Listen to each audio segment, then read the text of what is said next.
2-2. A little dribbler. Vodnik will not have a play. Lee ties it up.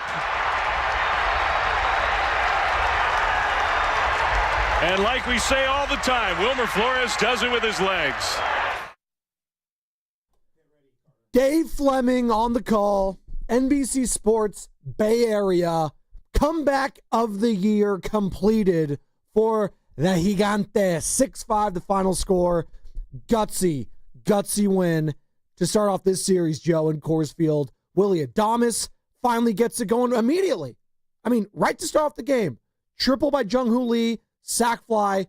Right, that's exactly what we were talking about. Just what the doctor ordered. And then you get down. I thought Harrison was shaky. He was okay. He didn't blow the game. He didn't lose them the game. He kept them in it, gave up 3 runs, and you have a 4-run top of the ninth, capped off by a Yaz clutch hit, another clutch hit from Mike Yastrzemski. Get the go-ahead run there. They hang on him. I got to tell you, Joe, Thairo Estrada at the plate. 2 on, 2 out. It's like, oh, God. Like, we were talking yesterday. Can you name a Colorado Rocky? I completely forgot Thairo Estrada. He's been there for about 5 seconds. Forever Giant. I completely He's been forgot. hurt all year. But a huge win of the year, right? I mean, he might have goodness. played more games for the Rockies than Chris Bryant. That's how bad it's been. Yikes. But he still has only played like 11 games. Win of the year, I feel like I said that 5 times. What a game. How am I expected to go to sleep after that game? Like, on the real. I was so fired up after that game. Did you? And, no. I got on the phone. I started calling people. I was, airing things out. I got a phone call from Lucas. He was asking me about Victus bats and Birchwood and Maplewood, for those that know. And, yeah, it was, I mean, let's just go right into it. Carter, get ready, baby. Let's go, Giants. Let's go, Giants. Let's go, Giants. It starts off with Casey Schmidt. Casey Schmidt with a home run on the first pitch of the 9th inning. We're all thinking the same thing. Bivens? What? Multiple innings? And you know what? Bob Melvin, you were right. Even though Bivens didn't have a great outing, obviously, giving up runs, he saved the bullpen in a game where your starter only goes 5, which, again, not mad at Harrison. We put him to the side in terms of this individual start. But you're down, whatever it was, 3-4 runs in the 9th inning. Schmidt hits the home run, right? Whoa, we got a little something here. Fitz is 0-2, and draws a walk, fouling off pitch after pitch after pitch. And then Kisner gets on, and then Willy Dibs, Jung-Hoo Lee. Jung-Hoo Lee hits that little, squibber to Ryan McMahon. What a play he made, almost getting a double play on that one. Here comes Willy Dibs. And I love that he was in the 2-hole. And we can get into the lineup, having Jung-Hoo Lee bat leadoff, and then Willy Dibs back in the 2-hole, which is where you signed him and said you were going to put him. He's down 0-2. And you're thinking, oh, boy, here we go again. And he battled, and he battled, and he battled, and he drew a huge walk.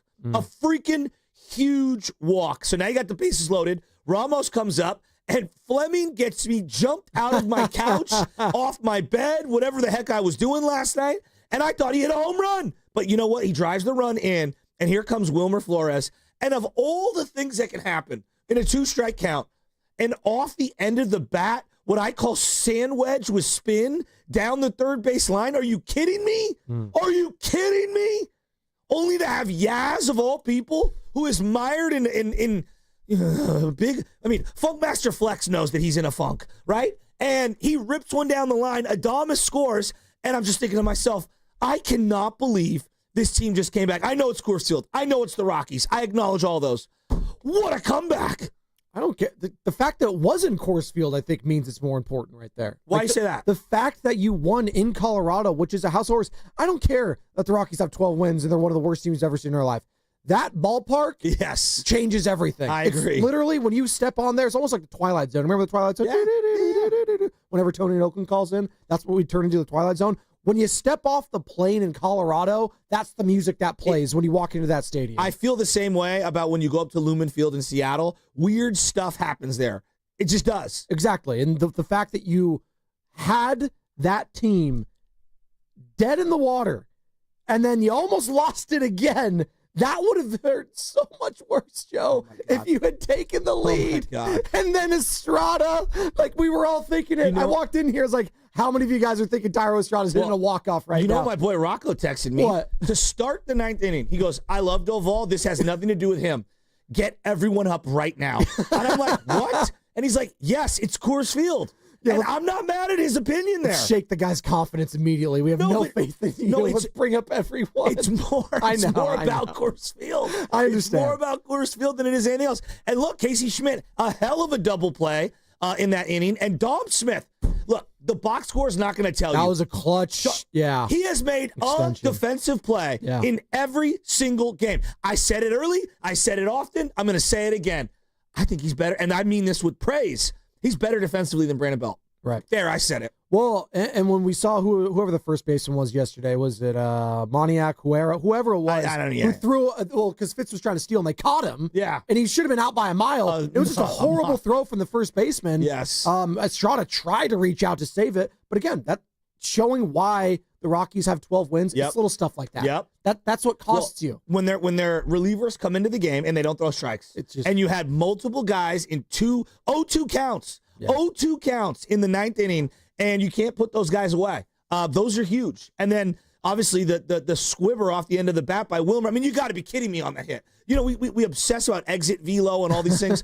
But, like, no, there's a reason. Wilmer Flores, if you look it up right now, average exit velo, which you're going to hear a lot of, like, you know, oh, what is the exit velo on that hit? Who cares? Does anyone know what the exit velo was on that squibber?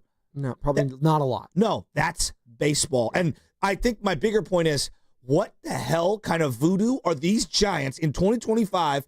What brew are they working on, you know, down in the basement as they got the broom going? I don't know what it is. They are doing stuff. Look at the lineup they played yesterday. Like it's not that great of a lineup. Gerard Encarnacion getting 3 Oh, my God. That guy is a ground-out machine. Shame on all of us. Does he even have a hit this year? By the way. Shame on all of us for thinking he was the answer at his DH and right fielder. I mean, when you're heading into the game, let's be honest, there was a sense of panic. We haven't even mentioned the big news yesterday, obviously the win, but Matt Chapman going on the 10-day IL with right hand inflammation, Joe. And then you get the report from Susan Slusser, who covers the team for the Chronicle, that, you know what? He's probably going to be out maybe all the way up until the All-Star break. That's a month. It's his throwing hand, right? And then on top of that, you know, when you're right-handed, I'm doing the grip here on YouTube. You know, this wrist tends to be a little more cupped. Right. And so, like, wrist, fingers, whatever it is. Did you see the wrap he had in the dugout? Looked, severe. It did. Yeah. It did not look like a normal, like, oh, he's going to be good to go. That looked like a pretty much like, don't move your fingers, don't move your wrist at all. And so what exactly are they calling the injury? They said it was right hand inflammation. So swelling is basically how is it more on the fingers? Is it more on the top of the hand or the wrist? The wrist, they just, you know. Because the wrist got jammed and folded as he went to go dive back into the base. Yeah, that's just it. I'm reading it right here. Sprained right hand with inflammation. So take that for what it's worth. And then, as I mentioned, he's got sprained ligaments in 3 of the fingers on the right hand. I guess he's got bone bruises in the hand too. So the entire hand's messed up. I mean, how are you going to like? Look, let's just call it what it is.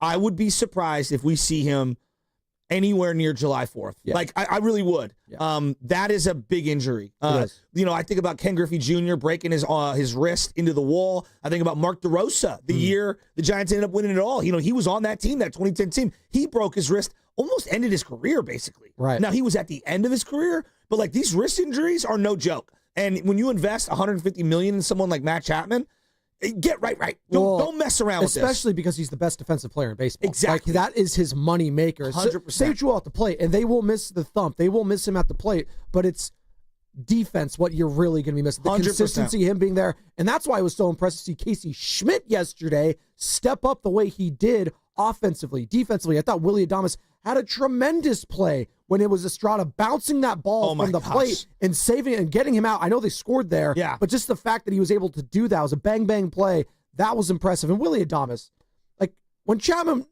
we got the news from Chapman, it was like, okay, who's going to step up? All the pressure I felt like shifted right to Adames. I think we all thought the same thing. Fair or not. Well, it is fair. He's the highest paid player on the team. Okay. And he needs to step up when the leader, like as I view, like that's the captain of the team that went down and is on the IL. Matt Chapman. Yeah.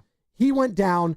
Adames stepped up immediately in that first inning. And we'll break down the entire ninth inning. Thanks for joining us, everyone. 888-957-9570 is the number to call or text. We want to hear from you. That was, honestly, you've said it a bunch this season. That was the best win of the year, Like, we're starting to feel like this season is the best you felt like the Giants in God knows how long. Like, you said something to start this show, Joe, or I guess it should be the pre-show. You were like, I feel way better about this team than I did back in 2021. And it doesn't mean they're going to have a better overall record. No, but you just feel better about the franchise is in a better place. The team feels like it's connected. It doesn't feel fugazi. Like, and I'm not trying to poo-poo on 2021. I'm really not, Joe. I'm not.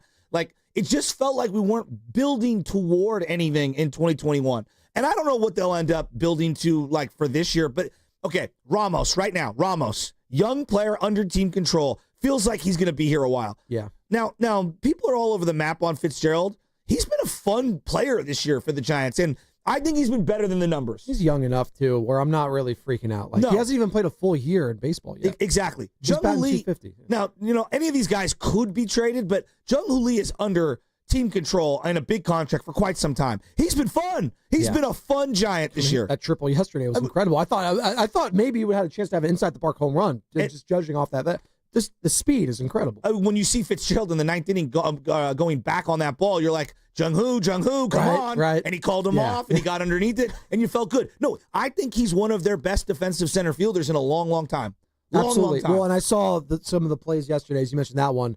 The play in left from Ramos, I know he's not known for his defense. That one would kind of like trick me up, whoever it was. Well, I think it was McMahon. He's an adventure out there. It was an adventure. I was like, you had it the whole time, but you didn't. No, he didn't. And then it was just a horrible route. It was the all ball bad. Kept floating on him. It was terrible. But they won. It's okay. We're not focused on the Ramos has been negatives. great, right? Yeah. And like he's under team control. Jung-Hoo Lee's under team control. Chapman's under team control. We can get to Bailey because he didn't play in this game. He's got some like back stiffness. Yeah. That's not good. Thought Kisner was solid at the plate. Logan Webb under team control. This team feels so much more in their prime and below their prime into the future than that 2021 team. Again, I'm not trying to poo-poo on it, but looking back on it, it felt fugazi in real time. And what I mean by that is like it just didn't feel real or sustainable or that we were building to anything. And I'm not mad at anyone who enjoyed that season, but it was like end of the career type year from Crawford. End of the year, end of the career type year from Brandon Belt. Posey, wow, he's bad for multiple years. Rejuvenation, and he ends up retiring out of nowhere. Like, those were your three guys, and they were all super old. Your other guy was Longoria. He was super old. Mm-hmm. Your pitching staff was, outside of Logan Webb, pretty much all under 1 and 2 year deals. Mm-hmm. Your entire bullpen was kind of patchwork that year as you brought up Doval. So, like, you had a lot of Darren Ruffs and Austin Slaters and Yastrzemskis and Donovan Solanos. You had a bunch of guys that felt like they were all playing well above what their baseball card was or what they would be into the future. And so this year, I think they're kind of ahead of a schedule. That's what's so much fun, and they've captured our attentions. And clearly, the average sports fan is more captivated by this year's team. 6 straight wins for the Giants. And by the way, another 1-run victory. Talk about clutch. That's what this Giants team is right now. That 2021 team, what were they? They were also clutch. Yeah. It was different, though. It did feel like they captured lightning in a bottle in that season where every single move Gabe Kapler made, it was incredible. Every pinch hit, we were talking about yesterday. I swear to God, Donovan Solano had like 50 home runs that year off pinch hits because that's just what it felt like. It was incredible. Well, they broke the record for most pinch hit home runs in a season. There you go. Which is, I didn't even know that was a stat. There you go. Well, we have stats for I know, but that's a pretty remarkable thing to say. It is. 6 straight wins. But when you're pinch hitting like 7 guys a day, you have more opportunities. It's true. It's true, right? So 6 in a row. The only other the highest win streak I think is the Reds. They have 5 in a row. So the Giants are leading all of Major League Baseball right now when it comes to winning streaks. 7-3 in their last 10. 39-28. They're the top wild card if the season ended today. It doesn't. It's June 11th. I'm worried about the NL West, dog. Well, that's NL West, that's baby. what I'm getting to. Dodgers fell yesterday to the Padres. They're beating each other up in the NL West right now. How many are we out? Half a game out. Giants take care of business tonight. Dodgers fall. Guess who's in first by tomorrow? You got this. Look at that. That is pretty incredible. If you're going to tell me on June 12th, potentially, Giants are in first in the West, yeah, that's insane. By the way, I got the news yesterday. I got the little notification. Dodgers are expecting Shohei Ohtani to start being a part of that rotation Bring him next month. Bring them on. Bring on the YouTube chat. We want to hear from you guys. Brought to you by First NorCal Credit Union. For a low-rate auto loan, apply online or just ask for First NorCal financing at the dealer. Again, streaming us on This team is Twitter and YouTube. fun, Joe. They Like, are. there's something about this squad that, like last night, it was one of those games. Like, I'm not going to turn it off. I'm not going to give up on them. I for some reason, it's. Well, you I also feel like they can't. have a chance. You can't because it's the opposition and it's the field. You like even if it was 5-0 Rockies, you're not giving up on that team in the ninth because you know what the Rockies are. They find ways to lose. Their bullpen has been good this year. I mean, the guy they brought in to close the game had like a 4.5 ERA, which I guess in Colorado is like qualifies you for a Cy Young this year because he's. I know, like, but seriously, like, come on, they're just so. We had Woody Page on yesterday, and God love him, Colorado Sports Hall of Famer, around the horn legend. If you missed any of that interview, Woody's great. He was literally saying like the Rockies should give away the opposition's bobbleheads to attract fans. I was like, I'm actually not mad at that. You know, Jung Hoo Lee bobblehead. If you went to the game yesterday, that'd be great. But like.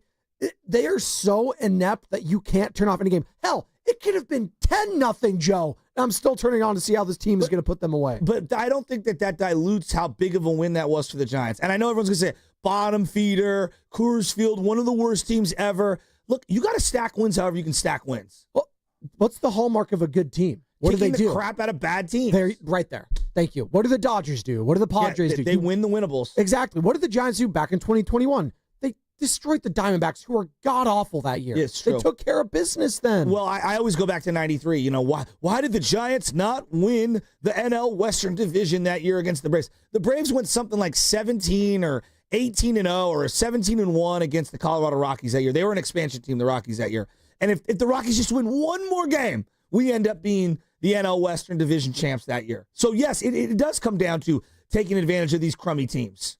By the way, we are coming to you live from the Laughing Monk Studios, Laughing Monk Righteously Brewed in San Francisco. And I guess Willard and Dibs will be broadcasting from Laughing Monk in Sunnyvale later today. Mark Willard, Dan Dibley, stop on by. Say what's up to Sam Kadiri if he's there. Our guy Sam. Go get a brew. Go get a burger. Why not? It's nice. I just keep coming back to Willy Adames and that game that he had. God, did he need that? You're getting Jung Hoo Lee at third base. He's batting in the 2-hole. He gets that sac fly. He actually squared that ball up, right? Mm-hmm. And you could hear Fleming like trying to will him to any little tiny bit of positivity. And then on the next at-bat, even though he popped up, he hit a foul ball down the line. And Fleming like, wow, he squared that one up. And it was like, that's how down bad we are right now regarding Willy Adames. Like we're fired up that he's squaring up a foul ball. Now he pops up that at-bat. The next at-bat, he absolutely tagged that one and was flying. It looked like the new Superman movie. He was flying around the bases. Giants 6, Rockies 5. They come from behind in the 9th inning. 4 straight runs there to take the lead and don't look back. Camilo Duvall gets the save. We're going to continue to talk about it. Willy Adames, was that his best game as a Giant given the circumstances? Matt Chapman on the IL to start that day off yesterday. You go into it, gets a sac fly, gets a home run. Yeah, it's Coors Field, but could this be the start of something new for Willy Adames? That's what we're going to discuss. Brought to you by Fremont Bank. Here for you, here for good. For over 70 years, Golden State Lumber and Showroom has developed strong partnerships with top brands like Trex.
With them. For more info, visit 957thegame.com.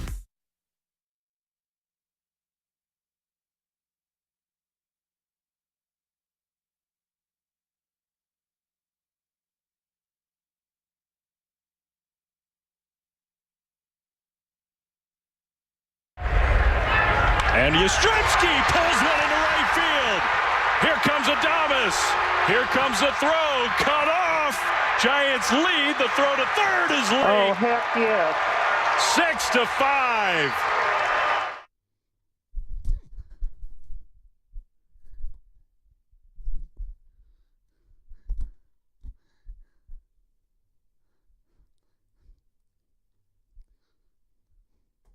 What's up, Zooch? Is this Wheezy?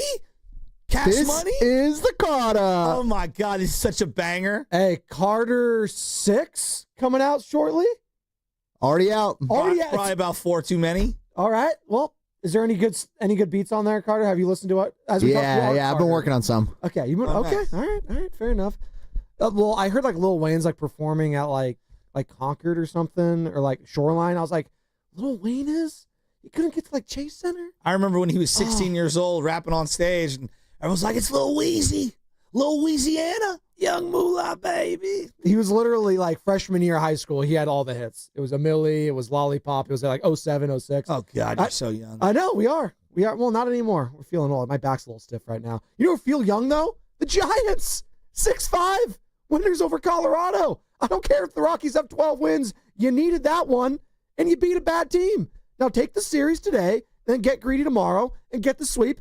And then heading into the Dodgers series, Joe, you may be in first place in the NL West in the middle of June. How crazy is that? And this team is just, it's defying their personnel. Let's just call it what it is. Like, I truly believe Buster Posey, Bob Melvin, and the players deserve a lot of credit for this. They are so much better than whatever I expected them to be this year. I thought they'd hover around 500, all year, whatever. Now, look, I know I go crazy watching the Giants. I want them to win. I want them to be good again. I want them to be fun again. And they are fun again. Make the Giants fun again. They are fun again. But I look at that game yesterday, and I say to myself, all right, so Jung-Hoo Lee's batting leadoff and Willy Adames in the 2-hole. I kind of expected that going into the year, right? But I didn't know what I'd get from Jung-Hoo Lee overall. I just didn't know. Like, this guy played basically a month and a half of baseball last year, got hurt. Yeah. You know? It was an adventure, too, at times. We didn't know who he was. I think I lowered my expectations because of the injury last year, and he's been a pleasant surprise this year. He's been really fun. Like, just fun. He's a fun player. I don't think he's a star by any means. He's a really good role player on this team. And there's something to be said for that. He plays great defense, shows up every single day. You just kind of know what you're going to get. Very consistent guy. Struck out on a terrible call by the umpire. And I love how he kind of just stood there, shook his head in his own little way, right, and like totally disagreement with it. But Adames in the 2-hole. Now, look, overall Adames has been underwhelming.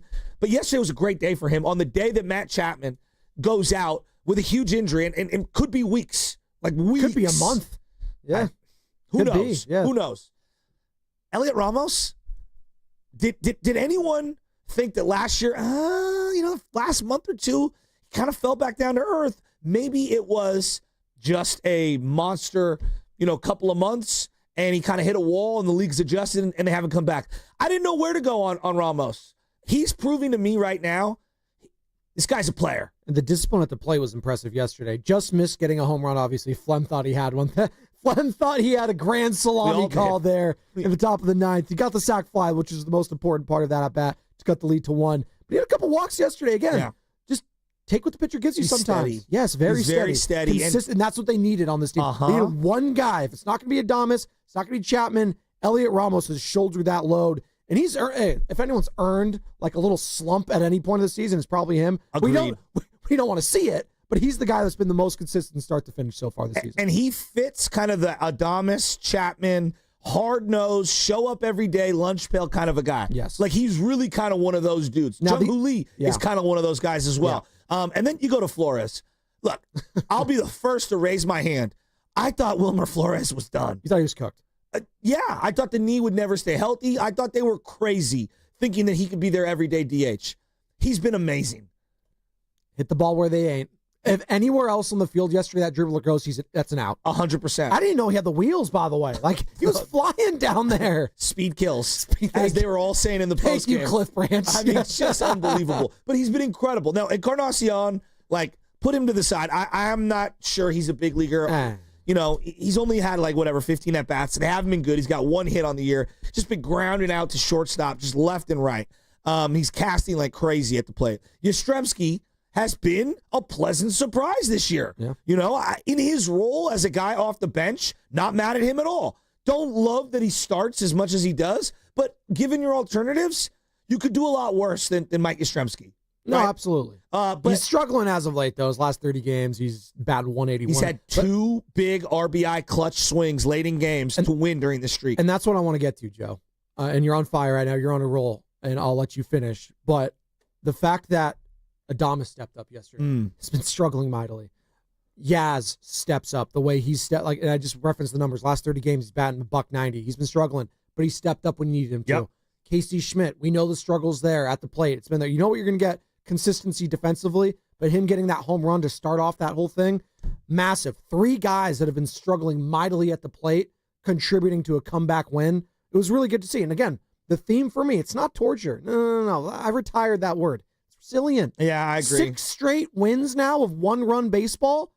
That's the definition of resilience. Speaking of, cash money records, it's kind of the juvenile bounce back. I'm about to bounce back. Bounce back. That's what this team feels like. Right. Dom Smith, they've squeezed the lemon on. If Dom Smith does nothing for the rest of the year, they've already won the acquisition in the sense that he's helped win you a couple games. Right. He's made at least one defensive play in every game that he's played. That's all you needed. And he's had good at-bats. Some big key sack flies, a single the other night. Anyway, he was 0 for yesterday, but he made a great play in the 9th inning on a throw from Fitzgerald to have a double play, which sucked the life out of the Rockies, even though they kept rallying late in that inning. Like, if you don't make that play, they score in that inning. Yep. And we're going to extras, which would be a nightmare considering what they did in the 9th. Casey Schmidt has been a good Giant this year. The bat has been ugly. I won't sit here and try to defend it.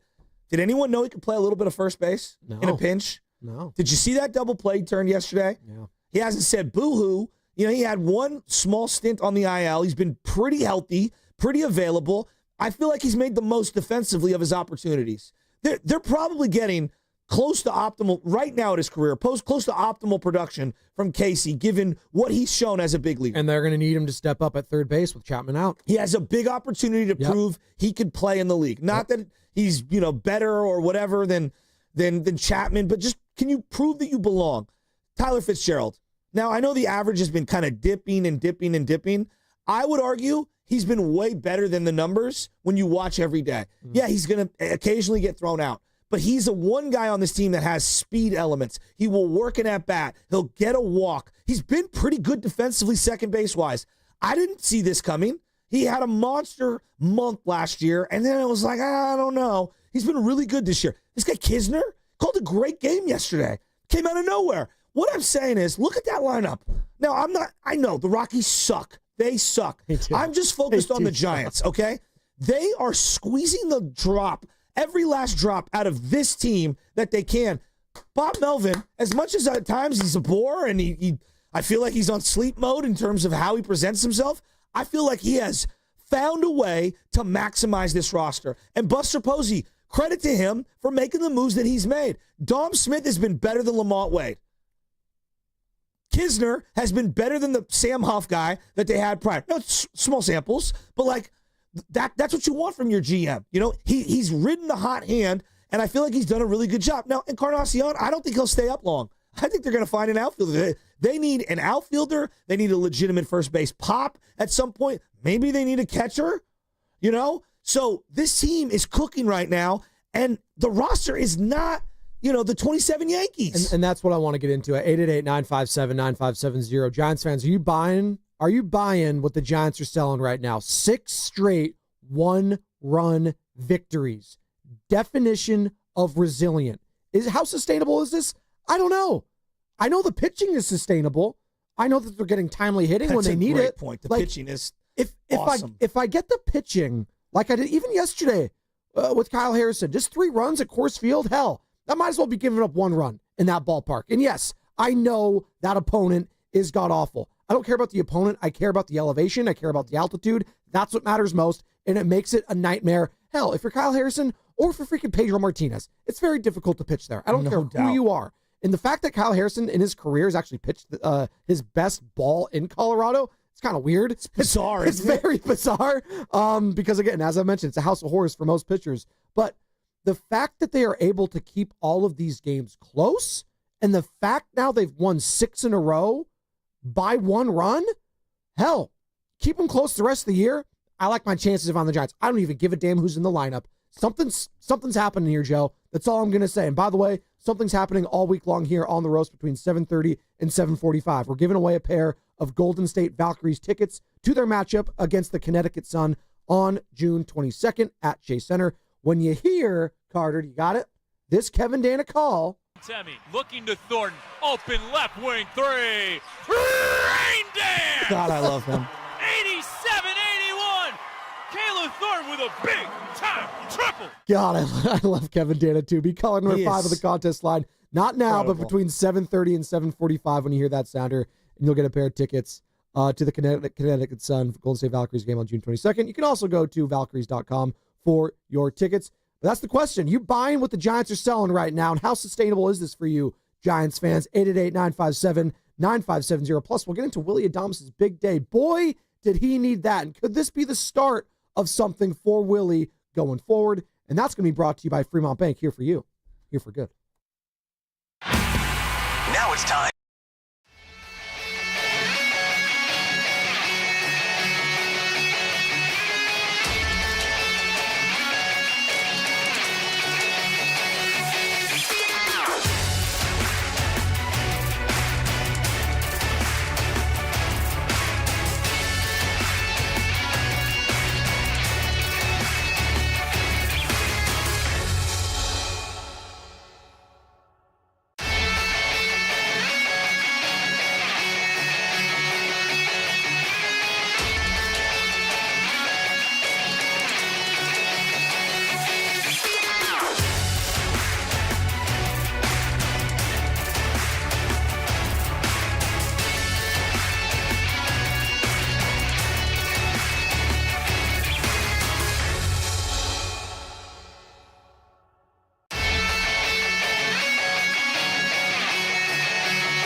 Zach Agnos is going to try to get the final 3 outs for Colorado, and now the Giants are down 3. Maybe not anymore. Casey Schmidt to deep left field and gone. Now they're down 2.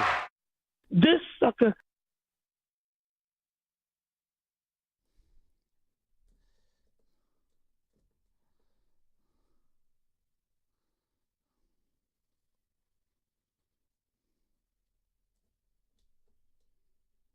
God, I love Chewy Gomez. Just good people.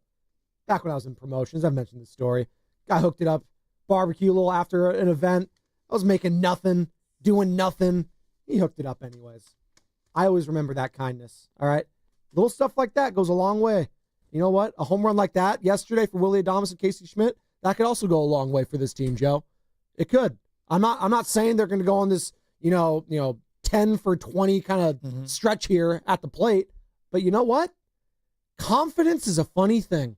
All it takes is one hit sometimes. Hell, all it can take is a sac fly, as we're watching in the studio right now, where Willy Adames cranks it 89 miles an hour right off the corner of the plate, dead center, 415 Coors Field. Maybe that's all it takes, Joe. But there's this there's certain baseball isms that you'll hear from different people throughout your life when you play. And one of the ones that I love is an old hitting coach told me, you earn the right in certain hitter counts to put both butt cheeks into a swing. And what that means is that there are certain counts where, like with 2 strikes, let's say it's a 1-2 count, right? There's 2 strikes. I'm going to expand the attack zone. I'm not just trying to fight off borderline pitches. I'm also trying to expand what I want to barrel up, right? But in a hitter's count, 2-0, 2-1, 3-1, like it was when he hit the home run, Willy Adames. It was a 3-1 count. Right. He had earned the right to be able to swing both butt cheeks into a ball and tank one. And I thought that the pitch patience from him and the selection, but it was evident in both at-bats prior. Even though he popped up in the one prior to that, the one in the first inning that he actually barreled up and kind of top-spinned and hit out to center field, like he showed great discipline there and put on a really good swing. And so he had earned the right to be able to swing as hard and as well as he did in that particular at-bat. I love the approach. I mean, he talked about in that Athletic article that Andy Baggerly wrote that we referenced yesterday, the amount of times he's gone to an 0-2 count, and you're behind the 8 ball just like that, and how demoralizing that is for anyone at the plate, but let alone a guy that's struggling and batting 190. Yeah, those little things snowball and turns into an avalanche of just self-doubt. So the little things of just staying disciplined at the plate, and again, taking advantage of a poor opponent. Yeah. These guys aren't good. The Rockies stink. You need to beat those teams, and they did it. I don't care how it looks. They did it, and they won, and Willy Adames was a big part of it. So let's celebrate. Just today, for as much as we were, yesterday was a lot of Willy Adames, and you know what? It was half and half. It's like we want to rally around this guy, but also we have to acknowledge the elephant in the room, the rat on the table. Shout out Atco Pest Control and shout out Guru. Like it has not been good. It hasn't been good. But yesterday was. It was a great guy, and that could be something to spring forward here, heading into a massive series this weekend that we're all looking forward to against the Dodgers, your rival. Well, and with Chapman going on the IL, him hanging over the wall, if you will, of the dugout, you needed your 2 guys at the top of the lineup in Jung-Hoo Lee and Willy Adames to kind of set the tone. And, obviously the triple to start the game for Jung-Hoo Lee. But what would Adames had done, 2 weeks prior? He probably would have grounded out to shortstop, struck out, or pop up in the infield. Right? It would have been a non-productive out. Instead, he drives that run home. That's big league baseball. That's college and high school baseball, driving that run in with less than 2 outs from third base. And so that's a great start. And then, obviously, the 5th inning home run was just monster. You're down 2-1. It's extremely frustrating. Now, on the other side of that, boy, every time that they scored a run, it felt like, Harrison came back in the very next inning and gave one up. You'd like to see a shutdown inning. But again, I'm not mad at him per se regarding his particular start. Your point about Adames doing what he did with Chapman being on the IL is the thing I'm hanging my hat on. And if anyone ever needed that jolt around the bases after that home run, it was Willy Adames. Absolutely. Brought to you by Golden State. So happy for him. Serving the Bay Area for 3 generations. When you succeed, we succeed. Visit goldenstatelumber.com. We're reacting to a massive Giants win over the Colorado Rockies. 6 straight wins for the Orange and Black. It's the longest winning streak in baseball right now, folks. Longer than the Dodgers, longer than the Padres, the Yankees, name all the big market teams, all the flashy teams. No. Giants are the hottest team in baseball, and they've done it in dramatic fashion now 6 times in a row. How sustainable is it? Well, we're going to find out. I think their second best player, second most consistent player outside of Elliot Ramos is going to be gone potentially a month, and that's Matt Chapman. So everyone needs to step up. Willy Dibs included. Casey Schmidt, obviously, he's going to be at third base, you would assume, for most of this time that Chapman's out, just for the glove defensively. And if he can get any pop at the plate, it feels like a massive win, as he did yesterday, as we heard the call from Dave Fleming, our 95.7 The Game Giants insider. Flem tomorrow, Sam? Well, yes. Let me give a cross-sport analogy. You know, when Wiggins was out for as long as he was, Jonathan Kuminga stepped up, and his role changed dramatically when Wiggins was out. Yeah. And he became kind of their second leading scorer by default.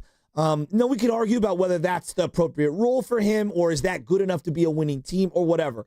But I think what I took away from that was, wow, this is a young man making the most of his opportunity. Right. And I look at Casey Schmidt right now, and though he is not Matt Chapman on a variety of levels, this is his opportunity to prove to himself, to the team, to the rest of baseball, that he's a big league player.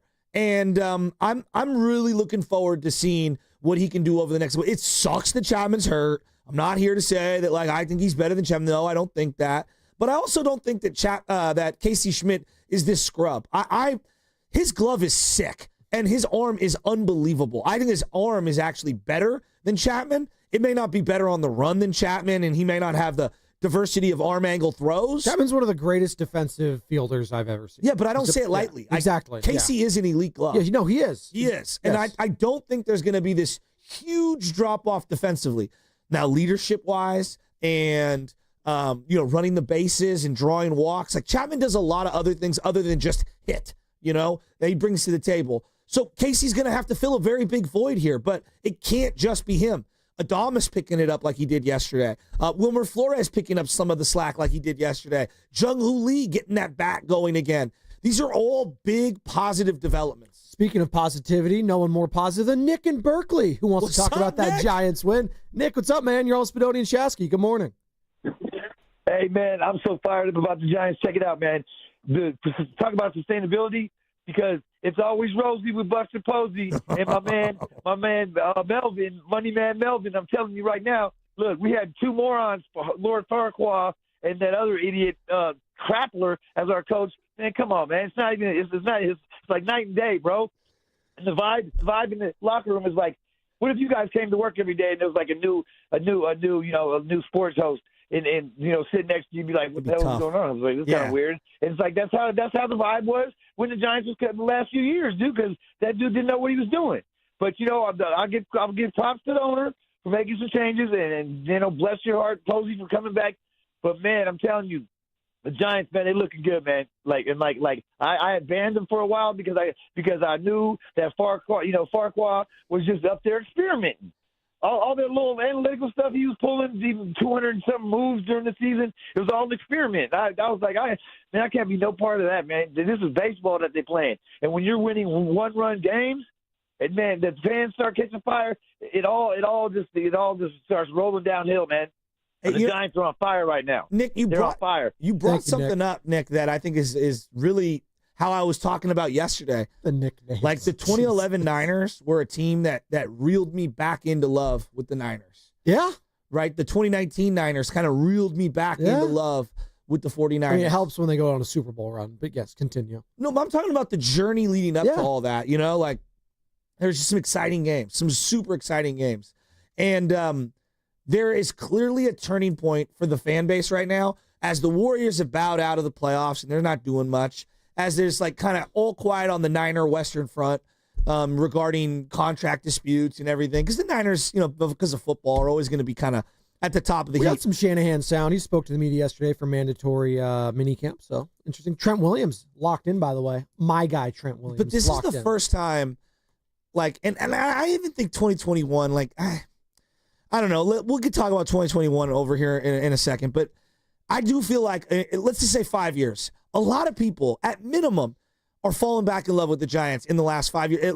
That I fell out in the last 5 years right now over this 2-week stretch, right? You had obviously the ineptitude from their offense, which was frustrating as hell, and now they flipped the switch and they're finding a way to win a lot of these close games, and they've been on a run right now, and I think a lot of people are coming out of the cave, if you will, out of hibernation, and they're like, boy, it feels good to be back in love with my team again. And the crazy thing is, like, I keep going, this isn't some juggernaut team that they've assembled. No. And is that why people are still, if at all, you're hesitant on this team? Like, what is it right now? Is it just, and we talk about Dave Fleming every single week, our 95 cent of the game Giants insider, voice of the team. It's just like, is it just the bats? Is it as simple as, people just being concerned? Well, we're halfway through June almost, and they're a half game out of first place, and the bats really haven't done a whole hell of a lot. Like, can it be much worse than this? Like, that's what I'm getting at. Like, if you have this production from the pitching staff, like, yes, injuries play a major part in this. And they're going to be tested right now with the injury to Matt Chapman. And if there's an injury to the rotation, like a major one, and we thought maybe Justin Verlander could have been that, but Verlander was solid so far this season. He was better than the numbers would indicate. But he hasn't been, like, amazing or anything like that. No. So, like, if we're going to get this production as we feel like we're going to get all season long from Robbie Ray, Logan Webb, and hell, Landon Roop, unless he shows me otherwise, he's been consistent as hell these last few starts. He's got, like a sub-2 ERA? He's been great. And then you get what you're getting from Birdsong. Hell, Kyle Harrison giving me what I got yesterday. Like, keep me within a run or two. This team is good enough to win those games. And you know what? The difference between that is winning 2 out of 3 as opposed to 1 out of 3. Yeah. And that's what that was happening last year when you weren't getting that consistency on one side of the baseball. It was either one or the other, this or that, or none. And right now you're getting that consistency on one side of the plate coupled with just some timely hitting. And it's great to see. By the way, make sure you're locked in for the next 30 to 45 minutes. So the next 45 minutes, be locked in. You're going to be listening for a sounder. All right? Play the sounder, Carter. When you listen for this. Open left wing 3. Rain dance! 87-81. Kayla Thornton with a big time triple. And you're going to be caller number 5. So the next 45 minutes, we're going to play that sounder again. And then you're going to win, potentially, if you're caller number 5, a pair of tickets to the Golden State Valkyries Connecticut Sun matchup on June 22nd at Chase Center. We're doing this all week long. And if you don't win today, you can also go to Valkyries.com for your tickets or try again tomorrow. We got this or that coming up, Joe, at 8:30 as well. And by the way, it's secret now. We don't know what it's going to be. He's going to be concocting something back there. Him, Carter, the brain trust that is, the morning roast. They're going to figure out something. I clicked on yesterday's. There was a post by 95.7 The Game on Facebook, and I clicked on it, and it was our whole thing about, this or that. If you had to dump one, we're having fun with it, Ayuk or Adames' contract. Yeah. And everybody was losing their mind, and they don't understand, like, that's the whole point of the game, is we're suspending the reality of this, and we're having just a fun conversation. Why were people upset about it? It's just because Facebook. Oh, well, Facebook. I haven't been on Facebook since the 2016 election. That's when I deleted it, and I never went back. Yeah. How about that? Let me clarify, by the way. It's not the next 45 minutes. The contest is between 7:30 and 7:45, but you're going to want to be listening still for the next 45 minutes, because why wouldn't you be? You got to be listening right now. Download the free Odyssey app or stream us on Twitch, Twitter, and YouTube, all powered by First NorCal Credit Union. By the way, you are listening to 95.7 The Game, KGMZ FM and HD1 San Francisco and Odyssey Sports Station, and the home of the Golden State Warriors and Valkyries, always live in the free Odyssey app, coming to you live from the Laughing Monk Studios, which is righteously brewed here in San Francisco. It's Spadoni and Shasky. We're reacting to another Giants come from behind win, clutch win, whatever the hell you want to call it. It's a win. 6 straight. 6-5 the final yesterday over the Colorado Rockies. It was an incredible win. Well, you know what always fascinates me is what is inspiring the individual, like the straight-up hater-rater. You know exactly what I'm talking about. It's the Rockies. Throw a celebration. Hey, dog, there's so much miserable going on in the world right now. Yeah, when my Giants win, I'm going to feel really good about it. I don't care if it's against, the Sacred Heart Belmont or the freaking Colorado Rockies. I don't care, all right? It does not matter. I want my team to find exciting, fun games and find wins when I thought they were going to lose. If that game didn't fire you up last night, you just don't love sports. And I'm looking at it, and I'm saying to myself, as we look at the whole season, Joe, if they just get a little more production from right field or first base or the catching spot offensively or shortstop with Adames, maybe a little more from Fitzgerald, like a little more, you're looking at a team that could go on a run here, like a legitimate run throughout the summer. I think they've got the ingredients that you hang your hat on for September and October baseball. Elite pitching that goes deep into games. An unbelievable bullpen with a variety of arm angles and speeds that kind of hit you from everywhere.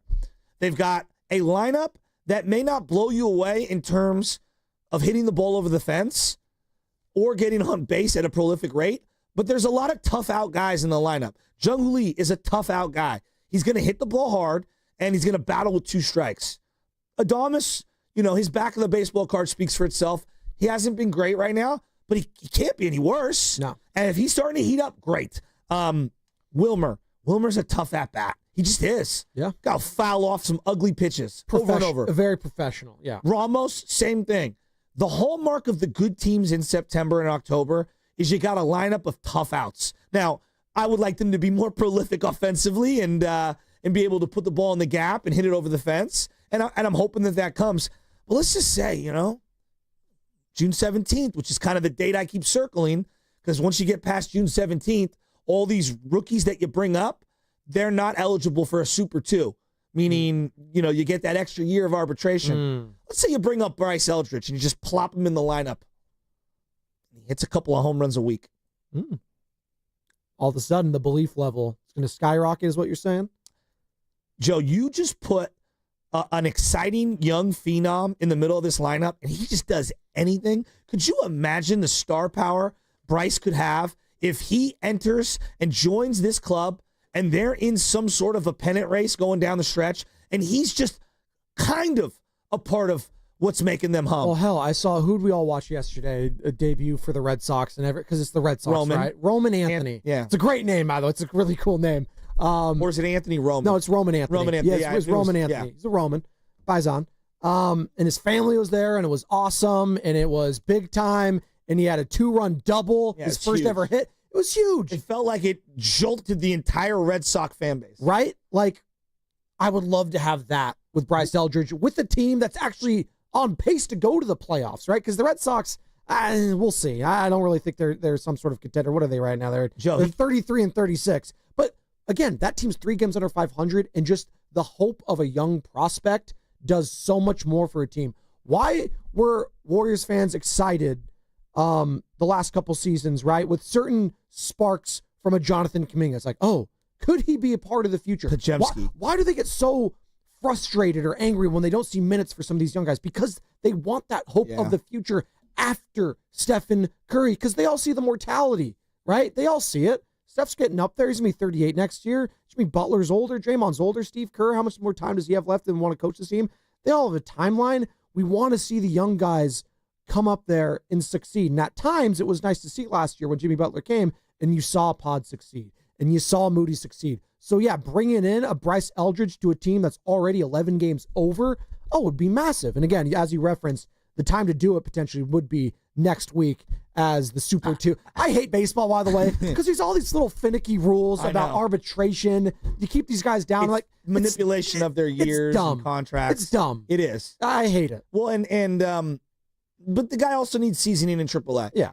He I don't know what he did last night, but I think Saturday, Sunday, he went 0 for 3, 0 for 4, right, in AAA. And I'm not obsessing. I'm not watching every at-bat. I'm kind of just, playing the card with it. But this team is fun right now. And I keep thinking about if the Giants were to stay in this thing, as there's not a lot of Warrior news and there's not a lot of 49er news, and this kid comes up, I mean, his star could be as big as any in the Bay Area right now. Yeah, I'm looking at his game logs after he had that incredible start. What was that, June 4th? That was my B-day. He had a grand salami or something like that.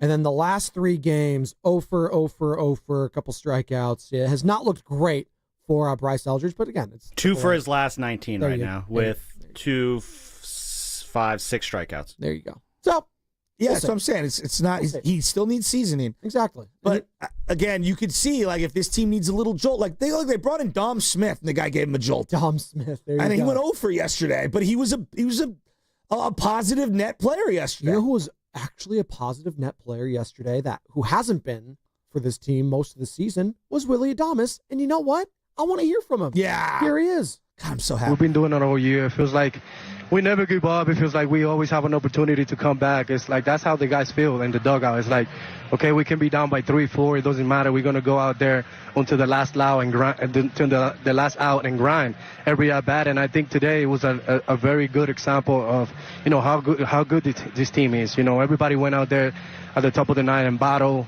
took great at bats, took great swing, just took, do the fundamental stuff, and we paid off. We got the win, and for me, I obviously, it's a good day, for me personally, but it's even better when you get a win like that. I think that's gonna get us going. And that was Willard Dibs yesterday on NBC Sports Bay Area with our guy Bonte Hill joining us on Friday. We look at how we Yep. like this guy's almost French. I mean, this guy is yeah. Uh-huh. No, but this is why everybody was co-signing on him when he was struggling, right, Joe? Like he's like, yeah, it's great that I did well, but it's about the team. Like, this is a good dude right here, man. And seeing him, run around those bases after that home run, I mean, how good did that feel for him? Yeah, absolutely. And that at bat in the 9th inning, like after he goes down 0-2, what is everyone thinking? Oh, boy. Strikeout. Here we go. Double play. I'm just going through the psyche of a sports fan. Like, it's 0-2, and you're thinking to yourself, there's just, oh, boy. He swung at a horrible pitch, like just swinging out of his shoes. But he battled, and he battled, and he battled, and he drew a great walk. And if you were to just like watch, looking at the box score, would that walk in the box score indicate how great of an at-bat that was? No, it just registers as BB. It's a hell of an at-bat. Yeah. And I just, God, and then when he scored and he slid in after the Yaz hit down the line, I jumped out of my couch. You got to be kidding me. Yaz with 2 clutch hits in the last week in the 7th, 8th, 9th inning to drive in runs and take the lead. I mean, this team is just finding new guys every single night. How do you go to sleep after a game like that? I couldn't. We do that with Warriors all the time, right? We do it with the 49ers. When's the last time you felt like that about the Giants? It's been a long time. It's been a long time since you went to sleep with the high, the euphoria of a win like that. And yeah, I don't give a damn if I'm a fan if it's the Colorado Rockies. I'm sorry. I don't. The other guys get paid too. Even though they have 12 wins and it feels like a AAA lineup, those guys are trying to play for their careers. Joe, we just saw the Warriors get knocked into a play-in scenario because of the Spurs. Yeah, Harrison Barnes. All right? Harrison Barnes. If you're a professional on the other side of the field, anyone can beat anyone at any given time. 50-year-old Chris Paul, right? And we were all... Come on. Tyro Estrada, who hasn't done jack bleep this entire season, we were fearful in the 9th inning of the guy. Hey, I love the pitch sequence from Kisner and Doval. I'm telling you, call me crazy. Maybe it's one night. I like Kisner behind the plate. Well, what's going on with Patrick Bailey? The neck. That's don't feel good about that. Well, I don't want to be negative today at all because that was just such a great It's not negative. It's just calling what it is. It's just he has struggled at the plate. And now he has a neck injury. This could be an opportunity for Kisner. Yes. That's just what it is. Well, and I've been kind of alluding to this. Like, I like Bailey. I think he clearly provides tremendous value to this team defensively. Tremendous. Pitch framing, his understanding of the rotation and how to attack each individual hitter. That is a huge element that is not going to be in your batting average or in the box score. But they still need a bat off the bench that they can trust as a catcher in these late game switch situations. And I think that, whether it's right field or backup outfielder, first base, catcher, middle infielder, I think they're going to be looking for something in this deadline, and they're looking to kind of get better, slightly better. And I don't know where that is. Is it a depth piece? Is it a starter? But they've got options. And I wouldn't put catcher as, we're good there. I don't think we are good there. No. Not that I hate Bailey. That's not what I'm saying. No. Just I think that's a position I'd be looking at. There's just not a lot of good catchers. It's a tough position to try to find batting and consistency behind the plate. You actually kind of had a guy with depth there with Joey Bart, but you shipped him out. It is what it is. By the way, on the other side, your chance to score a pair of Valkyries tickets. So be listening for that sounder between 7:30 and 7:45. Don't play it now. Next time we play it, it's going to be our opportunity. Got to be caller number 5. That's what's coming up the game, brought to you by Cache Creek Casino Resort.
2 down.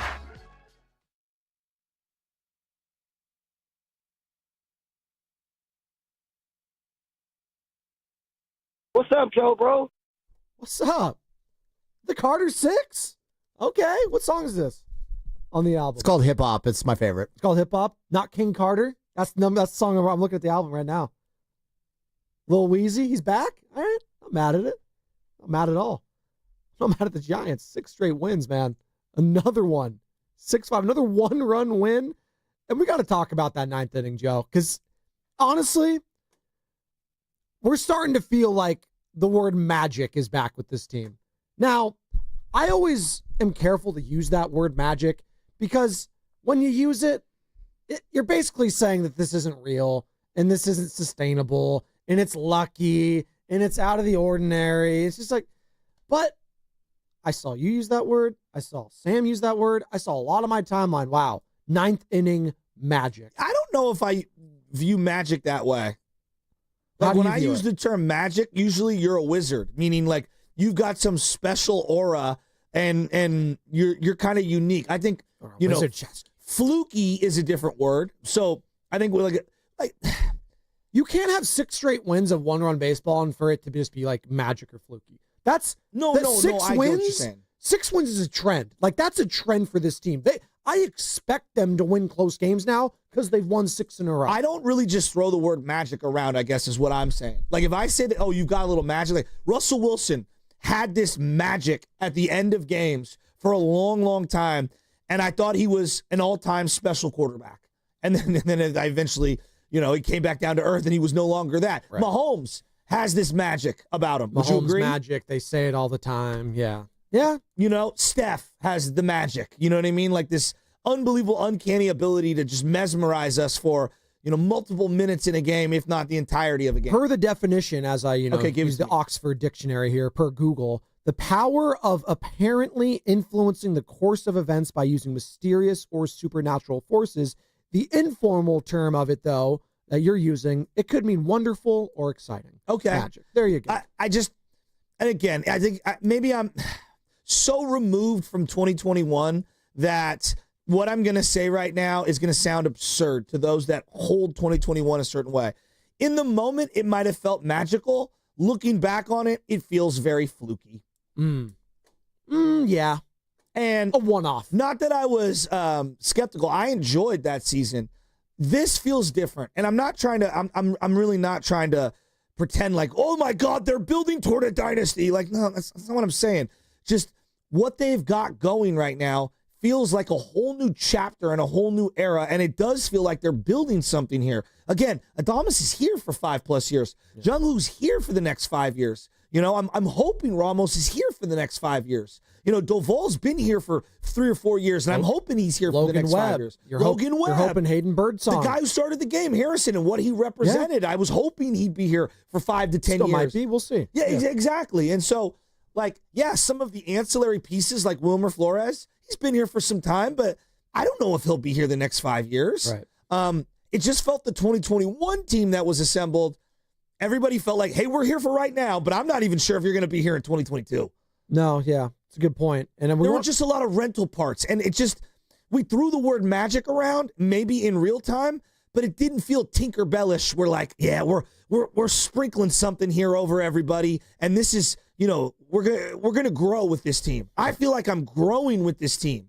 And that's why it feels better. That's why you feel more optimistic, because it's not a one-off, because it feels like we are building something for the future here.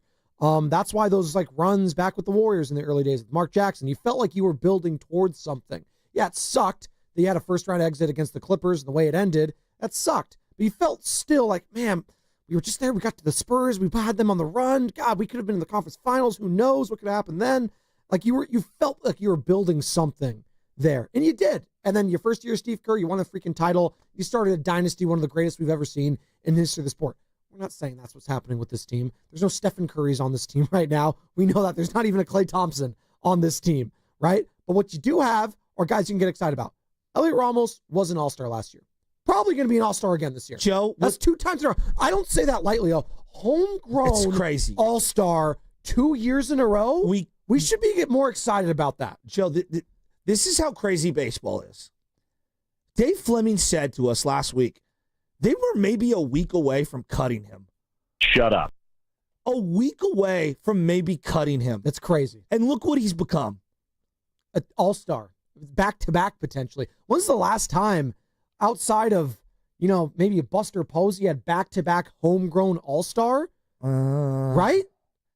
When's the, every day, I'm going outside of pitching. Right? I'm stumping you, and you're the biggest Giants fan I know. I mean, that's I don't a big even know deal. if Matt Williams made back-to-back all-stars. So that's we're going back to probably Will Clark. Right. All the other guys they traded for, right? So, Barry Bonds doesn't count. Yeah, exactly. Kevin Mitchell and, Hunter Pence and, Jeff Kent was traded for. Wow, that's a great question. A homegrown back-to-back all-star that wasn't Buster Posey. Look that up. That's an incredible question. There you go. Well, it's just really hard to be an all-star number one. That just speaks to it. That's why I'm not saying it lightly. I don't know if Crawford ever did that. I don't think he did. We are coming live from the Laughing Monk Studios, by the way. Laughing Monk, That's righteously a great brewed in San question. Francisco. Willard Dibs going to be at Laughing Monk. Yeah, I'm later actually today. Willard was texting me during Sunnyvale. the break, and I might be making a guest appearance on his show. Really? Yeah. You're going to be gassing up Wow, they get all the guests. Casey Schmidt? They get all the guests. Is it a summit? Is it a makeshift summit out there? I hate you. There you go. No, you love him. Come on. You love that guy. Treat him like a little brother. Sam. 2021, in real time, did you feel it was magical? I had a lot of fun watching 2021. That's not the question. No, I'm gonna give you the answer. It did feel fun. It did feel magical. It did feel special because there did feel like we were coming out of this darkness that was going on the year before. That's what made it special, and it felt like a preview of what is possible to come.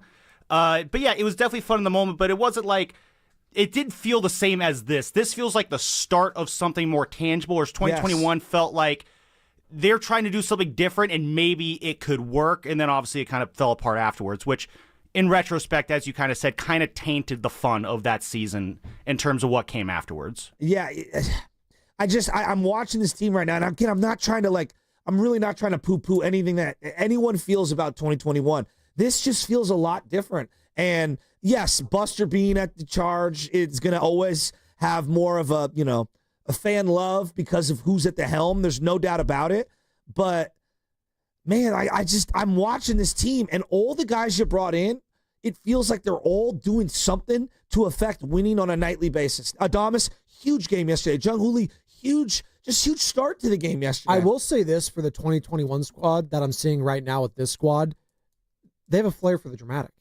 There is something about that is similar. You can't turn the TV off if this game is close between the Giants and whoever they're playing.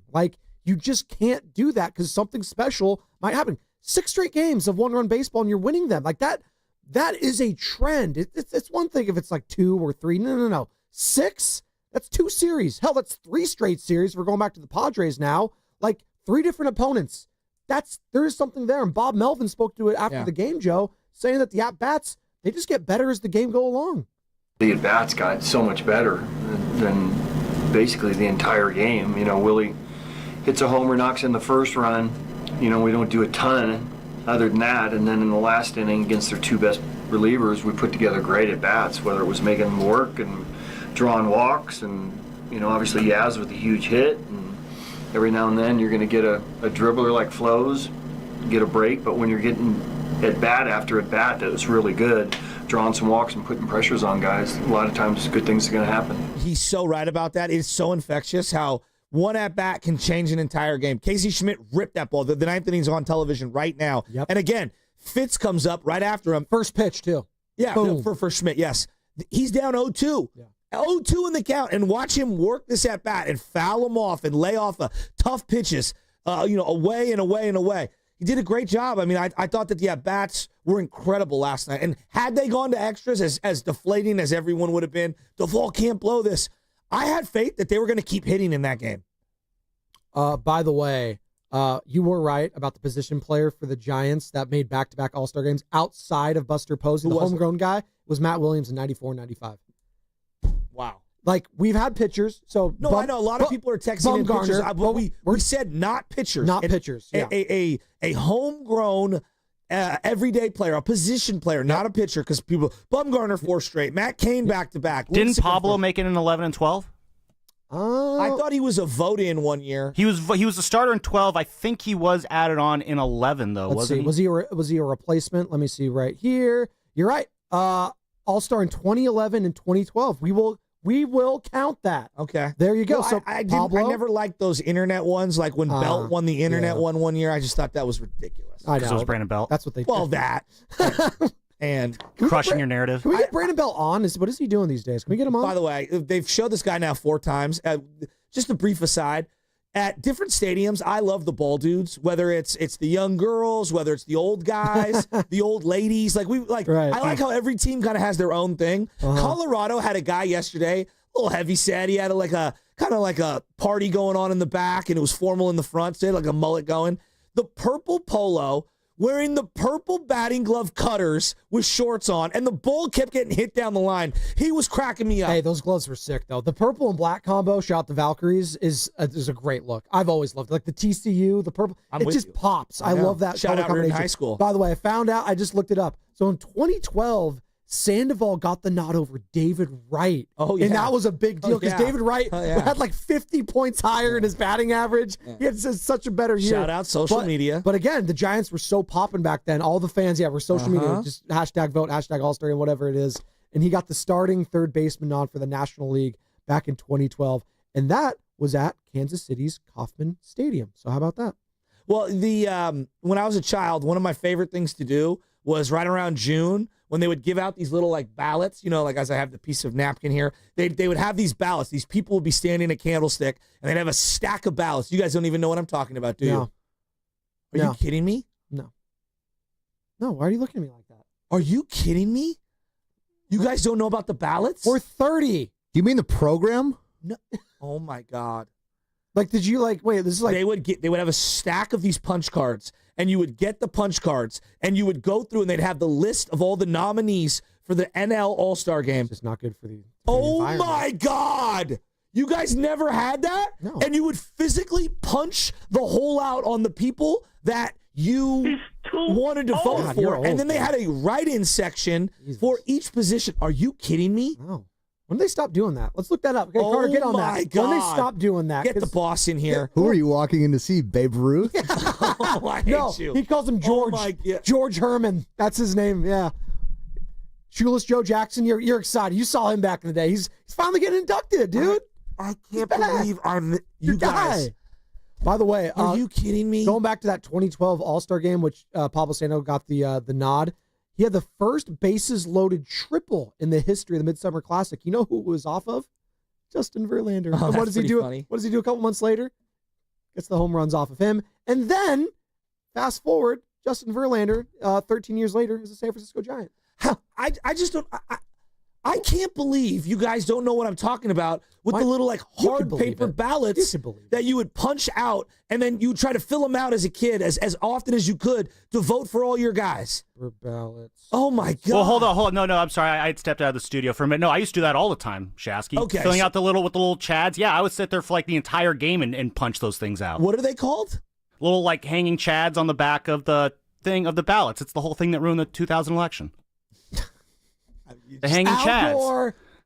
The inconvenient truth. It looks like that ended in 2014, actually, not all that long ago. Yeah, so. I love you guys. Were you voting for Babe Ruth?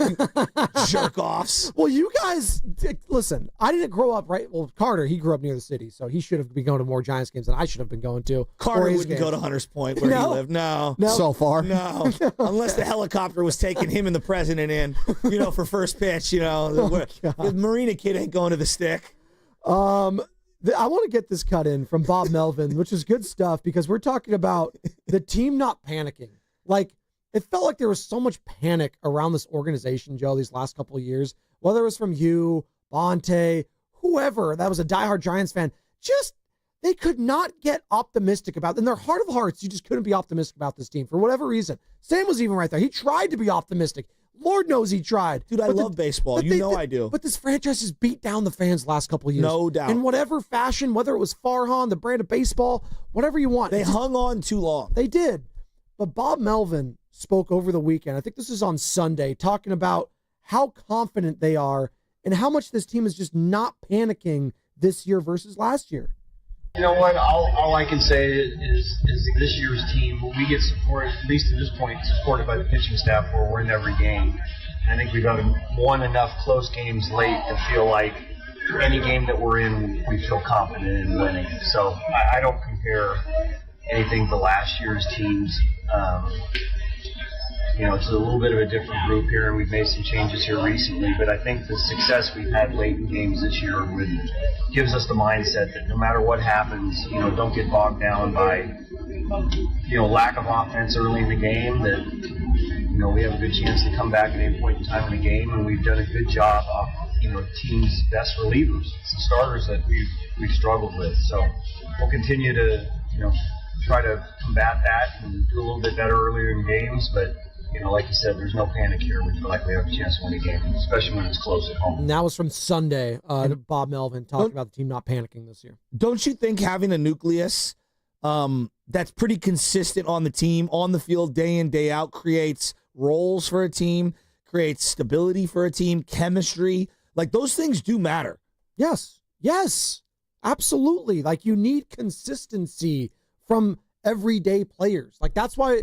Like, we scoffed a little bit, or some people might scoff, but the fact that Willy Dibs is out there every day, like, and if he's not even contributing at a high level, the fact that you have an everyday player to look forward to, I think it was just, platooning has its place. No one's arguing that. Platooning has its place. You can't platoon 7 spots. You just can't.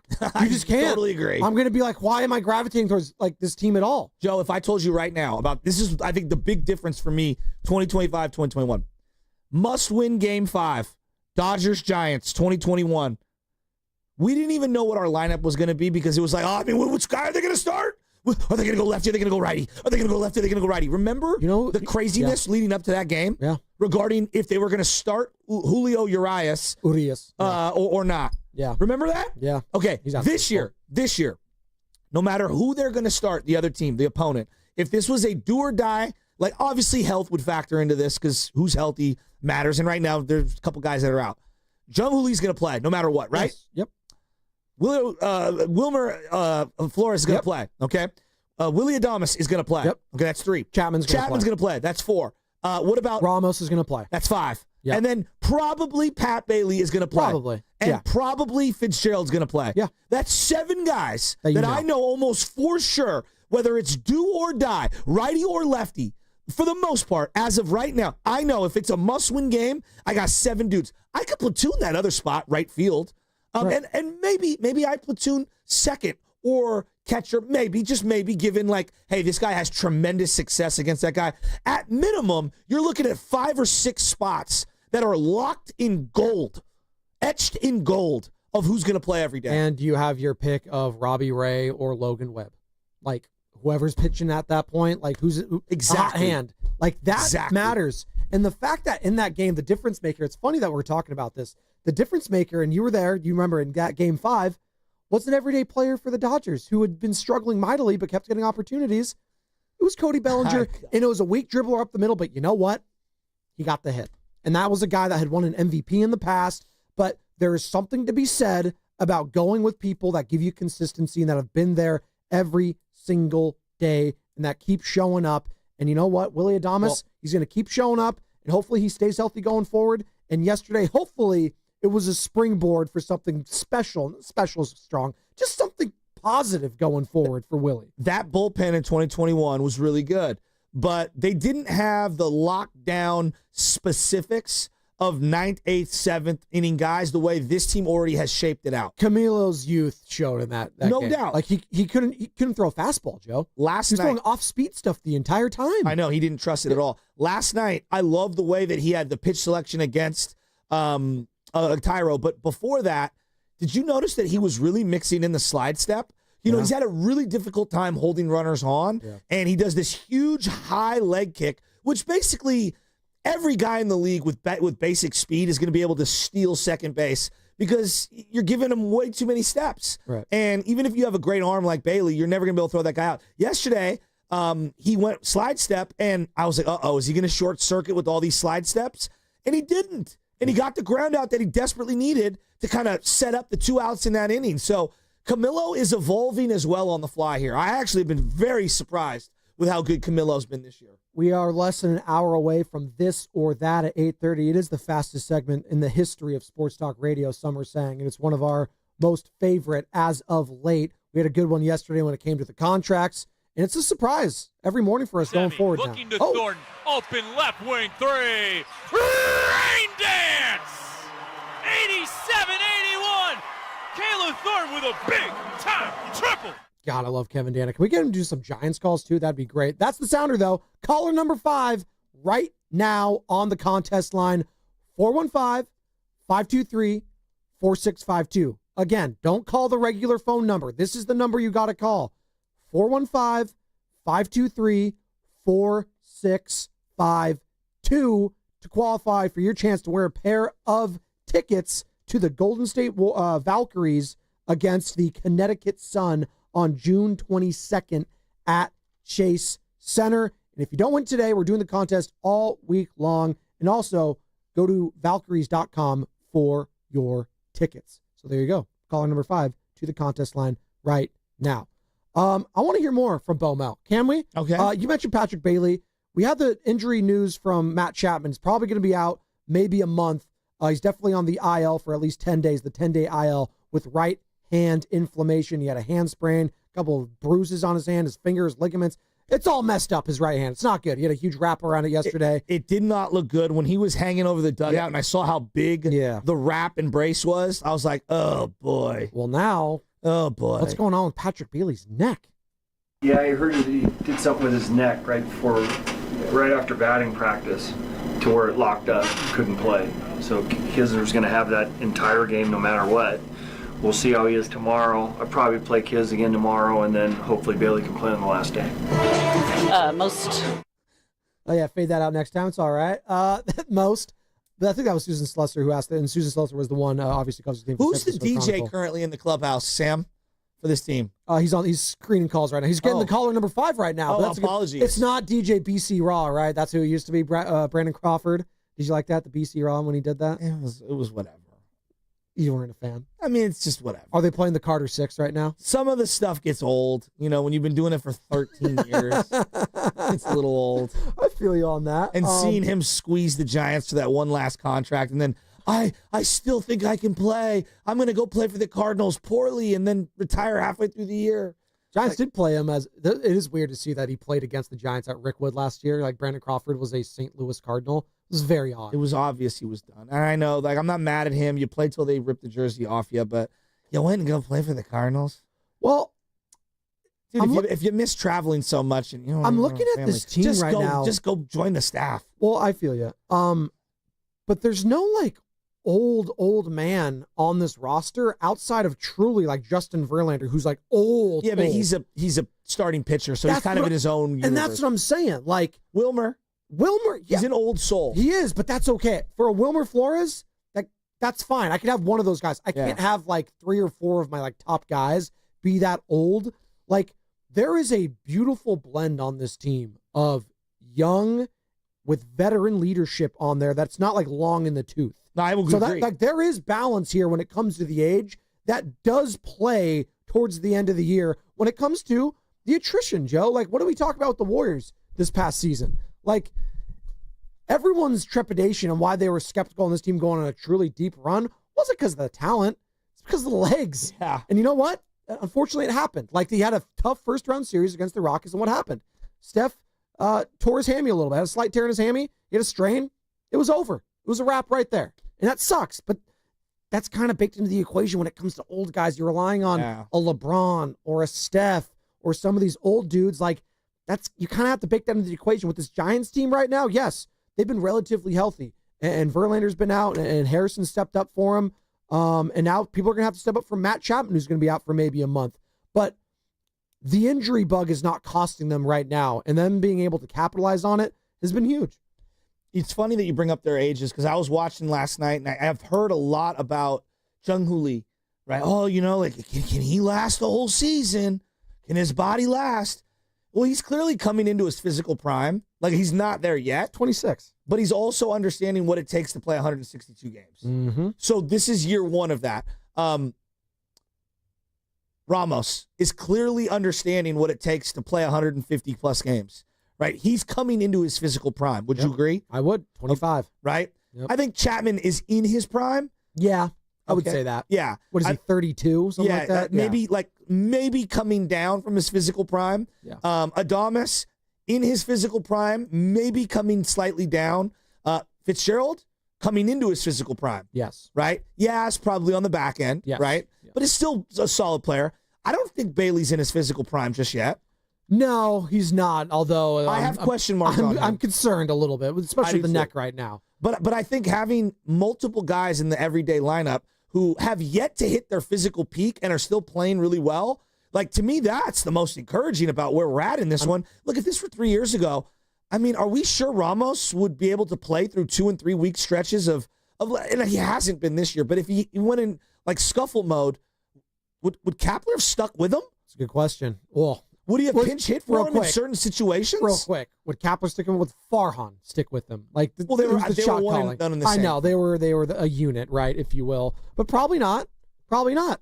They would have platooned him. They would have done something else. And Wilmer Flores, you said he's the old guy on the team. He's 33. He's only a year older than Matt Chapman. but he's a very old soul, I guess, is the way I would describe him. He's been around since 2013. A lot of the younger players look up to him because he's been in a lot of different clubhouses and he's been around the game for a long time. Right. Here's Bob Melvin, though, as we're talking about picking up the slack with Matt Chapman out. Here's the skipper talking about it. Right away with Adames, too. I mean, Jung-Hoo leads off with a triple, and Adames gets him in. I think that's really good for him. And then we're going to need contributions from everybody. And look, Kisner's at bat was huge as far as the inning went, drawing a walk right there after being, so he called upon, an hour before the game, maybe, and he was ready to go. So, just a lot of good things happened in that last inning where earlier in the game, not so much. I mean, listen, all these young guys stepped up. Guys like Kisner, who the hell is this guy? Never heard of him. You never heard of him. No, I'm dead serious. No, right? I had never heard. And I follow. I didn't know how to pronounce his last name because there's like 2 N's in there. I thought it was like Kisner, but it's just the N is silent. It's like the golfer Kisner. There you go. Exactly. So Schmidt, first pitch, left center, Bomsky. Great. Boy, he needed that. The team needed it. And that was an instant jolt for them. After they gave up 2, Spencer Bivens gives up 2 in the prior inning, you immediately punch back a little bit. Okay, so now you're down just 2. Great. Fitzgerald gets the walk. Great. That's what we needed. Just patient at-bats. Force them to come in on you, right? Don't be, and they weren't fooled. These are young players right now, not getting fooled at the plate. Being decisive, being discerning, right? Kisner also walks. So you got first and second. You get the fielder's choice. Fitzgerald's out at third. Lee's on first. So you got first and second still. All right. Lee gets the second and third because there's a wild pitch. And then right there when the wild pitch happened, I was like, this team's shook. Right before the wild pitch, Flem goes, free 90 here would be really good because they threw one in the dirt way to the outside. Flemstradamus over there. Dude, Flem, you could feel Flem like needing that win for his soul so bad through the broadcast. Well, then right after that, another clutch walk. So Fitzgerald walks, Kisner walks. Then you clutch Willy Adames at bat right there when they needed it most. Bases are juiced. And then Flem, oh my God, Ramos. It's a sac fly. But they needed it anyways. Here's how it sounded, actually. I got it right here. 2 and 2. Apparently a lot. Yeah, throwing 100. Ramos out to center. Doyle will track it down. Tagging at third, Kisner. Also tagging from second, Lee. And it's a 1-run game, a sacrifice fly. It's 5-4, and he just didn't quite square it up enough. But he gets the run batted in. Did he Flem? One more time. I thought he tanked it. We all did. Flem thought it. I thought he tanked it. 2 and 2. Apparently a lot. Yeah, throwing 100. Ramos out to center. Sac fly. In fairness, every fly ball at Coors Field makes you feel that way. So, Oh my God. But caught. But caught. No. By the way, somebody posted that Yankee Sterling. one gone. What did I get wrong? And on the beginning of that call, what's the woman who does that used to do the games for them? Susan? Yeah, Susan. Okay. Yeah. She is just rambling at the beginning of that call. There's this guy I follow on IG who does facial expressions to all these famous calls. He's pretty funny. Susan Waldman. There you Susan go. Waldman, Yeah, thank you. yeah. I mean, she's just rambling nothingness. And I didn't realize how gold that audio was on the front end as well as on the back end of John Sterling completely missing the call. You, Abate, had one of the great interviews. Like, John Sterling, I'm not even saying this like tongue-in-cheek. He was one of the best interviews you guys have ever had. Just the legend that was. He is such and a you legend. guys tried to ask him about all the drama of the early 90s of the Yankees, and he sidestepped it, didn't acknowledge it at all. Well, about this current Yankees team, I mean, or if you want to go back to that other Yankee team, just the talent alone on them. You just think about all the great players and the great names. No, John, we don't hear about the drama. Well, I'm not going to get into that. But he's just such a gem. And I do miss him because there is something. It is high. It is far. It is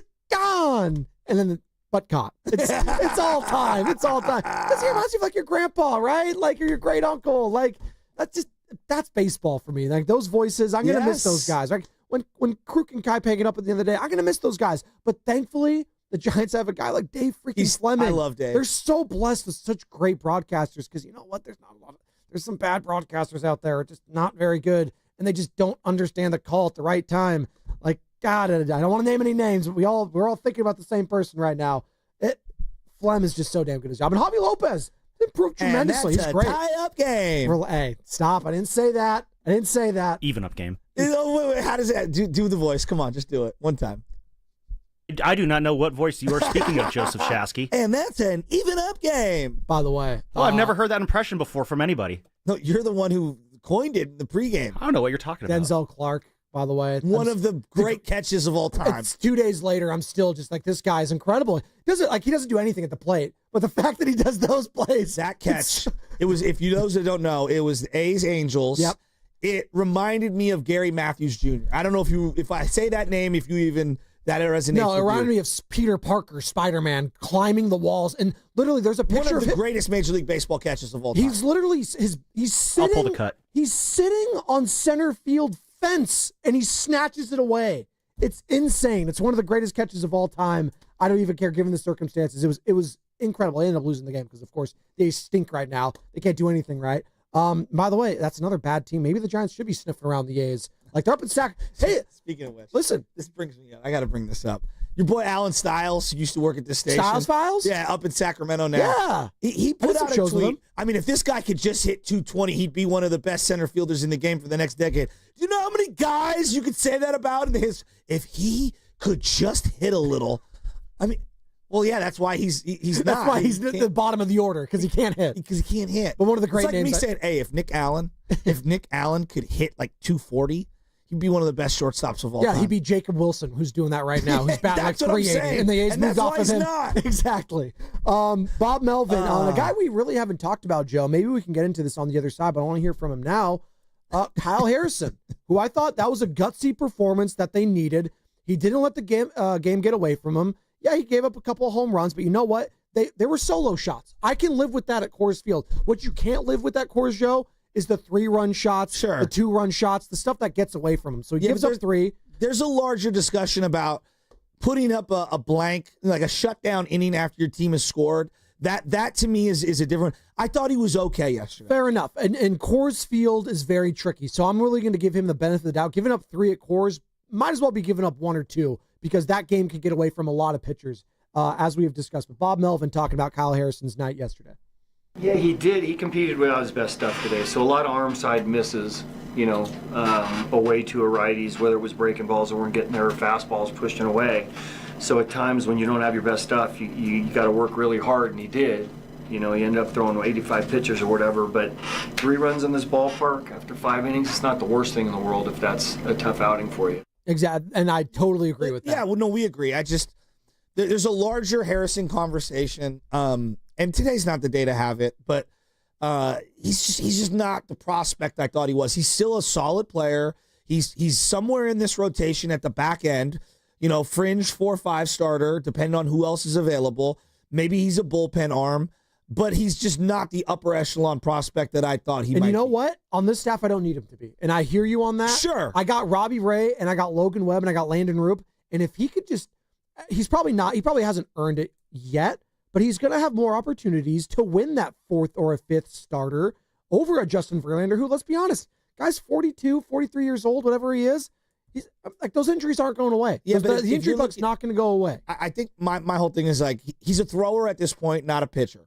Meaning he's a one-pitch guy who struggles with fastball command, outside and up, and then he can't get his breaking ball over for a strike right now consistently. Now, breaking balls in Colorado, it's very difficult to be able to throw those anyway. Yeah. So I'm not going off of just yesterday. To me, it's more body of work of what I've seen from Kyle Harrison and what he represented and kind of like the hype. Like, as a player, he's fine. Like, he's okay, whatever. But he's not untradeable, which is what I was led to believe, leading into where he was, slotted as a prospect in Major League Baseball, not just by the Giants, but by the industry as a whole. He's just not that guy. And also, like with Wisenhunt pushing in AAA, I'm fascinated to see where he's at as a pitcher in comparison or contrast to Kyle Harrison. I look at Wisenhunt. He might be the guy that you start, dangling around come trade deadline time. Sure. That might be the name. Sure. People look at. And he's very young, right? Yeah. He's very young, and 23. I'm willing to give him lots of time to grow. No one thought Ryan Vogelsong would evolve into Ryan Vogelsong. No. But what I'm saying is that when I originally had heard and watched and saw all of the hype regarding Kyle Harrison, I was led to believe he was more of a polished product and a little more dynamic. And to me, he's a guy right now, and it's a little underwhelming. You know what's not underwhelming, though? The injury report.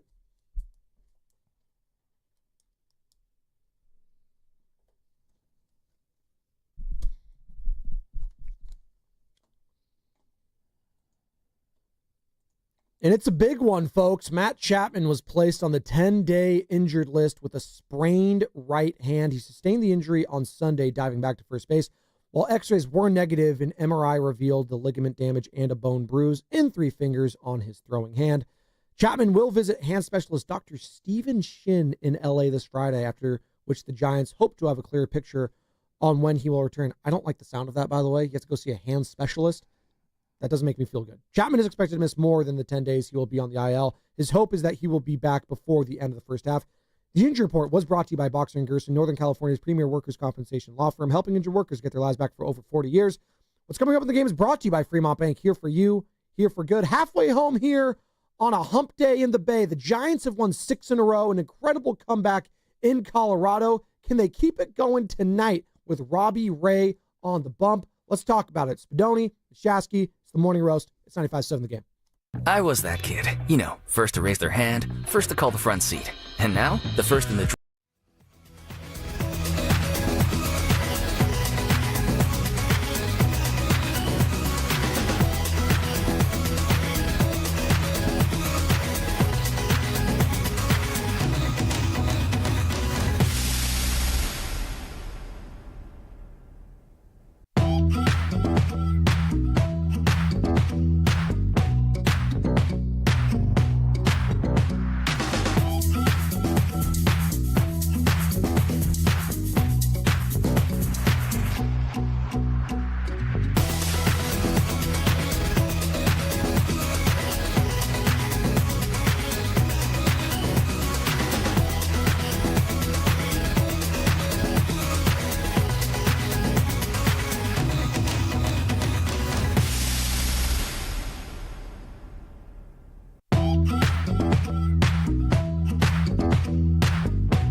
Two.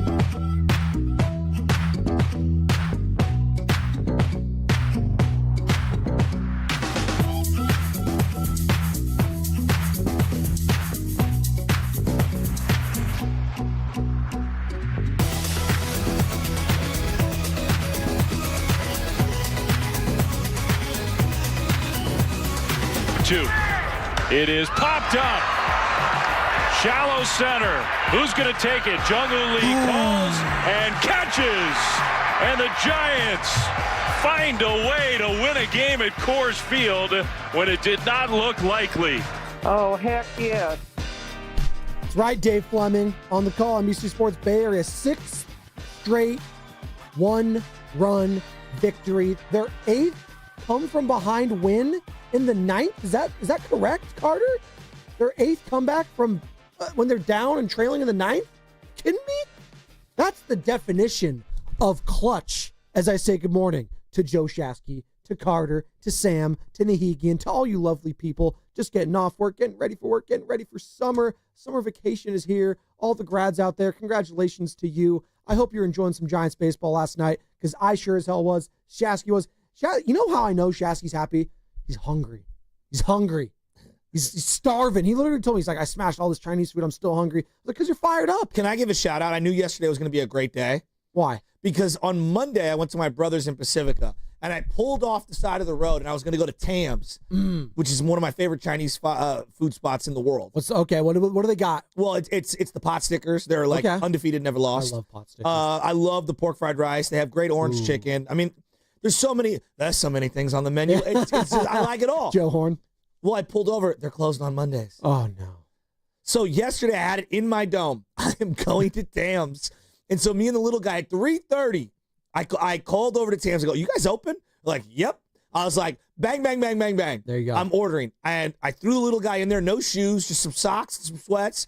We jammed out there. I was in my flip-flops. I picked up Tam's. I drove all the way back home, smashed some Tam's. Me and him crushed it. Well, that's perfect. I love certain foods, and Chinese food's one of these. It's easy for the kids. If I just get some fried rice, perfect. Just eat that. He loves it. There you go. Easy. Little egg, little pork, a little bit of rice. Get everything in there. Get some peas in there. Get all your veggies. You're chilling. I gave him a little bit of the pot stickers. Yep. I believe it's chicken. I don't know if it's pork and chicken. I don't know, but they're so good. Oh yeah, you got the MSG sprinkle in there too. It makes it flavorful. Love that. Tam's is incredible, and so I knew we were going to have a really good day. And then first bat of the game, Jung-Woo Lee off the wall, and I'm like, let's go. And Willy Dibs knocking him in, like. I could feel that we were having a good day, but then, when they gave up that lead and for them to fall down what they did, I did feel like, oh no, this is going to be one of those games. Everyone's going to be angry. And they found a way to win. And shout out to those watching on Twitch, Twitter, and YouTube. Brought to you by First NorCal Credit Union. For a low rate auto loan, apply online or just ask for First NorCal financing at the dealer. And as always, we are coming to you live from the Laughing Monk Studios, Laughing Monk Righteously Brewed in San Francisco, where Shasky will be making an appearance potentially later in Sunnyvale, because Willard and Dibs are going to be broadcasting live from that location. I wonder if the lobster linguine is going to be out for them, the prime rib. What are they going to be eating out there? The burgers? I don't know. The salads? The brewskis? Can't be drinking on the job, Willard and Dibs. But you know what? Just go have a pop there. Go hang out. Why not? Go say hi to the guys. They'll love it. And you know what?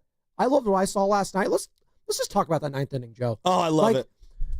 I actually posed this question to you guys right before we hopped on to this segment.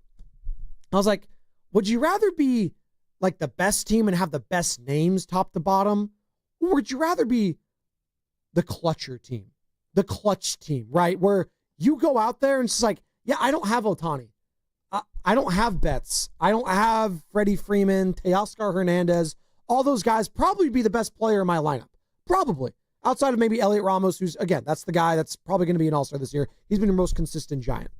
But hell, if I'm the clutchest and I have all those come from behind wins in the 9th inning or later, like, that tells me I'm not scared of anyone and I could beat anyone on any given day. Baseball is about magic. Yes. Like, going back to the word that you brought up before. Now, you got to have talent. There's got to be a baseline of talent. Yes. We all would agree. But, like, think about when the Braves won it all. Acuna was hurt. I was going to say, think about the 88 World Series. Just going back, just have a local tie to it, right? Okay. The A's went to 3 straight World Series, and they were probably the more talented team. Their team top to bottom was as good as you could. build in the last 40 or 50 There you years. go. No question. They had No how many question. rookies of the year in a row? Like they were stacked. You had the Maguires, the Canseco's, the Hendu, Stewart, Ricky Hendersons of the world, right? All Barney those Lansford was a batting champ. Dennis Eckersley, MVP, like one of the greatest Cy Young, right? So, all those guys. And yet, it was a tight game, and you had Dennis Eckersley on the mound, and what happened? Kirk Gibson on a bum leg went out there, and it was a clutch-ass victory from the Dodgers. God, I hate that. I know, and my dad hated him too, but it was the most iconic hit ever. Now, that's a far cry from a game June 10th in Colorado between the Giants and Rockies, but I'm just saying there's something about being the clutcher team that matters in the end, and I don't give a damn if it's the Rockies or the Dodgers. If it's a tight game late, I like the Giants' chances right now. How times, could you not? Well, how many times in baseball in the playoffs have we seen the best team in baseball not advance all the way to the World Series? Oh, happens all the time. I mean, one of the greatest regular season teams of all time, Seattle Mariners, didn't get out of I believe the first round. I mean, how many times have we seen the A's here? The A's over here, just like stacked. And the Giants, the year that they won the division against the Dodgers, they lost to the Dodgers in the playoffs. There you go.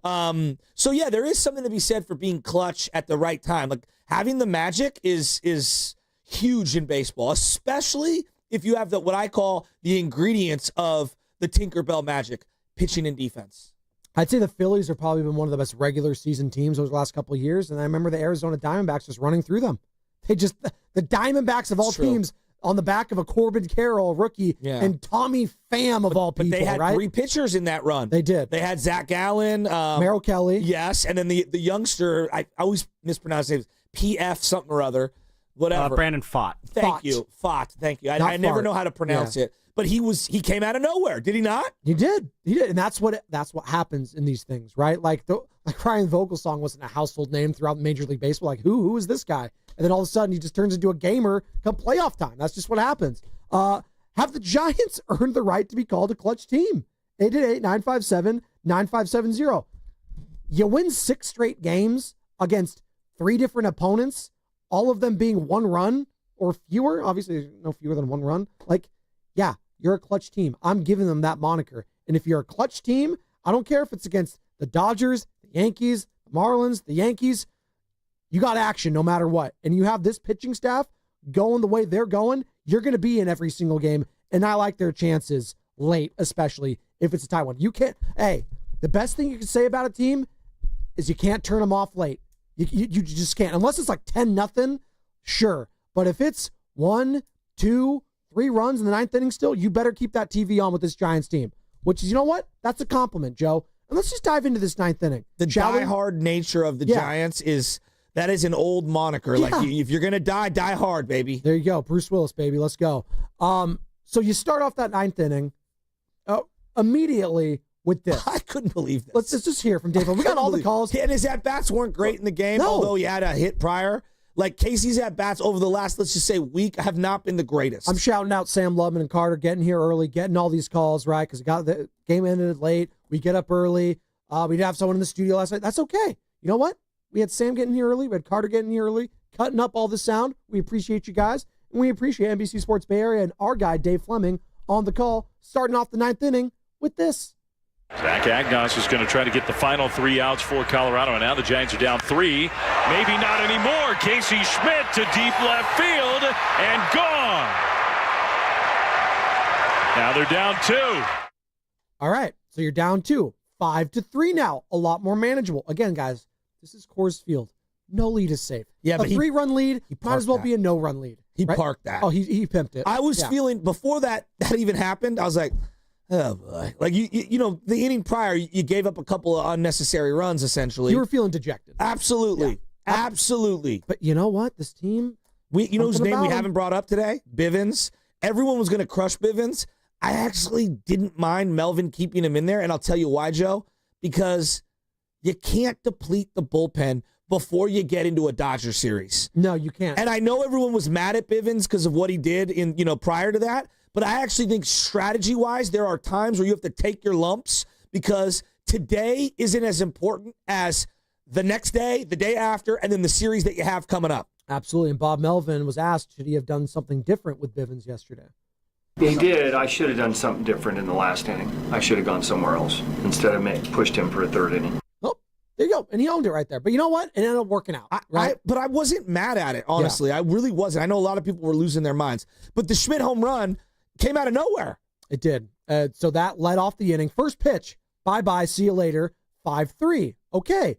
And we get some good at-bats here from the youngsters. Tyler Fitzgerald. A walk. Discipline at the plate. If I'm not going to be swinging for the fences, and again, this is a Moneyball staple. This is what Bob Melvin has done in the past with Oakland. It's what Farhan was doing a little bit here. And this is just what everyone in baseball does. Get on base, all right? If you're not swinging the ball well, just be patient at the plate. Take some pitches. The guy's clearly shook. He just gave up first pitch. He just gave up a home run. He was all over the place. Make him beat you, right? Yes. Okay. All right. You're feeling the pressure. I'm not gonna just go up there, swing at the first pitch, and to help you out. No. I'm gonna take what you're gonna give me. I'm gonna walk, and then Kisner right after me. He's also gonna walk. So now 0 outs, runners on first and second. All right, we're cooking here. Jung-Hoo Lee gets to the plate, and he beats out what would have been a double play. Lee hits a little punch shot and a squibber. McMahon not in time. Wow. McMahon got the force at third, and Chapman made it real close at first. What a play. How many guys playing center field the last couple of years would have been doubled up on that? Oh, I mean. And look, he put the ball in play. It was a hell of a play by McMahon, tagging the base and throwing all the way across the diamond to even make it close. But this goes back to team construction and having a little more speed. Little stuff. Yep. Little stuff. So now you got, first and second with 1 out? So we have first and second, because Fitzgerald's out at third. Incredible play by McMahon, by the way. There's not a lot of good players on the Colorado Rockies to look at. McMahon, he had some plays yesterday at the plate, and obviously defensively, I was like, oh, okay. They got some players. I mean, Tyro Estrada was there, of all people. We'll get to him in a second. So after that, do we have there was a wild pitch, all right? And he had almost gone wild the pitch prior, and Flem's like, man, a free 90 feet here would be really good. The very next pitch. Flemstradamus right there. It was unbelievable. So you got Lee to second, and then you got Kisner to third. So second and third, all right? And you got the out there already. You already got 1 out, all right? So this is the big one. Willy Adames hit earlier in the game, hit a home run. He's down 0-2 in the count. But he's down 0-2 in this count. And for him to do this from down 0-2 to get the bases juiced, might have been the at-bat of the night. So what'll this be? The 8th pitch of the at-bat here to Adames. Tying run in scoring position, 9th inning. 5-3 Rockies. That's high, ball 4. Adames draws the walk. Bases are loaded. I mean, you could feel the Giants fans in the crowd. Yeah, I mean, it was a dead crowd. We had Woody Page on yesterday, and we were trying to wonder, it was like, why the hell are people still going to these games, the attendance? And he was saying, it was like, yeah, well, they're all Yankees fans, they're all the opposition, and clearly all the Giants fans made the trip. It looks like a beautiful ballpark. I've never been to Denver. I've always wanted to visit. I've heard it's a lovely place. It's a mile high. It's great. I do want to visit. I do, whether it's a Broncos game, whether it's a Rockies game. Nuggets I don't really care about, but yeah, those would be great. Because I could just the Pepsi Center. I think it's the Ball Arena. Is it now the Ball Arena? Yes, the Ball Arena. I'd rather just watch the Avalanche. Just watch Jokic here at the Chase Center. It's probably a lot easier, right? Or Jokic with the Lakers when he joins the Lakers. Yeah, I'd love to see him at Crypto. I'd drive down the league forces Jokic to the Lakers. That'll be great. Can't wait for that. And then here's Elliot Ramos. Stop it. The next at bat, Joe. We all thought, I was like, okay, 1 out, bases juiced. Best player on the Giants this season is at the plate. It's Coors Field, right? I know. Is he going to go grand salami on us? Fleming? Is he? 2 and 2. Apparently a lot. Yeah, thrown 100. Ramos out to center. Doyle will track it down. Tagging at third, Kisner. Also tagging from second, Lee. And it's a 1-run game, a sacrifice fly. It's 5-4, and he just didn't quite square it up enough. But he gets the run batted in. Speaking of the Lakers, Flem with the Kobe-like pump fake right there on the audience. Drew the foul on us. We're going to the line for 2. We all did the same thing. And then There you go. But you got the run. Got the run in, but now you got 2 outs. Now you got 2 outs. It's a little I don't know. With an open base. With an open base, all right? And then this guy who's been there all year long. Do I see it on my board right here? No. Can you get that one on my board, Carter? I don't see it as of right now. Wilmer Flores beating it out. Continue. It's just... But you feel the drama with this right now. It's been insane. Here it is. Okay. Like, it all comes down to this guy who's been the clutchest. As we're talking about this team, whether it's clutch or not, 888-957-9570. Have the Giants earned the right to be called a quote-unquote clutch team? Well, Mr. Clutch himself this year for the orange and black, Wilmer Flores, 2 outs, runner on third. Can he do it? 2-2.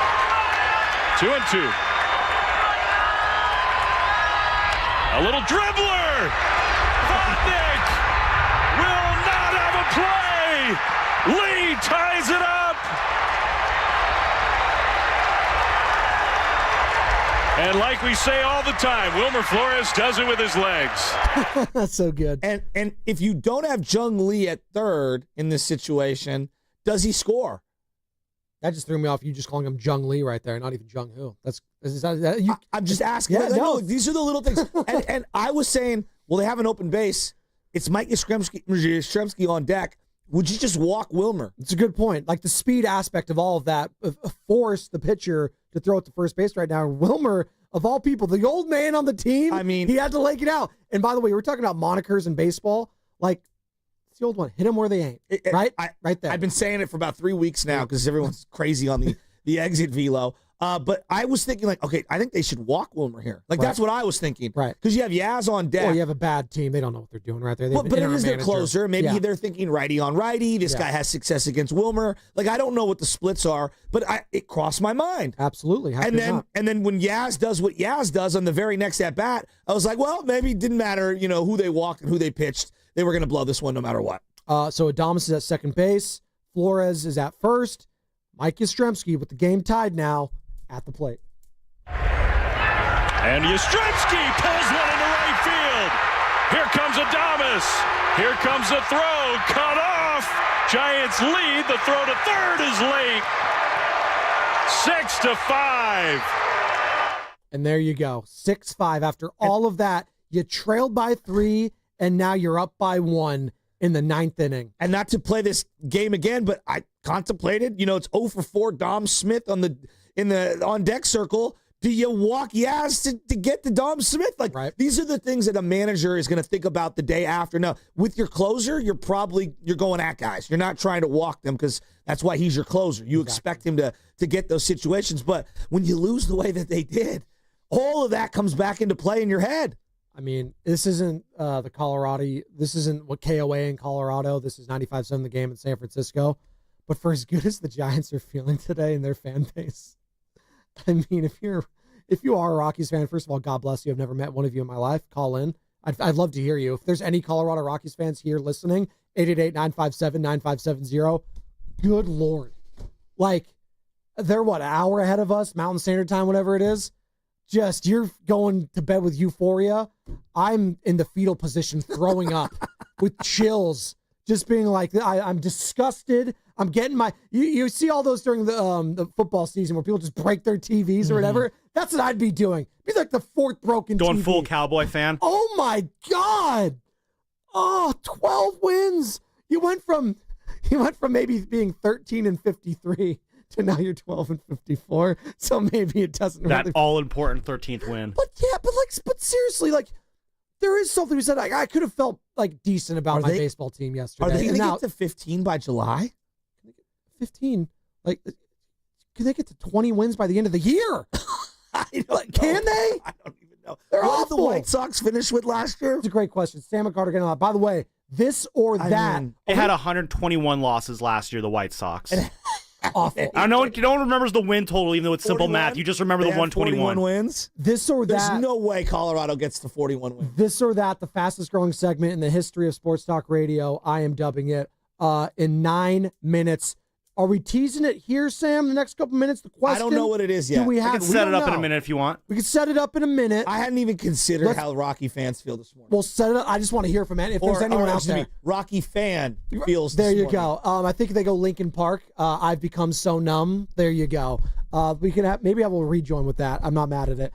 Like, there's something to be said about just the ineptitude that is a sports franchise. Like, we've had some bad teams here in the Bay. We saw the A's. That was just a totality dumpster fire. Them leaving. It was all but they bad. identified good talent over the years. They did. They have talent on their team. Yeah. Like right now, the Rockies have just been they're hopeless. Just a dreck of nothingness. Nothingness. Chris Bryant, who's not even Tyro played anything. Estrada's played more games than Chris Bryant, and he's played like 12. Remember when I said, and Chris Bryant has played more for the San Francisco Giants That than is 3 out of the 4 seasons in Colorado. That's crazy. He's more of a Giant than he is a Rocky at this point, it feels like.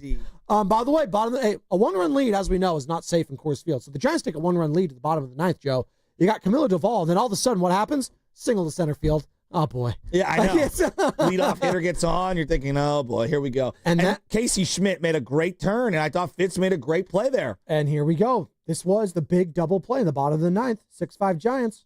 The 2-2. On the ground to third. Schmidt. There's one. Fitzgerald and got him at first. What a stretch and pick by Dom Smith. 2 down. So for a lefty stretching toward home plate, you're backhanding that ball as you're falling down, trying to keep your feet on the base. For a right-handed fielder, it would have been easier because it's their left hand sticking out to catch that ball. That was a hell of a play by Dom Smith at first base. It was clutch. His toe just staying on there, just staying tapped. Like, that is such an underrated skill, and that's why it helps to have, like, the big boys, the Mattles, the 6'5 guys, the 6'3. Athleticism, too. Athleticism is very important. So if you're not hitting at the plate, you better be big and long and be able to do that. And that was huge from Dom Smith there. But the inning's not over yet. You get the double play. Then Hilliard walks. Then we get a single to right. A little blooper in front of Yaz where it's just, there's nothing Yaz can do. You cannot do anything because if he about that. dives and misses that, then you're screwed. Exactly. Yeah. Then he did what you needed to do in that play, and that guy read it the entire way with 2 outs and went first to third easily. So you got a runner on first, runner on third, 2 outs. What the hell's Tyro Estrada? Of all people. Forever Giant. Oh, my God. I actually like Tyro. I did too. He had a good season for me in fantasy one year. He was the only guy at one point could get stolen base for the Giants. He was their only speed threat. Remember that? And here's how it sounded. Tyro Estrada at the plate. Dave Fleming, take it away. Here comes another 0-2. It is popped up. Shallow center. Who's going to take it? Jung-Woo Lee calls and catches. And the Giants find a way to win a game at Coors Field when it did not look likely. And Dave Fleming on the call, courtesy of NBC Sports Bay Area. The Giants, after all of that in the 9th inning, 6-5 the win. They've won 6 in a row, and they are 39-28, a half game back of the Los Angeles Dodgers. Let's go, First baby! place in the NL West. Let's go! Can't freaking wait, and I can't wait for this or that coming up in 5 minutes. What's the topic, Sammy? Yeah, so, we're talking about clutch teams and hitting and pitching and all this stuff, and we got a nice little ballpark contrast this week. We saw the Giants playing in Oracle Park this past weekend, a noted pitcher's ballpark, and they are in Coors Field this week, a noted hitter's ballpark. So, gentlemen, the question is simple, this or that. Would you rather your team play in a great pitcher's park like Oracle or a great hitter's park like Coors Field? That's a fun question. 888-957-9570. Would you rather your home team play in a hitter's park or a pitcher's park? That is the this or that question of the day. So start lining them up. Call or text. Remember, that segment's about you, the people. It ain't about us, although we will give our thoughts. Spadoni, Shasky, Lubman, Carter, we're rolling, baby. And that's what's coming up, brought to you by San Francisco International Airport. Traveling in 2025? Start your journey right at San Francisco International Airport. With the most nonstop flights from the Bay Area, easy parking, live performances, and tasty food, why settle for less? Fly from SFO, where your best journeys begin. Visit flysfo.com.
Talk to him. He's aura. This is aura right here. I want to thank you guys, Shasky, and I listen to you guys every single morning on the way to work. You guys make my morning drive way better. I had my naps timed out, bro. You swear your naps timed out? Dude, I got to time out my naps like JJ Redick. It's one of the greatest drops ever. Can we get the sand one back on there, too, for summertime? Oh, my Anakin sand drop. This or that, it's upon us. It is. 888-957-9570. When you got the open, give me the thumbs up, Carter, and we'll play it. Let's do it. Light up.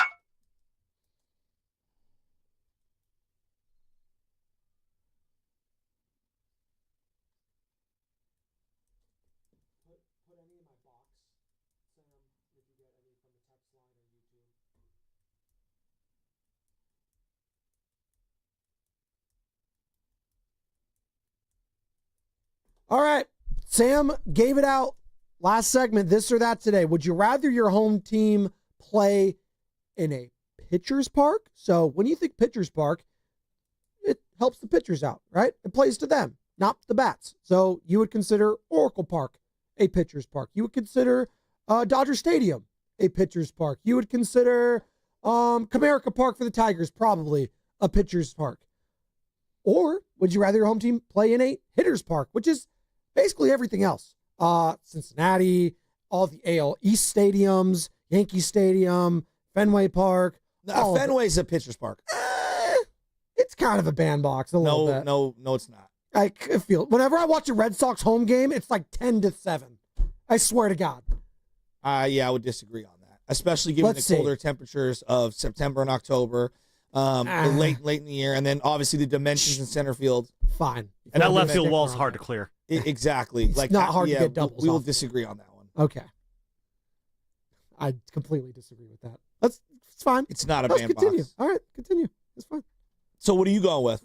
I like pitchers parks, personally. I don't like to make it easy on the opposition, right? Why do I make it easy on them? No. Now, the casual is going to say, you know what? I want action. I want to see home runs, whether it's for my team or the opposition. So let's play in Cincinnati, Great American Ballpark, if that's still what it's called. I don't even know. Let's play there. All right. Sure. But for me, I like pitching. I like fast-paced games. I do. I'm not trying to be there for 4 or 5 hours, Joe. I'm just not. I know games don't last that long now with the pitch clock, but I'm really not trying to be there for longer than 3 hours. I don't care if you think I hate baseball or not. That's just me. Time is money. Yeah. I got 2 kids. And a bunch of problems. Give me the pitcher's park in a pitcher's duel any day. That is me, though. That is me. I grew up going to Collie in the Oracle Park. So there you go. In Candlestick. What makes baseball great is its tradition and the history and some of the museums around the league. And so I'm always going to go pitcher's park. So, obviously PNC, incredible, clearly a pitcher's park. AT&T Park, Oracle, the Giants, clearly a pitcher's park. Petco, quietly is a pitcher's park. Dodger Stadium has been a pitcher's park for a long time. The high walls, the vast outfield grass. There's no doubt about that. And then let's just go back to the history of the game, whether it's Crosley Field, the Polo Grounds, all of the great nostalgic stadiums of yesteryear were all pitcher's parks. Very few were hitter friendly. I'm always going to go pitcher's park every single time. Fair enough. By the way, I think I said Dodger Stadium, which quietly is not a pitcher's ballpark anymore. Since this is from 2020 to 2024, I have all the home runs. Well, they've also built an unbelievable, I know, offense. So I'm sure that skews some of the numbers. No, that's a great point. But Great American Ballpark for Cincinnati, it is the lead. Everyone gets home runs there. Yeah. 1,031 home runs hit at that ballpark between 2020 and 2024. This is via RotoWire. Yeah, I would also look at OPS, doubles, triples. We'll simplify it, though, yeah. right? We'll just do the home runs because that's what everyone cares about. That's fine. Yankee Stadium, number 2, 991. Dodger Stadium, number 3, 987 home runs over the last 4 seasons prior to 2025. Angel Stadium's up there. Got Atlanta. Atlanta's Globe Life Park with Texas got there. What is the common theme on a lot of these? Also warm weather. Warm weather, exactly. For the bulk of the season. Fenway, by the way, Nationals ballpark is more of a pitcher's ballpark. Yep, Nationals. Fenway there is right there at the middle. They're 16th, but 8:35. I think you're fine. We can meet in the middle technically there. It's a middle of the pack when it comes to power. I think the green wall, the green monster makes it appear, which obviously it's close in proximity, but I think it's pretty balanced in comparison to Great American. No, for sure. Target Field is the one in Minnesota, and I'm not Googling, but to me, that seems more pitcher than it does hitter. It's actually top 10 in home run. 885. That surprises me. Yeah, it's right there. That really surprises Right there with Rogers Center in Toronto, obviously. Coors Field, as we're talking disadvantages. The humidor. The humidor, right? Coors Field, 894. So they're 8th in total home runs hit at with a that lineup ballpark. no one could name. Exactly, and that's mostly the opposition, obviously hitting home runs there, as you would think. And then you go to the likes of Oracle Park, right? Number 28 in total, only 680 home runs hit from 2020 to 2024 at Oracle Park. Now, that also speaks to, as you're saying, the Giants' offense not being able to hit there. But historically, I mean, they really haven't. It just is what it is. Outside of Barry Bonds of the world, the Jeff Kents of the world, it's really tough to hit there. PNC Park in Pittsburgh, another place. Oh, yeah, reference that God, earlier. I see cruise missiles there every other day, though, it feels like. Yeah, but it's a pretty pitcher-friendly park. It is. Overall. And then, as I mentioned, Comerica Park in Detroit, just no one hits home runs there. They just don't. And they've moved the walls in, I think, 2 or 3 times in the last decade. The center field there, it's like 404. No, it felt like it's 450 half the time, right? Because you could never see home runs hit there. Coffin Stadium, then obviously the Collie when there was action being played there. Well, the beauty of the Collie, which is similar to Colorado, when you have large foul territory areas, that's always going to benefit the pitchers because when a guy fouls one off, like last night in the 9th inning, they fouled off 2 balls. I think Adames did one of them where it could have been caught if that's any other ballpark from yesteryear, those dual-purpose, multi-purpose stadiums where you had these huge foul territories. Now with the crowd right up on top of the action, fouling one off and barely getting into the first or second row is totally an advantage for a hitter. I know. That's not going to be representative in home runs. I mean, you saw how many Matt Chapmans played there at third base at the tarp, right? Yes. At the Collie. Like, how many Matt Olson plays did you see over the hell? How many Giants plays did you see when Battle of the Bay happened and with Brandon Crawford running over there? It also will factor in on wild pitches and pass balls. There was one at Oracle that hit the screen the last week and literally bounced right back to the catcher. And I was thinking to myself, wow, dude, that happens in Little League because we have different dimensions and different backdrops of these behind the catcher spot. And to see a ball bounce that hard, that fast off of the screen like that was very unique. So 888-957-9570, that's the number to call or text. This segment is about y'alls and your calls. All right, as a former host here, you like to say, 888-957-9570, this or that. Would you rather your home team play in a pitcher's park or a hitter's park? We got DG on the chat saying pitcher's park easily from the text line, the 707. Okay. Hitter's park all day. Runs are what we come to see. So that's what it depends, right? It depends on who you are, I think. If you just love the sport of baseball and you don't really have a huge say one way or the other, you're just going to a game to have fun, I feel you on that. But if it's for my team, and that's how you can answer. You can answer this anytime you want. But for my team, I want a pitcher's park. It is. I do. Fun. It was funny to me, in basketball and in football, the dimensions are all the same. Yep. The elements might be different. Yep. When you play in Denver, whether it's football or basketball or baseball, there's the thin air, and that literally can affect how much oxygen can come in and out of your lungs. Well, some players can't play there. Yeah, that's seriously, it's a serious thing with sickle cell. Yeah, absolutely. But the dimensions of the playing surface are identical. In baseball, even though they've obsessed on the numbers forever, none of the dimensions are the same. No. Not any of them. There are no 2 outfield walls that are even close to being alike, right? And so I always laugh at how the numbers, Major League Baseball and the numbers. It's dude, had Willie Mays played in Atlanta his entire career, and I'm not knocking Hank Aaron at all. Hank Aaron was an all-time player, clearly. One of the greatest of all time. How many home runs would Willie have hit if he played in Atlanta his whole career? He'd tell you over 800. Yeah, exactly. Exactly. I don't think A-Rod would have had the monster years he had in Texas had he played in San Francisco. No. Well, he played in Seattle, which was not was it the Kingdome then? No, where he was playing? He would have had great numbers, but they wouldn't have been what they were. Like those are unreal. I mean, playing in Texas, there's the heat and the ball just traveling and going farther. I mean, there's a basic element of physics. From the 925, it's this or that, 888-957-9570. Would you rather your home team play at a pitcher's park or a hitter's park? From the 925, Phillies play in a hitter's park and are good every year. A hitter's park helps make a team better. It's and true. They have great pitching. Well, and they have really good hitters, too. Like, Kyle Schwarber's hitting jacks everywhere. We've seen that. Yeah. Bryce Harper's hitting jacks everywhere. Trey Turner is hitting jacks everywhere. It helps when you have players like that. But yeah, as you're saying, they have great pitchers too. But we've seen in the playoffs, their pitchers get roughed up at that place. That's what happens. And that's why come playoff time, you know what you'd rather have. You'd rather have a pitcher's park because it evens the playing field for everyone, it feels like, when it comes to the bats. Like the home runs that you felt like Bryce Harper might have had in Philly, he's not going to have that in San Francisco, right? So I would like to have the pitcher's park, absolutely. 888-957-9570. This is from Theodore Rand. What's up, Teddy? The pitcher's park element makes the big hits more exciting. Ooh. Well, that's what I love about San Diego's quirkiness in their outfield, right field wall, for example. Boston's Fenway, where the center field is like it's like cuts at an angle. What makes Triples Alley so awesome? Like when guys hit one off the bricks at AT&T Oracle, I still call it AT&T. I love that. Like I love the awkward bounces, the green monster and stuff like that. I love all those quirks. Those quirks are what makes it. If a pesky pull. Yeah, pesky pull. You know, there's no doubt about it. Let me ask you this one. If you had to pick one park, like in MLB The Show, when you have two teams playing and you get to pick a park, right? What's the one park you would replicate for your home team if you could do it over? And it can't be, Oracle right now, because I think a lot of people would choose Oracle. I think everyone's going with this one as their second. It's probably PNC Park in Pittsburgh. Really? It's so sick.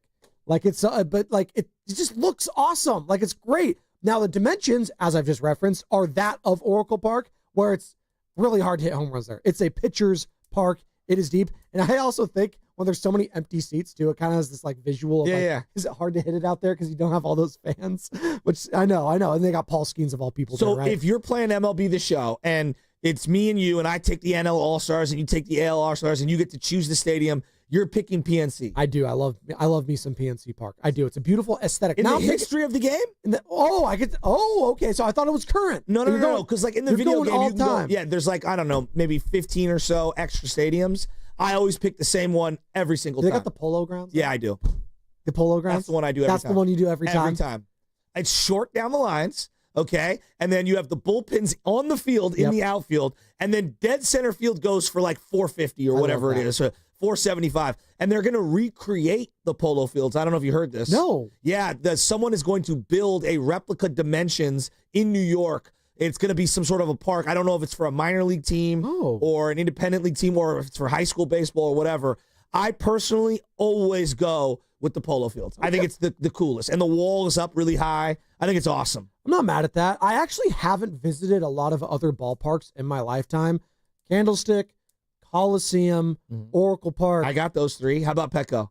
I have not been to I've been outside of it. I've been to Comic-Con right near it, but I haven't been inside the place. Really cool. I want to go to Dodger Stadium. Haven't gone there. Anaheim's sneakily one of the oldest stadiums there too. Anaheim's awesome. Yeah, it's actually a really good stadium. Yeah, I actually really like it. Anaheim's just such a kind of a low key place. I think it's like near like Disneyland or whatever too. So it's right over there. I wouldn't be mad at going there. I'll give you an Anaheim. I've been to Sutter Health Park, which is now a professional ballpark, by the way, considered technically.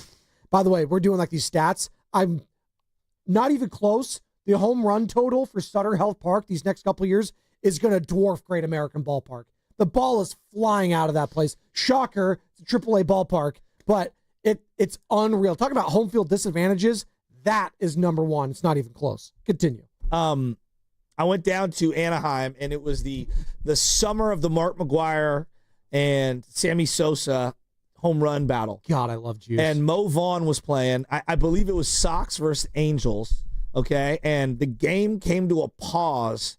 It was just like late August. We went down to Disneyland as a family. The game came... Red Sox or White Sox? No, it was Red Sox. Okay. There's only one Sox. That's the Red Sox. Well, there's two Sox. No. The White Sox are the White Sox.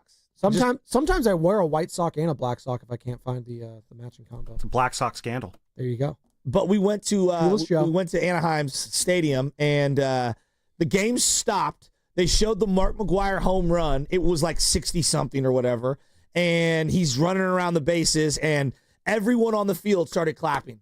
All the players, all the fans, everything was really cool. We used to be a proper country. Is that what you're saying back then? What? That's kind of how it felt. We used to be a proper country. Everyone going out there cheering on. No, I think Mark it was McGwire. more that like we all want to like pretend that the McGuires and the Bonds and the Sosas were always, persona non grata, when the reality is we were all rooting for them. They're American heroes to a degree, like baseball heroes, not. Yeah, I was gonna say real no, but I heroes. feel you on that. It was fun. It was just fun to watch. I personally, and I will die on this hill, you cannot write the story of baseball and where it is today without the inclusion of Sosa and McGwire. They both should be in the Hall of Fame. I agree with that. I think Mark McGwire absolutely and Now, Sosa. I'm not saying that you shouldn't document the things that they did somewhere on their plaque or whatever, and I know that some of their memorabilia is over there, but they helped bring people back. And I watched it, and it was awesome, and we cheered it, and people made a lot of money writing about it. Right. You journalists that think you're holier than thou. So, yeah, I find it absurd that they're not included. I mean, he has 580. This is Mark McGwire.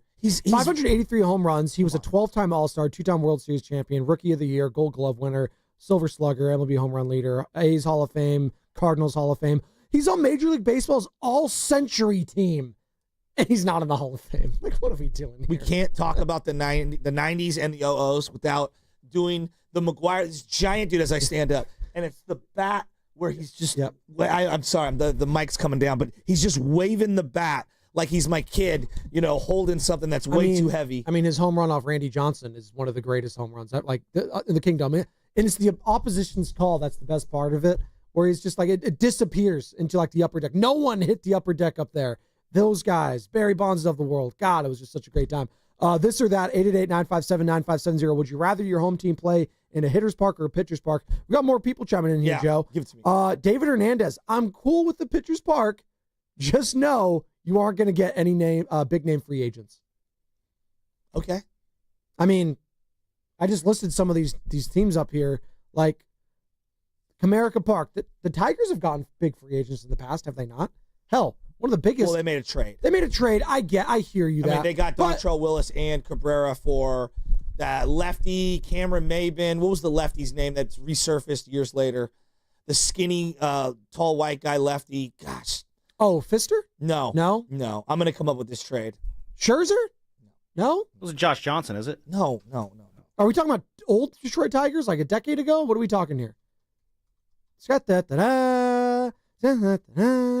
I'm actually surprised about this one. Busch Stadium in St. Louis, the last 4 seasons, they're 24th in total home runs. Don't you consider St. Louis like a home run hitting park? Well, it's changed. It used to be AstroTurf, and so it was even hotter on the surface. I know, but it's always it was like cooking. Whenever I'm watching a Cardinals game, I'm sweating here in the Bay Area watching it. But they've only 720 home runs there. Yeah, it's surprising. All right, here's that trade back in the day. I had the name Cameron Maben. I had said that. Andrew Miller was the lefty that I was talking about. Got it. Mike Rebello and another guy, De La Hughes, who I don't even. Yeah. But that was for Miguel Cabrera and Dontrell Willis. How'd that work out for the Tigers? Yeah, pretty good. They got to a World Series. They got to 2 World Series. I don't know if he was there was he there for the first one? I don't think so. I think Verlander was, maybe his rookie season. Maglio Ordonez on line 1. Remember that one? Oh, Maglio was nice. Yeah. And he was a White Sox. There you go. Hypeflix says, a pitcher's park keeps games close most of the time. I like that. I agree. I want some more tension. I'm all about the speed of the game, too. I'm not trying to, the worst thing I saw over the weekend, and I swear to God, and they shove it down our throat every single year, and I get it. It's one of the greatest rivalries in the history of sports. Red Sox, Yankees. It's always, I swear to God, it's on Fox every weekend. No, that every I other agree weekend. with. Every single time they play, the final score is 14-10 or something, and it takes forever. It's too much. It's too much, Joe. Do I sound like a hater when as you always say, do I sound like a hater?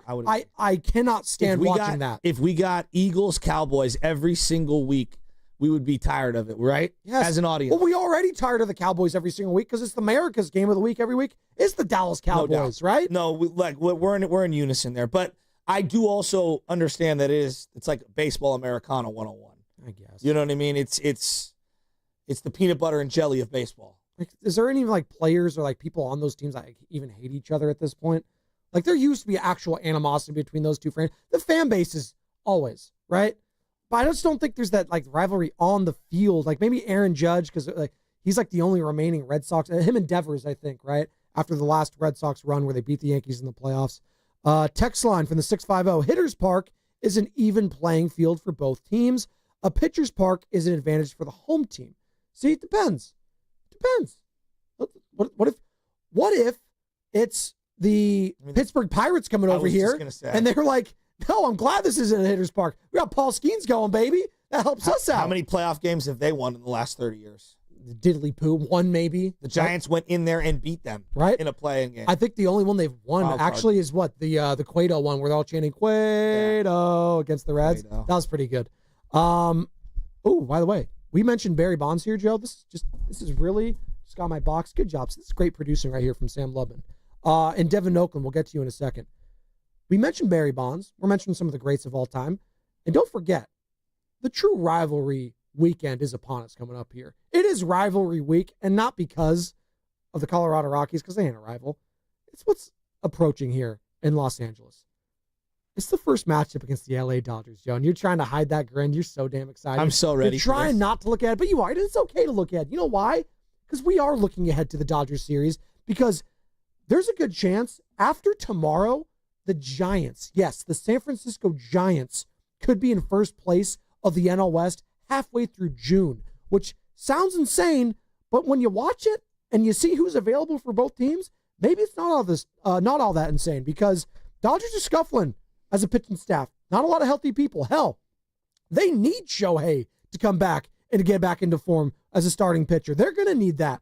But it starts this weekend, and you know what? Who better to talk to about Dodgers, Giants than Eric freaking Gagne tomorrow, 9:20, right here on the Morning Roast. We were talking about him yesterday. The specs, the little turtleneck, all of it. One of the greatest at-bats you'll ever see. It's Bonds, it's Gagne, it's high cheese, it's power. What more do you love than Bonds smashing back that foul ball straight back. It's one of the great at-bats. Everyone remembers where they were. And Gagne just going at him, too. I just love that. That's baseball incredible. Right there, right? Absolutely incredible. Absolutely. He's 40. I mean, Draymond, absolutely incredible. Gagne's going to be, he's coming up on 50 years old. God, all these guys, they're getting up there, man. They're getting up there. He was one of the greatest, I don't care. He was one of the greatest closers I've seen in my lifetime. He just was. For a moment, for a stretch. He had a moment in time, but like that same era had Hoffman and Rivera and Billy Wagner. But at his peak, he was one of those guys. Right? Well, he was great. He was untouchable. I think he had like a 3 straight year run. There's no doubt about it. But like Kenley Jansen in the Dodger uniform has had a way better career than I know. But when I think of like at bat, I'd rather go to Eric Gagne at his peak. It was a moment in time. That I would agree with. There you go. And it doesn't mean that he's best. Like hell, Mason Miller, who's kind of struggled this year, he had a moment last year where he was untouchable. I know. Like, Wilmer's basically knocked him off his perch with that at bat. It's cooked. It's done.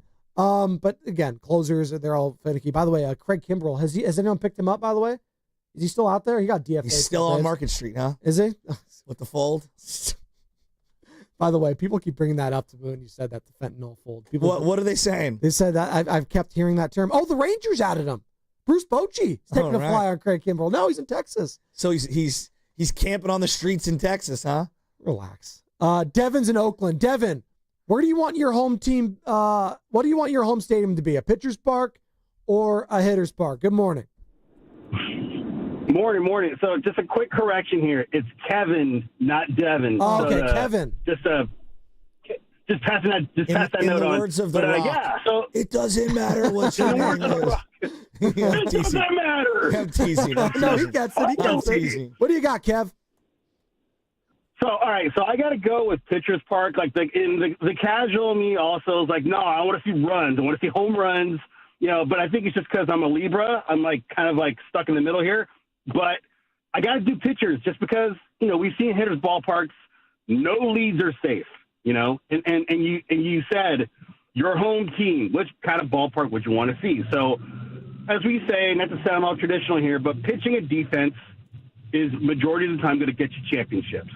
If you got great pitching, you're in a pitcher's ballpark. I want to see that. I know it's fun to see 14-12 blowouts and just like home run derbies all the time. But from what we've seen, no leads are safe in a hitter's ballpark.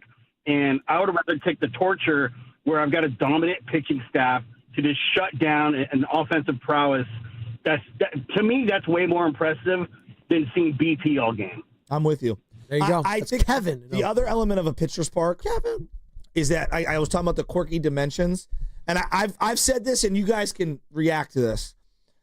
They're the two most exciting plays in baseball: around the horn double play. Right? I love watching. Whether it's short in the hole, third in the hole, going to second, back over to first. I just think it's aesthetically beautiful. It is, and for me, it matters like the time and place of it. Like, there's not all of them are built the same. There's clutch moments. Like the one yesterday was incredible. Especially given the moment, and you have two guys on the base pass running as hard as they can, maybe trying to blow up the play at second base. Like, that's an aesthetically beautiful play for me as just a sports fan. Totally.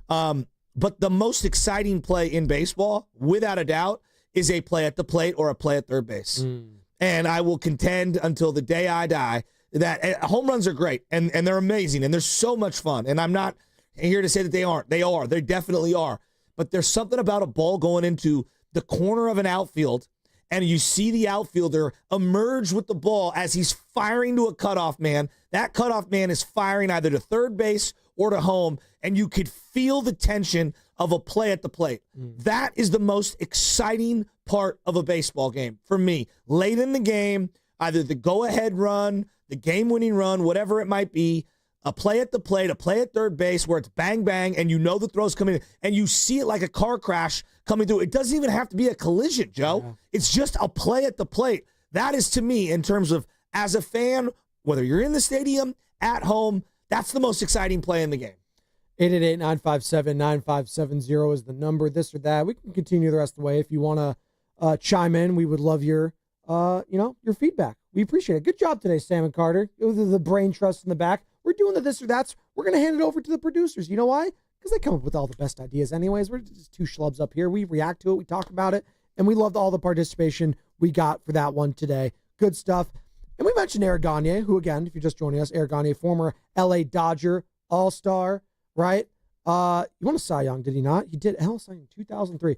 It doesn't happen a lot anymore, like relievers winning Cy Youngs. Like that does not happen generally, anymore. When's the last time that did happen, by the way?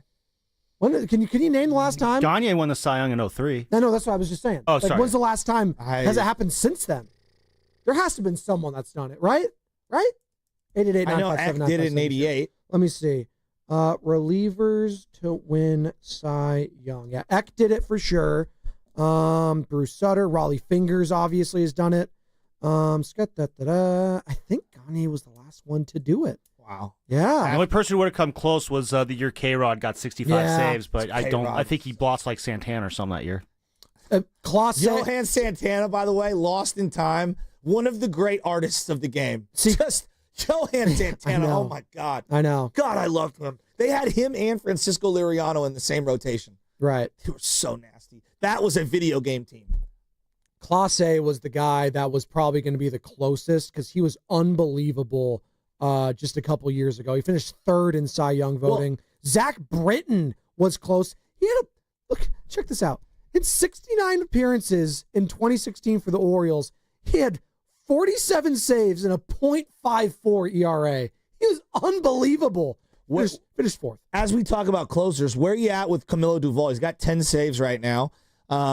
And it does feel like, although he's an adventure, Brian Wilson is beloved now. He was the ultimate adventure. Walk the bases loaded, strike out two guys in a row. That's what closers do. I think we all have we all think of those three different runs, right? Of those three different closers. Oh, it was all great. No, it was not. No. You did not trust Brian Wilson. You did not trust Sergio Romo. And you did not trust Santiago Casilla.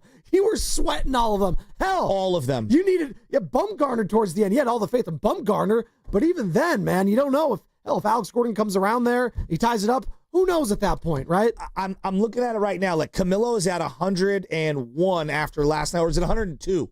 Is it 102 after last night? Career saves with the Giants. I think I was 101.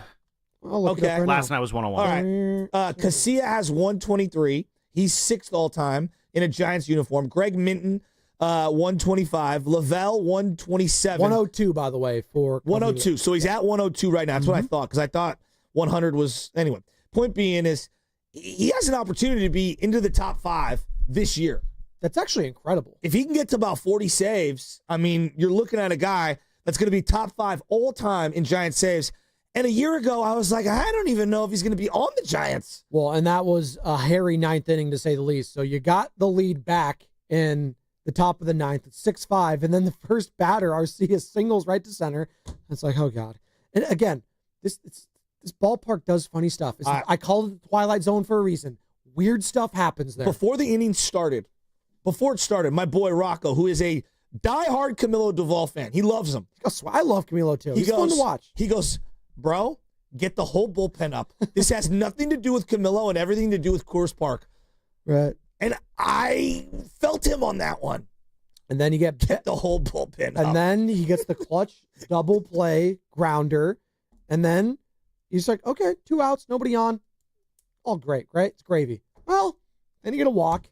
Then you get a bloop single to right. You're going to make a play on that. You had to make sure the ball came down in front of you. You don't want to do anything dumb there. So now you got a runner on first and third. And Taro Estrada's up. Oh, God. Oh, God. Here comes another 0-2. It is popped up. Shallow center. Who's going to take it? Jung-Woo Lee calls and catches. And the Giants find a way to win a game at Coors Field when it did not look likely. That was actually live from Steiny's apartment yesterday. I don't even know. He lives in a house, I think. I don't know why I said apartment. That was live from Steiny yesterday. Yay! He was fired up about the Giants win. 6 straight wins of 1-run baseball. Clutch. And that, I think this team deserves to have that clutch moniker. Have they earned the clutch title? Giants fans, 888-957-9570. You're listening to 95.7 The Game, KGNZ FM and HD1 San Francisco, an Odyssey sports station, and the home of the Golden State Warriors and Valkyries, always live on the free Odyssey app. Coming to you live from the Laughing Monk Studios. Here's another element on the Camilo thing, which I find fascinating. Like, Kenley Jansen's 37, okay? Craig Kimbrell, who's still in the bigs, but I guess not. He's done. Okay, he's 37. Those guys have over 400 saves each, okay? Over 440 I each. think they're both Hall of Famers. And they might go down as the last 2 closers to make the Hall of Fame. Aroldis Chapman has 350. Those are your top 3 active saves leaders, all right? We all would say that all of them are out of their prime, right? Yes. All right. Edwin Diaz is still in his prime, essentially. He's at 239 career saves. That many, wow. Yeah. Iglesias is 35 years old. He has 232. Raul. Hader is 6th in active saves. Josh Hader, that is. He's 31 years old. I thought his career was over, but he's bounced back. 216. I think I said Raul Iglesias. Raisel Iglesias. Continue. Clase, 172. Liam Hendricks, who's pretty much done. Presley, who's pretty much done. Those guys are 8th. 13th in the active. And again, 7 or 8 of these guys are kind of done. Yeah. Basically a top 5 in his prime guy. Camilo Duvall, at 27 years old, 102 saves. It's pretty incredible. 13th right now, active save leaders in baseball. And I said to you, 7 or 8 of those guys, Hector Neris, 36, Kyle Finnegan, 33, Presley, 36, Hendricks, 36. He's the only guy under 30 outside of Clase who's even on this list. I know. In the top 10. That's crazy. He has a 3-1 win-loss record this year. Not that that's anything for a closer, but he has a 1.45 ERA. He's been solid for this team. And you were on it early, and I'll give you credit for that. You never really believed Ryan Walker was that true closer. Now, he could have closes in certain situations. He can close the game, right? He could be that guy. Joe, but he's not. You're not counting on him to be that dude throughout a season, which is not a slight at him. He's a good. He has good stuff. Yes, he does. He doesn't have the stuff that Camilo Duvall has, though. He just doesn't. Okay. If you're going to win 100 games, you better have multiple guys who can close games. Yes, you need one guy to get you 40 or 50 saves. No doubt about it. But what are you going to do for the other ones? Right? There's going to be a lot of close games. And what does this team do now that you didn't do in the generation prior? We very rarely pitch guys 2 days in a row. Yeah. Out of the bullpen. I think that's part of the beauty of why they've been as good as they have been. But it's also how difficult it can be for a guy like Bob Melvin. Because on any given day, Camilo pitched yesterday, He's probably not going to be available today. Right. They don't want to pitch him 2 days in a row. Randy Rodriguez, they don't want to pitch him 2 days in a row. Now, he will be available today. So, right? If it's a close game, you got options. Exactly. So I like the way that they've strategized their bullpen and how they're utilizing it. But we are going to come to a point in the season where it's all hands on deck. Absolutely. And guys are just going to have to, pitch through it. Here is the manager, the skipper, Bob Melvin, talking yesterday about this team getting better when the game goes along. The at-bats got so much better than basically the entire game. Willy hits a homer, knocks in the first run.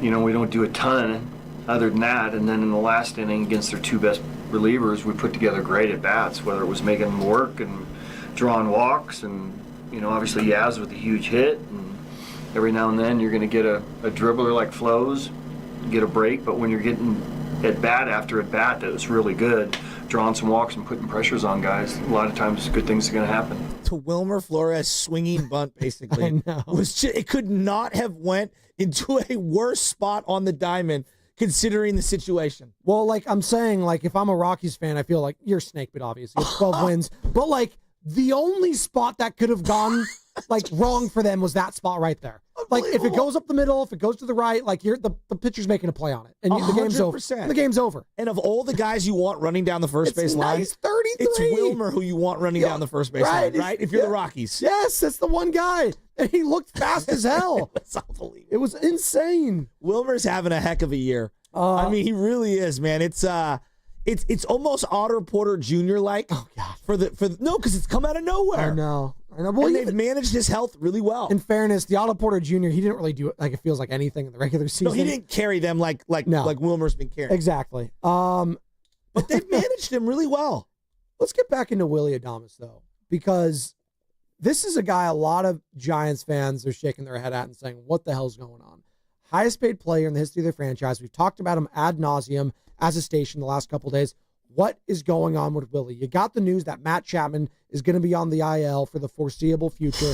Right hand sprain. It's not good. God, I guess to see a specialist this week. That does not make me feel good about his future this season when it comes to that hand. If it, even if he does come back, is that something that he's going to have to be dealing with the rest of the way? That scares me. The L word, ligaments. Yeah. I hate hearing that. No, I don't like exactly. I hate hearing that. And the other part of this, Joe, is he was on fire. He was. The last 2 weeks. Exactly. And who's going to step up in his place? Well, yesterday, it was Willy Adames, and here's Willy talking about it after the game.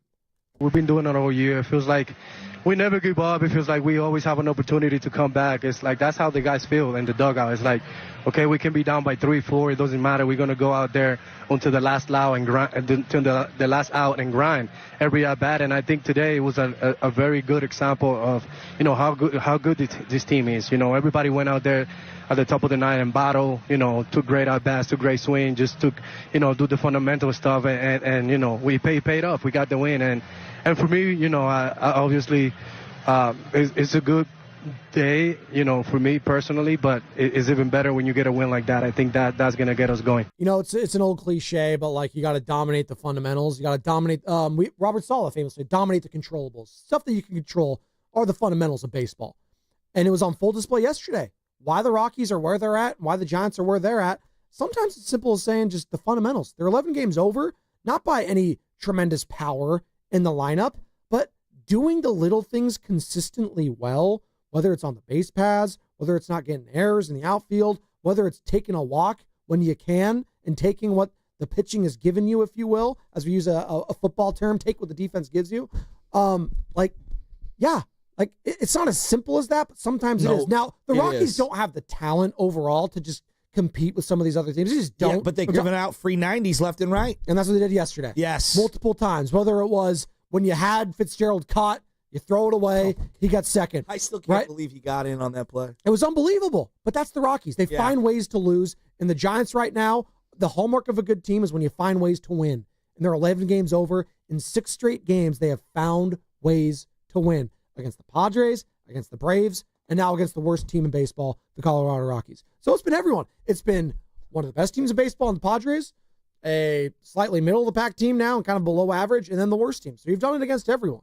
It's not a fluke, people. This is not a fluke. And they've just got to win one of these next 2 to get themselves ready for Dodger Stadium, because I think Friday night is going to be a bloodbath. This is the shot across the bow that this team desperately needs right now. And if they could do it shorthanded without Chapman, think of how good that team would feel if they take 2 out of 3 in Colorado and then go into Dodger Stadium and find a way to win Friday night. I mean, I'm telling you, this series, it feels huge. Well, this one feels huge tonight. Robbie Ray on the bump. You got gotta win this. Whenever one. Robbie's pitching, you feel like you should be winning the game. I agree. 8-1, 2.44 ERA. Even in his loss, he should have won. What's the rotation looking like for Dodger Stadium? Have they even put the probables? No, I have it up right now. Yeah, so what are we the got probables? Robbie Ray today, Birdsong tomorrow, and then it's TBD the rest of the way. Webb, I would assume. Webb? I don't know. Roop, Webb. You don't know. Is Verlander coming back? Exactly, right? Is it going to be a Harrison on that Verlander's Sunday? throwing a simulated game today, so he's probably back next week. So okay, there you go. So you're looking at Harrison on Sunday, potentially? Does that make you feel good? Not really? No? Dodgers struggle against lefties.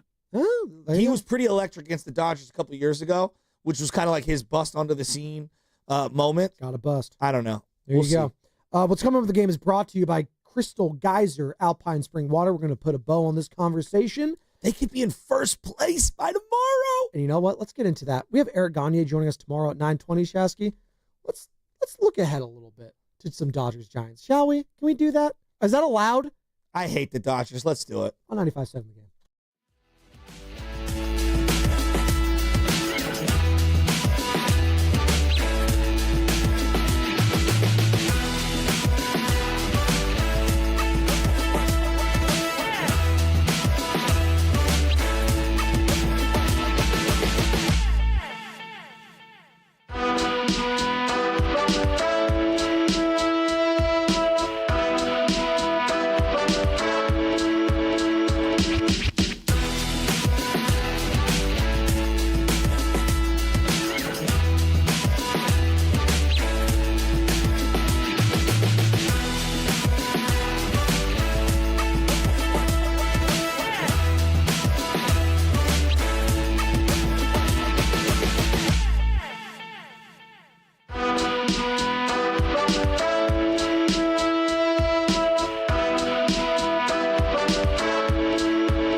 Hey, this is Jonathan from San Francisco. You're listening to The Morning Roast with Joe Spidoni and Joe Shasky. What up, Jonathan? Love our postal workers here. My dad was in the postal service for over 30 years. So shout out them, all the postmen and women out there. Oh, heck yeah. Delivering our packages on time. By the way, make sure you're subscribed to the Garlic Fries and Baseball Guys podcast. Sam Lubin, Steven Risotto, and eventually Joseph Shasky bring you the best Giants talk in the whole world. Catch the latest episode where Steiny joined the show to offer some much-needed perspective. Oh, no. Can't even say it straight. On the Giants. See, no. Real quick on that. By the way, find that wherever you find podcasts.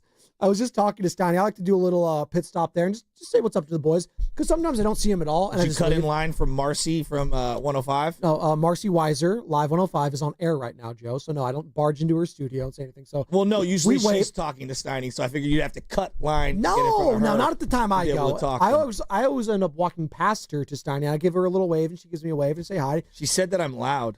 This guy is such a D. Did she really say you're loud? Wow, Yeah, spoiler she's alert. in the morning are really loud. It's like, you know, she's talking about me. It was like, and I confronted her about it at the coffee machine. Was that her or the sales department saying that? Well, all of them. There you go. Guess what? I'm entertaining people here.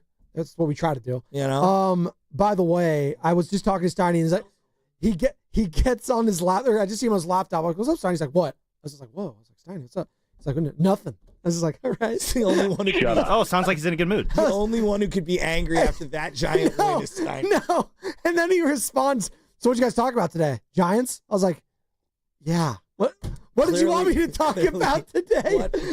I was like, what? He's locked in on the Lowry marketing It rumors was right now. so funny. I was just like, what did you think we're going to talk about? The win of the We're year. going to adjudicate Jonathan Kuminga's playing career with the Warriors one last time. Kyle Shanahan Like sound reaction. we haven't gone over that terrain. Right. So it was just funny. I love the camaraderie at the guys. I said, what up to E-Dog? Well, this is a big caught up week a for little bit. Steiny. Why? Well, I mean, it's the U.S. Open, and I know he loves golf, so Oakmont. Well, he loves Rory McIlroy. I don't even know if he loves golf. He just loves Rory. Well, Rory's still whining about his non-conforming driver. Well, he won the Masters. His year's all gravy for him. With a non-conforming driver, but continue. What does that mean? It was a little too hot. It was like a corked bat. Say it to the audience. What are we talking about? Rory, people don't golf all the time. No one knows what a non-conforming driver is. Basically, he got caught with a hot bat. Like, imagine a corked bat or a bat that didn't meet the specifications of MLB. That's what happened with Rory and his driver. Torpedo clubs? Basically, except torpedoes are legal.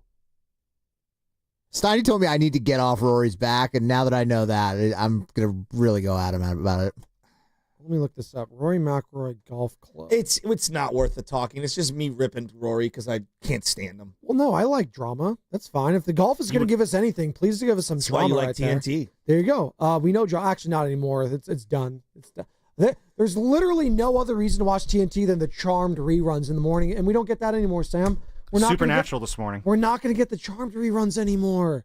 Wait, TNT is canceling Charmed? No, but we're not going to watch TNT anymore. Charmed has been canceled for quite some time. They're in the rerun phase. Well, that's what I meant. Like, they canceled the rerun. That's the whole point, but we would have Charmed on in the morning because the night prior, there'd be an NBA basketball game. Oh, well, now on. I just turn it to TNT in the morning on my own.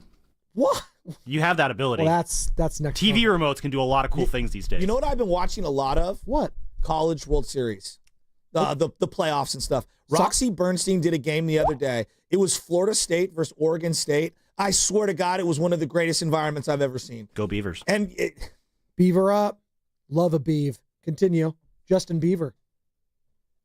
What's wrong? Anyway, Murray State advanced to one of the sectional finals, if you will. And it came out that the coach himself, because it's such a small school, cuts the grass of the field every day. That's actually pretty That's cool. freaking awesome. That's Come great. on, that is freaking awesome. It's one thing to eat the grass. Shout out Les Miles. It's another thing to cut it. That's next level right there. 888-957-9570. Well, if this were Caddyshack, not only could you cut the grass and play golf on it, you could pick it up and smoke it the grass. later on. Yeah, there you go. Shout out. And you know what? Yesterday, it wasn't an official City Connect Jersey Day because those are Tuesday home games, Joe. I'm still going to chalk it up to the win, even though they weren't wearing it. How about that?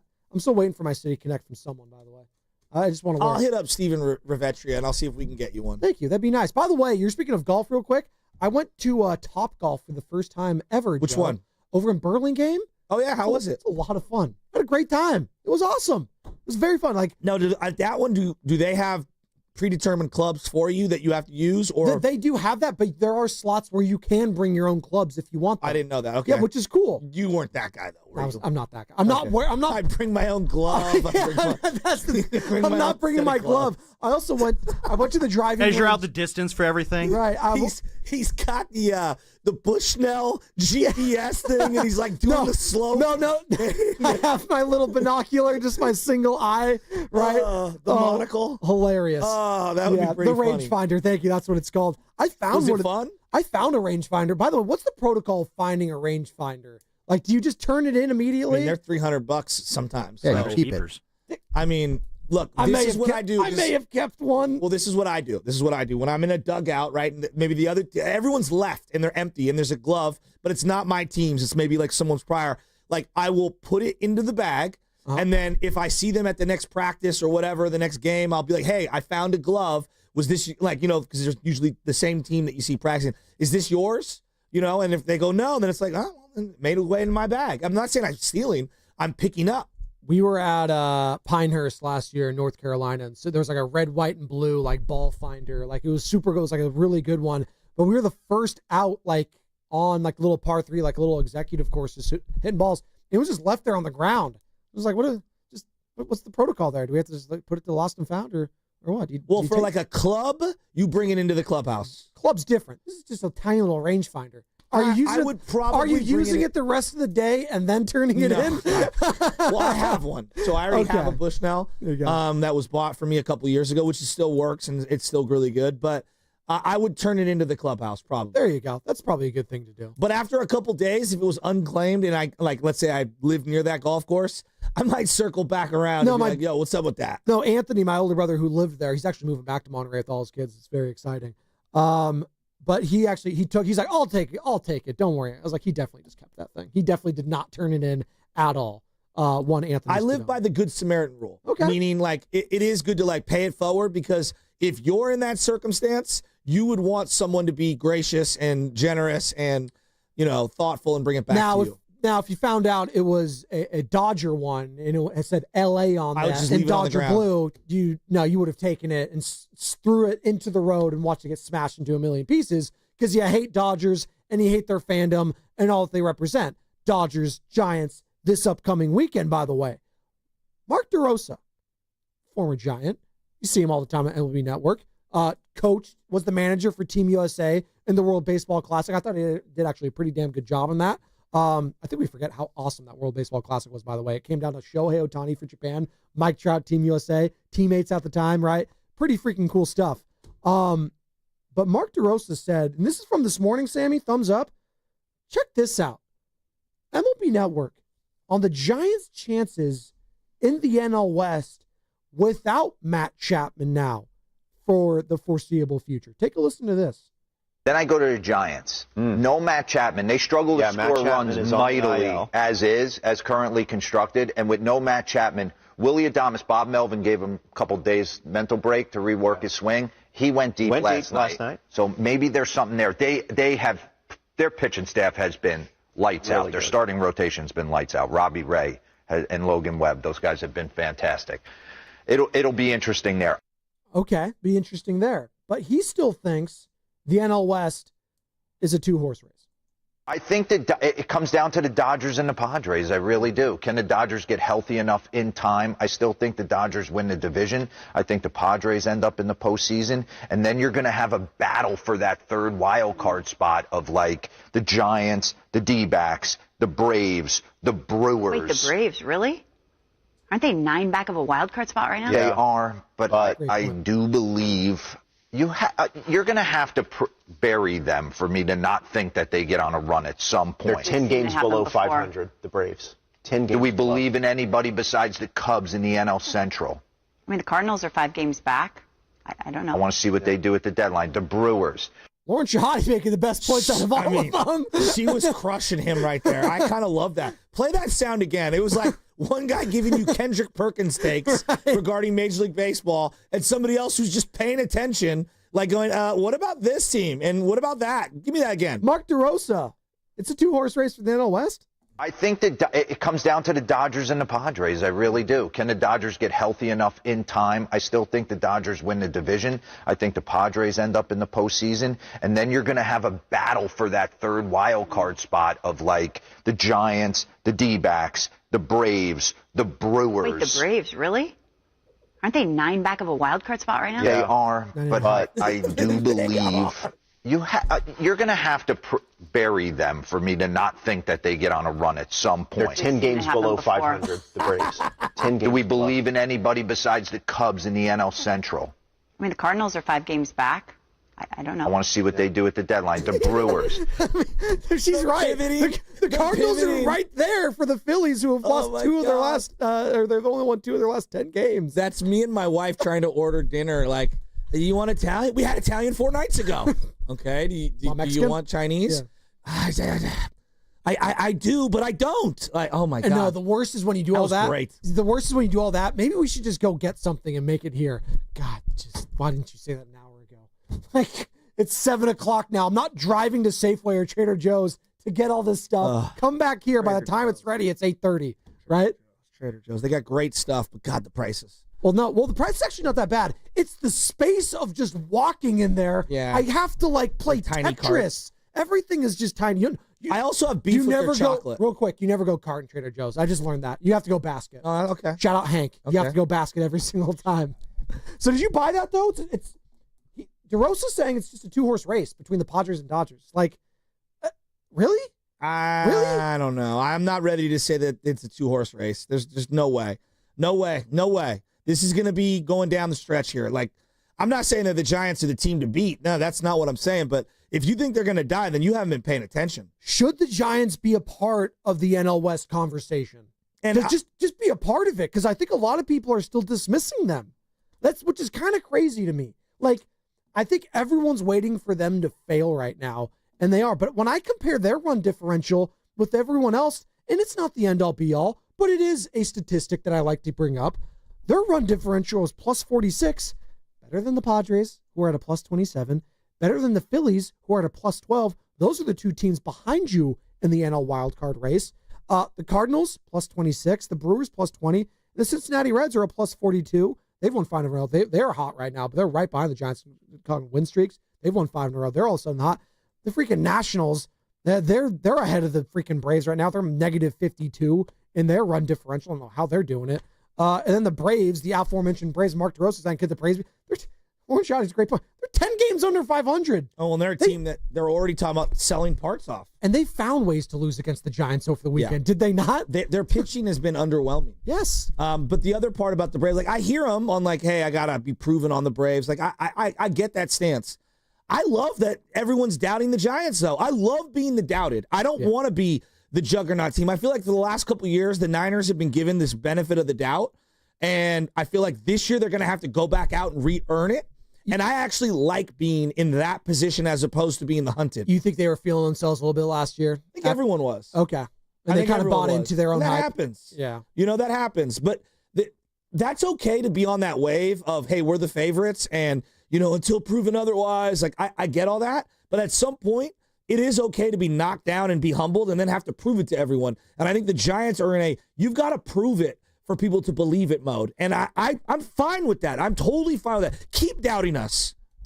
Are you going up against the Dodgers and the Padres, or are you going to be fighting the D-backs for that third wild card spot? I don't know about the D-backs right now. I'm not giving up on the West. I'm not either. Mark DeRosa They're seems half game out. I mean, Mark DeRosa seems to think it's a 2-horse race still, and he might think the D-backs are all of a sudden out of it. Really? The Diamondbacks, Mark? They're out of it? We all believe in Torey Lovullo. Yes, we do. Yes. Believe in that lineup. We believe in that lineup as well. But can they overcome losing Corbin Burns until mid-next year, minimum? Justin Martinez is going for a second opinion. Looks like he's headed for his second Tommy John. Their bullpen is going to be in disarray. Yeah. So but you haven't seen the best from the starters.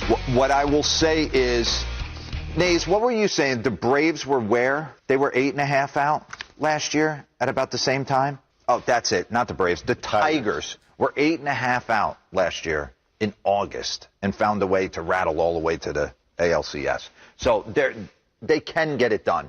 You're asking a lot for the D-backs to make a run here. I mean, I don't think it's asking that much of them to just have better, and as Lauren Shahadi, again, astutely put, like, there are guys that they lean on usually, the Merrill Kellys, the Zach Gallens, haven't pitched all that well.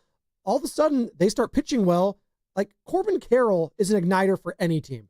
That guy, in and of himself, can get hot. I love Ketel Marte. I'm not riding off the D-backs, just like I'm not riding off, like, he doesn't want to ride off the Braves, who are 10 games under, but you're going to ride off the D-backs, who are 1 game under? Like, yeah. Here's the thing with the Diamondbacks, which I find perplexing.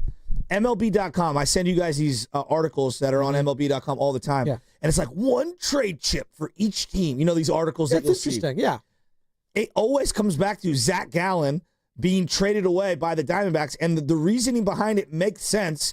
Like, it makes sense when I read it, but then I step back, I'm like, why would you trade your best pitcher? But they're like, hey, he can get them back a lot of stuff, but they would have to acknowledge we're out of it this year.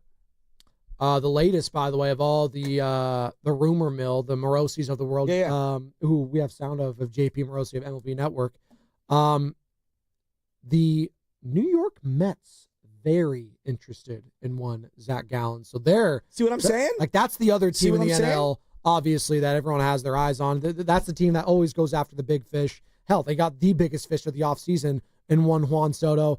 They've picked up where they left off. They are red hot, by the way. They've won 4 in a row, 8-2 in their last 10. They're 43-24, Joe. They're right there with the Detroit Tigers, and talking about best records in all of baseball. We haven't had the conversation, so we can have it right now. Missing out on Corbin Burns ended up being a huge blessing in disguise. Yeah. I mean, a huge blessing in disguise. I mean, and I was wrong. I wanted him. I wanted to bring him. I thought, not that they were cheap, but it was like, come on, like, do you really want this guy, or are you just kind of going through the same thing you've done with these other free agents where you had a number and you never wanted to go over it? I mean, in fairness, like, you never know what's going to happen with the Tommy John surgery. No, but it's still a blessing in disguise. No, absolutely. Just like the Paul George trade that didn't go through for the Warriors ultimately was a blessing in disguise. But I'm not going to, and you're not saying this, by the way, real quick. I know you're not saying this, but I'm not going to crush the Arizona Diamondbacks for that deal right now, because he was the best pitcher out there. It's not about them. It's about the Giants to me, and they dodged a huge bullet. I know. Absolutely. They got lucky. I'm just taking it from all the angle. Like, had this happened to the Giants, I also wouldn't be crushing the Giants. Like, had they signed Corbin Burns and this happened, that sucks. He was the best guy available. There you go. And he hasn't shown any wear and tear and has been an absolute hog for years on end. Absolutely. By the way, Giants, I'm just looking overall with the team standings, the wild card and all of it, and they always have those advanced metrics and all those different stats. Giants against teams over 500 this year. So teams with winning records. The Giants have a winning record against teams over 500. They're 21-20. Not a lot of teams can say that. Wow. The Padres can't say that. They're 16-22 against teams over 500. They've played the Dodgers. Was this their second? Second go around, I think. I think so. Yeah. So, but continue. Keep going. But I'm just saying. Yeah. So Padres are 16-20. 16-22. Oh, 22. Yeah. Wow. Phillies. Yeah. 15-18 against teams over 500. Wow. Yep. And then you got the Dodgers, who are also only 1 game over 500. They're 16-15 against teams over 500. So the Giants have actually had a really difficult schedule. They have. In comparison to some of these other teams. Yep. The only team that's running away from that category is the Mets, who are the best team in the NL right now. They're 20-12 against teams over 500. 20. Wow. Yeah, they're really good. Wow. Spoiler alert: the Mets are really good. Not with all of that Juan Soto drama, they're still really. It is really wild. Right.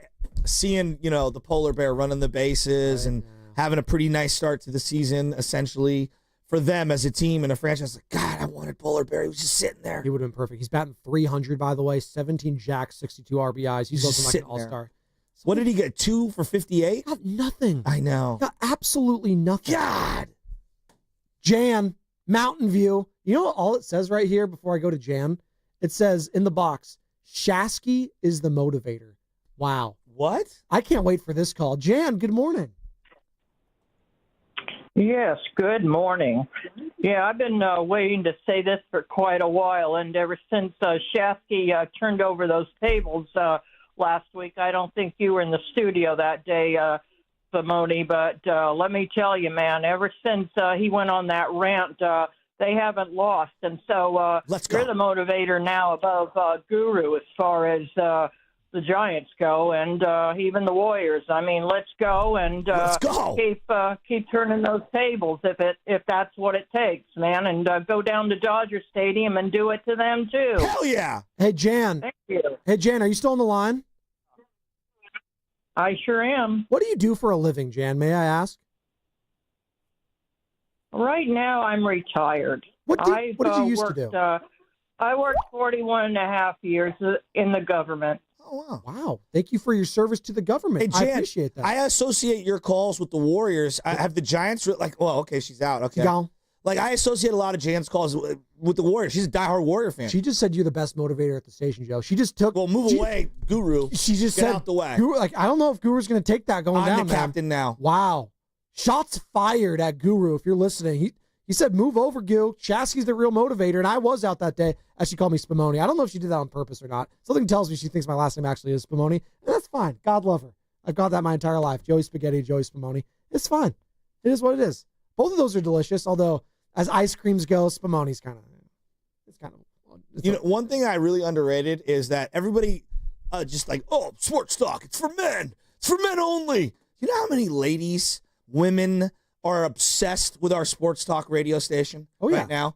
They love it. I want to hear from more of them on a more regular, routine basis. I'll shout out the Valkyries and shout out all the female listeners because I do believe the future is female, baby. I am an ally. Let's go. How about that? 888-957-9570. Future is female. What is that? And what does that mean? You're just get with it, Joe. I don't have to explain this to you. Just read a book, for Christ's Typical sake. man need to be explained everything. Jesus, dude. Come on, dude. I'm just asking what that means. Like I don't know. I don't get it. It means what I said. The future is female. It means women will take over the world and men will be enslaved to them. Jesus, I didn't say that. What the heck?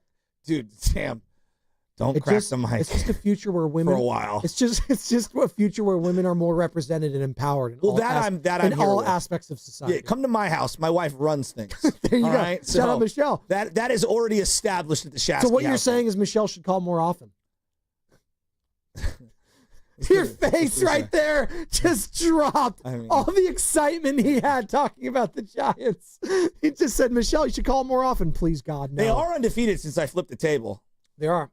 Which coincided with my birthday, actually. So I think I'm actually the real reason. My birthday happened. He says, you know what? Happy birthday, Joe. We're going on a win streak. Like Willy Dibs, you took a couple days off and you've been better for it. Thank you. You've been glowing. Thanks, man. I appreciate it. I got a nice tan. Thanks, man. I'm so happy. I am.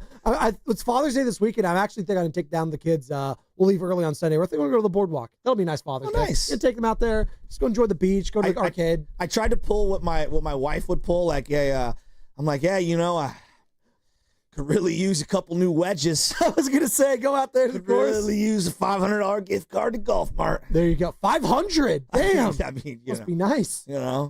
I don't like jewelry, so. Is it going to say from LJ down there too? Love LJ, right? No, or is Michelle going to say? I mean, I don't care if it says from Santa Claus. I mean, I just want some new clubs. I took Benny yesterday to Karika Park because they have the individual stalls at the driving range, which are perfect for the kids. Are you hitting off the mats? Yeah, but that's for that's him. what you want. That's perfect. Yeah. I don't need him to just be destroying the rough over there and all the actual grass. But he had a great time. All I do is I try to get him to stand right and get the grip, and then I back up and say, just try to hit the ball better. Yeah, just square it up. Just right. He's 5 years old. Yeah.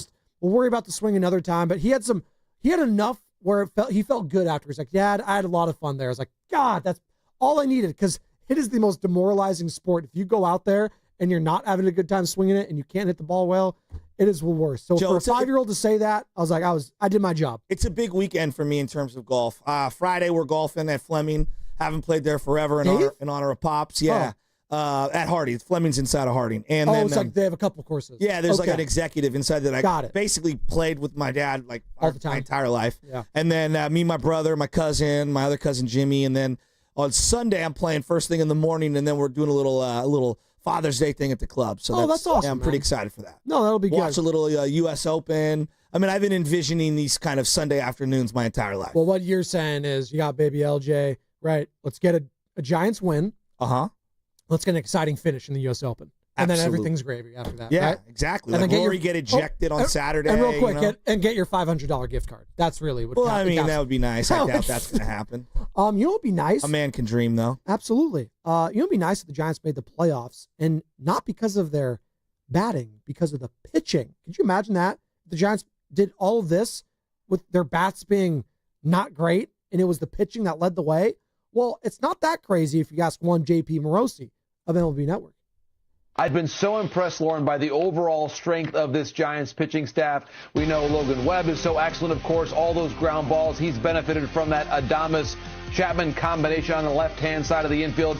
Birdsong has really emerged as a young stalwart in this rotation as well. And let's focus on Robbie Ray, the former Cy Young Award winner. Look at those numbers. And Lauren, the thing that stands out to me is that what we just saw in that highlight a second ago, a swing and miss fastball. He throws that four-seamer more than 50% of the time, and the batting average against that four-seamer is under 200. The slider, the changeup, the knuckle curve are all in play. Again, he throws that changeup a bit more now than he has in recent years, but I go back to this. When you can locate a swing and miss fastball more than 50% of the time among all your pitches, Lauren, it's conducive to a lot of success. It's a great ballpark to pitch in, and we also saw that Justin Verlander on the IL. He is expected to come back, obviously, at some point in time during the course of the year. I like the Giants' chances to make the playoffs.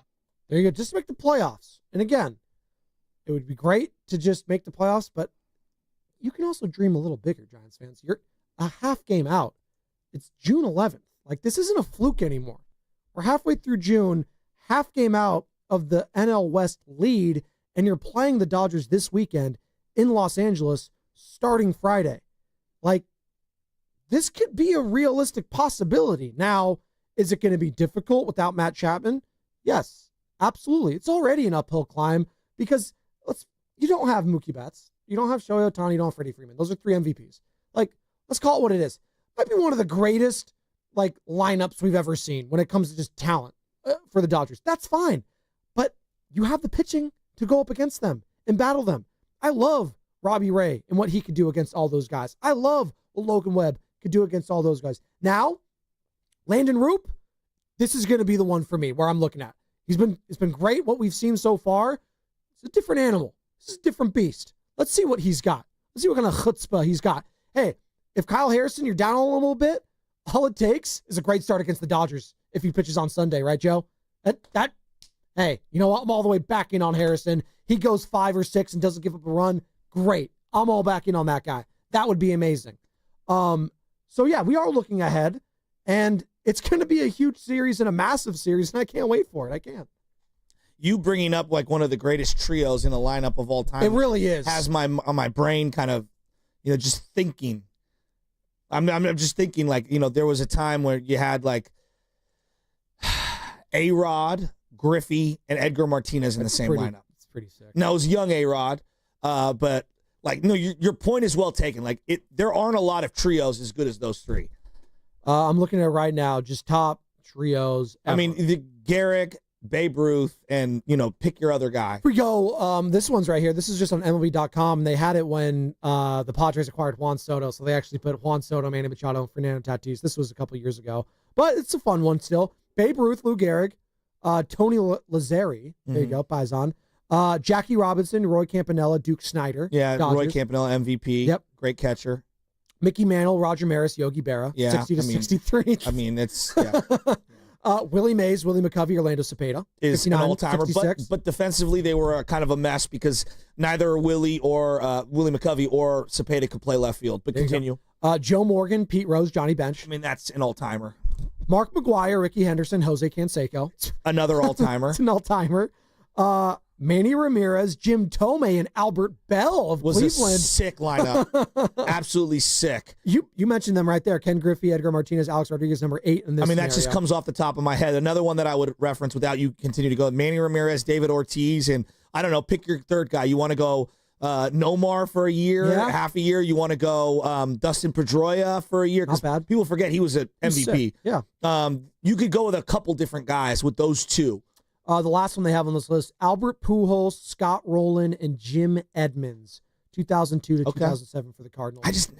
I know. Rowland was so elevated by being a Cardinal. I just never thought of him like that. I know. He was good, though. He was good. Oh, he was a very good player. And then, obviously, now Ohtani, Betts, Freeman might be the greatest ever. Those guys have all won MVP. I would put the 0-2 Giants lineup with Kent, Aurelia, who had 37 that year, and Bonds, but that was a singular year. You could find singular years. Absolutely. But Ken and Bonds obviously both have won MVPs, and Aurelio was so damn good that year. I love me some Richie Aurelio. It was only 1 year, but one of my favorite woulda, coulda, shouldas for the Giants is like, hey, 93 was a glimpse of Matt Williams, Barry Bonds, and Will Clark. Right. And you signed Robbie Thompson, and Will left in free agency. And then I thought Darryl Strawberry, Matt Williams, and Barry Bonds was going to be something when they had him in 94. I thought when they got prime time, it might be something. Prime time. So, Kevin Mitchell, Will Clark was a great tandem. Matt Williams had yet to kind of establish himself like that. He really, from 90 to 95, he was his best. Absolutely. 888-957-9570 is the number. You want to do it now? Want to get a little fast five action? We can.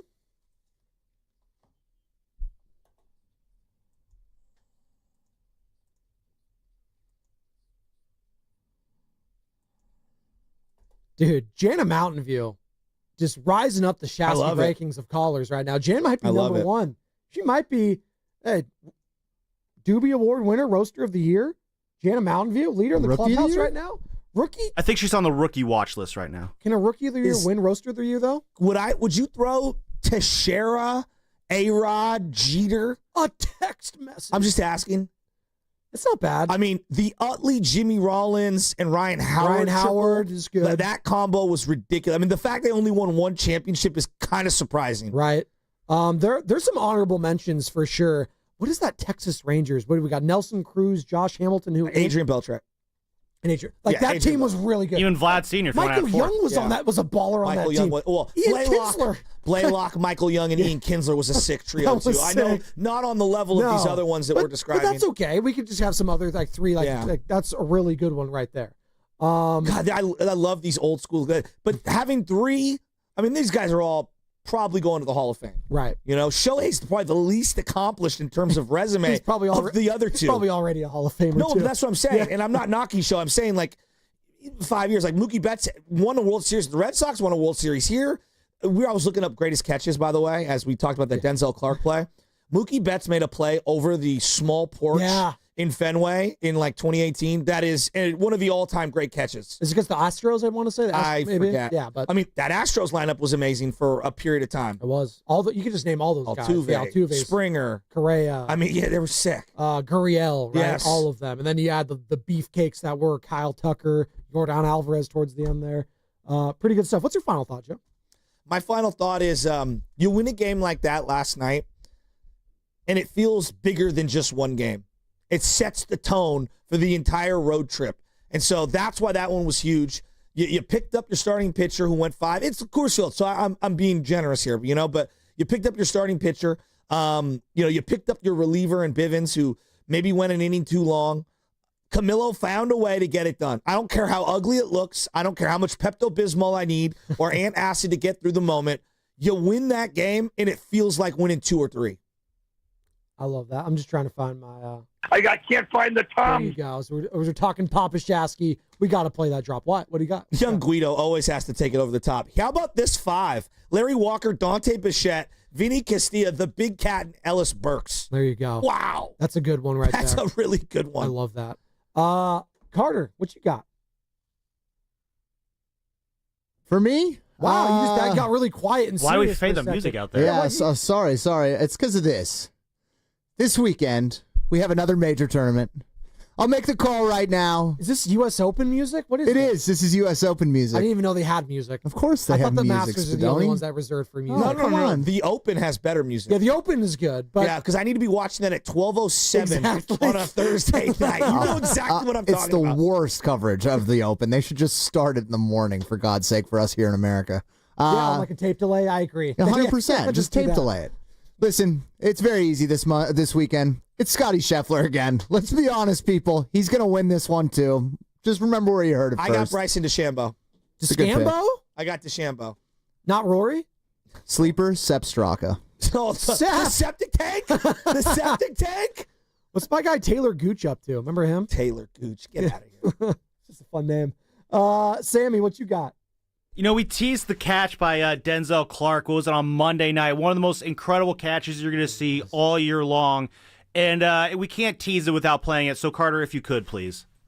And this one to center field. Denzel Clark on the move back after he stepped towards home plate and makes another catch. Oh, my God. Back-to-back weeks where he wins the electric play of the week, and he's already on the leaderboard for this week. You go ahead and book it.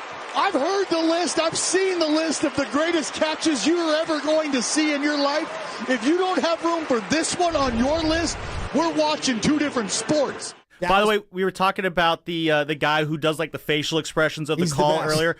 Jacob Berger on Instagram. I think it's jj.berger. And yeah, he's got a lot of fun calls there. He did that one as well, so definitely check that out. But yeah, no, the call does not do justice of this dude literally climbing over the wall and reaching like 3, 4, 5 feet over the wall to bring this ball back into the field of play. Absolutely incredible, and the guy just keeps doing them every single week. Okay. I get in this society we're in, we have to sell everything and have an advertisement wrapped around everything. The electric catch of the week, 2 weeks in a row, in the middle of the call. Like, I mean, could you imagine, like, and Montana pump fakes, and he throws. Dwight Clark catches it. That is the Windex catch of the week by Dwight Clark. That's the Windex catch of the week. Man, got to make that money. I mean, come on. Thank God for Dallas Brady saved that call. ABS, man, always be selling. Play of the week. What are we doing? What are we doing? You know what I'm down on right now? Bang! That is the Colt 45 shot of the week by Steph Curry. That was the Shasky take of the week, brought to you by. You know who sucks right now? And I'm actually disgusted with this team. Oh my God. U.S. men's national team sucks ass. They're awful. They lost 4-0 yesterday. Christian Pulisic's a no-show. He's not there.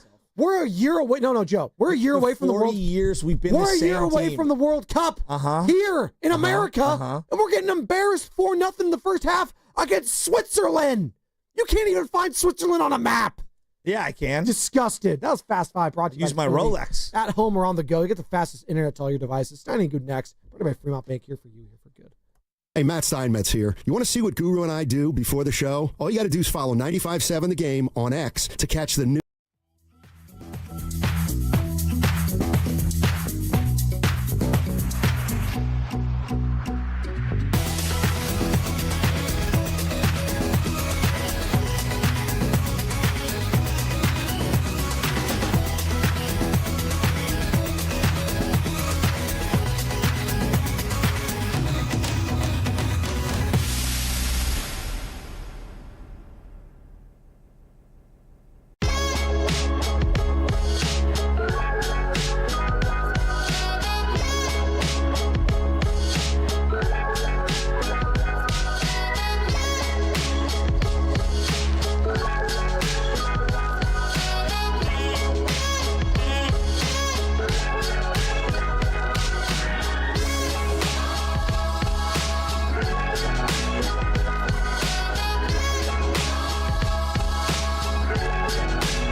want to know now. I'm mentally invested. Don't tell me to pray and you don't say what for. He brings the perspective. Yeah, I think they both have great points. Get off me, text line. He's truly one of a kind. That is wow. Oh, my God. And he's doing a great job. I need you to man up and say what you really want to say. Simon, you're doing a great job. Yeah. And together, they're Steiny and Guru. Yeah. On 95.7 The Game. Woo! I tell you what. Baseball. Sports, man. Last night. Yeah. Try to explain that one. Well, it's baseball. And before we give the Giants their flowers that they're deserving, I think we found out why the Rockies have 12 wins. What was that, Steiny? Your closer, Agno. What's up, baby? Listen, you can't get the 7, 8, 9 hitters out, and you're ostensibly a closer. Or even throw it down the middle and make them hit it. Hey, 8 straight one-run games for the Giants, 6 straight one-run wins for the Giants. And, hey, feel free to let your imagination run wild. No, too. and I told you on our video that we do for New Vodka, your little baby, I told the masses, I tweeted out last night, and I meant it, Steiny, like, just for me, I'm going Irvin Johnson. I feel like the magic reminds me of the 2021 season, and I guess I'm so fixated on the total, 107. They didn't win the World Series, but I got to give Giant fans their just due. They came back at me, not mad, like, Goo, I'm sorry. I kind of get that, but this is giving off 10, 12, and 14 vibes when they got it all the way done. And I got to say this. We left out of here, and shout out to Adames. He got his home run. I'll take the victory lap a little later, about 1:30. But, Steiny, I got to sit here. They got bad news, and it got worse after we got off the station in regard to one of their best players, Chapman. We thought it was going to be 10 days, and the great Susan Slusser tweeted, it may be close to 30 or after the All-Star game. So I'm thinking, okay, that's not good news. What are we going to see? And we saw a team that kind of offensively was listless for 8 innings, and then they went in and got that Irvin Johnson, that magic. Okay. This is from Andrew Baggerly's story in The Athletic about Chapman specifically. Read it to us. The Giants expect to be without Gold Glove third baseman Matt Chapman for several weeks and potentially most of the 30 games that remain before the All-Star break after an MRI on his right hand showed sprained ligaments and a bone bruise. Damn. So they may have to go without Chappie for maybe 3 or 4 weeks, it looks like. That's like a Steph Curry or Jimmy Butler or Draymond Green. You give me that? No, like Pods. Now I want to radio fight you. What do you mean? I mean, he's a big boy. Well, he's not a Curry. He defensively is a Curry. Yeah, and offensively, he was what, 375, 350 over the last 10? He's not even their best player. They're going to miss him. He's one of them. Did they miss him last night? Schmitty with a great play in the ninth to help turn a double play. Yeah. By all, and he everybody homers involved. to get the rally started in the ninth. Dominic Smith, we haven't given him credit for his glove. But, Steiny, you didn't want to lose that game, the first of a 6-game rodeo. So I'm just like, when's this thing going to end? If it is at all, I know they got the Dodgers. They got a game tonight, but just I can't believe they pulled that one out. Or can I? Because you talked about it. The Rockies are the Rockies, but the Giants took that one from them. And you talk about Casey Schmidt. I was having fun. Oh, he can't do this or that. Comes in the ninth inning, first and just whacks a homer. I'm like, oh, they still got a lot of ground to make up. Fitzgerald, great walk. Kisner, like Steiny, I would throw the ball. I didn't pitch in the pro. I would make those guys hit it. And they work walks. Jung Ho Lee gets them over. Or sacrifice. What did he do? Force out. Force out, yeah. And then here comes Ramos. And I got to say it. Flynn is the greatest. But he had me thinking Ramos hit it out. And it was a, sac fly. And then the rest was history. Slowest guy on the roster with an infield hit. Imagine that. And that was a great at-bat, man. And your boy Agnos was throwing 100. They had a bunch of great at-bats in the ninth inning. Mm-hmm. I mean, you're down 3 runs with your 7, 8, 9 hitters coming up, and your offense in general isn't very good. And right now, one guy homers, and by the time they get to the top of the lineup, they got first and second, nobody out, and now it's trouble brewing. And I think you could tell. Talk to me. The Rockies were feeling how tough it is to finish off a game. Pressure. I mean, you could just kind of feel you could feel them the tension as a 12-win team as the 9th inning unfolded. No doubt. And you just got the sense that they're not ready. They're going to have trouble closing this out. Mm-hmm. And sure enough, they did. Then Duvall in the 9th gets it done. They had a tying run, 3 obviously, base at runners. third. Yeah. I won't say sloppy, but got a little scary. But what about Kyle Harrison, Steiny? 5 innings, 3 earned runs. He's all right. Yeah, 6 right. strikeouts. He's solid. He's not a superstar. Yeah. But you're not asking him to be. I mean, you would love for him to be, but right now, I don't think that was a bad outing by any stretch. My question is this. I'm going to be honest with you. When I guess, what did you put something out on Twitter? You're getting 2021 vibes? Yeah, just the magic, how they pulled those games out. There's something about 2021 that you like or you don't. That I don't remember as much as 10, 12, and 14. Okay.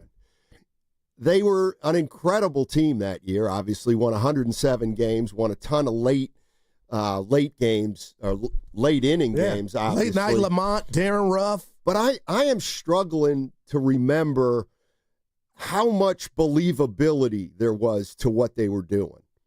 If I could go back to 2021 to try to think about how confident the fans were, how much fun they were having compared to right now. Because, I've heard you say it. Okay. I've heard Shasky say it. This feels different. This feels different. And I would like people to get a little more specific on how this feels different than 2021. Because that team won 107 games. And they've never went away. I'm interrupting. Yeah, but there seems to be, Goo, a sentiment from Giants fans that this is better.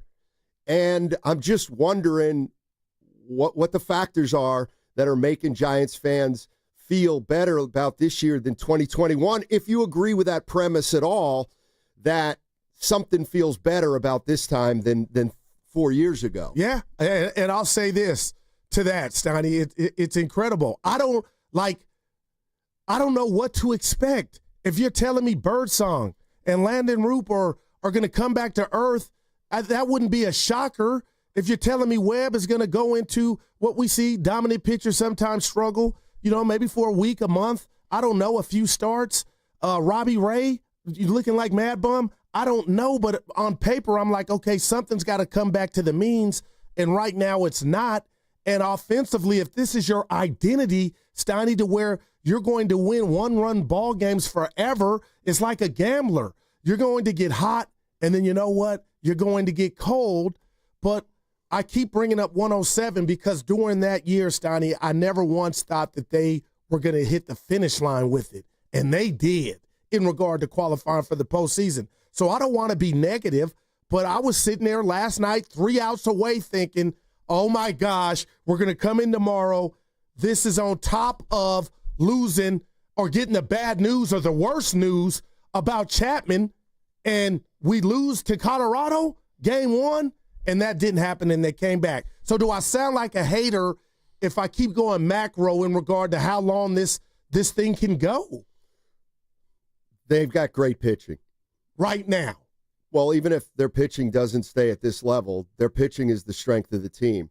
It won't be as dominant maybe as it's been for short stretches, but okay. I don't think that they're going to all of a sudden collapse. They got too many good arms. They're not going to score a lot of runs. They're just not. They're not a big hitting team. And Dibs just hit me real quick. To that point, in 2021, they were second in the major leagues in home runs. Exactly. That's not this team. So maybe that's why they're squeaking every win out offensively by 1 run. But can you hang your hat on that? And maybe they can. I mean, I think that's what they hung their hat on during the championship years. I mean, we all remember torture, right, Evan? But this is torture too, though, Steiny. Is it? See, I don't look at it like that. This is going to, look at this team. They're going to be involved in low-scoring games. Low-scoring games tend to be closer, obviously. Right. And they're going to have to win these games consistently. And right now, the issue is that you can win these games consistently if you have mainstays like a great bullpen, a great starting rotation, and timely hitting. Yeah. And so as long as you get those three things, this team's going to have some action. My question is, does this team remind you of 2021, or does it remind you more, let's say, of the 10, 12, and 14 teams? That's the way it is for me, just because no matter what happens this year, if they're successful, it's going to be because of pitching and defense. It just has to be. They're not gonna hit a lot of homers, and they're gonna have to scratch and claw. But that doesn't mean that's a worse way of winning than winning games 10-8.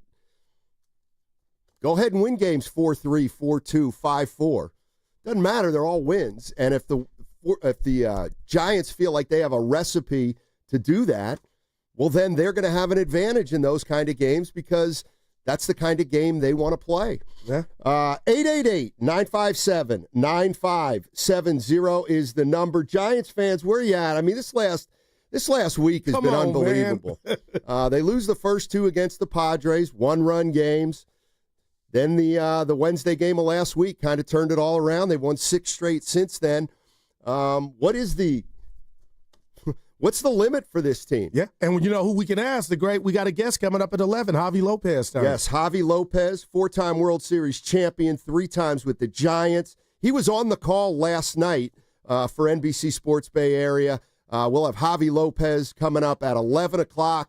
But till then, we'll take some calls about the San Francisco Giants, who clearly are playing their best baseball of the season. What's coming up on the game is brought to you by Fremont Bank. Here for you, here for good. That segment also brought to you by Safeway.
Zach Agnos is going to try to get the final 3 outs for Colorado, and now the Giants are down 3.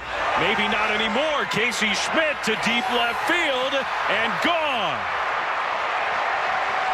Now they're down 2. Now, back to Steiny and Guru on 95.7 The Game. Dave Fleming, NBC Sports Bay Area. That cut it to 5-3 last night. Giants went into the ninth inning down 5-2. Schmidt homers. Off Art Agnos. I'm joking. Former mayor of San Francisco. I got you. And then the 8-9 hitters get on via walk. Man. I got the great Dave Fleming. I got awesome. to do something here. Take your time. My heart's been touched. Oh. It really has. And I know that sounds strange coming from me, but something happened today that I need to acknowledge and thank. And it's this. You're welcome. It's for Evan and Carter. I haven't been having my normal breakfast sandwich this week, and it's made me a little bit grumpy. Yeah, cranky. And so Evan took it upon himself to order me a breakfast sandwich, and Carter's making a run to get it right now. And I didn't even, I sniffed around like, boy, I'd love a breakfast sandwich, but they took the initiative, and it looks like I'm going to be eating a breakfast sandwich probably in the next break. And the least I can do for Evan and Carter and yourself is to get in a good mood even before I eat the sandwich. Because I came in and I wasn't feeling your vibes. But, you got 2 jobs now, Steiny, so you're working hard. You need your food. What do you mean? The other station.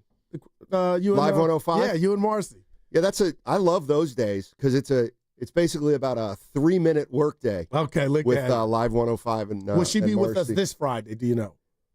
I don't see why not. Hit last week. I mean, we got to go through the boss at some point, but then again, we really don't. We'll do what we want.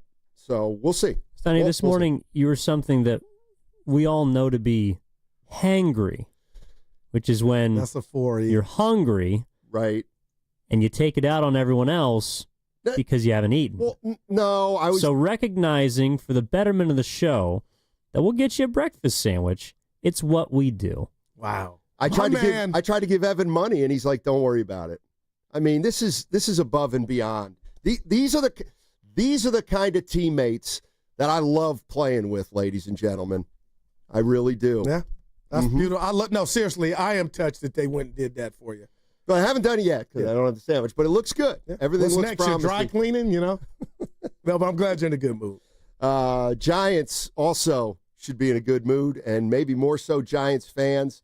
The Giants have now won 6 in a row, and another one-run game. The way they're doing it, man, Steiny, that's got to run out. Right? You would think. Here's what I think. And I'm not being negative. Like, come on, man. It doesn't necessarily have to run out. If part of your makeup and part of your DNA is defense, pitching, and great relief pitching, then that to me says you're going to play a lot of these games. And you left out. I left out real quick. Timely hitting. Sure, and you're going to play a lot of these games. And the more games you play like this, the more comfortable. Carter, you're unbelievable. Yeah, he man. is the man. Thank you so much. And we turned up with the young man at the Ken's party. We bonded, man. Sure. Well, it was kind of like a just miss Willard and Dibs, Shasky. Well, when you say miss, you mean not really miss, right?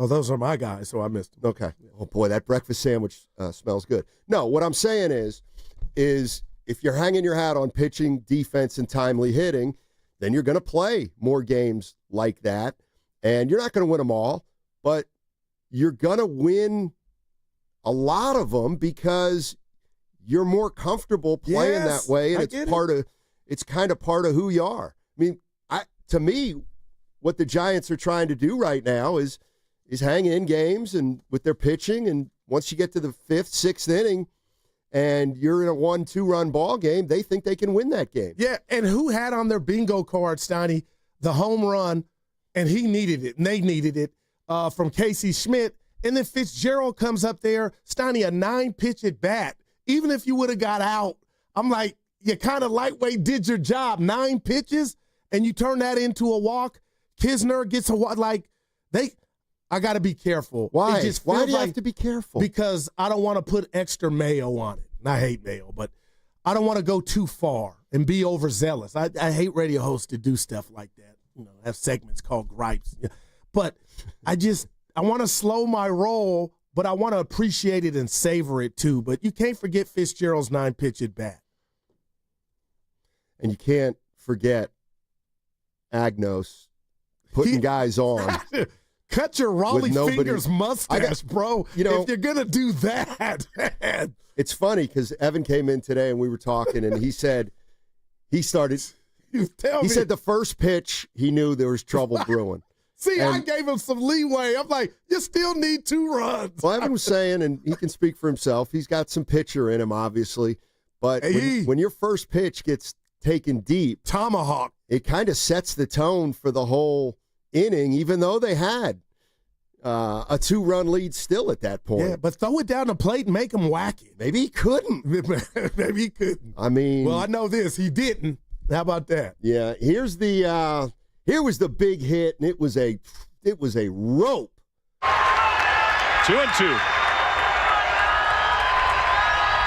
A little dribbler.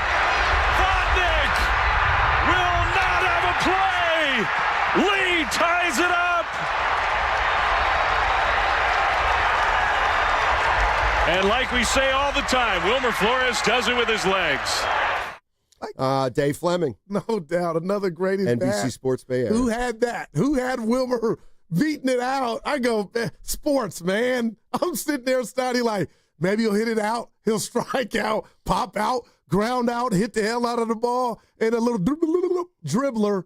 And, boy, he got it done. What was going on with the crowd there? The people that were there, I don't even think that constitutes a crowd. On that call than it did when I was watching it on TV last night. They probably all were waiting for the worst to happen when you had 12 wins, that was unbelievable. The Flores topper. Yeah, and we hadn't even talked about Bailey, neck spasms, so he was out. And Kisner with the great play, Steiny, fielding a bunt, gunning it over to the first baseman. So, again, I don't want to be negative. I just, I went to the lab. Why would you be? Because of the Chapman injury that Susan Slusser said that may cost him more time than we all thought. But, Steiny, they got 2 more in Colorado. They go to L.A., 5 games in L.A., and then you got Cleveland, and then you got the Red Sox. Get ahead of ourselves. Okay. But I'm just saying that you're going to miss Chappie at some point. But if guys start busting out, and 2 of them did, Rick James. Adames had a walk, and he was 1 for 3. That's not busting out when you're 2 for 30. And a big walk.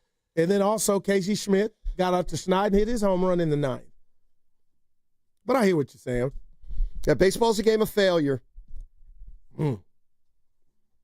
Chapman, I want to read this to you from Bob Melvin.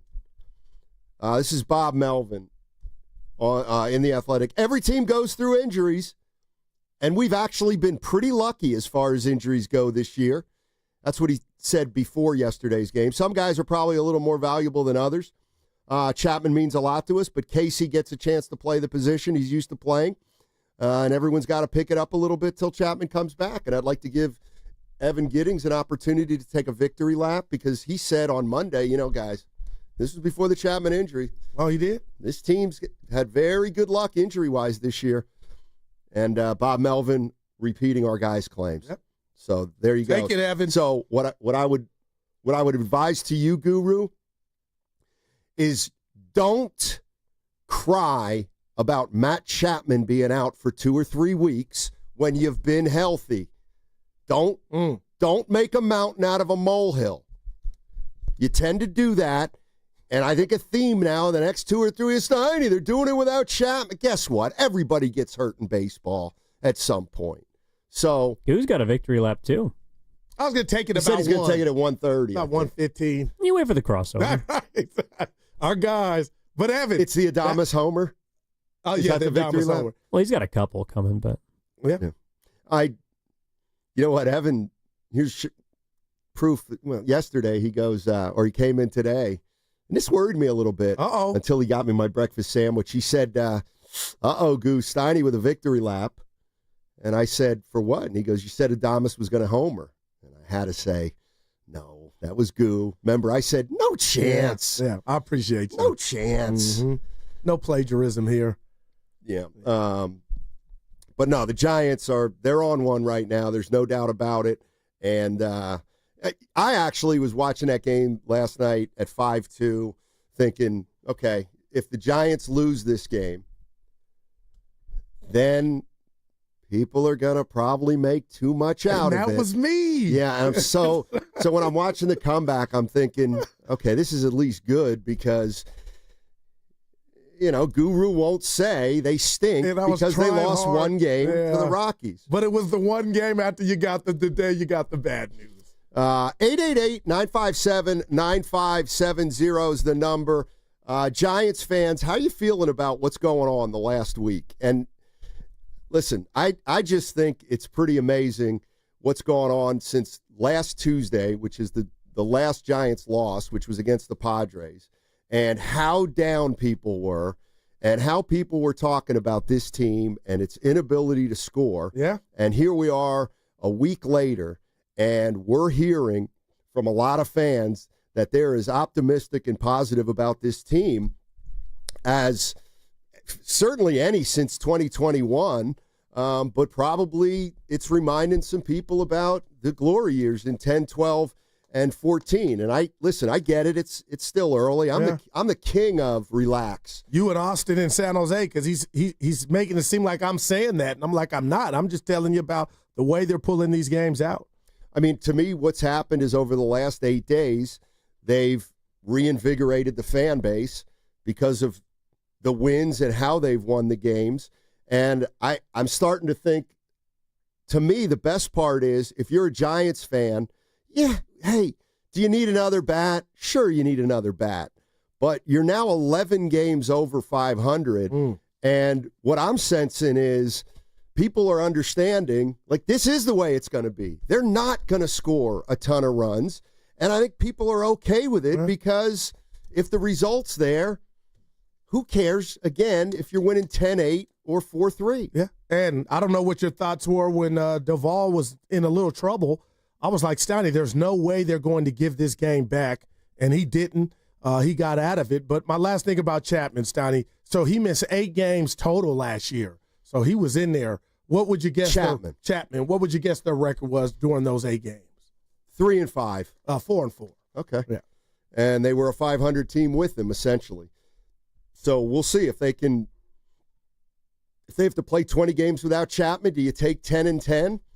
See, I think now people get greedy, whether he's hurt or not, and maybe they have a right to. Because you're looking at the overall, what Melvin and Evan said, you haven't been bitten in the tail or the keister much by the injury bug outside of this one. This from Instant One, LOL, on the YouTube chat. It'll matter, Steiny, when we see the Dodgers this weekend, which is fine. I think he's like, well, we'll see if they miss Chapman. Better but at the very end of it, and this is what I don't understand, Instant One, it'll matter, Steiny, when we see the Dodgers this weekend, but then he's got a clown emoji.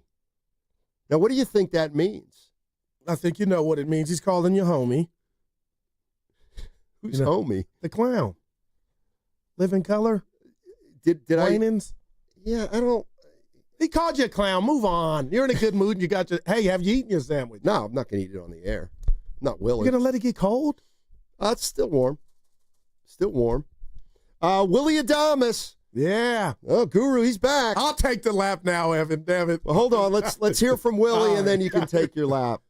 Willy Adames, you got a hit. Congratulations. We've been doing it all year. It feels like we never give up. It feels like we always have an opportunity to come back. It's like that's how the guys feel in the dugout. It's like, okay, we can be down by 3-4. It doesn't matter. We're going to go out there until the last out and grind, until the last out and grind every at bat. And I think today was a very good example of, how good this team is. Everybody went out there at the top of the night and battle. Took great at bats, took great swing, just took, do the fundamental stuff, and we paid off. We got the win, and for me, I obviously, it's a good day, for me personally, but it's even better when you get a win like that. I think that's going to get us going.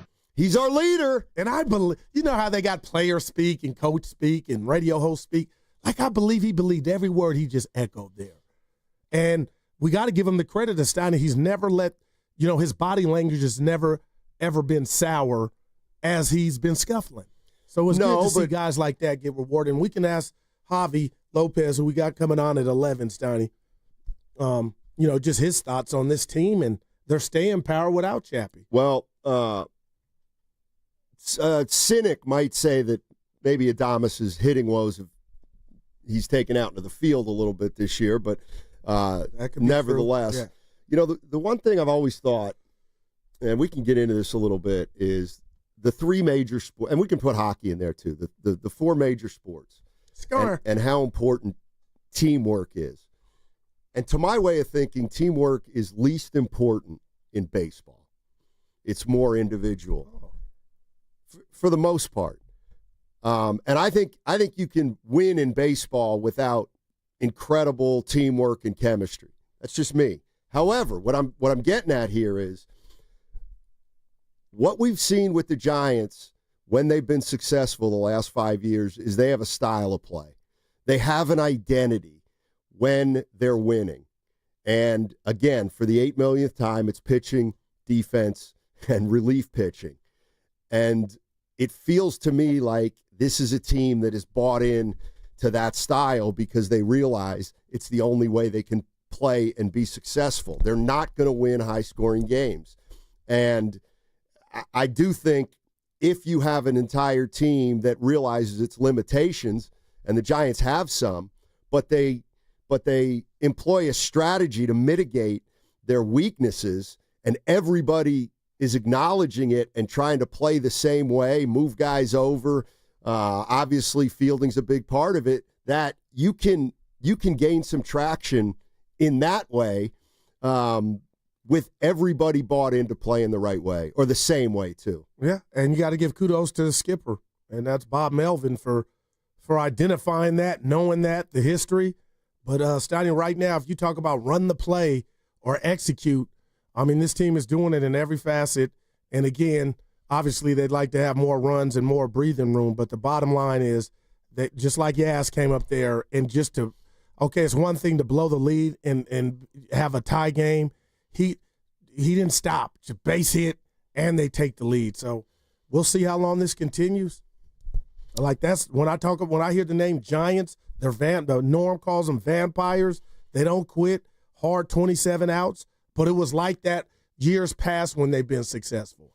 Yeah, 888-957-9570 is the number. I was listening again to the morning guys. They were great this morning, and they were talking about the feeling this team is giving you, if it's giving you one.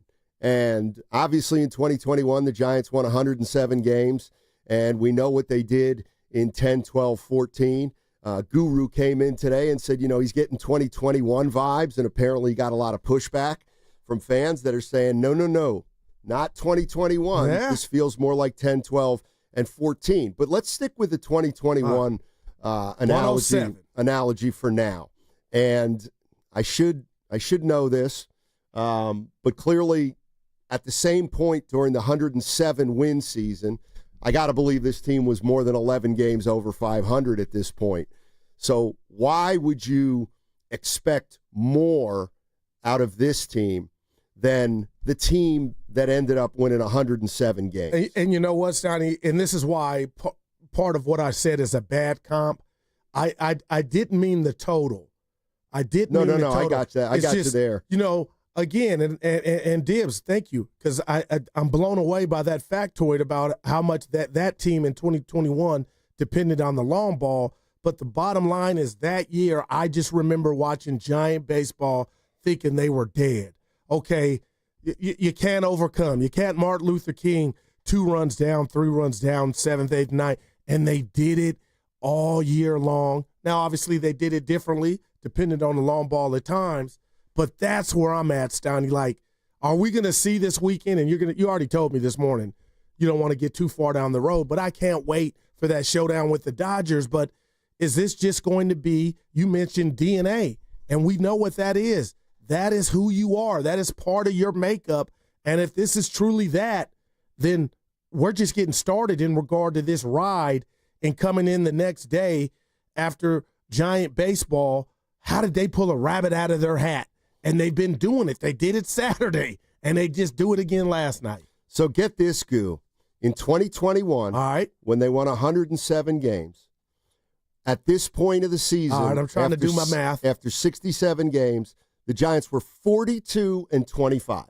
So they were 3 games ahead of the pace that they're on right now. But here's the part that's pretty interesting. 1, 2, 3, 4, 5, 6, 7, 8, 9, 10. They went on to win 10 of their next 11. So they were 50 from this juncture. Yes, here we go. So they were 40. They were actually 41-20. They were 40-25. Then won 10 of their next 11, and the next thing you know, they were 50-26, which put them over a 100-win pace that year. But that's interesting. They got hot as fish grease. They're doing it in a completely different way, and that's one thing that I think is just a little bit different. Obviously, that team hit homers in 2021, and the championship teams. This team resembles those. I'm not saying they're going to win a title, and I'm not saying they're going to win 107 games. But what I am saying is, to my way of thinking, this team reminds me a little more of the 10, 12, 14, 16 Giants than the 2021 Giants. But here's another reason it feels a little different, and I think we just got to acknowledge it, and that is Posey's running the show and Melvin's managing, and Farhan's not running the show, and Gabe Kapler is not managing. Yeah. I just think there's got to be something to that. There was something about that 107 that I think some fans either thought it was fool's gold, or they didn't even like the route to 107 wins, or they didn't like Kapler, they didn't trust Farhan. But I do sense that this optimism is greater than the one from 2021. And if that's the case, I just kind of want to know why. Yeah, and all I remember about that season, just from a radio standpoint, is Shasky running down in Barcadero the day of the playoff game against the Dodgers, and Bonte sounding like Bob Costas narrating it from the studio. And the fans showed up and showed out, but I always go to my guy, 49er Frankie, and his daughter, Katarina Steiny. Mm-hmm. They would have to wait to 3:30 or 4 o'clock before they would purchase tickets to said game that evening, because they wanted to see who was not in the lineup. Are you serious? No, true story. He'll tell. He even told Nahegan when we were on a remote. But I'm just saying that's something that you could kind of like, nitpicking. But damn, I don't know who's going to be in. But the bottom line is, you said something about, and you gave your boy his flowers, infinite outcomes. Kapler that year, that there was a whole lot going on, that he was hitting a lot of the right buttons and a lot of the right notes for that team to be able to get those many wins. Yeah. 888-957-9570 is the number. My question to Giants fans is this. Is it true you feel better about this year's team than the one that won 107, at least throughout this point of the season? Coming up in 10 minutes, we also have Javier Lopez, 4-time World Series champion, 3 times with the Giants. He was on the call last night in Colorado when the Giants got 4 in the 9th and ended up winning that game. Javier Lopez coming up at 11. We'll take your calls up until then. Traveling in 2025, start your journey right at San Francisco International Airport. With the most nonstop flights from the Bay Area, easy parking, live performances, and tasty food, why settle for less? Fly from SFO, where your best journeys begin. Visit flysfo.com. Steiny, speaking of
Lee hits a little punch shot and a squibber. McMahon not in time. Wow. McMahon got the force at third, and Chapman made it real close at first. What a play. Now, back to Steiny and Guru on 95.7 The Game. All right, coming up in 10 minutes, Javier Lopez. Javi. 4-time World Series champ, and he was on the call for NBC Sports Bay Area last night. Giants score 4 in the ninth. He's good. He's great. We've been blessed in the Bay with announcers. Seriously. I don't know. What do you mean you don't know? We'll see. Bill King? Okay, well, there's a good one. It starts there for me. Okay, then who? Holy moly! Holy Toledo. No, but I'm talking about against the Chargers in San Diego, the Holy Roly, when I think it was Dave Casper. I'm going to let you on your own on this one. Yeah, he fumbled the ball and got in the end zone, and they made a rule about it against the Chargers, San Diego. Evan, you remember that game? Okay. Yeah, it was -12. Hey, where was Pops? Pops might not even been around. Oh, real quick, happy birthday to my sister, Katina Johnson. How old? 2 years younger than me, so that'll make her 43. Now, why would you laugh? And what's her name? Katina. Katina. I call her Nene. How much she make? She work? Stop! You're going to get one in the kisser one day. You're going to be in the wrong environment. Dude. By the way, a sincere and heartfelt thank you to Evan and Carter. That was an incredible breakfast sandwich. May I ask where you got it? Right around the corner at Posh Bagel. Oh, my God. Did you pay him? Evan said I can pay him Friday. Something that you've never done. Well, I was going to say my finals bet should be in because OKC is not losing again, but they don't play every 8 days. So we got a little while. I'm looking at the 2021 team. All right, the one that won 107. You want to go through the lineup a little bit? Yeah. Because I'm trying to figure out why people are more optimistic about this team than that team, if that's the case. Well, one, they're doing less platooning. Shout out Charlie Sheen. Right, but does that in and of itself lead a Giants fan to have more confidence that they're not platooning as much as they had during a year they won more games? Well, we saw in that season a guy would have 2 at-bats, 2 hits in the first 2 at-bats and get yanked for the analytics in the 7th, 8th, or 9th. And then the guy who would come in the 7th would get a hit. Sometimes not, but I they guess won as a fan, 107 let's say way. Let's do it this way. You tune in to Steiny and Goo with all our imperfections and flaws. If we weren't here every other day, I'm sure. Careful. Let's just not go down that road. We don't want to invite those kind of comments. That's I don't know what you're implying, but the bottom line is you want to be attached to the guys, the everydays. That's all. So Posey was the catcher that year. Buster. He caught 113 games, which is pretty good for him at that age. Brandon Belt was at first. The captain. Although he only played 97 games, so he was being, he was winding down. Yeah. You remember Donovan Solano? I do. Donnie Barrel, Steiny. Brandon Crawford was on that team. He had a good year, hit 298 at 34. Evan Longoria, he played half a season. Longo. So I guess here's where the difference is. I already know. Dickerson, Duggar, Yastrzemski. And here's your boy Darren Ruff and Austin Slater. Yeah. Maybe it's simply the personnel and the fact that I think it's got to do with a lot of things. I think, first of all, there is something to putting essentially the same lineup out there every day, or at least trying to. And I think the other thing that's really working in the Giants' favor right now is they got some young players where the fans can get a little bit interested in them. Yeah. Obviously, I'm talking about Ramos, but Birdsong too. Rodriguez is another one.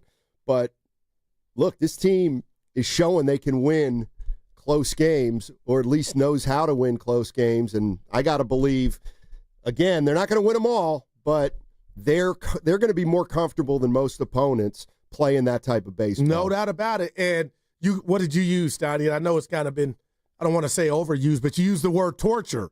And I'm just saying there's a long way to go. But if you get to that plateau to where the Giants are in a series, I mean, the way that they've done it, their DNA is we go through torture nightly. We're ready. We're made for this. So I'll say this, and I think we already know it's early compared to that 2021 season, but Steiny's not like what percent are we, would you say, 40% for the season? Yeah, about that. Yeah, 40, 45. This rotation is performing better than the one in 2021. And that's what's shocking to me. I want to ask Javi, like, how shocked is he? Is pretty darn good. And what do you do with Harrison when Verlander's ready?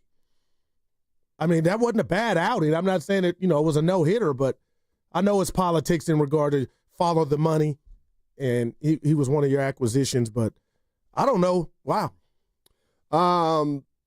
This from the 925, Guru platoons on Thursdays.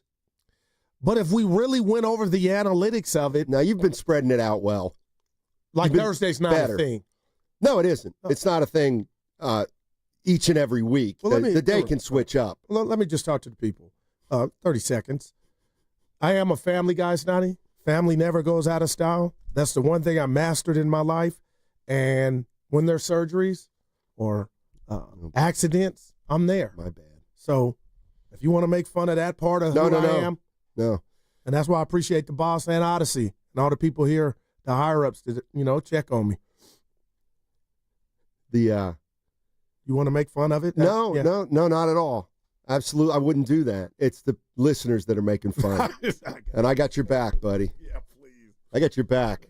I mean, if anybody needs a day off, it's your boy. Well, take one. I hate a moper. I'm not moping. You're a grown-ass man. Evan called you out in the bullpen today. That's why we got you the sandwich. Dude, Evan, no doubt. You just think it was food. It was a necessity for us to get through these 4 hours. Good job, E. Carter, way to go. Sometimes you got to read your teammates, Steiny. That's and all. You see what they need. You needed You're food. making me less appreciative. And here's why. I didn't know you guys were getting me a sandwich in the first block of the show. 10 to 10:12. I didn't know you were getting me a sandwich. Go back and listen to that, and you listen to hear if I'm negative. I'm not. I said it's baseball. Look at the Giants. So I was fighting my innate hangriness, and you couldn't detect any anger or hunger during that first segment. But we saw you pregame. That's yeah, where like the worry. we worked with you for hours before the show. Yeah, it was when you got to the facilities. Boys. I walked in like, oh, Lord. Showtime is different. But don't you feel better now? Yes, I do. But That's the point. Well, you got 2 jobs. I'm worried. They might phase me out. Evan and Goo. But you're doing a good job. I'm proud of you. Thank you. How earlier do you got to get here, though, for that hit?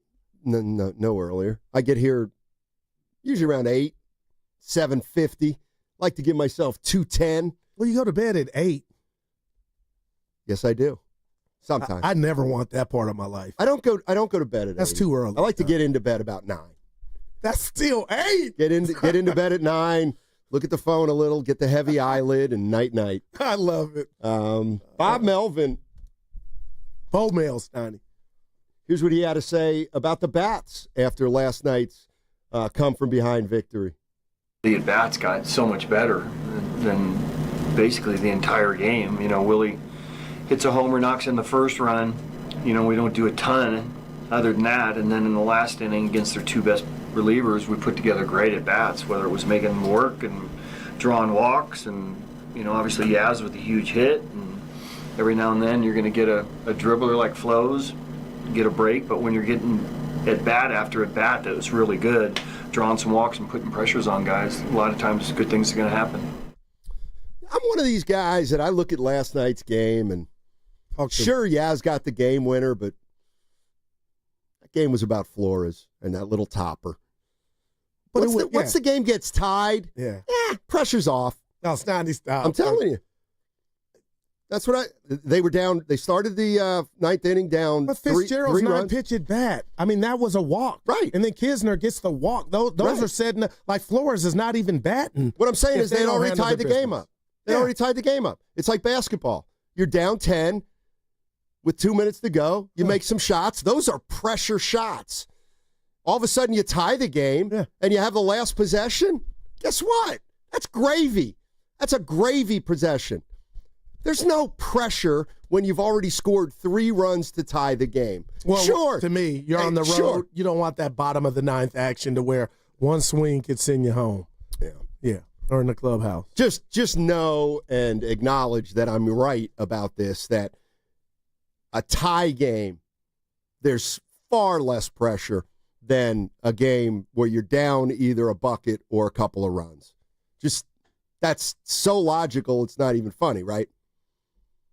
I'm going to plead the fifth. I'm going to do you. I'm going to plead the fifth.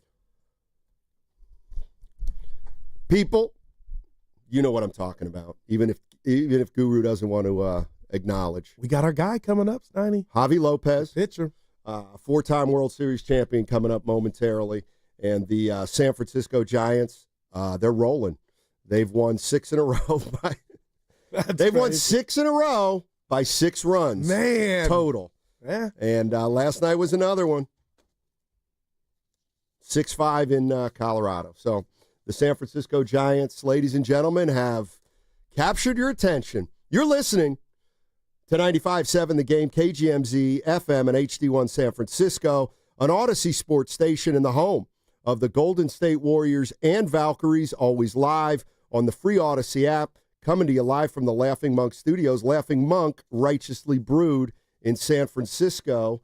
And, Goo, I guess the afternoon show is down on the peninsula at Laughing Monk. Oh, that I did not know. I think they're doing a remote today. Oh, man. Evan well, with good. the thumbs up. Yeah. And I hate when we don't see him, but we'll see him on the computer. But here's the other thing. And then I heard, I was listening to the station, and I heard him advertise for playing golf with Dibley and Willard. Did you hear that one up at Cache Creek? Now, this one's bothering me a little bit. It should. Maybe people in the sales been finding out. Yeah. We got all right. We've got Javier Lopez. Yeah, we do. Okay, all guests on 95.7 The Game appear on the River Islands guest line. Isn't it time for you to discover the islands? River Islands in Lathrop. Let's welcome in Javier Lopez, San Francisco Giants color analyst for NBC Sports Bay Area. He was on the call last night, 4-time World Series champion, 3 times with the Giants. Javi, thank you so much for joining us. Appreciate it, man. Guys, anytime. I appreciate you having me. So let me ask you this: when you're watching that game last night, down 5-2, what's the confidence level? And if there is any, is it because of how the Giants are playing, the opponent, or what they've kind of done in the last 5 or 6 games in these one-run games? Confidence level, I think, was a little bit lower in a sense that the runs that were given up there in the 8th, you thought, oh, man, the way they weren't going to score, they weren't scoring. You're like, oh, boy, well, the at-bats hadn't been looking good against the relievers for the Rockies. But, you know, the point I was trying to make is twofold. One, it's Coors Field. You're always a walk away from a rally, and that's what happened. And the other thing is that when you're not accustomed to winning, you don't pitch in that 9th inning a whole lot. That's a whole different type of pressure, and the Rockies have not put themselves in that spot too often, and it's hard to close out victories. And the proof was in the pudding yesterday with the Giants. They were able to kind of fight in that bat, and I think that swing from Schmidt, first pitch fastball, just stunned Agnos in that 9th inning. I think he got rattled. That was just a little punch in the face, and all of a sudden you're blooping a blast away, and the Giants, give them credit, they were able to work those counts, and you know, they're not afraid of getting a one-run game, and Camilo comes in and closes it out. But it's just a typical Coors Field game. It's just never the way you think it's going to play out. No doubt, Javi, and you were great on the call. I just want to ask you this. Last week, you know, Lamont Wade gets DFA'd, and they lost a couple games to the Padres, and the bats kind of were asleep. You've played this game at a high level. Can you walk us through? Is it just happenstance that all of a sudden we're seeing the Giants play better, more sound baseball after that day, after the transactions, and not to mention Dominic Smith using the glove at first base? Like, man, where'd he come from? It's kind of crazy. Yeah, you know, I think Buster Posey deserves a little bit of credit here in a sense that he had to have the tough conversation, right? Nobody ever wants to do that, especially when you're firing a guy that was your buddy and your teammate, and you got to tell him, hey, we've seen enough. We appreciate your effort, but we got to move in a different direction. That's a tough conversation to have, and he had it. And I think what happens, whether the guys want to acknowledge it or not, there's a little ripple effect going on through that locker room. We're like, okay, we're getting rid of late night Lamont. Like, he was leading the world in on-base percentage last year, and he was just scuffled all year long. And, you know, to make a move like that, I think it wakes up a lot of the guys where it's like, holy smokes. I mean, he gets his papers and they're going to pay out that contract. You know, I got to clean up my effort. And I think when he did that, it kind of just sparked the guys a little bit. And again, now they're not hitting the cover off the ball by any means, but you do see some more concerted efforts in some of these at-bats where guys are trying to work the counts a little bit deeper, trying to take advantage of a mistake. Now, it didn't happen last night. You're still playing one-run games. It's kind of rinse and repeat a lot of these games, but I do think when it comes down to those late-inning games, you're seeing better at-bats from the guys.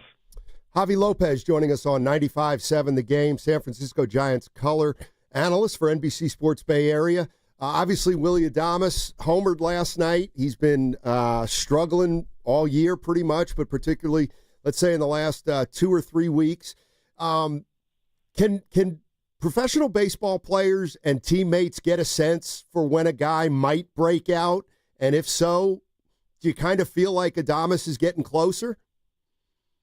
Yeah, I think you can kind of get a vibe. And a lot of that comes with maybe hard contact, maybe kind of – you never dictate the count as a hitter, but, you know, you file off some good pitchers' pitches and you take advantage of some things. You're not swinging and chasing out of the zone a lot.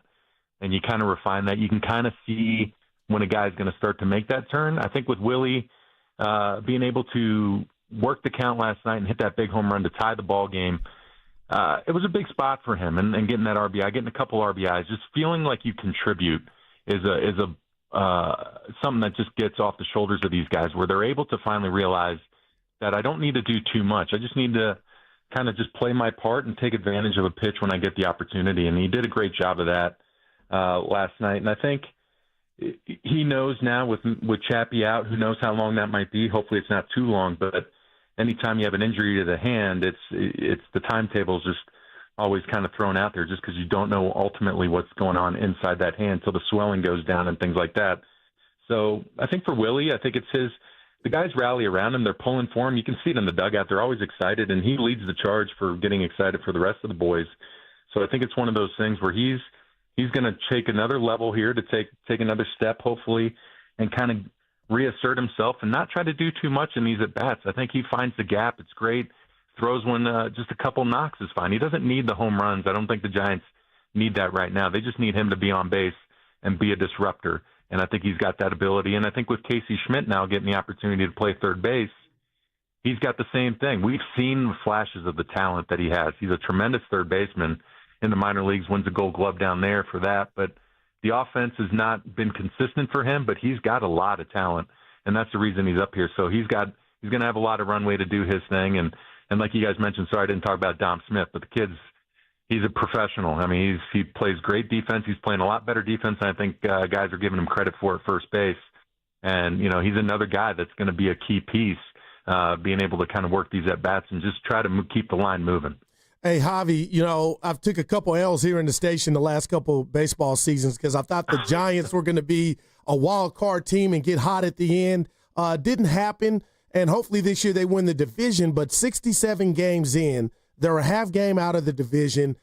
If I were to ask you, Javier Lopez, what surprised you most about this team thus far, how would you answer that? I think what surprises me more than anything is their ability to win these one-run games. The pitching you knew was going to be good. I think I'm a little surprised at the depth in the bullpen and just the overall ability for them to dominate. I mean, they have been dominating when they come into the games. And, you know, I think that is kind of the thing that jumps off here for me. Again, essentially it's the same roster as last year, and it's not a lineup with a lot of thump in it. Not a lot of power threats, so you do have to be creative in how you're going to score runs. But I just think that overall that pitching staff, the way they've kind of gone out and really, really put the Giants in a good spot where, you try to fight to get to 4 runs, and it's hard. It's hard in the big leagues to get to 4 runs. But if the Giants do that, the success rate for them is just incredible. And that's just a testament to the concerted effort in spring training to just start attacking the strike zone, throw lots of strikes, and be over the plate more, and trust your defense, and obviously bring in Adames and having Chapman on that left side when you're a ground ball. If you're not striking them out, you're a big ground ball pitching staff. I think shoring up that infield defense has paid off. Javier Lopez joining us on 95.7 The Game. San Francisco Giants color analyst for NBC Sports Bay Area. He called the game last night in Colorado. You obviously were a relief pitcher, Javi. Let me ask you, is there something different about a relief pitcher who comes in and gives up a home run on the first pitch he throws, as opposed to, not the first pitch he throws? Because I know it only made it 5-3 at that point, but does it put more doubt in the pitcher's head if it is the first pitch? Yeah, I honestly, just watching the body language, it's like he got punched in the face. It's the old Mike Tyson. Everyone's got a plan. They get smacked in the face. And it really was. It's a pitch that he doesn't – again, it's 95. Don't get me wrong. All these guys are throwing hard, but that's not his primary pitch. And he was just trying to get ahead in the count. And you just get that ambush swing from Casey Schmidt, and all of a sudden you're like, whoa, what just happened? I didn't even get into the count. I haven't gotten loose. And already he's in the fight. And I think it rattled him. And I think – all of a sudden, he's trying to land the off speed, and he's trying to be perfect with it. And it's a guy that had been giving up runs the last couple times out, so it's not like he's pitching with a lot of confidence, like maybe Bird and like the other guys that were throwing before him. They were throwing the ball tremendous, but you go in there and you've given up a couple runs your last outing, and all of a sudden you go out there, you throw one pitch, you give up a homer. Yeah, there's a little bit of panic mode that sets in, and you are up 2, but sometimes you don't even think about it like that. You just think that you have to be so crisp and so fine, and that's where you got to give the Giants credit, where they're able to take some walks, and Kisner with a huge walk, being able to do that and come out and do that. And Fitzgerald, he's down in the count, and he works a walk. I mean, these are guys that earlier in the game were chasing and letting the Rockies really dictate what was going on at the plate, but they were able to make that adjustment in the 9th. And yeah, well, I'll tell you, as a reliever, man, when that happens, you feel like your game plan has just all of a sudden been flipped, and you got to try to figure it out. Man, you had mentioned bullpen, and I wanted to run this by you. Do you see any similarities? Because you were part of the core 4 when you were on the Giants. Do you see any similarities in that bullpen you were a part of and this current one that's been filthy, as you mentioned? Yeah, I mean, again, it's the ability to be consistent. I think that was kind of the one thing that Romo and Casilla and Affelt and myself, we were consistent. And again, the velocity, there's nowhere near this bullpen's, the gas is unbelievable with the stuff that they have. But the consistency is something that's I'm really enjoying. And, Randy Rodriguez deserves more love. He needs his flowers. I mean, this guy's been pitching unbelievably, and I wouldn't be surprised if he makes an all-star team as a middle reliever just because of the numbers that he's putting up. But you know what you're getting now with these guys. They're throwing a bunch of strikes. They're going for the strikeouts. They got some good kill pitches. You're getting different angles, which is kind of what the one thing that was our hallmark was being able to kind of show different arm angles to guys along with different stuff. And I think the Giants have that, and Rogers and Miller from the left side, and being able to kind of do those things. But it's just the fact that they're going out there and they're consistent. They know when they're throwing the ball. They know when they're getting it. They've been slotted into certain roles, and that's when you excel, and that's what I'm noticing with this bullpen. Javi, sometimes inside this studio, when we can't really explain something, we'll say, well, that's baseball, and that'll kind of do it. And I without you being able to use that answer, I'm going back to last Tuesday after the Giants lost their second game of that series to the Padres by 1 run, and I remember being in here, and it was – it was like a morgue in here because the team wasn't scoring. And now here we are a week later, and we're talking about, hey, they might have something special going here. I mean, how do you explain what's happened to this team in the last week? Yeah, well, Dave Fleming and I were kind of talking about that. It has really been rinse and repeat. It's been the same game that the Giants have been playing, where a 1-run game, they struggle to add on. Like last night, they scored in the first. They scored quick. I think they scored in the first 3 pitches of the game.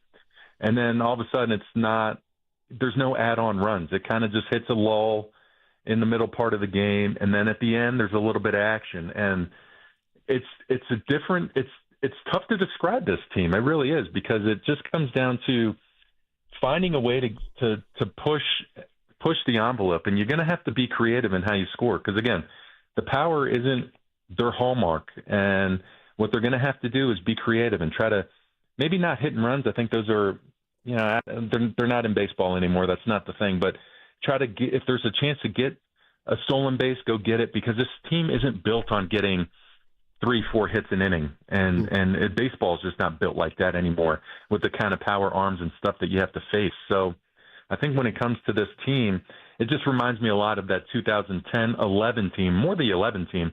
I thought we pitched the ball extremely well, and it was just an offense that kind of struggled to find a way to score some runs. So I think when you look at this team, you have to understand that Giants torture baseball is real. It's a thing. It has been a thing. And, I know fans want that 12-1 victory. I know I do, but I wouldn't hold my breath. Put it that way. Well, I love it. Javi, I got to do this. I got to be this guy because I'm thinking about it, and I told my partner yesterday, and he just scoffed at me. But the All-Star game, it's coming. I know it's a little ways off, but could you see a scenario to where Webb, Ray, Doval, and Rodriguez made the All-Star team? I can absolutely see that. Again, it's, Camila's been throwing the ball tremendous, and most of the closers get the love and starting pitchers. That's just the standard of an all-star game. But you can mix in middle relievers, and I think Randy Rodriguez, you look at his numbers and what he's been able to do, he deserves it. He deserves that opportunity to pitch in the Midsummer Classic. And, I think you can make an argument that Robbie Ray should be starting the all-star game with the way he's been throwing the ball. And that's a perfectly valid argument. And the way he's just commanded the zone, he's been able to get a bunch of wins for the Giants. And, he's been a nice revelation for them coming off second year off of that surgery, off of Tommy John. And he's just throwing the ball so well that you can make that argument. Logan Webb, again, he's Mr. Consistent. I think there's no question there when you look at what he can do. So, yeah, you can make that argument for a lot of those guys. And will it happen? It depends how good Baumel is with Dave Roberts at that point when you win the World Series, because you get to try to, when you get a guy that is picking those teams, he's going to normally pick the guys that helped him win a World Series. But you never know. He might throw a little love the Giants' way. Hey, real quick, Javi, when this team wasn't hitting during that 16-game stretch, it just was feeling morbid around here. Would you agree? It feels like, and I get it, they've played 8 straight one-run games. They lost the first 2 one-run games. But it feels like after this past week, like they found an identity, almost like this is how they're gonna have to win games. And the bats still aren't booming, but it feels like the confidence has come to this team. Yeah, I'm a big body language guy, and so being on TV, you don't get all the shots in the dugout, but being able to broadcast and be here, and I get to watch it, I see not many heads are hanging. There's never that situation, and I think when you get that, you can be sneaky dangerous in the regard that you believe in yourselves, and you've been in this fight. And again, it's a fight for these guys every time. I mean, again, one-run games, that wears on you. But when you're winning those games, you're sleeping a whole lot better. And I think that's the one thing. They know somebody will step up, or at least give them the opportunity to be one swing away. And I think that's an important factor. And it's one thing I notice when I'm in that, when I get to see the dugout and I see the boys in the locker room, they're having a good time. There's smiles on their faces. When you don't have that reaction, when there's a lot of guys that are hanging heads or digging into their phones and being isolated, that's when I worry, and I haven't seen that yet. Javi, Buster Posey, I'm paraphrasing, last week he'd mentioned the Carlos Beltran trade and Zach Wheeler, and kind of from the player perspective and what that did to the clubhouse. And I got excited, like, man, I feel like if they keep this up, Buster's like, he won't let that feeling go. Can you speak to it as a player when the organization or the FO goes out and adds something, what that can do just to the players on the team? Does that show confidence? Yeah, it's a shot in the arm. There's no question. If you have a guy, and usually that's the speech you get the generic speech in spring training from every front office when you first come into the ball club. It's like, hey, I want you guys to do this. They lay out their mission statement of what they want to see during the year, and then usually it's put me in a position where I have to make an addition in the All-Star after the All-Star break. Like, put me in that spot, make me add. And that's the message yet again, I think, a couple weeks ago with the DFA of Lamont Wade Jr. Like, he saw that at that point, I think the Giants were maybe 9 games over 500, somewhere in that range. And you've banked a couple wins now. You've put yourself in a position to be fighting for the division title right now, that you need the offense to click. I need to make some moves, and this is what's going to happen for now. And that's not to say it won't change here in the next couple of weeks, but I think when you get that from Buster Posey and his pedigree and the way he is, I tell you what, he's just in a calm demeanor too, the way he delivers that. But when I read that same thing about making the move for Beltran was one of the best hitters in the league going at that time, and he hit well for the Giants. Unfortunately, he got hurt for us, and that was the killer. When he got hurt, that kind of killed what little momentum we had going there. I mean, he ended up hitting, I think, around 300 for the Giants, but ultimately it just wasn't it. The injury bug caught him, and I think when you look at what Buster's going to try to do, he's making the phone calls. He's trying to engage these GMs and team presidents on where they are. But you look at the landscape across baseball, a lot of these guys are just so risk averse to make a move. And I think that's where Buster's going to run into a little bit of trouble. It's like, I would imagine every package that he tries to make, everyone's going to ask for Eldridge, no matter what he wants, even if it's a complimentary bench piece. It'll be like, yeah, I'll give you so-and-so. I want Eldridge. I think, and that's something that he's going to have to fight through, and it's going to be annoying conversations, but he's anxious to help this club out. I mean, again, you've banked a good amount of wins. You're a half game out.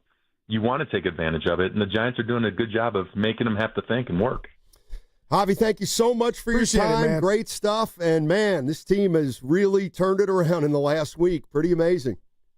Yeah, it is. I mean, it's going to be a good story going on the rest of the summer. Yeah. Thank you so much, Javi. Appreciate it, man. You're welcome, guys. Anytime. Appreciate you. All right, Javi Lopez, San Francisco Giants color analyst for NBC Sports Bay Area. He's in Colorado, 4-time World Series champion, 3 times with the Giants. Cool cat, man. And he's really cool. Yeah.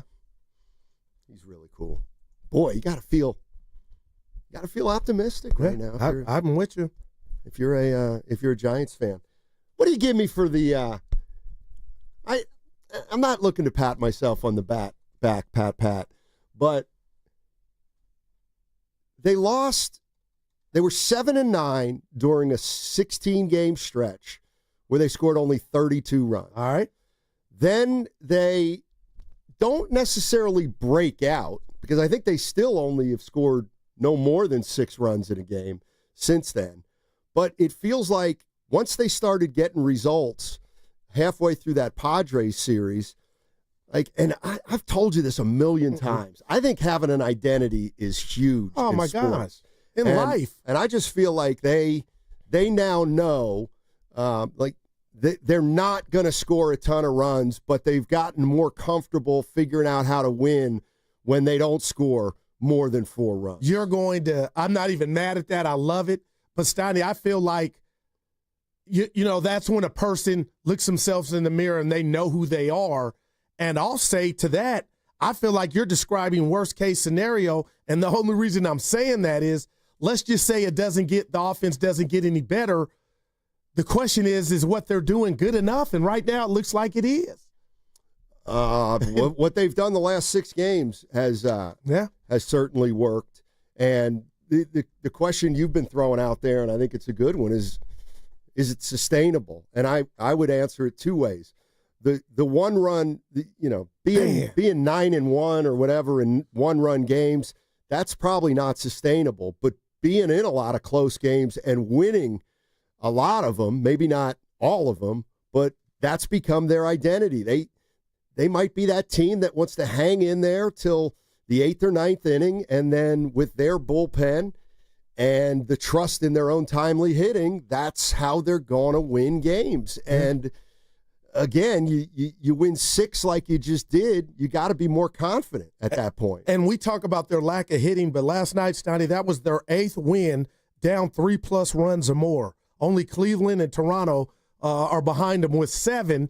But I bring that up because to have 8 wins down that much is like baseball's again timely hitting. When are you getting the hits?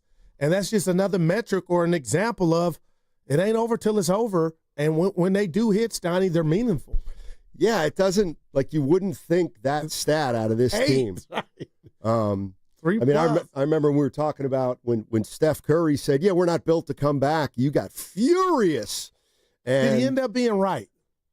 Well, remember, it was before they traded for Butler. Gotcha. And then he was right. Then I want to say Butler's first game, they came back from 20 against Chicago or something like that. I can't quite remember. But no, you wouldn't expect this team to lead the league in overcoming 3-run deficits, but there you have it. Clearly the explanation for that, it's baseball. Yeah. It's baseball. I got some trivia for you. I know we're about to get out of here. So you mentioned to Javi the 6 games won by 1 run. Yes. The last team to do that. Oh, God. I know that's. I want Evan to take a crack at it. The Yankees. But why are you blowing? Because it's kind of. Well, because it's. I'm going to find a needle in the haystack. That's not a great question. But I love the answer. Evan, you got it. You want to take a shot at it? He thinks it's BS too. The last team to win 6 games in a row by 1 run. By 1 run? Yeah. Oh. Yeah, see. He said Yankees didn't give me Angels. A year. He got it. The 1989, not Los Angeles. This is why I like it. California Angels. Well, he knew. So you clearly got that from a published story that was well read, and Evan happened to read it too. Where'd you get it, ESPN? 49er Frankie. It was on the broadcast last night. Was it on the broadcast? I didn't get it there. Or maybe they were talking about a post-game. Bonte was talking about it. Bonte. That's probably where 49er Frankie He was talking about how much he had been bad luck on the, I think it was like 2-6 Bonte. So they got a win. He was on the post-game yesterday, Steiny. Good for Bonte. You don't ever want to be a jinx in life. I don't believe in that.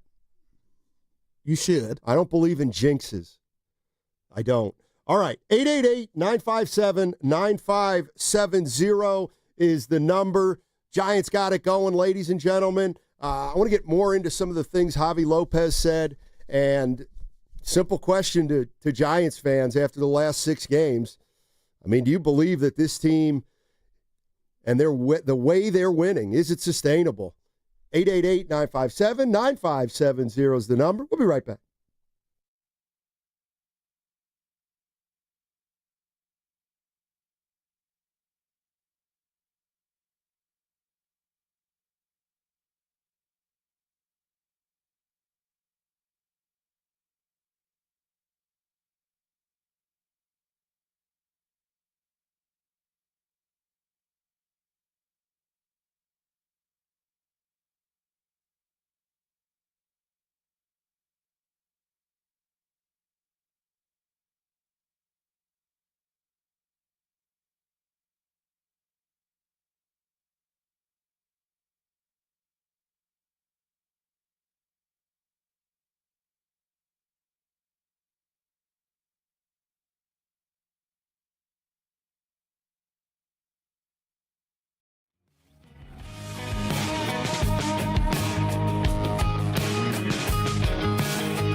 2-2. A little dribbler. Vodnik will not have a play. Lee ties it up. And like we say all the time, Wilmer Flores does it with his legs. Now, back to Steiny and Guru on 95.7 The Game. Dave Fleming on the call, NBC Sports Bay Area. Giants win their 6th in a row. This one, they got 4 runs in the 9th inning and beat the Colorado Rockies 6-5. Yes, sir, So, Goo. yeah, you know this about me. I love all ball, hockey, tennis, as we talked about. I love hoop. You know that. I love football. But, partner, you could cut the tension with a butter knife with that at bat last night. You could feel it from Flem. You just, every pitch that he was fouling off, that at bat with Wilmer, like, I'm like, where's this thing going? A K? A homer? A strikeout? That's a K. But I didn't have dribbler on my bingo card. And for it to play out like that, man, nothing like baseball, man. That's all I'm saying to you. Damn! How'd you expect it to play out? They've played 8 straight one-run games. No, just the dribbler. Get used to it. No, it ain't the result. The dribbler. That's baseball. And your boy was up there. Cut the stash, the Raleigh fingers. I want to be the walking dudes, but he was throwing a hundo. He was hitting a hundo. So what? Yeah, It's 100. That was an intense at bat, man. That's all I'm saying to you. If you had the sound up, did you watch the game with the sound? Of course. Matt Chapman. That's the one piece of news that a little bit is bad news. Little bit. Giants expect to be without Matt Chapman for several weeks and potentially most of the 30 games that remain before the All-Star break. That's a lot of An games. MRI in his right hand showed sprained ligaments and a bone bruise. So this thing obviously is going to linger a little more than just the 10 days that he'll be on the injured list. We did see the domino effect of him not being in the lineup, Steiny. I don't know if you noticed, Adames was batting second, and he took advantage of it, a home run, sac fly. The Giants also have a little issue at catcher with Bailey. He's got a neck issue. Bobby Melvin How we feeling? How's he feeling? More important. Yeah, I heard he did something with his neck right after batting practice to where it locked up, couldn't play. So Kisner's going to have that entire game no matter what. We'll see how he is tomorrow. I'll probably play Kiz again tomorrow, and then hopefully Bailey can play on the last day. All right. Bob Melvin saying Bailey may need. Well, you're going to miss his defense for sure, but not the stick. And Kisner made a great play on that bunt, Steiny, gunning the runner out. But, yeah, he'll definitely be missed. I don't know how, like you said, we don't know when he's coming back, but behind the plate, not with the stick. 888-957-9570 is the number. Giants win another thriller last night, and I just can't get over the difference between last Wednesday and this Wednesday after the Giants had lost their first two to the Padres. And I'm sorry, fans, and you know I love you, but there was a lot of desperation last Wednesday. I was starting to feel a little sorry for this fan base. Their team couldn't score, and here we are a week later, and people are now saying, this team reminds me a little bit of the teams that won 3 titles. Wow. All in 1 week, Goo. No, well, see, I feel like you're robbing the Giants and the Giant fans because they accumulated this good record going into that Padres series, and you're right, the feelings and the vibes were down, rightfully so, only because the way they had lost those games, the last 2 to the Padres. But, Steiny, they have been I'm going Arsenio Hall. They've been getting busy from game 1 in regard to putting this record together, and now they're kind of they're doing something now it's like, you're right, this comes with it. Where could this thing go? And that's the beauty of sports. Yeah, I mean, where could it go? It could go toward winning the division, getting a wild card, or it could fizzle out in the next 2 weeks. That's baseball. What'd you make of Doval? I solid. Yeah. Well, 3 guys got on. It wasn't as clean as I wanted it, but he got it done. I mean, I think that no, he wasn't great, but he dug himself out of it. He did what he had to do, and he ends up getting great double play by Casey Schmidt. That was a great catch to start the double play. That was big. This is Bob Melvin on what this team may have to do without Chapman. Right away with Adames, too. I mean, Jung-Hoo leads off with a triple, and Adames gets him in. I think that's really good for him. And then we're going to need contributions from everybody. And look, Kisner's at-bat was huge as far as the inning went, drawing a walk right there after being, so he called upon, an hour before the game, maybe, and he was ready to go. So, just a lot of good things happened in that last inning where earlier in the game, not so much. Bob Melvin in Denver last night after the Giants victory. And starting and I'm being honest, you hadn't asked, but I mean, with 5th, 6th, 7th inning, and the 8th, I felt like the Rockies bullpen was there were 7 strikeouts by Giant batters during those 4 innings, and I'm always quick to get to judgment, but I was like, man, this just might not be the night. So I definitely, even though it was the Rockies and their 12 wins, Steiny, I did not have the Giants coming back. I just didn't. And Casey Schmidt just, bam, see you later. I mean, I'm not saying I knew they were going to come back, and obviously when Colorado tacked on 2 in the 8th, man, it looked a little bit worse, but you still thought they had action? Yes, I did. Man. And it's because it was coming through the television screen. It was coming through the screen that it was clear that the Rockies were gonna struggle to close that game out. But I feel like you're basing that off their record. That's right. But no kidding. That is why they left the bases loaded last night in 2 innings in a row. They don't know how to win. They don't. You could that's incredible. If that's the first time I saw the Rockies, I could just sense it was kind of coming apart. That is They struck out 8 batters in 4 relief innings. We're talking specifically about the 9th. So when Schmidt... No. Guru's talking about before, going into the 9th inning, you thought there was action where the Giants had nothing going and just gave up 2 runs. Yeah, they had struck out 7 times. They didn't touch a single relief pitcher. Yeah. And you still were like, it can happen in the 9th. Of course. At Coors Field? I mean, I'm not saying I predicted it. No, you're acting like you saw it coming. Just say you're shocked like the rest of us, because you are.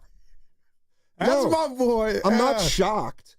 I'm not saying I predicted it, but it was like you could from the moment Schmidt homered, that guy was in trouble. Different, though. Well, that's what I'm saying. Who saw that coming? Who? The Schmidt homer. Not saying you're saying you did, but I was like, because I wait for the final out to be made before I put it in the win or loss column. And you know what? I'll be honest with you.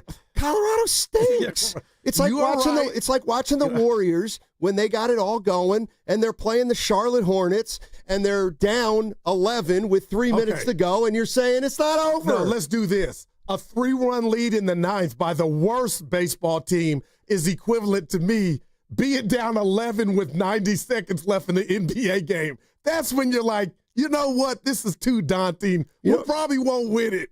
And they pulled it out. This is what this proves. I mean, and I'm not proud of it, but it's why I'm not a fan and you guys are.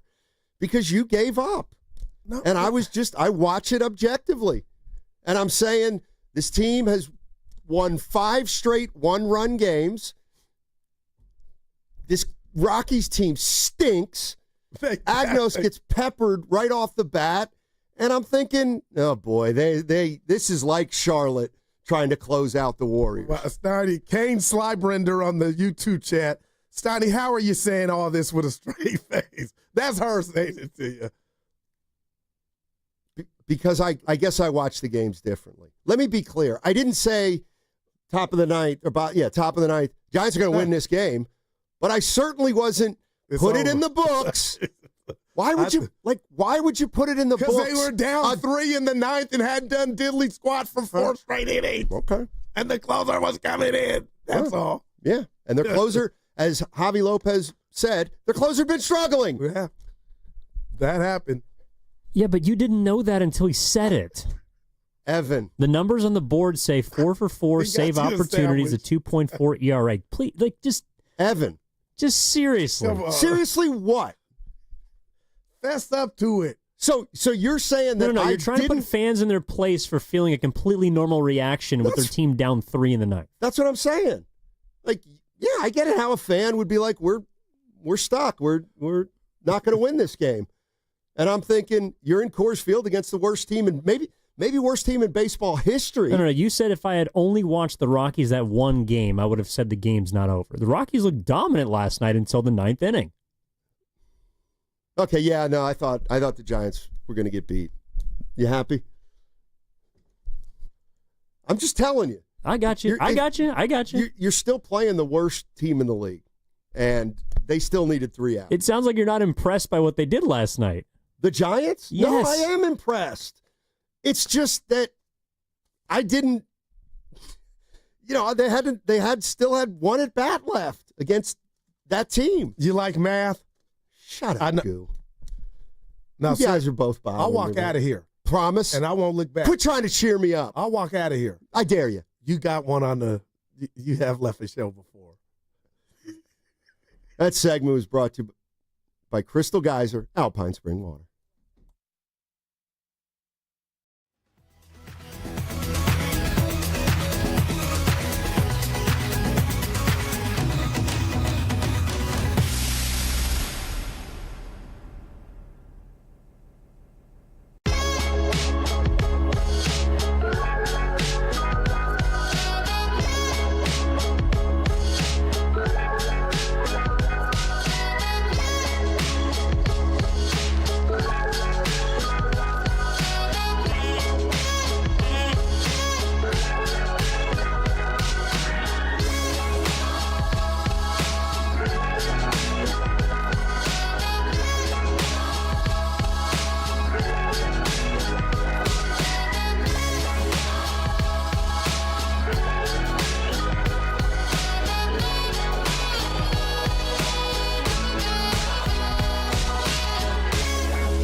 That one is hit well to center field. Doyle at the wall. Gone! Hard work pays off. And Willy Dibs is flying around the bases. He crushed that one. Yay! And the Giants tie the game. Now, back to Steiny and Guru on 95.7 The Game. Take your time, Willie. Not going to have a lot of them. Sixth home run last night for Willard Dibs, third against the Rockies. Look at him. Might go again tonight. Okay. I don't want to harp on this, which may mean I want to harp on this. So the Giants get up. They're down 5-2 in the ninth, okay? Now, if I tell you the way I was feeling, will you take me at my word that I'm telling the truth? Oh, come on. Okay. And I did something during the break. So when you say how you were feeling, I'm going to give you the win probability compared to how you were feeling. Well, and then we'll get into why that's going to be a flawed stat. Okay. All right. But go ahead. Now, the 2 runs in the bottom of the 8th, they're a problem. There's no doubt about it. But so here's what I was thinking. 5-2. They have just won 5 straight one-run games, the Giants. So they had that. Secondly, I'm not going to tell you I had the scouting report on Agnos. But what I will tell you is what went through my mind when they brought their closer in, and that is, Jesus, how many games could he have even closed this year for this terrible team? So you're making me laugh. I'm dead serious. I'm like, how great can the closer be on a Colorado team when he probably had like 6 save opportunities? So then you put that together with the fact that they're not good. 12 wins. And you know, I just felt like Schmidt hits the homer, and then I'm just watching a team that completely lost belief that they could finish the game off. But in no way do I mean that to take anything away from the Giants. They've now won 6 one-run games. But I just, against that team and in that stadium, I gave them a shot at coming back. That's all. I wouldn't have bet on it. No. I know some people that did, but on the Rockies, they were about to get paid. But I'll say this to that. It's just fun. That's you just shared with us, and you actually gave the Giants a compliment. You were like, it ain't over till it's over. But the bottom line is, Steiny, they were getting mowed down the last 4 innings, I thought, of that game. So I just thought, normally in baseball, your closer is your guy. You want me to go ahead? You want me to prove my point? Did you even watch the 9th inning? Yeah. You did? Yeah. Oh, so you must have thought they had a chance. Otherwise, you would have turned it off.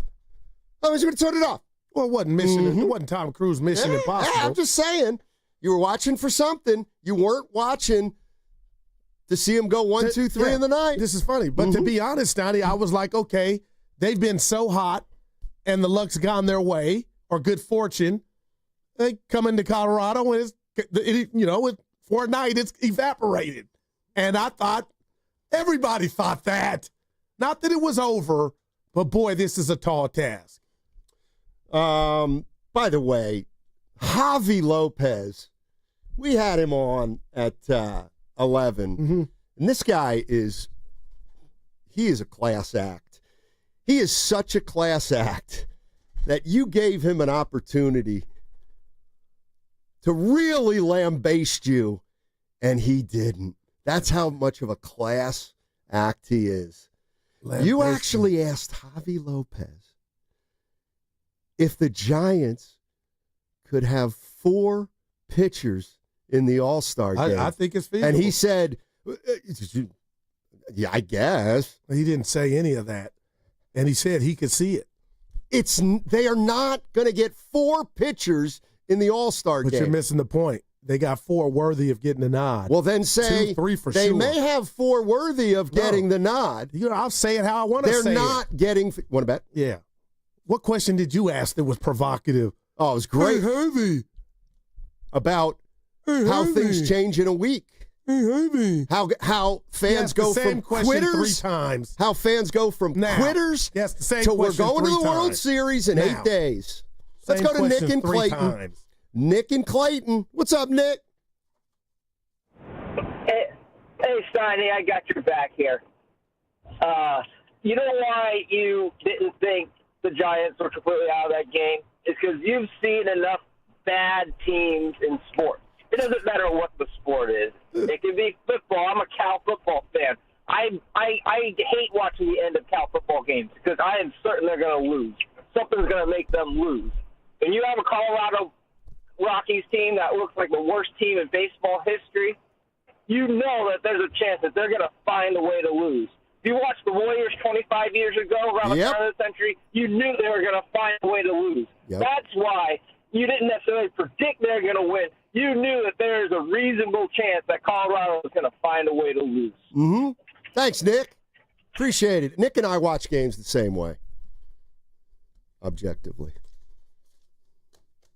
What are you, quitting? No. What's the matter? I just hate phonies. Am I a phony? Yes, you are. What, in what specific way? Just more than one.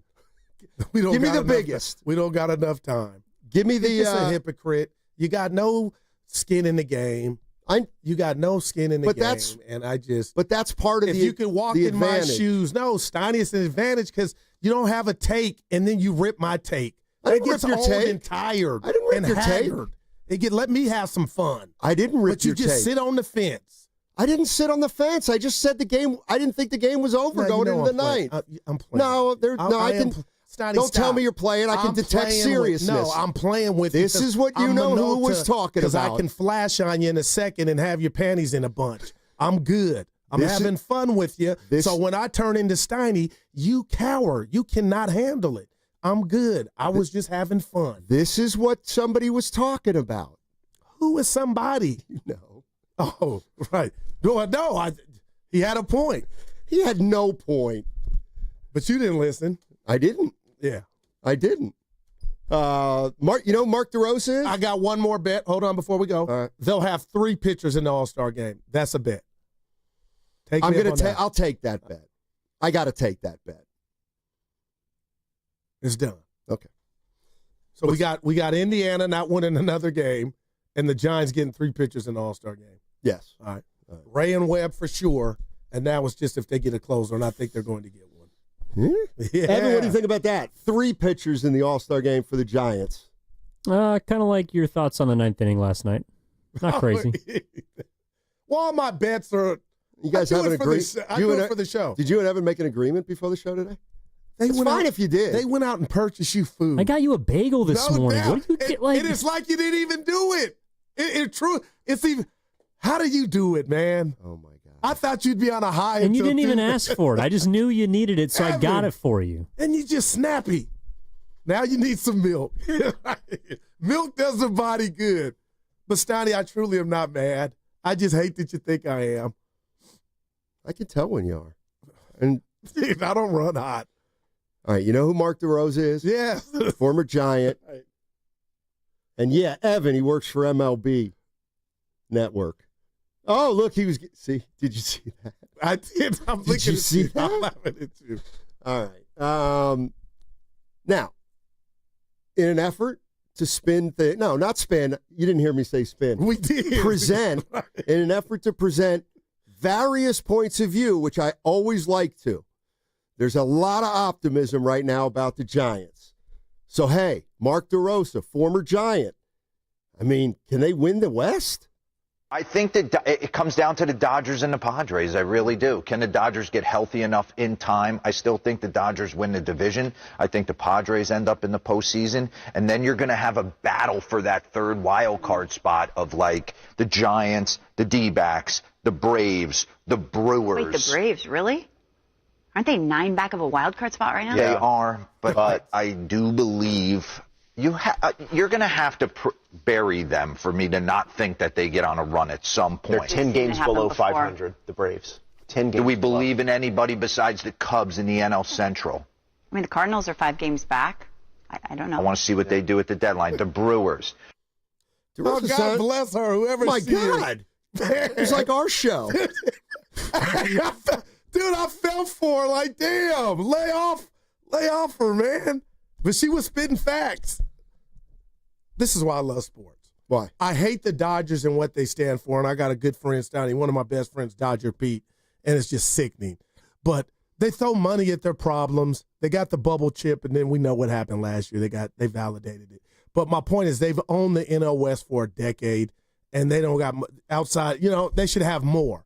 My point is coming into this season, it's embarrassing what they have at their disposal, their lineup, and I love that their pitchers are dropping like flies, but baseball's a different beast.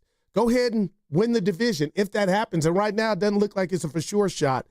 But if you tangle with the Giants, who are battle-tested, and I'm being proactive that this keeps up, and they qualify, I just think of the Diamondbacks a couple years back, went to the World Series from the wild card spot. That's what I love about baseball. Steiny, you got to pitch, defense, and timely hitting, man. That's all. And it's not over. The Dodgers are not on paper. They're oh my gosh, but you got to play them. Yeah. Here's more Mark DeRosa. This is on a little bit more about how the Giants stay afloat without Matt Chapman. Then I go to the Giants. No Matt Chapman. They struggle to score runs mightily as currently constructed. And with no Matt Chapman, Willy Adames, Bob Melvin gave him a couple days mental break to rework his swing. He went deep last night. So maybe there's something there. Their pitching staff has been lights out. Their starting rotation's been lights out. Robbie Ray and Logan Webb, those guys have been fantastic. It'll be interesting there. All right. Let me ask Carter. Carter, what do you think about that last bet I just placed with Steiny? Three, including the bullpen and starters, 3 guys getting in. I could see it happening. I just think it's hard to drag 3 people from one team. That's my only thing. I think they deserve it, but yeah. Yeah, we'll see. Why don't we try to figure out the last team that had 3 pitchers and make an all-star team? Maybe, I can effort that. Maybe it's happened last year. Thanks, Carter. Hey, I want to do this exercise because you gave us your 9th inning thoughts. Can you hold on one sec? Yeah. You're listening to 95.7 The Game, KGMZ FM and HD1 San Francisco, an Odyssey Sports Station, and the home of the Golden State Warriors and Valkyries, always live on the free Odyssey app, coming to you live from the Laughing Monk Studios. Laughing Monk, righteously brewed in San Francisco. All right, so Casey Schmidt homers. Giants had a 7.1% win probability. It's 5-3. Okay, Kisner walks, Fitzgerald walks. That goes up to 26.1% win probability, right? Mm-hmm. Jung-Ho Lee grounds out into a force out. Still 5-3, 2 runners on, 15.9%. Willy Adames works the walk, goes up to 27.4%. So still not anything you want to write home about. 27.4%. And I know you don't like this stat. Ramos out on the sac fly. That bad boy jumps up to 15.9% because I was an out. 5-4 Rockies. All right, they're down to their last out. Yeah, down to their last out. Okay. Flores gets the dribbler, ties it up, Steiny. It jumps up to 48%. And then obviously it jumps up to 84% when Yaz gets the hit. Okay. But you think that's a flawed. Well, it is. And I'll tell you why. Tell me. Because that stat does not take into consideration the specific teams. That is an overall stat of teams that are up 3 runs going into the top of the 9th, but it doesn't factor in that the Rockies stink. It doesn't factor in that the ballpark is the ballpark. And that's man. Now, and here's the other thing. I'm truly not mad at that. Well, here's the other way. I don't know. I get it. Those percentages have now become a part of baseball and every sport, but I still look at it like this. Okay, it's 5-2 Schmidt homers. Now it's 5-3, and the nitwit walks Fitzgerald. Yeah. Well, Ty runs at the plate. Like, that's the way I look at it. Ty runs at the plate now. Now you're in trouble. That 9 pitching back. So, I get it. Even when a runner's at first base, that win percentage is probably still very low, but now you're one swing away. I'm not mad at that, though. You like, that's across the board for you. Take into account the team. Yeah, I for sure. Wow, man. Now, it could work the other way, too, where maybe under different circumstance, I'm like, well, Giants are sending up their 7, 8, 9 hitters. Which I was, and that's why Evan and I were like, speaking for him, it's like, boy, you ain't got your 1, 2, 3, 4 hitters up, you know? So and they won it. I couldn't help but notice when we were going a little back and forth, you said something about, you took a shot at me for the way I interviewed Javier Lopez. But, yeah, that's it. No. Steiny, Serenity now. Both hands on Serenity my temples, now. Both temples. Do you know that I came in today and Evan Giddings was a college pitcher? Yes, he was. And he one. comes in today and he talks about a reliever, Agnos, who gives up the first pitch is a home run. And he's kind of telling me how he feels like that's different. Yeah. And so I wanted to ask a 4-time reliever, a 4-time champion who's a reliever, if there was something to that. So people don't know how close we truly are outside of the station. You wouldn't know by listening to the show. So I'm a Taurus the Bull, born May 19th, 1979. And I just wanted to, Evan, what you laughing at? I don't know why I'm bothered by age. Gosh. Where's the Botox? Like, what does that mean? Anyways, Steiny, I don't remember what your questions were. I was just fighting to throw something out, but I'm glad it rattled your cage because, Evan, I don't even remember. His questions were great. You said something about asking the same question 3 times. Right. But the fact that you took it to heart as if I really thought that, I get it. But, yeah. Speaking of age, Steiny shaved off a couple years yesterday. Dude, we didn't even talk about you happy with your haircut? I think she took a little too much off the top for me. Oh. Because somebody else had told you, too. Leave it longer on the top. It looks good, but she just took a little too much, Evan, off the top. The people who are important to me like it. And there you go. Evan, what was your whip? They want to know what your whip was at Willamette. No, not very good. Well, what you mean? No, there's a lot of runners on base. Dude, I wasn't a good college pitcher. Evan, honestly, because I tell you all my flaws. 1 for 14 in high school at Irvington and Fremont. Your ERA, your career ERA in college. Oh, probably like an 8 or something. Now, I would remind people that Evan! I pitched in college, which means I got to college. You did. However, in college, I wasn't very good. Steiny, what were your flaws, Besides not getting What's your them best out. pitch? Oh, I had the yips. Yeah, that was the biggest issue. So, like, last night when Agnos gives up a first pitch bomb, I know what that's like. Which is why I know that all of a sudden, after that pitch, going into the 9th, it kind of depends on the first pitcher or the first batter. Like, the first guy has to get on, but for him to ambush him on a pitch that, by the way, was a ball. So your first pitch isn't even in the strike zone. You're still clearly trying to find it, and he hits it 370 feet, means in his mind on the mound, he goes, oh, bleep. Oh, boy. And then he walks the next 2 guys who are the 8 and 9 in that ball game. Just wow. That's when you'd want to cuss the pitcher out, Steiny. Let the next 2 guys hit it off the wall or even out. Don't walk them. They're 2 of your worst, not worst. You know what I mean? Challenge them. I mean, if you're up 5-2, I'd rather the first guy hits a home run than a double. Not like that. Oh, well, not like that. Not the first pitch. See, that's what I was trying to get at with Javier Lopez. Yeah. I don't remember. It was a phenomenal So question. all home runs are not created equal. Oh, gosh. I used to pitch, not at Evans level, college. Okay. Somebody's saying, doesn't Goo know that all-star teams don't have more than 3 players from a single team? Well, the best. Is that true? The best 3.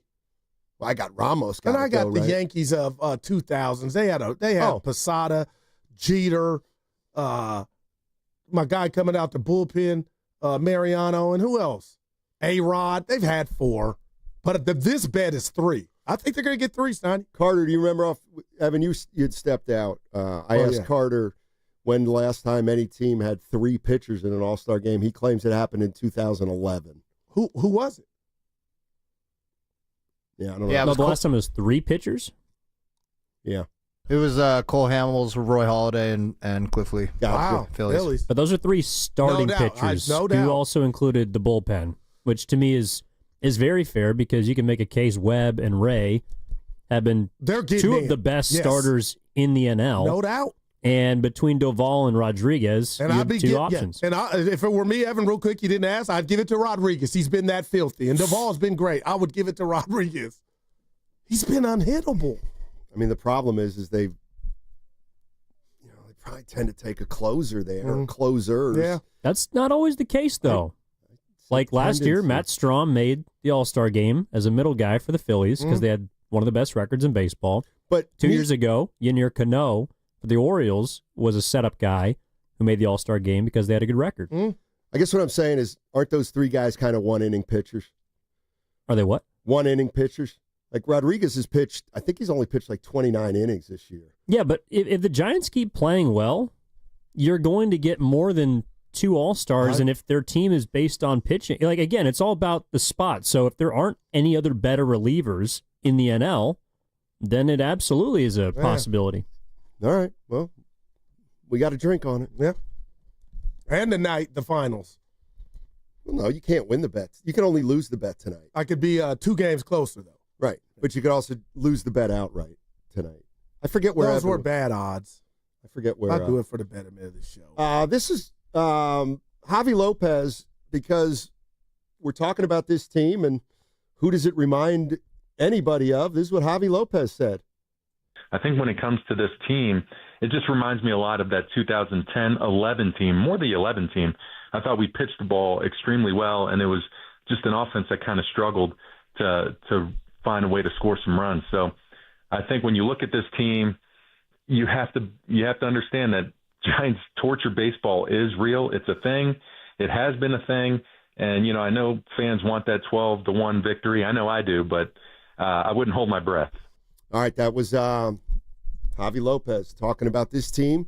Reminds me of the 11 team, to which I would say, that team didn't make the postseason. I hear you. But I hear what he's saying. All right, 888-957-9570 is the number. Giants, 6 wins in a row, all by 1 run. Game 2 of a 3-game series tonight in Colorado. Also, 49ers, they are in their last day of mandatory minicamp. We're going to talk a lot about them tomorrow, Goo, because there's a lot of 49ers talk out there. Trent Williams is participating, et cetera. We're probably going to talk Niners tomorrow after that gets completed. Yeah. On the other side, though, we do have the NBA Finals coming up tonight, Game 3, and I want to get your thoughts on that. But also, there's some nuggy nugs from the NBA offseason. They include the Golden State Warriors, and the closer the NBA draft gets, which is in 2 weeks, the closer all hell breaking loose is about to happen, according to many of the NBA writers. They say it's going to be a big summer of off-season moves.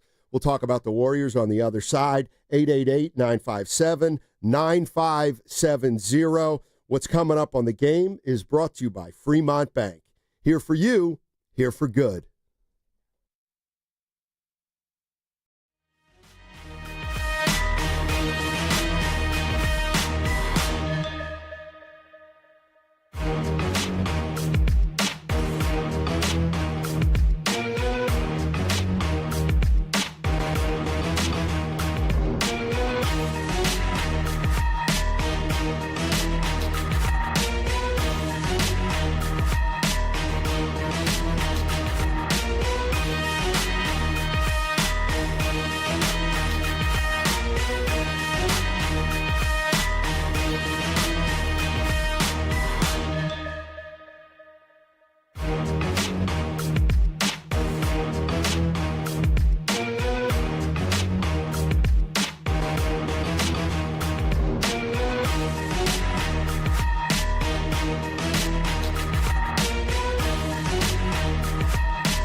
I was just a pig in heaven. And that's what life's about.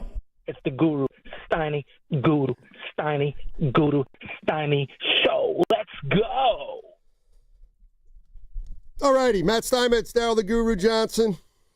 Like the man said, talked a lot of Giants first couple hours, but there's some hoop stuff I want to get to, Goo. Yeah.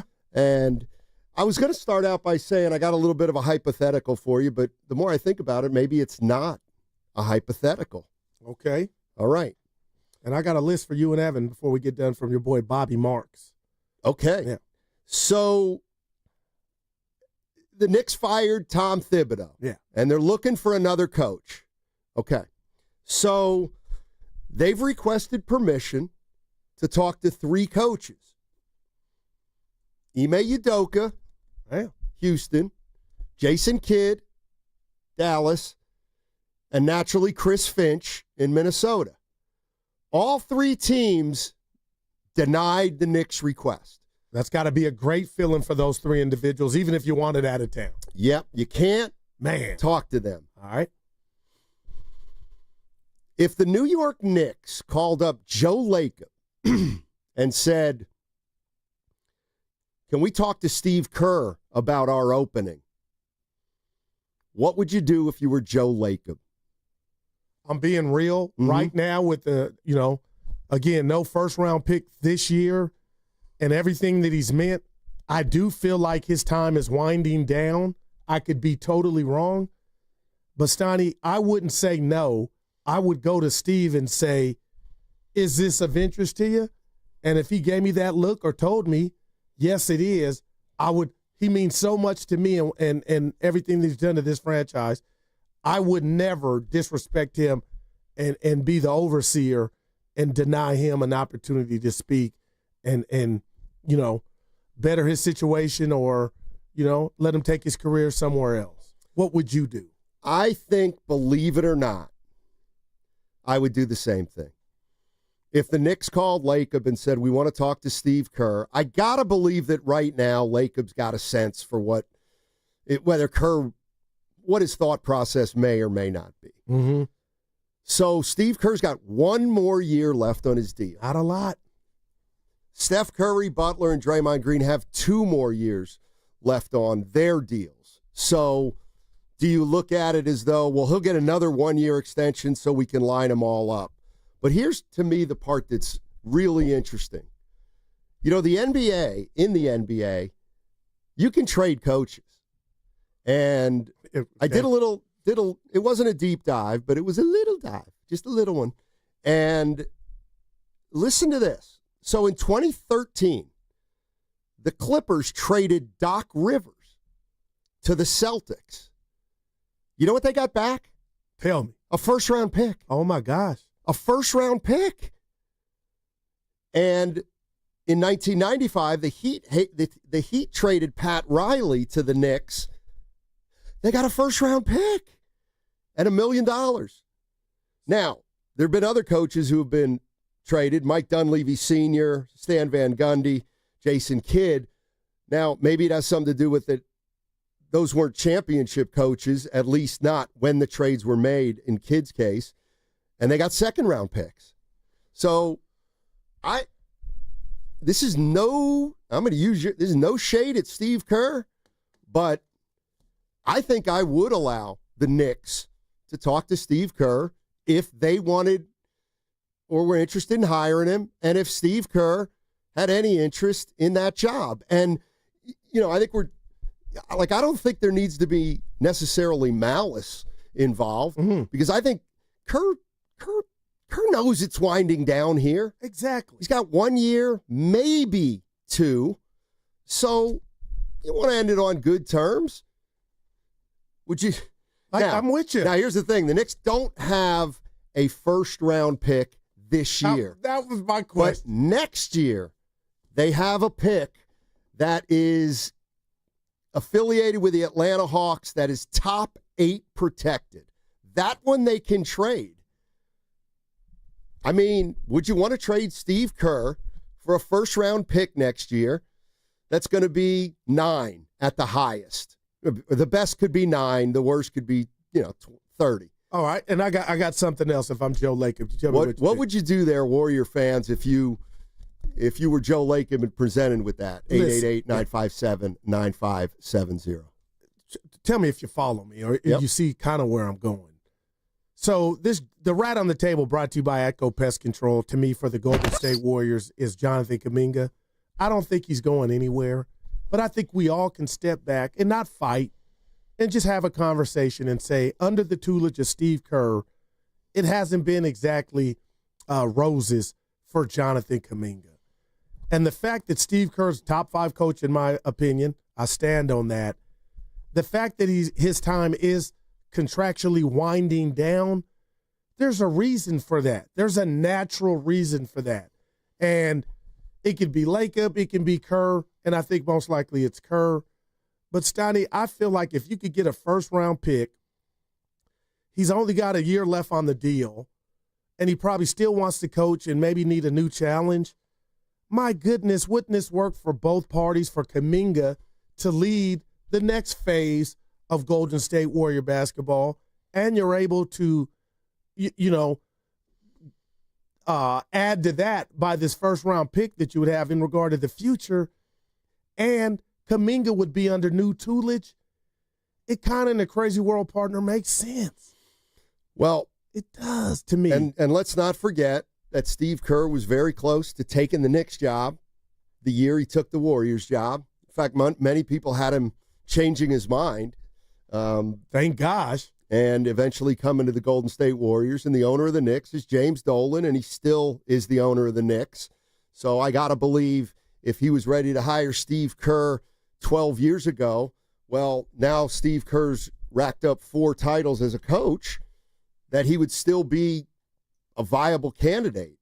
And like, this is what I mean. I mean, if you're really telling me the Knicks called the Timberwolves about Finch, the Mavericks about Kidd, and the Houston Rockets about Udoka, I mean, I'm just waiting for the story that they've asked the Warriors about Steve Kerr, because it's got to be on the verge of happening, I would think, and it just got me to wondering where the Warriors are right now. Now, keep in mind, and here's what I'll do just for the sake of this, Goo, is, like I said, next year the Knicks could trade a top 8 protected pick.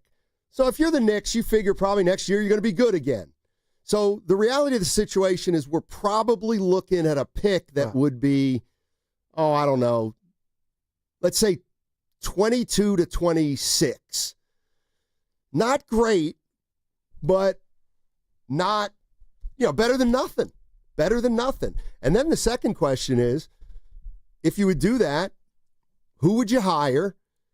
And that was the other thing I was thinking. You're going to need to hire a coach pretty soon anyway to take this team into the next phase. So if it's a year early and you can get a little pick out of it, what do you think? Yeah, no, I think. And again, the rat on the table brought to you by Atco Pest Control is, what if Steve Kerr is really getting frisky? I'm thinking of all the great interviews he's done with Willard and Dibs, and they probe him and they pry, and he talks about Steiny, he sounds like a guy that's going to coach till he can't coach. But I do wonder if, his time just naturally might be winding down here, and now he could scratch that itch of coaching somewhere not in the Golden State by the Bay. But if you could do that and, again, get awarded that luxury or that pick, I mean, that to me is, man. Now, the other factor in this is what would Steph Curry think of all this, and to a lesser degree, Draymond Green? Well, they went through the Klay Thompson part of it, and I know this is different. Like nothing, and I got to be careful here. To me, Steiny, nothing will ever hit hard like that, even if they thought it was the right move. So I say that to say, partner, is they're so worried about their time on the back nine winding down. They would be good if he was going to be happy. This from the 925. Steph's not going to want a new coach for his last 2 years. No chance this would happen. Well, my first question would be, so are we assuming then that Kerr's going to get another contract extension? because he's up at the end of this year. Yeah. And that leaves Curry, Draymond, and Butler all here, but Kerr's not re-signed through them. Well, let's do Are we this. just assuming that's a formality? I'm kind of not, but okay, why? maybe I'm in the minority. I was going to ask you, just give us a couple tidbits on why you think that because, it's not a formality. because they could have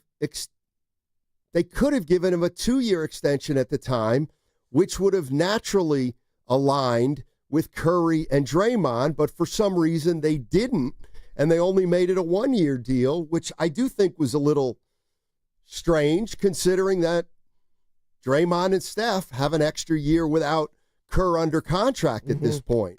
So it's just gotten me to think a little bit about what would you do if you're Joe Lacob? I almost feel like saying, what do you do when the Knicks call you? Because you can't convince me that they haven't had interest in Steve Kerr. They don't have interest in Steve Kerr, a guy they wanted to hire 12 years ago. They've asked for Finch, Udoka, and Kidd, and, okay, they didn't get permission. Well, you got to at least call the Warriors and get the no. You would think so. From Joe Lacob, don't you? Yeah, no doubt about it. You would think so. So, it's anyway, interesting. Yeah, just throwing that out there and see if anything comes of it over the next few days. And I need your help right now. And Warrior fans, we need your help. Okay. So you're a big Bobby Marks guy. I get it. Sure. So am I. So last night I'm watching him. Excuse me. Grandy, don't laugh. On ESPN. And he compiled this list and shared with us. Okay? 10 teams to watch this summer. I go, okay, this is interesting. 1 was Boston. 2 was Brooklyn. Okay. 3 was Denver. And 4 was our Warriors. Okay. And I guess I just want to break down, because I don't have his number and we didn't have him on, Steiny, is why, and I'm excited, what's going into why the Warriors are 4th? What's going into why the Warriors are 4th, I think, is 3 things. 1, there's a perception around the league that Joe Lacob is a wheeler dealer. So that's true. A lot of times the Warriors are going to be in on this stuff simply because people think, Lacob's willing to roll the dice and make big, bold, gutsy moves. I think, secondly, the Warriors have made it clear that they're doing everything and anything for Steph Curry. And so the draft picks that the Warriors have, the first rounders, are considered, I think by some, available. So, wow. And the fact that Bobby Marks put it the way he did, which is the Warriors could get rid of 4 first-round picks for a big boy deal. Now, 4 first-round picks, particularly if they're all unprotected, I mean, that's a scary thought, but obviously you do something like that, you get a hell of a player back, you would think. But I think that's another reason why people think the Warriors are going to be aggressive, is because they have picks to dangle. And then lastly is just the practicality of Kuminga. What are they going to do with Jonathan Kuminga? Are they going to keep Jonathan Kuminga, or they're going to sign and trade Jonathan Kuminga? Because if they don't use Kuminga to change the makeup of the team a little bit, well, then they're probably going to have to use some of those draft picks to do it that way. So that's, to answer your question in a long-winded way, that's why I would think Bobby Marks thinks the Warriors are going to be a mover and a shaker in free agency, if not just for the fact that they've got a player, Jonathan Kuminga, that may be available also. Now, I could be wrong, Steiny, but when I hear Kerr in New York, Phil Jackson was behind that, I believe. He was. They got a great relationship. So him not being there and him not taking the deal when Phil was there, do you really see him like dipping out and saying, it's time for my next? Maybe. I mean, maybe. Do I think it's likely? Probably not. But again, all I'm saying is, how do the Knicks call those 3 teams and not call the Warriors? No, gotcha. Especially because I guarantee you, if you look at the contract situations of Udoka, God, Udoka's got to have a few more years left. I got to believe Kidd's got some years left. Finch, I have no clue, but he's probably got 2 years left. But Steve's only got 1. So I don't know. Let's go to Shane in the city. Hey Shane, how you doing, man? Hey, what's up, guys? Hey. Guru, you're hella funny. Did you say the Golden State by the Bay? Yeah, I did. That's awesome. Back to Kuminga. Let's go. But all right, besides the gross mismanagement of Kuminga and, like I've mentioned before, the cognitive dissonance around that is presented to the fans and media surrounding the logic behind it, maybe Steve Kerr moving on or getting traded or whatever it is actually a best of both worlds scenario. Like Steve Kerr gets to show what he's made of in a different setting and take a team to new places. But maybe even your boy Steph and everybody else could use like a refresh and a new approach to where we don't have to pretend like we love this boring ass style of basketball that's just like, oh, Steph can shoot threes, so let's just do that all game long, even when Steph isn't even in the game, and run the motion, read and react offense, whatever it is, and bench Kuminga and play Guy Santos because he hustles really hard. And like, let's just take the opportunity to like use the weapons or use the tools that we have and apply them differently. You know what I mean? Right. So I could hate on Steve Kerr, but really maybe it could just be best of both worlds. Like give everybody a new chance to a new crack at things. You know what I mean? No, I do know. And then the question becomes, all right, if you would do that, like who do you want the next coach of the Warriors to be? I mean, you were talking about this guy the other day. I mean,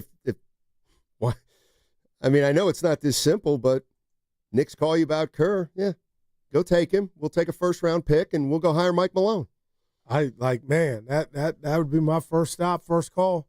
And the other thing that to me is interesting is I get the Knicks. Like, I think the Knicks, you could make a case, might be at the same point the Warriors were the last year of Mark Jackson. Maybe they think they need a coach who can get them over the top, and Kerr's proven he could do that. I said to this over the break, you still have a shot at a victory lap. Oh, tell me. What if they hire Mark Jackson? The Knicks. Yes. I would again, this is America, Steiny, the land of second chances. And I kind of get it, man, but I dial up those old games, and I thought it was so much to see the young big three with Curry, Dre, and Steph and the rest of the gang, but it was also the enjoyment and the pleasure listening. What do they call it? Eargasms? Just listening to Van Gundy, Bream, and Mark Jackson. And I would just like for him to show us I've changed, and I know where I messed up. The dude knows hoop. So now what makes you think there's a chance? Because I just saw his name out. Somebody, I didn't see it. I thought you told me somebody mentioned his name who wasn't. Stephen A. Smith. Just doing his boy a favor, and Kenny Smith, because they're all boys. Yeah. But outside of that, nothing. You're going to laugh and Evan May duck? What's up with Mike D'Antoni these days? I heard him talk basketball about 2-3 weeks ago. He's on the podcast. I said, dude still got his wits about him. And that last caller, I love him, but you did hate on Kerr saying the Warriors. I don't think the Warriors play a boring brand of basketball. KD's gone. Prime Clay is gone, but they don't play boring basketball at all. They play a style unique to themselves, Evan. Like I watch other teams, the same old thing. Warriors move without the ball. I love it. I'm like, would you dare say the Warriors play boring basketball? No. I mean, no. I wouldn't say they play boring basketball. I hate that word. But you're a product of what you got around the chef. Yeah, as long as they have Curry, they're going to be one of the more exciting teams, I would think. Antonio in Oakland, Mr. Positive. I'm excited to get his perspective here. What's up, Antonio? How you doing? Oh, pretty good, man. Of course, I'm waiting to see who, Warriors trade and all that, and I wouldn't mind trading Kuminga, or I wouldn't mind keeping him either. But I think it might be time for a little change when it comes to Steve Kerr because he don't change, man. It's like, all these 6'9" guys, and it's like, man, he don't want to get a center. We had a chance to get Brooke Lopez and all that, man. I'm just ready for a little change, man, because it is needed. Like, because what is that saying? How does it go? You keep doing the same thing, it's insanity or something like that. Well, he keeps doing it. And it's like we kind of keep going small at Steph and, the Drays get older and all that. But as far as the coach who I want, I actually kind of want Rajon Rondo, man. His IQ is tremendous, man. But Mike Malone, I don't mind either. Or even Jerry Stackhouse, So them is my guys. I wouldn't mind either or. Appreciate it, appreciate it. Do we know Rondo wants? I'm sure if you called him Rajon, we need just coach. But somebody on the chat, Steiny, and I wonder what's up with this because I don't think he left on bad terms. What if I told you the next Warrior coach, if Kerr were to depart, would be Michael Brown? I don't see it, believe it or not. And I just don't see it. Yeah. What's the main? I don't think they think he's good enough. Oh. I mean, I wouldn't. I'm kind of over Mike Brown. Wow, man. Tell us how you really feel. I'm just kind of over him. I think he's a good coach. Well, you don't think he's a good coach, though, if you're saying it like that. I mean, like, what would you say his flaws were? Now, he was coach of the year, had sack popping. That, to me, is the kiss of death. It's irrelevant to me. That just goes to the coach whose team overachieved one year more than the so-called What about his defensive prowess? Overrated? To me, I just find Mike Brown as a head coach kind of indistinguishable. Wow. That's just me. And I almost feel like he had his most impact as an assistant when he was running the Warriors defense. But, I mean, I really like him, and I thought what he did with Cleveland way back was impressive. But, I just feel like his time has come and gone now. But what about Van Gundy? Which one? Jeff. If you could have one or the other, which one would you want? It would be Jeff. I love Stan, yeah. Ooh. Now, Jeff is, come on, man. What he's doing with the Clippers and that defense, how I see that energy. In the first round. It went 7, and you had fossils. Well, it went 7. Now you're saying that's a great thing, but when the I'm just Thunder goes 7, it's a bad thing. It ain't even about how many games it went. It was, he looks like he has a lot left, and he wants back in. Actually, oh, boy, that's a tough one. I like Jeff, man. I think Stan Van Gundy's a really good coach. I do. And I know. What if I told you I don't think he'll get another job? And I hope I'm wrong. It's been a little while. He might not. You're right. I don't know kind of how the league feels about, guys who quietly year by year now, they haven't coached in a while. And maybe there's a perception out there that, it's been too long since they've coached in the NBA. I don't know. All right. The other thing on the other side, I want to get into some of this Brian Windhorst sound about how active he expects the offseason to be. He has some very interesting things to say.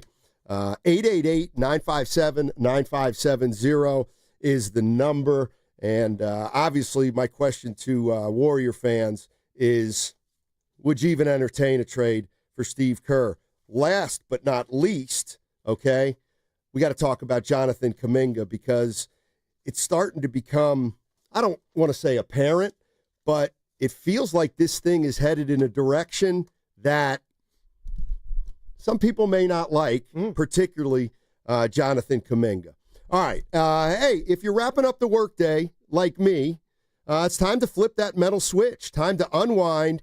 And when I'm off the clock, it's now starting with new vodka, NUE vodka. It's American-made, award-winning, 7 times distilled for that clean, crisp taste you want. I'm telling you, new is smooth. And remember, NUE, it's versatile, and it makes every cocktail feel like it's coming straight from behind the bar.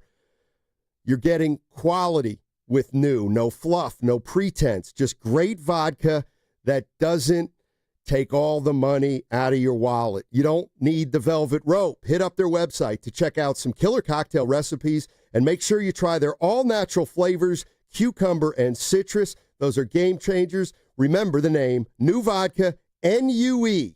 So when the show's over and it's time to relax, make the right call. Grab New Vodka, NUE. It's in stores now or head to newvodka.com to find it near you.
I got my own complaints. Basketball doesn't work that way. And that's what life's about. Now, back to Steiny and Guru on 95.7 The Game. All righty, a little piece of good news for your boy, Steiny. Oh, give it to us. Big fantasy start today. I needed it. Our team was flailing a little bit. But Evan Jesus Luzardo today, he was spinning. Hey, Evan, he was shoving. 10 strikeouts. Took a couple starts off, but he did. And, of course, Schwarber with his daily homer. And, put you in a good mood. Boom. Yeah, boom. Big day for Bomey. I hate the co-managing thing. The what? The co-managing. Because you don't like cooperation. No, I want to be Joe Lacob. I would think you'd like it. I would think you'd like it because then you only have to pay half as much. Go ahead. What were you going to say? You said you had something great here. No, it's not great. It's just a goo air. And, you know, sometimes I'm in the lab and I'm so overzealous with sharing stuff. But my guy, Red Silk Basie, just sent me a text. And the list that I gave you from Bobby Marks, Evan, that had the Warriors fourth, went in alphabetical order. And that's why the Oh, man. So it was Brooklyn, it was Boston, Brooklyn, Denver, Golden State. I'll bet Houston's on that list. Milwaukee, Orlando, Phoenix, and San Antonio. Reg B, thank you, man. But why did I think that was?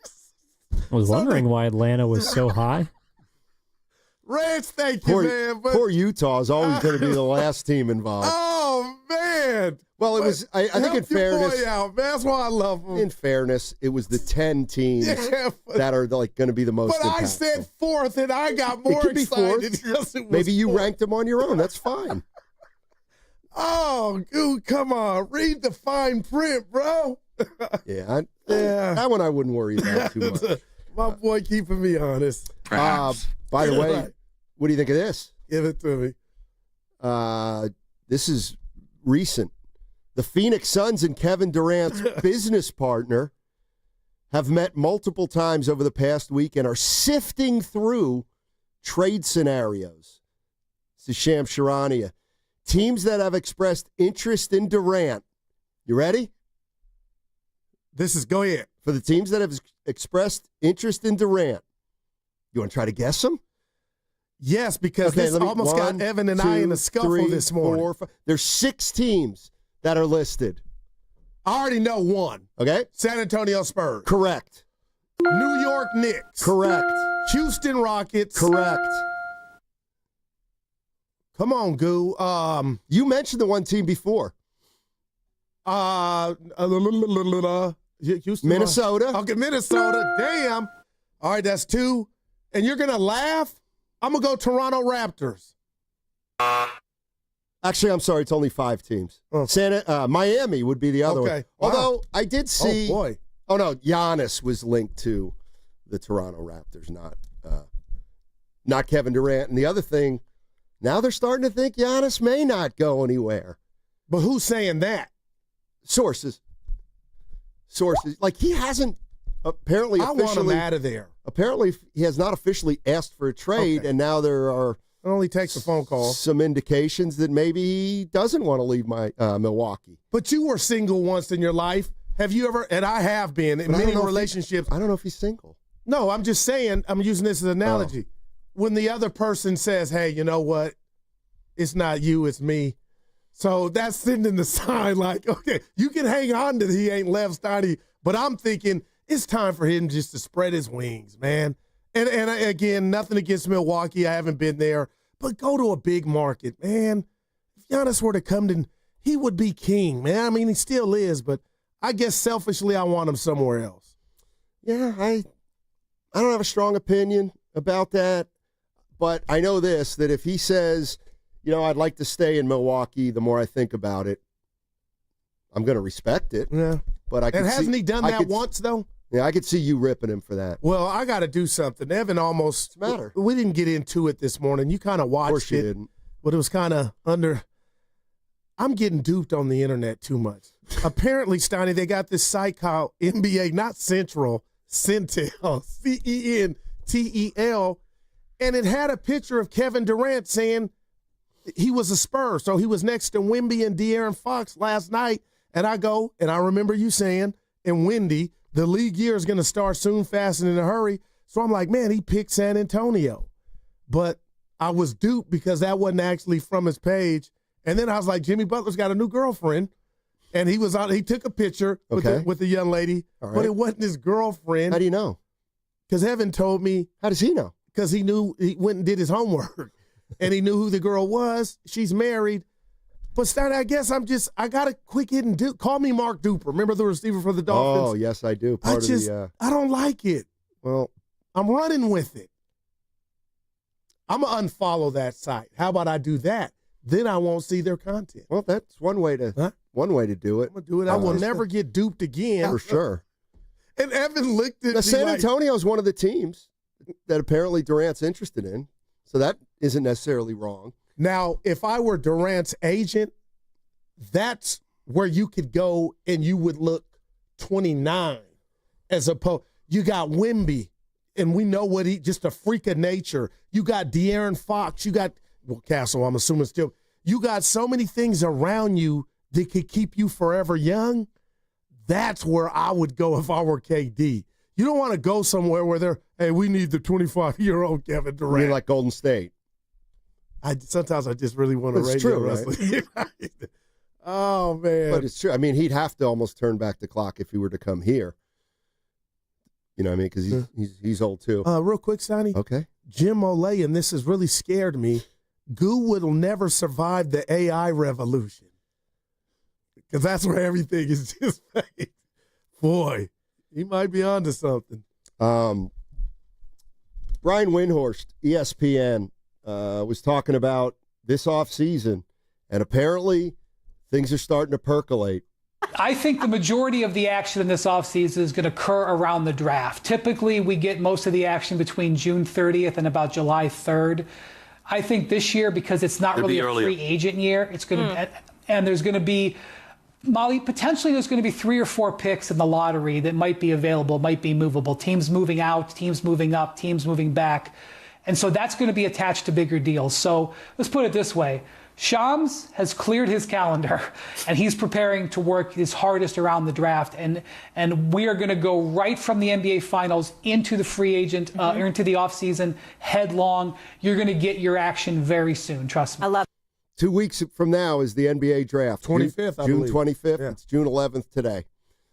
So Windhorst saying that the action may be centered on the draft this year, not necessarily July 1st, which will be a week later. Yeah, and you brought up Kuminga, Steiny, and the reason I really feel like just #random, he's going nowhere, is you're not getting value, man. If you're telling me you could do the sign and trade and you only could get 50% back, like that was the league hating on Joe Lacob's run. Why does all these new aprons to stop? Joe just toyed with the league, and they got so upset that they came out with all these new cockamamie rules. And that's your perception of it. But you've heard it before from different folk. Yeah, but it doesn't mean it's right. Yeah, it sounds to me like little homerism and victimization, martyrdom. Well, Eddie D back in the day, they did him like that. Yeah, sure. So they did. I mean, I don't like sometimes. Eddie D. And you know what? You sometimes get on me. Oh, you're sitting on the fence. Really? I know what's happening. I know what's going to happen with Kuminga.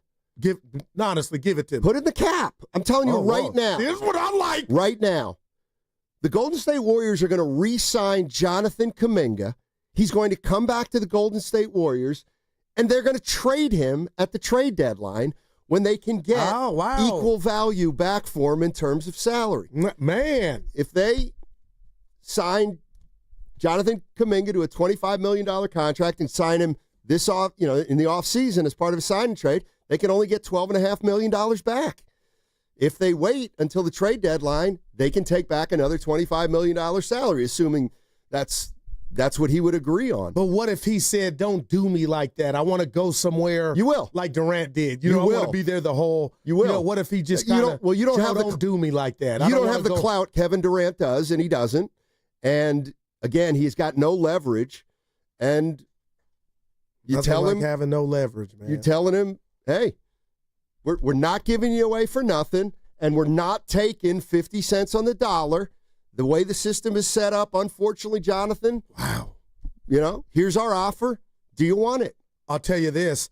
I am out, and I will never say, oh, it breaks all the continuity of the season when you do a trade at the deadline and you get robbed of not having. Jimmy Butler proved to me what he transformed here when he arrived. I'm talking about not just the outcome of games, but all the categories in regard to defense and all. He changed it all. So, I'm just saying if that were to happen, I would be all in on, obviously, you getting something back you'd be excited about, being able to gel mesh and take off from that vantage point. And the more I think about it, the more I'm focusing on Steve Kerr's interview with Willard and Dibs when he essentially said, yeah, I mean, sure, if Jonathan Kuminga's back next year, I absolutely, from the start of the year, will give Butler, Draymond, and Kuminga another crack at it. Why is he saying that? I think he knows. Well, I think he knows that wordplay. I think he knows. I think Kuminga's more likely to be back than not, and I think they all know it. All right, I hear you. But it doesn't mean he's going to be here for the long term. It just means that why would you move him now in a sign and trade if in February you could make a deal that nets you a better better player coming back? No, I love it. That's how you get around that. Yeah, so and the other thing is, and we saw it with D'Angelo Russell. When the Warriors signed D'Angelo Russell, I don't think anybody thought that he was going to be around for the entire length of the contract. Sometimes you got to sign a guy and just say, hang in there. Yeah. We'll get you out of here, but it probably won't be till the season's half over. So we'll see what happens there. But you're listening to 95.7 The Game, KGMZ FM, and HD1 San Francisco, an Odyssey sports station in the home of the Golden State Warriors and Valkyries, always live on the free Odyssey app, coming to you live from the Laughing Monk Studios. Laughing Monk, righteously brewed in San Francisco. I got a quick question for you. Sure. And why those words from Steve Kerr, I don't want to say rang hollow, but I would ask you and the listeners, what would have changed, though, if he said, we'll give it a go this year with Butler, Dre, and Kuminga? What's the difference this offseason? What do you mean? Why would he be committed to that more so than he's been when he said it basically or acted like it has not worked? Why would he try to force it now? Only because maybe management maybe this Kuminga's game is going to be magical. Maybe Kuminga's game grows, and he's assuming that Kuminga will start doing some things that he wants him to do more. Maybe Steve Kerr saw what he did against the Minnesota Timberwolves and said, I made a mistake. I got to figure out a way to get this guy involved. But I also think it probably comes from the realism that a sign and trade is going to be hard for this guy. And not only is it going to be hard from a CBA point of view, but it's going to be hard to get a player back for Kuminga who's any more, who plays more, let's say, than Kuminga played as a Golden State Warrior. Here's more Brian Windhorst on Giannis. What is going on with Giannis, Brian? But right now, there is no Giannis Antetokounmpo trade market. There is no Giannis Antetokounmpo trade discussions. He has not asked for it. The Bucks are not looking to trade him. And I just want to point something out about Karl Towns. While everybody in New York may want to trade him, he is an in his prime all-NBA player that contributed significantly to the Knicks, going the farthest they have in 25 years. Right. I just want to point that out. Wow, why does Cat continue to get? I do too. Why does he continue to get strays? Because some people perceive him as soft. But he was a big part of them having this great year, along with Brunson. Why are they killing him then in New York? I think that's what Windhorst is saying. That you could say, why did they fire the coach? To take you to the stuff going on behind the scenes. I don't know. But I got to think Minnesota and New York loved the trade that they made. I would think so. The Celtics, Goo. The Celtics are going to go. They're going to undergo some changes. Well, Tatum's going nowhere.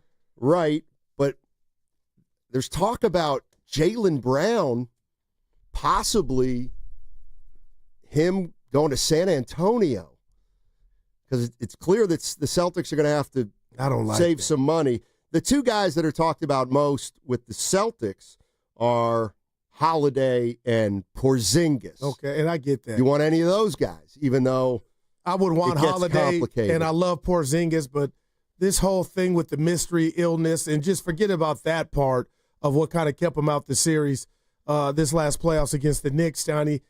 He's just, he's like Alexander from the Packers, the DB. He's going to miss half the time. Like, I got to move past that. It's getting late in the game, especially for the Warriors, and you want somebody that at least you could count on to be there.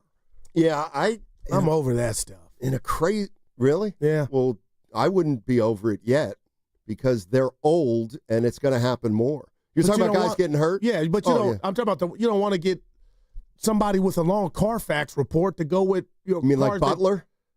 Steiny, please. That was personal. No. I mean, I'm talking about over the last 8 years when he hasn't played more than 64 games. Oh, man.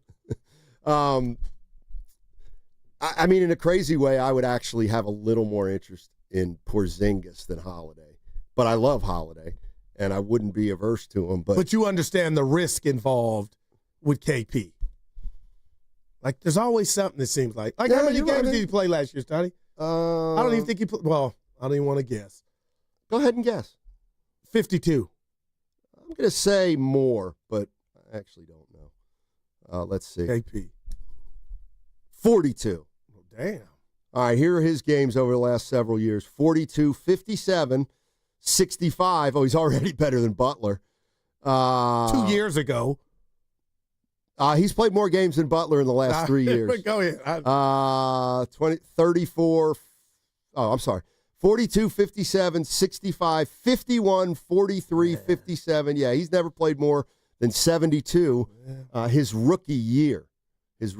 Back in 2015, 2016. So, but I think he's also making a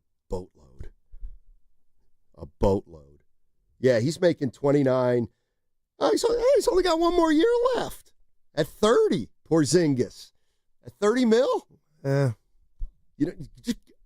He would be, if he were healthy, oh my God, he would be perfect. Would you pay Kuminga 60 and then trade him for Porzingis, who's making 30? You could do that. I don't trust the Carfax, Donnie. I'm out on KP. But when he's on, boy, he's a bad dude. He's the sole reason they lost to the Knicks. Who? KP. He had that mystery illness, so he would come into games and then go out 5 minutes into it and wouldn't come back. Like, if he was KP, I believe they beat the Knicks even when Tatum went down, but that didn't happen. Steiny, if you okay, never mind on that one. Don't read that. The Rockets. Coming out to play. Yay. They're going to be a big player this offseason, even if they're not, because it feels like everybody's calling the Rockets for some of their young guys. Jalen Green? Any of them. Green. I don't know about Thompson, but I mean, he's going nowhere. They're linked to Durant, and they're also linked to Giannis if Giannis,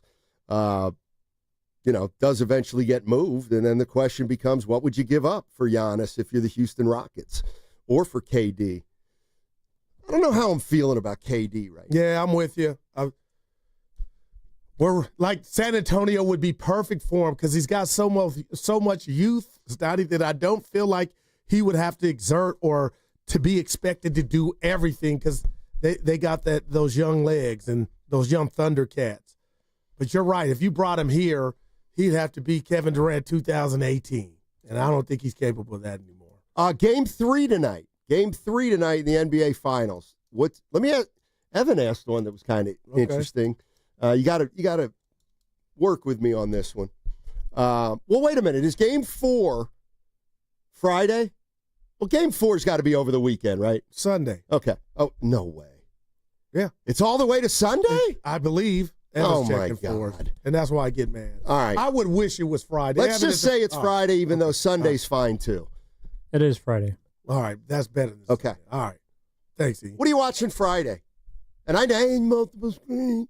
You watching the Giants, Dodgers, or Oklahoma City, Indiana? Now, I'm different, and I get mad. So does 49er Frank at this question. Why? He told Willard.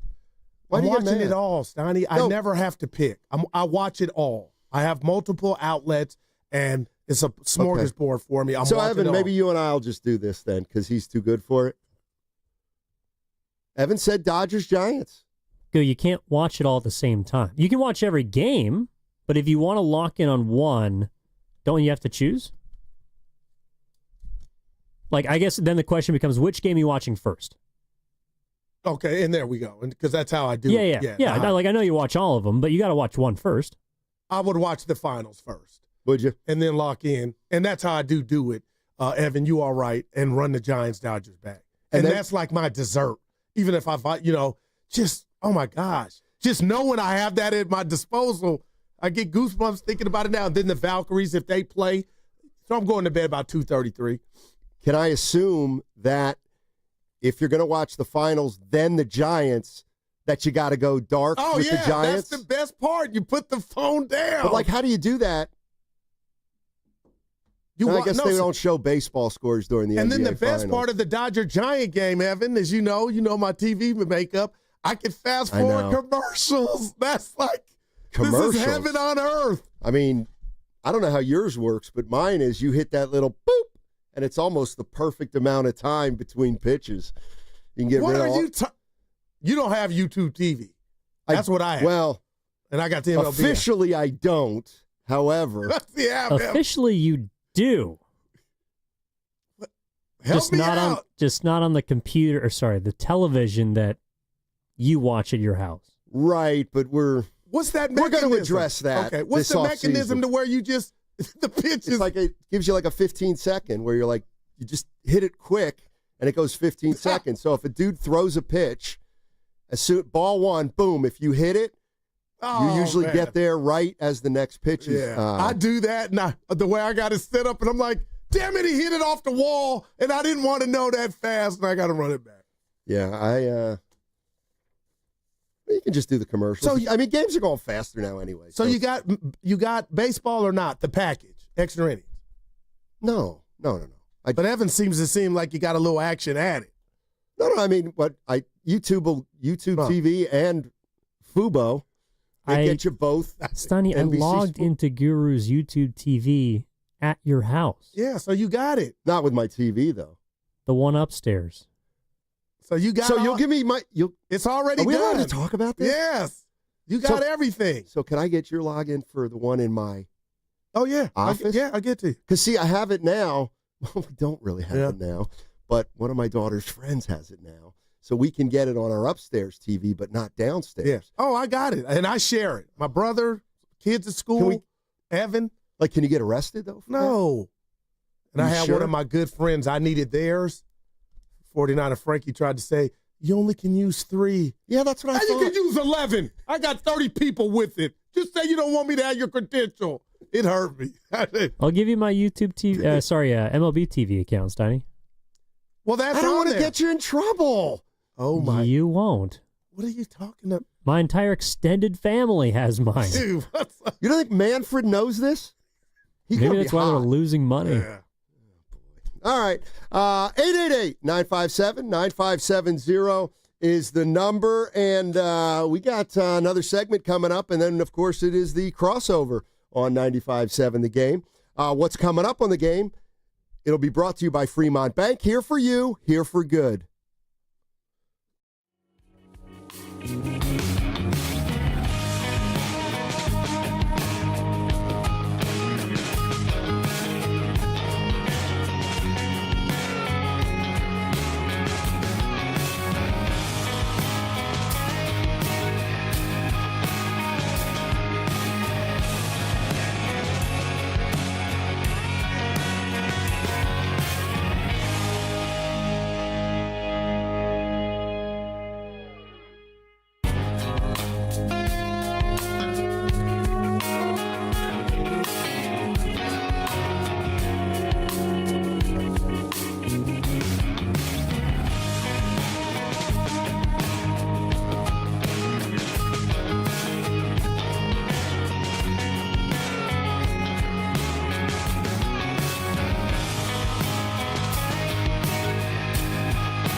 about Kyle's growth. Now, back to Steiny and Guru on 95.7 The Game. Honesty is always the best policy. That's how I live my life. Honesty will always buy you more respect than lying. Not all the time. And that's why I'd like to shout out producer Evan Giddings, because I asked him a question where I thought he would surely say yes, and he said, probably not. But tell him where you got it from and how it originated. You know, Goo. Don't leave me out. Do you? I am a storyteller, okay? I'm working toward that.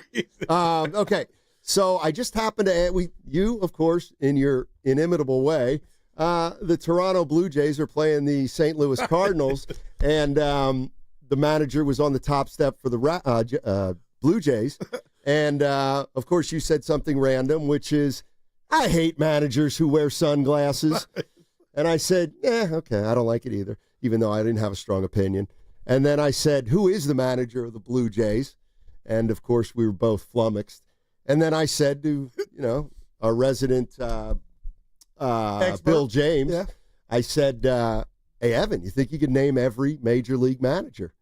And I'm thinking I thought he was going to say definitely, and he said, probably not. And then I said, what about the NBA? And he said, maybe more, but... And then I said, what about the NFL? And we think the NFL might be the easiest, that's but right. It's kind of fun. I don't think I could... Why don't we... Maybe tomorrow. All right. And I can only do this because I realize we don't care enough to go home and start researching to get ready for tomorrow. But we could have some fun with setting over-unders.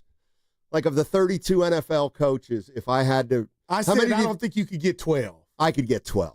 I think I could get 12. Right. I think I could get... I'd set the over-under at 16.5. I feel like I could get 22 of the 32. Okay. Well, how about we do this? So we each pick a sport, and tomorrow we come in and we try and guess. So... Like, which sport do you want, Goo, tomorrow? I want baseball. Baseball, okay. You're managers. Okay.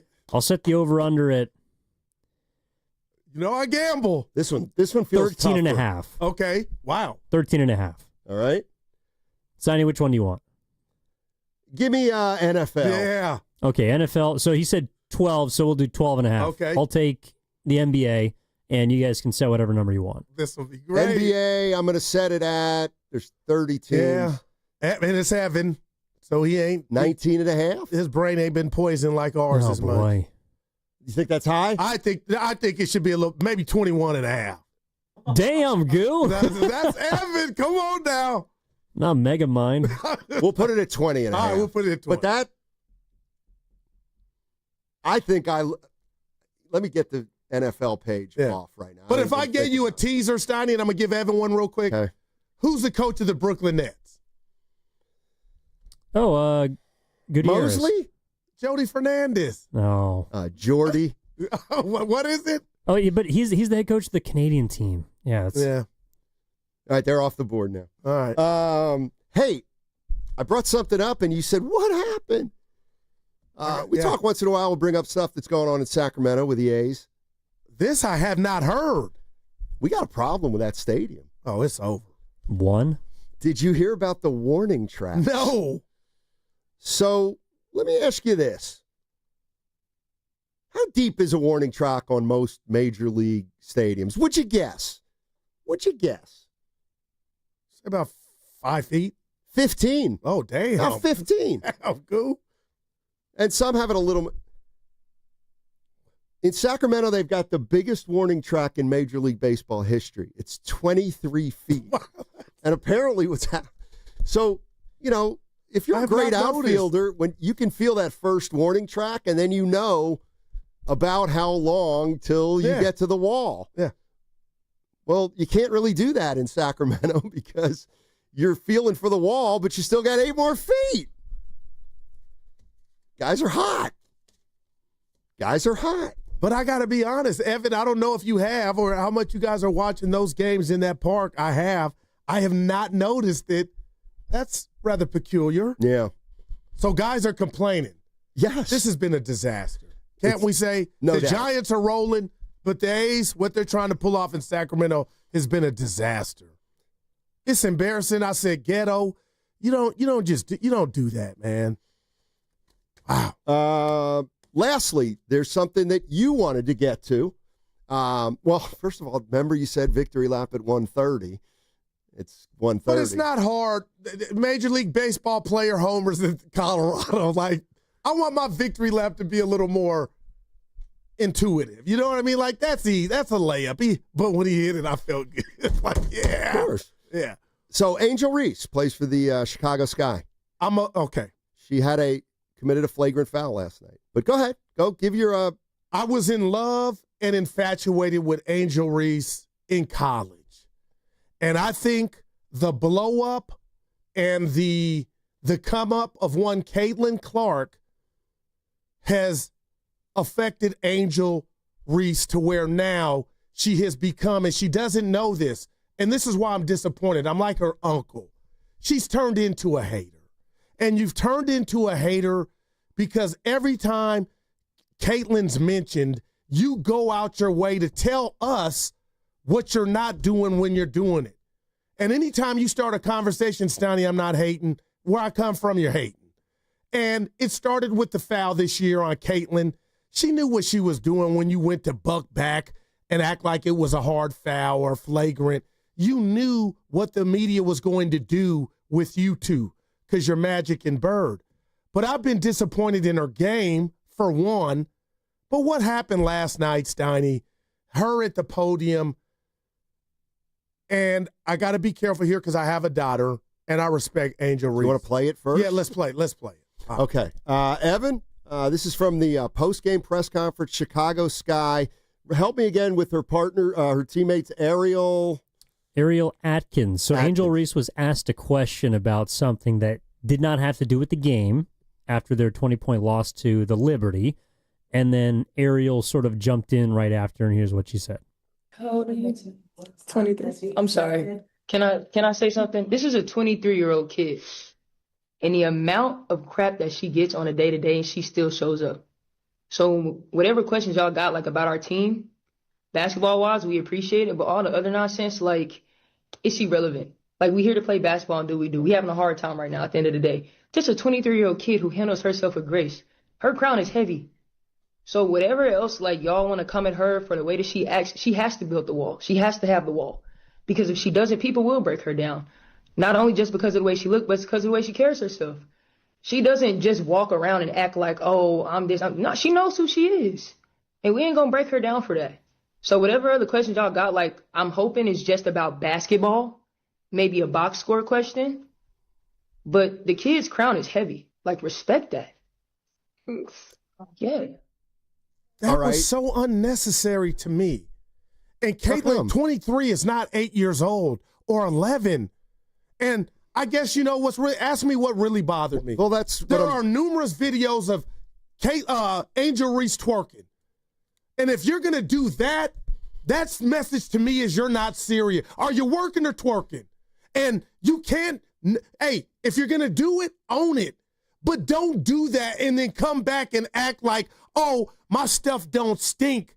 That is too much of a 180 for me, Steiny. You're working or you're twerking, and you ain't putting in the work, but you're telling us you are. And then the jealousy that I believe that's oozing off of her is Caitlin Clark's thing just goes through her star, goes through the roof. She's pulling out the victim card. So I know I'm going to catch heat for this, but this is just how I feel. And she's become the king of me-bounds. Not rebounds, me-bounds. Where she's missing so many shots, she's getting her own, Steiny, and then that's her claim to fame. But to be honest, I feel like her game and her team successes fell off, but you can't do it all.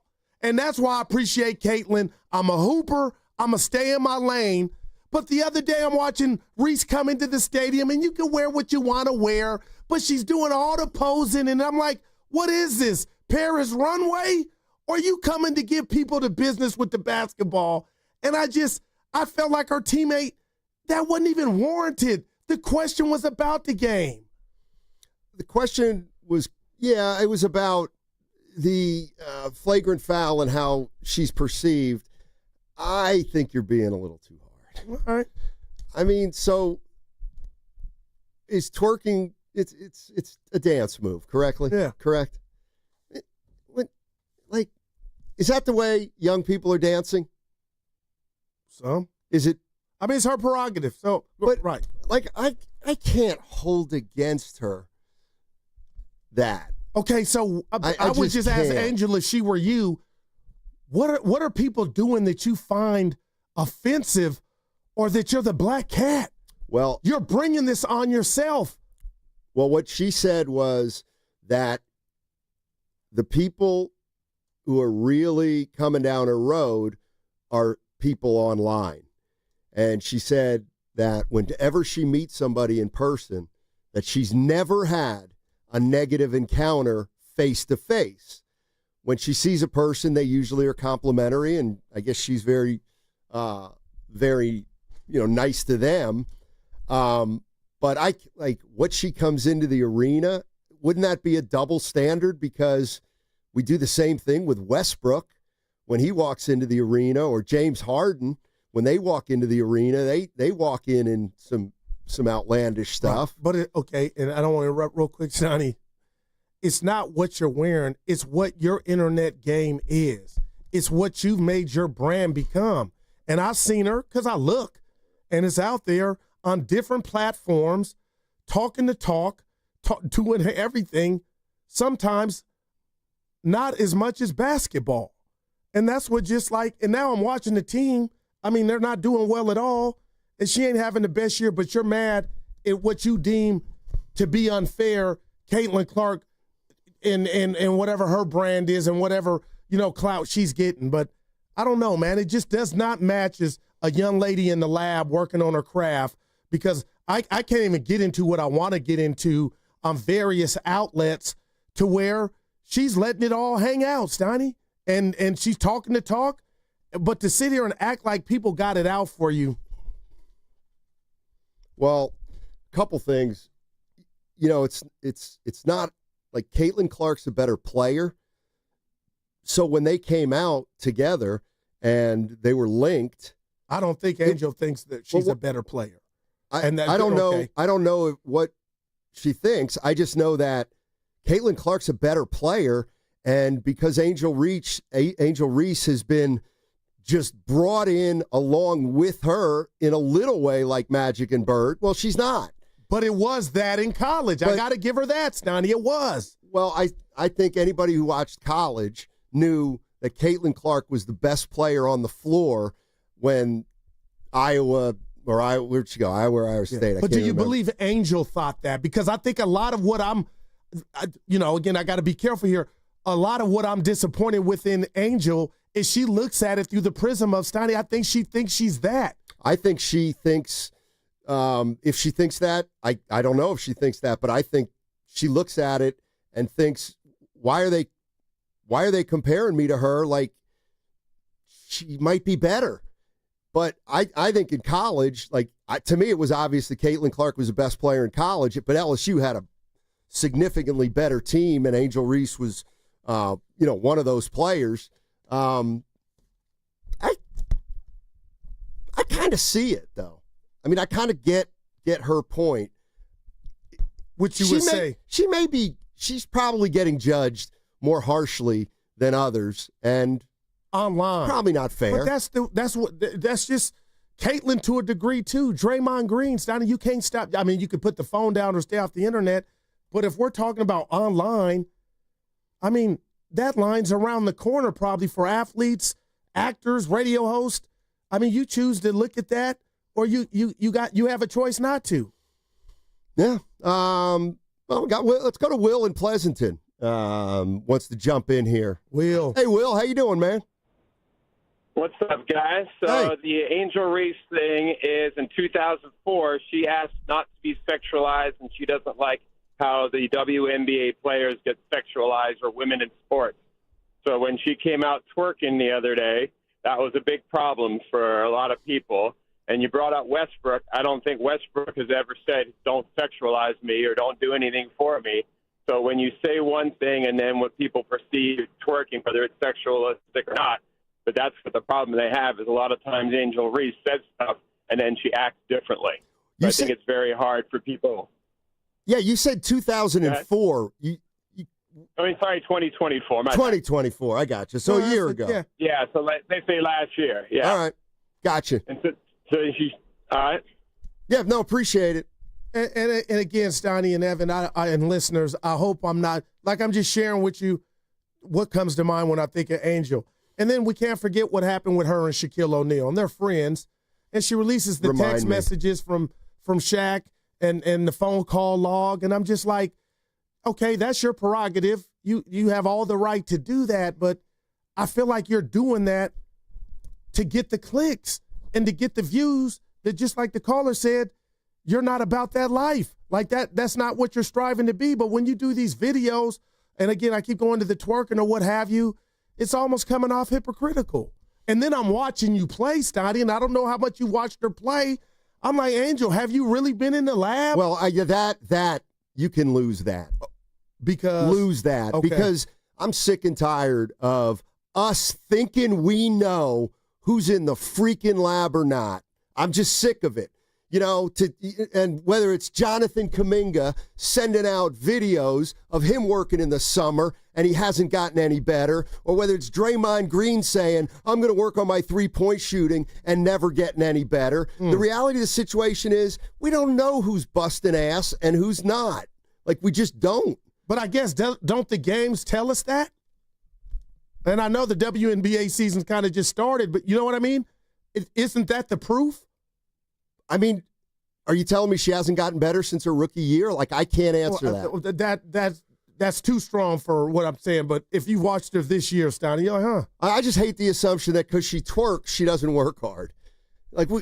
That's all. Or because she's got stuff going on outside. Steph Curry probably has more stuff going on outside the game than just about any athlete in the world, and nobody would ever say that he doesn't work hard. So I just don't, I don't know. I just don't think we know one way or the other what these men and women are really doing. But, yeah, that exchange, did you feel like it was warranted from her teammate? Well, the thing that jumps out at me, her crown, and I use it too, is when I call a 23-year-old a kid. Are they kids? She's in the WNBA. Jonathan Kuminga, I do it all the time. He's a good kid. But maybe that's doing it. Maybe that's doing them an injustice, these athletes, because they're not kids. They're grown-ups. So if you think they're kids, then you're going to accept a certain amount of, I don't know how to put it, but lack of professionalism, or maybe their priorities aren't completely set in stone. But if you call them a 23-year-old pro, then you're sending out a different message that they're already all grown up at 23, and that in and of itself is not true, because none of us were really all grown up at 23 or 24. Do you think yourself, and I'm asking, and I should know, I went through it at kids, but not to this 23 years old, does your self-awareness, that never stops improving, right? I would hope not. With age? I would hope not, yeah. You're right. So maybe she's just, a little bit immature. We see that in pro sports from young people. But you're not a fan of her. Well, I think there's, well, go ahead. Okay, no, I would just like this from her. Just say you can't stand, or you feel like there's a double standard with the love that Caitlin Clark gets. And then I think I would be okay. Just me personally. It's bothering you to your core. Just say it. It's okay. Because your actions are saying it, but you're saying, oh, I don't even think about the girl. Yes, you do. And that's why I was disappointed when they played earlier this year, and she got up, Steiny, for I believe, the Hatfields and McCoys. She ain't nothing, but I'm going to show and it was riveting. I'm like, oh, boy, but just own it, I guess. I just want her to own, for whatever reason, old girl bothers you. And I'd keep it moving. Well, I know people like, who are you, Goo? I'm just saying, just tell us, Evan bothers me. Well, Evan might not be the one who bothers you. What bothers you might be all the people that are comparing you to Evan. And, I don't know what the answer is here.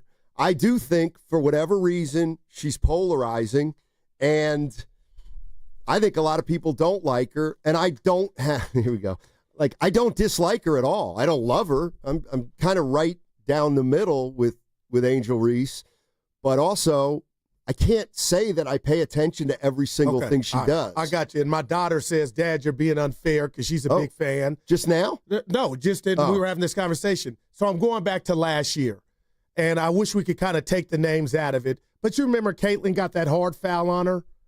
Yeah. And Reese's teammate committed the foul, but Reese jumped off the bench, Steiny, as if, you know what I mean? Like, yeah. And I think that's where the seed was planted for me. Like, damn, that's kind of, you were the only one that did that. You don't have to tell me how you feel about old girl. And I'm not caping up for Caitlin.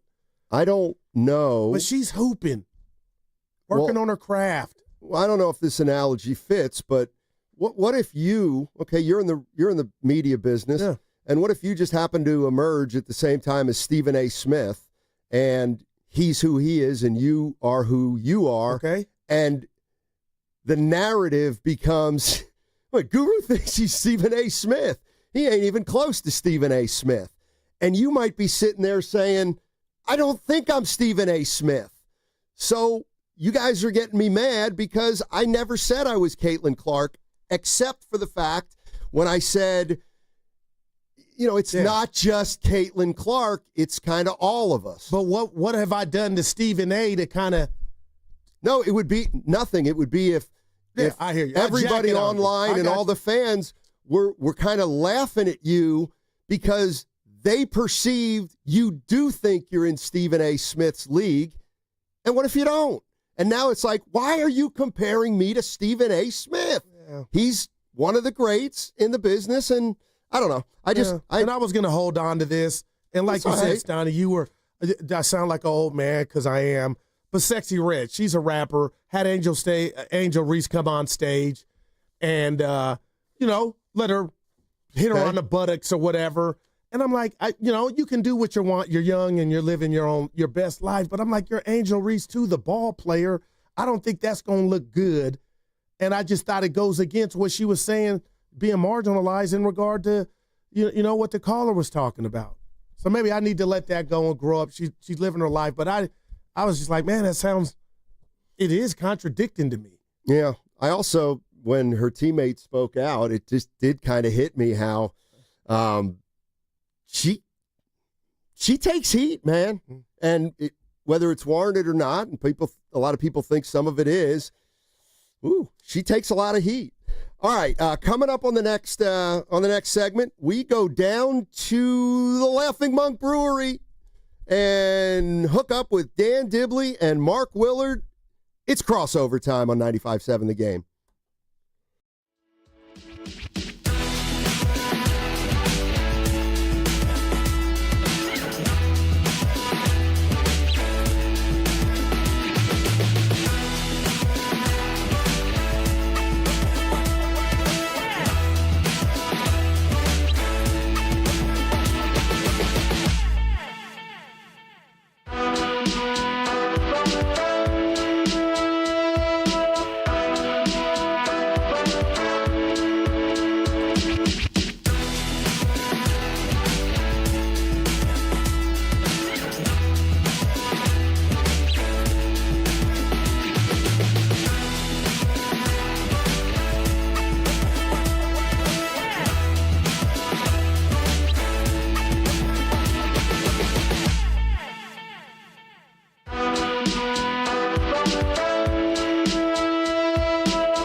We got you all over to Lenore today, all right? Me and Kaylee. I am Captain Appropriate Fear. John Sally. Now, back to Steiny and Guru on 95.7 The Game. The crossover is brought to you by Abundant Life Weight Loss. They know the secret to losing up to 1 pound of fat every day. Go to AbundantLifeWeightLoss.com. And now joining us from the Laughing Monk Brewery, Willard and Dibs. Hey, John. Hey, guys. What's going on? Hey, boys. Yeah. Guys. Come on. You didn't tell us you wouldn't be here today. Yesterday. I You wasn't weren't supposed here to. yesterday. That's on me, Goo. I should have let you know. Willard, you're that- right. Yeah. Go ahead, Dibs. Yeah, we're going to be on a little bit of a field trip. That's but, what's up. You know, yesterday the crossover there was so much going on. I didn't get a chance to pop in and let you know what my plans were for my life. I miss you, buddy. Can I hear about that? What I miss? I don't like missing the crossover. The rest of our day, forget that. But I don't like missing the crossover. What do we miss? What I miss? Steiny? I'm trying to remember. Giant talk, giant euphoria. Well, the one thing I remember is, and I threw this out as a buzzer beater, and the question was, would Willy Adames hit a home run in the Rockies series? Okay. And I started with Guru, and he gave a classic, hell yeah! Hell yes. Then we went to Steiny. No! I said, no chance. And then I went to Grandy, and Grandy gave up, I guess. These are the answers I would have guessed. Those are the answers I would have guessed. Are you profiling the crossover? Yes, 100%. And I probably should have thrown that to you first and had you guess what the guesses were. It's time to play Guess the Guesses. Yeah. Those were the guesses, and then Adames comes up and just devours one, and he's back. Willy's back, folks. So Steiny, what do you have to do now? You have to hop on one leg to get to the car, or what did we put on this? No, there was no bet involved. Unfortunately. And there's bad. a couple lame listeners that actually think I care that I said no chance, and he did. But that was I'm getting grief back here a little bit. Yes. A little bit. Rightfully so. Because I forget how I said it. I didn't predict the Giants were going to come back and win with 4 runs. But I just felt like the game's wasn't over last night against that team in that stadium. And then I guess particularly after Schmidt homered, I was thinking all bets might be off here. And I was on the other end after the Rockies bullpen for damn near 4 innings, 7 strikeouts. I'm thinking not an AL Dibs and Willard, but like this is going to be hard. They're bringing in their closer. And then the magic happened. Shout out Irvin Johnson again. Well, that building, the game, like Giants fans know this better than anyone. The game is never, ever, ever over. And that team this year, as we have learned, is the worst team that has ever put on cleats. Ever. It's the worst. And then, but I love the way even with all that, you're still calling it magic. Because I was thinking about this. Can you think of anything, like any Bay Area sports scenario that could cross your mind that's more unlikely than Wilmer Flores tying the game in the 9th inning with an infield hit? My God. Give me something that makes less sense than that. Do you know what I mean? Maybe TJD hitting a 3? Right, like Quentin Post from 80 feet. I mean, that's what that was. Wilmer Flores with an infield hit is not on anyone's bingo card. Dude, and I told Steiny and the listeners, guys, the tension every pitch, and Flynn was living and dying with every pitch. I didn't have a dribbler, Willard, on the bingo card. So when it happened, I didn't have that as an option. Wow. Well, and that dribbler, and the Rockies had a guy who tried to bunt for a hit, and he's really, really fast, and Kisner comes out and grabs it and pivots and fires and throws him out. And, Schmidt with an unbelievable double play starter at third. Man. So the defense, even without Bailey and Chappie, the defensive plays that they made with a couple of backups were as important as the rally. Well, and I got to tell on myself because, as you guys know, the reason I wasn't here yesterday is because my stepdaughter-to-be graduated from high school. Let's go. So congratulations to Callie Kai Farnsworth. She is there you go. Boise State bound. Oh. And we were at dinner. We were at dinner as this thing's coming down the stretch. So I didn't experience any of this live. I've gone back and watched it all now. But the way I experienced the Wilmer Flores hit was like we do when we're kind of like holding our phone down below the table level, and just kind of peeking at it like what's going on. And so I thought that was a line drive to left field as far as I was concerned. I'm like, man, Wilmer did it again. Clutch Wilmer, base hit in a big moment. And imagine my shock when I got home an hour later to find out that it was an infield dribbler that he legged out. I had no idea that's the way that went down. Well, and here's the other thing that I used for my defense on not thinking it was over. And I'll be honest with you, I didn't have the scouting report on Agnos. I didn't. Believe it or not, I didn't. Yeah. But nevertheless, they're going into the 9th, and I'm thinking, all right, Rockies are going to bring their closer in. How often has he pitched? They got 12 wins. Like, Fair. every time he goes out to win a game, I bet it's like pressure that no other closer feels. So I was thinking, the closer's probably going to have trouble because he doesn't close a lot.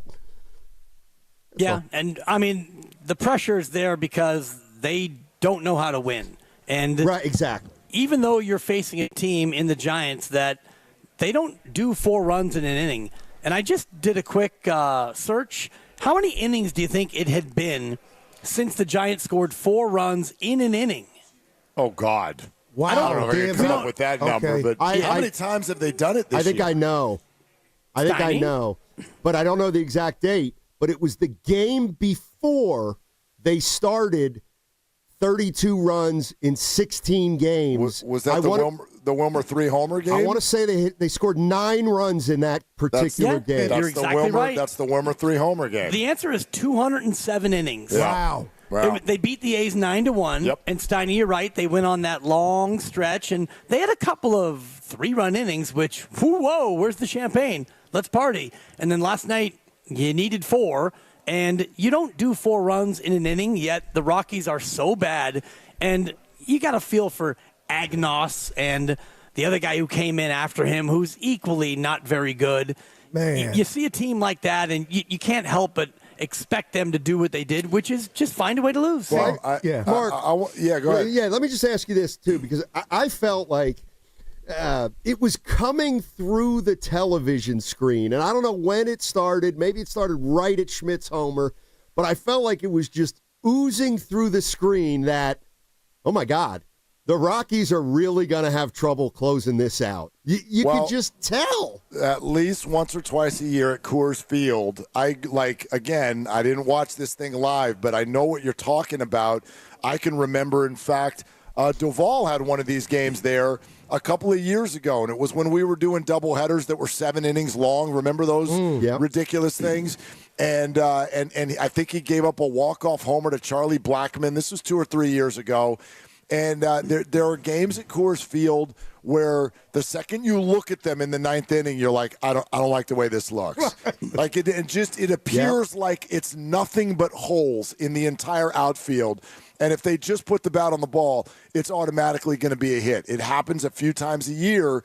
And so luckily for the Giants last night, this one went on their side.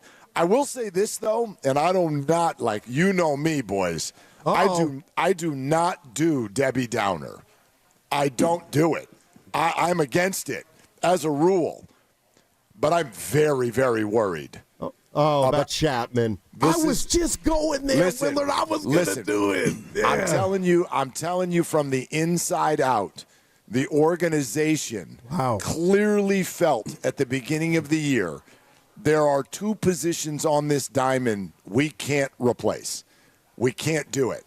We do not have anybody to fill in for the left side of our infield. And if one of those guys goes down, we're in trouble. And I know people will feel a little differently now because we've watched Adames struggle at such a level.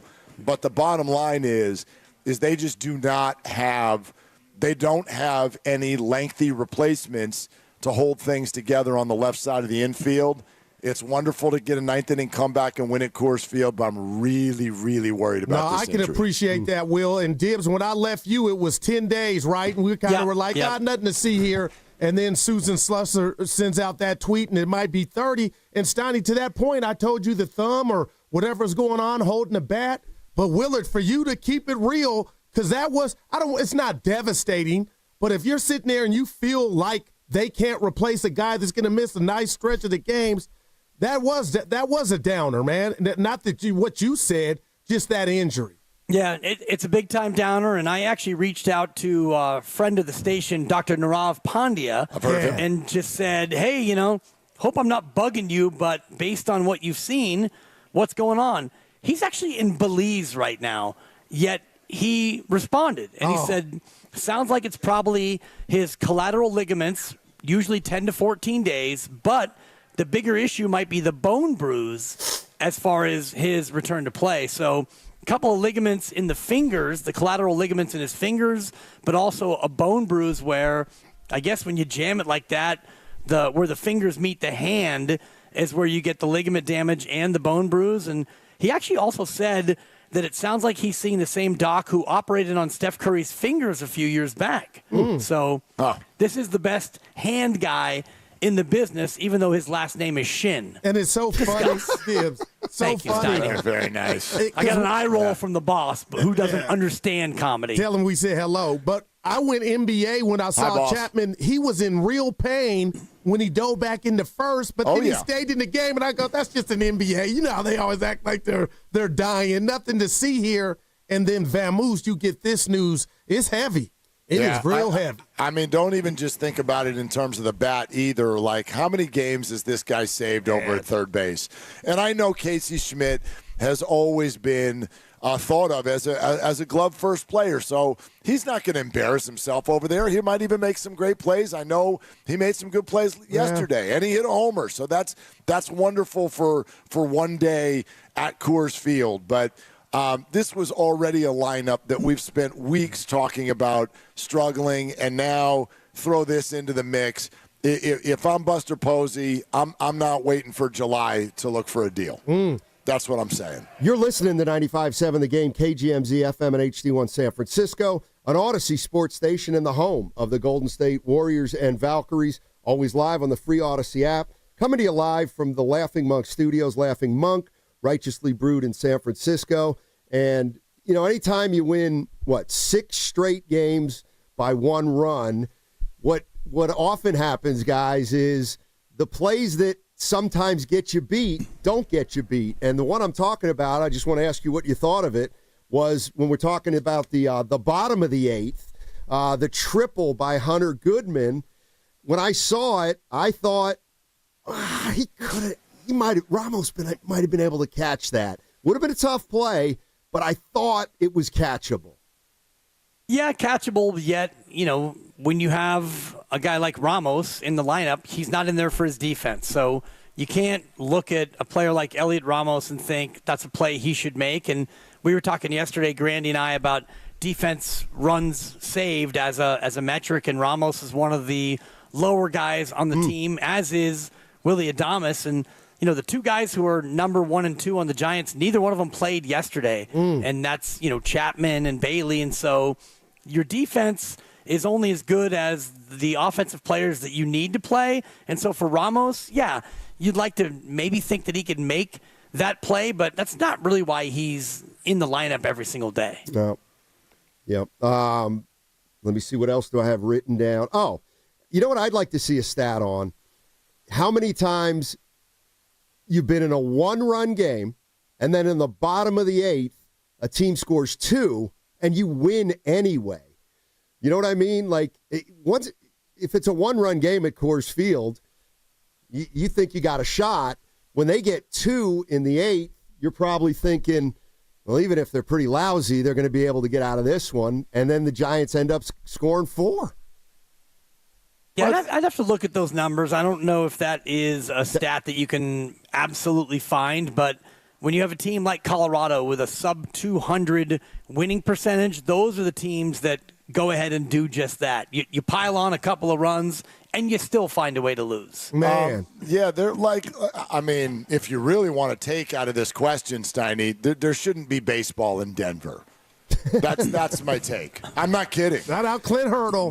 I'm not kidding. They're like, it's a nice city. I don't mean anything against the wonderful people of Denver. It's a major league worthy city. There shouldn't be baseball there. You can't play baseball there. They're never going to win. Yeah, like you can't. Well, they made the World Series once. They made the World Series once. Yes. They made the World Series one time. Super quirky. You're never going to get another pitcher to sign there ever again. And pitching wins in baseball. Mike Hampton will be it doesn't work. It's nothing against anyone. I just don't think that you can tailor a team to work in that ballpark and then have that be a team that works in other ballparks. Doesn't make any sense. Doesn't make any sense. And games are never, like what you're throwing out there, the game, how many times have we seen something wackadoodle happen to end a game there? Like the Giants alone, it feels like it happens 4 times a year. Yeah. So I think that like it's a completely different game there than it is anywhere else. So it sounds to me like, you look at Oracle Park, and to me, you build around pitching and defense. You're saying in Colorado, you can't just build around hitting. No, you can't. Like, how's that going to take you into the playoff? Like, you have to be able to pitch, and they can't get a pitcher. Like, whatever we think about how free agent hitters won't sign here, right? Double it, and that's pitchers and the Rockies. Who is the one pitcher? Oh, God, it was like 8-10 years ago. I signed there as a free agent, and he was pretty good, but he got there, and then he wasn't as good. It's Mike Hampton. That's right, thank you. I just said it about 3 minutes ago. But anyway. Less than that, but yeah. And it's a lot more than 10 years ago, is my sense. I'm not sure what year it was, but yeah, he's the last one who's ever going to sign there. Wow. Like, they will not go there. Everybody in the league knows it. It's obvious, but not happening. What did I miss with Hampton the first time? They said it, and you didn't listen. It's not I didn't listen. It said I. You're like, what's his name? And I had just said it like 2 minutes prior, but that's okay. Well, you're getting older. You didn't hear it. Yeah, it's okay, Shake it Steiny. off. We're men. We don't listen to each other. It's fine. That's a 4, Guru. 33 years of Rockies baseball, 5 postseason appearances. And based on my math, that's not very good. 28 out, 5 in, and I mentioned the One World Series 2007, and it was Broom City. And I actually said that yesterday, Mark. I said, if you're a Giants fan in Denver, you show up tomorrow, yesterday, with a broom. Wow. Like, game 1 broom. Let's go. That take didn't look good until the 9th. Yeah, exactly. And then I'm sitting there in the lab, and I'm like, how do I feel? I need a baseball cigarette. And then our guy, Grandy, this is why I love Twitter. I look at his tweet, and he says, I don't know whether to be more impressed by the Giants' resilience or the ineptitude by the Rockies. Oh, my God. And that just captured everything. Like, Raleigh Fingers, don't walk anybody. Make them hit it. But he walked 2 guys. Mike Hampton signed in the Rockies 24 years ago, Steiny. And listen to this. Listen to this now. At age 27, he leaves the Mets. And at that point, he had never had a year where, outside of like a few starts as a rookie in Seattle, but he had never had a year where his ERA was north of 3, ever. He goes to Colorado for his age 28 season. He makes the All-Star team with a 5.41 ERA. The next year, his ERA is north of 6. Oh. They get rid of him. He goes to Atlanta. ERA goes right back below 4 again. You can't pitch there. You can't play baseball there. One guy, Willard, I remember that the Rockies had who came there to pitch was a guy named Mike Hampton. I don't know if you remember Mike Hampton. Hang on, let me see if I can came find over some stats. in a. Let me see if I can find his he was name. a big name. Yeah. No, Okay. what about Mike Hampton? What about Jimenez in 2010? Who? Ubaldo? Yes, Ubaldo. What about him? He was lights out, I think, that year. Yeah, I mean, finished third in the Cy Young, Mark, getting the game. Yeah, and that's the year that they had their lowest team ERA ever of 4.14. And dead how'd ball. that work out for you? Probably dead ball. Yes, but you still only went 83 and 79. Yeah. Hey, Yeah. I need to run something by you, my too. opinion. Can't play baseball there. So Anyway, we got go ahead, another bet on the show. We had the great Javier Lopez join us at 11. And Willard, the bet is Dibs that 3 Giant pitchers might make the All-Star game. I got Webb and Ray for sure, and Rodriguez or Doval. You say what to that? I say that. I take the under on the 3 Giants pitchers. Well, I mean, it's either going to be the under or it's going to be even, so you can't win that bet. You can't take the over. It's certainly not going to be 4. Rodriguez in a tough spot because he's been filthy, Will. No, he deserves it, but it's like nondescript, right? There's no stat to throw out there. There's no saves. There's no wins. So like somebody's going to have to, the manager of the National League All-Star team, which I believe will be Dave Roberts, is going to have to overwhelmingly be like enamored with Randy, and he's young. He's young, so there's that thought that, sometimes they're like, give it to the older guy. Randy's going to have more opportunities. What about Doval, though?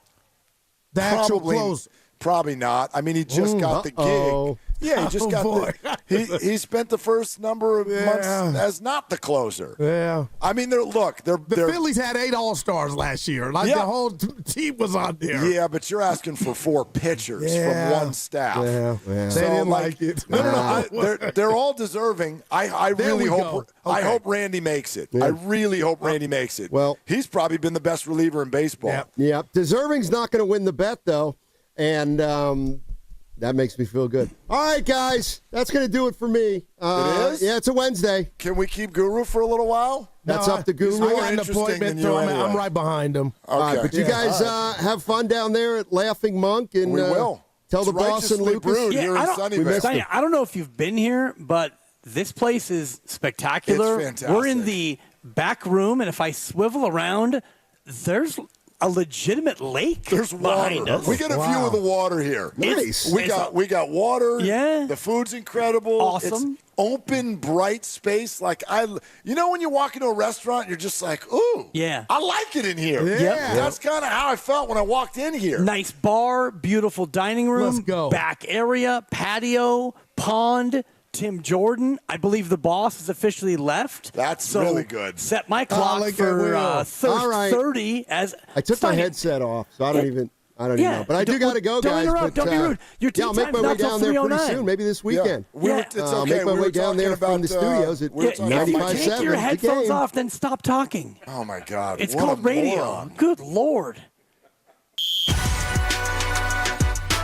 Are they the smartest show in the Bay Area? You guys are an intellectual feast for the smart sports fan in the Bay Area. Wow. You're pretty much the smartest guys on the radio. I agree. Good Lord, how big is your ego? Are they the funniest show in the Bay Area? Give it a laugh. Come on. You're a funny guy. Come on. Give me a laugh. You are funny, dude. Hit that S again. Are they the coolest show in the Bay Area? And no white boys.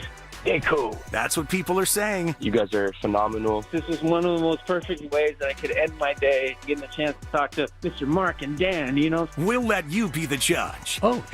All I know is it's a couple of Bay Area boys talking sports. I know nothing. Thanks. It's Willard and Dibs on 95.7 The Game. All right, let's go. Let's go. We got ourselves a hell of a day here. You may be asking yourself, what the hell are they doing down at Laughing Monk in Sunnyvale? Other than having the best time ever. Other than, it's great, but they're like, there's got to be a why, right? Yeah. There's got to be a why.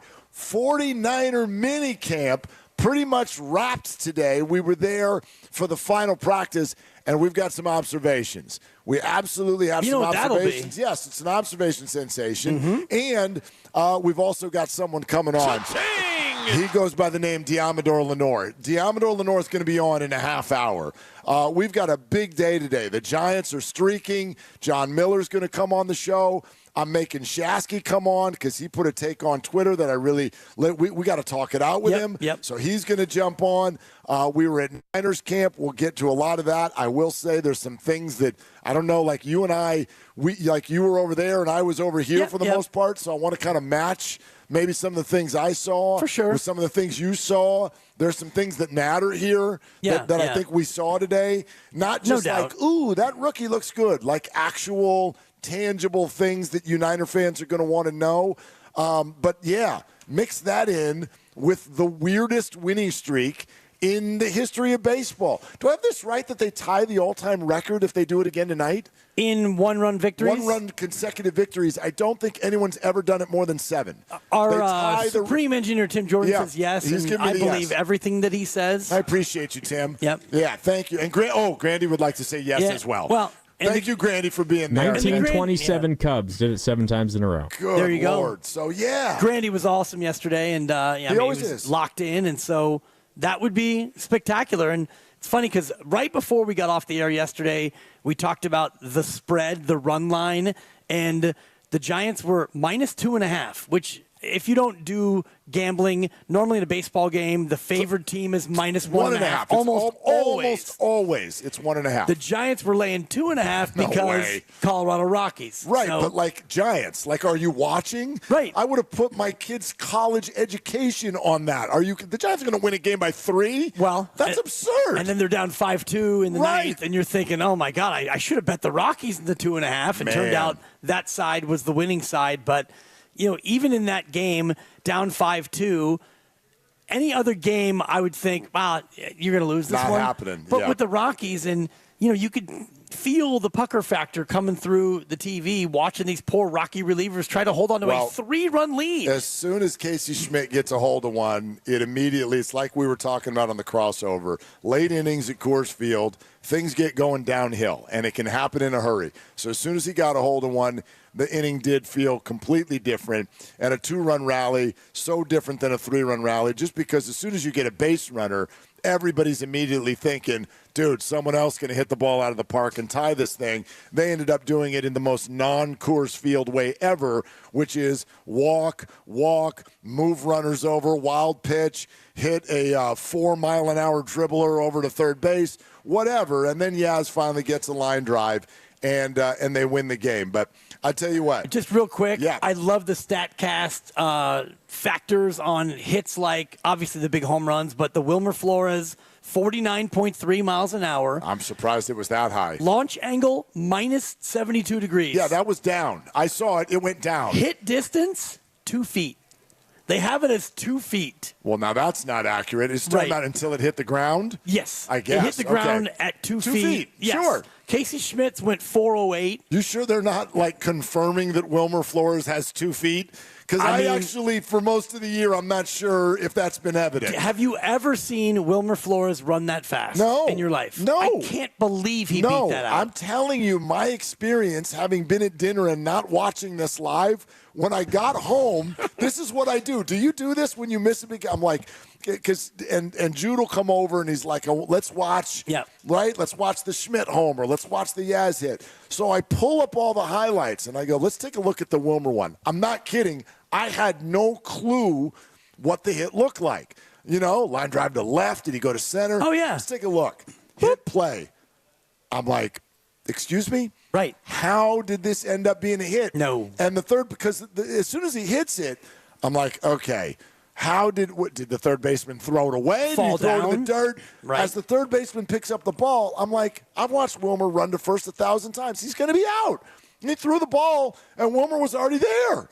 And it kind of ticked me off for a second. I'm like, I didn't know you could do that. Didn't know. Then why don't you do that more often? You could have beat out a double play once or twice this year. Well, it's because he doesn't play the field anymore. And so he's fresh. Shout out Cool and the gang. Exciting. Oh, man. Thank you. No, that's He's great. fresh and so fresh. But anyway. That was the one, the Schmidt homer, great. The Adames homer was, palate cleansing. Like you go to sushi and you get the ginger in between sushi rolls. It's like, cleanse that palate. Absolutely. That was awesome. Willy, it was almost as he's rounding the base, he's like, that's what a normal center field is like, not this one that I've got to hit balls to all the time. So I'm sure that felt great. And obviously this whole win streak feels great. But here's the message. Don't want it to sound Debbie Downer. It's actually the opposite if you hear me out. Something special is happening with this team. You got to help them. You have to help them because they don't have the bullets in the chamber to do this by themselves. And I know that may sound weird because they've arrived this far by themselves. They are 39-28. For God's sakes, they might be in first place by themselves when we go to bed tonight. That is possible, entirely possible. They're a half game behind the Dodgers. If the Padres and Giants win, I know it's all jumbled up and it doesn't mean a whole lot, but are you kidding me? 68 games into the season, the Giants might be in first place in the National League West. This is a hell of an accomplishment, and this is a great, not good, great pitching staff. And they just lost their Gold Glove middle-of-the-order player, and they've lost him, it looks like, at least until July. And I'm telling you, they need help. And so I don't know what the willingness of other teams around the league is to get into these conversations now. But if I'm Buster Posey, we all knew that they're a classic deadline acquisition team. I'm sure he'll be aggressive. His conversation on TK show made everybody go, oh, Buster's going to go after some people. Great. How about now? How about yesterday? How about this morning? Do something as quickly as possible because just because you got a 4-run rally in Colorado, I don't know what this lineup's going to look like, for instance, in L.A. this weekend. Exactly. It's going to be, it's going to look a little bit weak compared to the lineup you're going to face. And as you get deeper down the road toward the deadline, and if you don't have Chapman, the lineup is going to look a little bit weak compared to a lot of the teams you're going to play. And the other part about it, and we discussed this a little bit yesterday, and we were looking back at the Zach Wheeler trade for Beltran, and that happened right in the end of July, right? Basically at the deadline. Yep. And Beltran missed 2 weeks. And so you only got about 36 games of Beltran. Somewhere in there. I want to say it was 44, but I got it on the clipboard and I'll pull it out. Yeah, but your point stands. The bigger point for me is if you want to go out and get somebody who is on an expiring deal, then if you get him now in mid-June, you might get 85 games instead of just, 40 or 45. So your point for me lands really well, not only with the Chapman injury, but just in general, where you get a bat now. You don't have to wait until the end of July. If you get somebody now who is expiring, then you go out and you get an extra month and a half. Yeah. I mean, I really want, and I do think this is how Buster looks at it. If you go back to that comment that you just referenced, and the reason Buster said he loved that trade is not because it worked great, even though Beltran did play well as a Giant. Yep. But it didn't work. They lost. They had the division lead, and then they did not go to the playoffs. So the whole thing kind of fell apart. But what I think is the under-discussed part of a baseball trade midseason is not so much who did you get and how they performed. It's the message that gets sent to the clubhouse. And if you need any evidence on what that can do, go no further than 7 days ago. That's exactly what the Giants did. They sent a message. I guess maybe it was 8 days ago, whatever it was.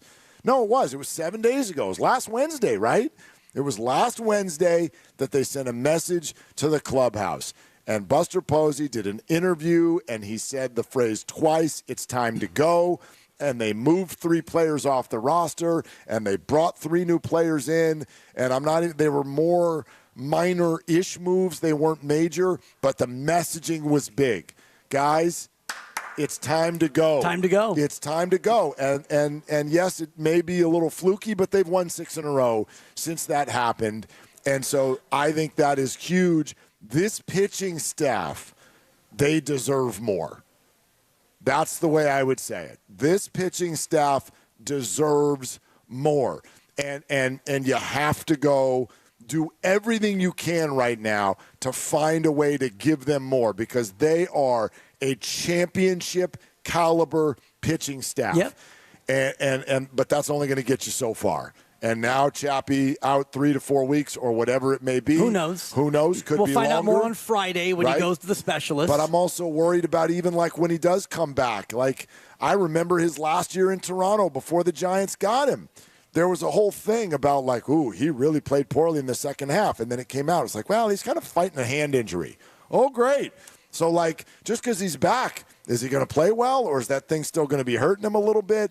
I don't know, man. I don't know. That is a gut punch of an injury, and I hope it makes the Giants act sooner rather than later. And even if he comes back and he resumes his normal Chappie form, that's still not enough. Yep. And even though he was ripping the cover off the ball the last 2 weeks and he's been playing great, and Grandy and I were getting into some of the numbers about what he's done the last 10 or 14 days, and the average is above 300 and the OPS is, I think, 1,200 over the past week or so. He's been awesome. But even with that, it's not like you were all of a sudden a great juggernaut offense. And if Adames can return to his form and Chappie comes back and he plays like he can, it still is not enough, I don't think. You still need an extra bat or, a bat and a half or whatever it is to make your offense something that can carry you when the pitching is not having a great day. There's no doubt. And I know that Dom Smith has been a nice find for a week, and he has certainly not embarrassed himself over there, both offensively and defensively. Giants front office deserves a lot of credit for just like grabbing him when he became available. They're like, well, I think we like that better than Lamont Wade.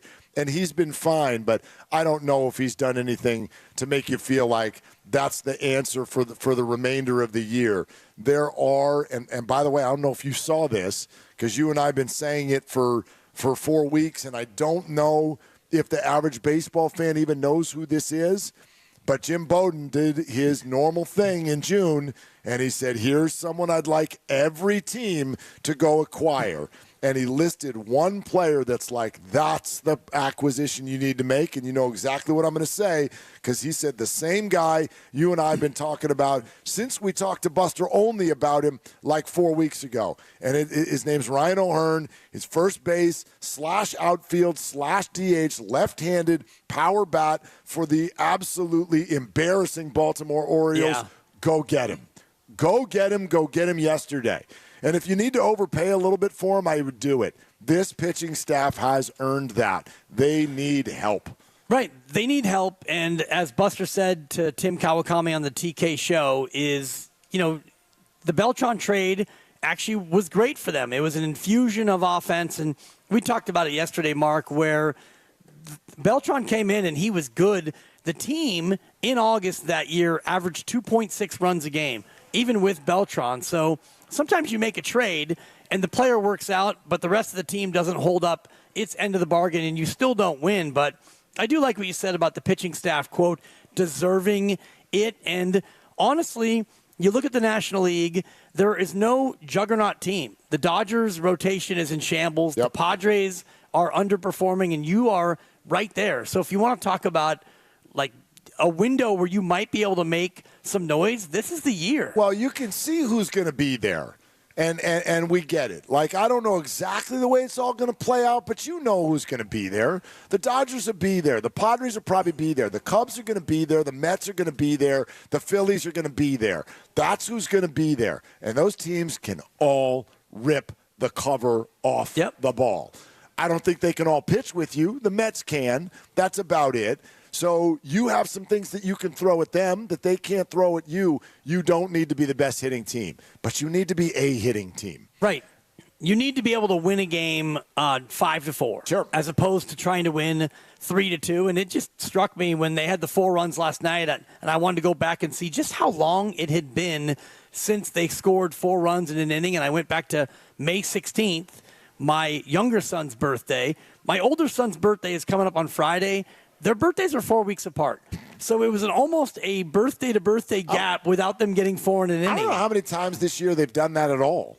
I can think of 2, the one you're referencing against the A's, and then there was that extra inning game in Chicago where they scored 113 runs 9, or whatever, I think, right? in the 11th inning. Yeah. But outside of that, how many times have they scored 4 times in one inning all year long? All right. We keep talking out this Giants win streak. We got some observations. Wait till you hear some of the things we saw at Niners camp today. Mini camp. And Diamador Lenore is going to join us in just about 15 minutes. And if you're a fan of the show, would you like to play golf with us? We'd like to play golf with you. We're going to be broadcasting from the beautiful Cache Creek Casino Resort Friday, June 27th. And then we're golfing the next morning. 2 lucky listeners and their guests the morning after. Tune into our show tomorrow and Friday for your chance to win an overnight stay plus a round of golf with us at Cache Creek. 888-957-9570 is the number, and this is Willard and Dibs. And it's Willard for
That one is hit well to center field.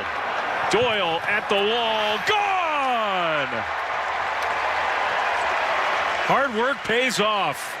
And Willy Adames is flying around the bases. He crushed that one. And the Giants tie the game. Now, back to Will and Dibby on 95.7 The Game. Yeah, like a shower after a hike. That's always the one I go to. That was one of those moments where you're just like, oh, thank the world. Yeah. Are you kidding me? Please? I love hearing that that's what you guys were talking about during the crossover yesterday. Yeah. Is he actually going to hit a home run at Coors Field? He didn't waste any time. Poof. Yep. There's your answer. Gone. Well played by the Giants and Bob Melvin, by the way. Grab him an off day on Sunday. Mm-hmm. Then you've got another off day on Monday. Listen to the dibber. And then there was a dog rental in there. Yes, there was, but also like the geography of it. Like let him come back from that in Denver. Because let's be real, I don't know if that ball's out of any other ballpark. Well, StatCast says yes, all 30. But StatCast does not take altitude into account. All they can do is say it went to center and traveled this far. You're right. But you've played golf in Tahoe. Is it different? It's different. Yeah, I'm about to here in a few weeks. Yeah, and have fun. My 200-yard drives are suddenly about 210. It's like, look at the big swing on the dibber. It's not funny. I'm old. No, that was hilarious. I mean, my 212-yard drive went 214. That's right. I took another step to get to the ball. Yeah, you can brag and you can lie, but I choose not to. Like, there was a time when I could hit it 260, 270, and it's like, all right, I used to swing out of my shoes on the regular. Now one of those swings, and your boy's in the infirmary. Yep. Off to the hospital. Slow and steady wins the race, That's Tortoise. Right. Yep. But anyway, Willy Adames, that was nice. And he also worked a big walk late in the game, like just a nice game for him. Hopefully he can build on it because, oh, by the way, here's the other thing, and this is the stressful part for Willy. It's not just, everybody wants you to get going. With Chapman out, now you have to. Like, we can't hide you at sixth in the order anymore. You have to come back and be a middle-of-the-order presence that you were hired to be. And you have to do it starting, checks notes, now. Yesterday. Yes. And he did. And he did. Yeah, and one it's great. for one. And you're right about the Colorado landing spot. If you're going to design a couple of days off, then the softest landing spot would be at altitude against the worst team in the history of the sport. So there you go. Yep, I mean, there it is. You go ahead and do that, but you still have to go out there and make contact and hit the ball. And the home run was, as I'm listening to it on my drive home, you're just waiting for the deep high drive. Butt caught. Yeah, but not caught. Not at Coors Field. So huge. And the Giants have it going 6 in a row, all by one run. Crazy. And then obviously Diamador Lenore is going to join us here in less than 10 minutes. And we're still buzzing from a day out at Niners camp. It's only mini camp. Games are still months away. But at the same time, I love being out at that field. I love, especially this time of year, little quirks, observations, some new players. Yep. And I'm not going to act like, come on, you and I, and this is the funny thing at our station, the guys have always done a great job of kind of making fun of themselves. But the famous video of Bonte and Shasky having watched Trey Lance at camp, and they walked out of there and made videos about how they thought that they had just seen a future Hall of Famer play football for the first time. And as it turns out, the guy cannot play football. So in other words, somebody can look awesome at camp, and especially to our somewhat untrained eyes, I don't know what that means. But there are little things that I think do matter. And I don't know what your top observations were.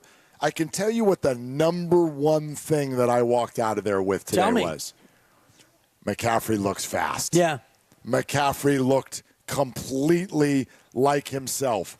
Burst. The fact that they're playing him at minicamp, they didn't play Kittle. Right. They didn't play Warner. They didn't play Trent Williams. But they played Christian McCaffrey.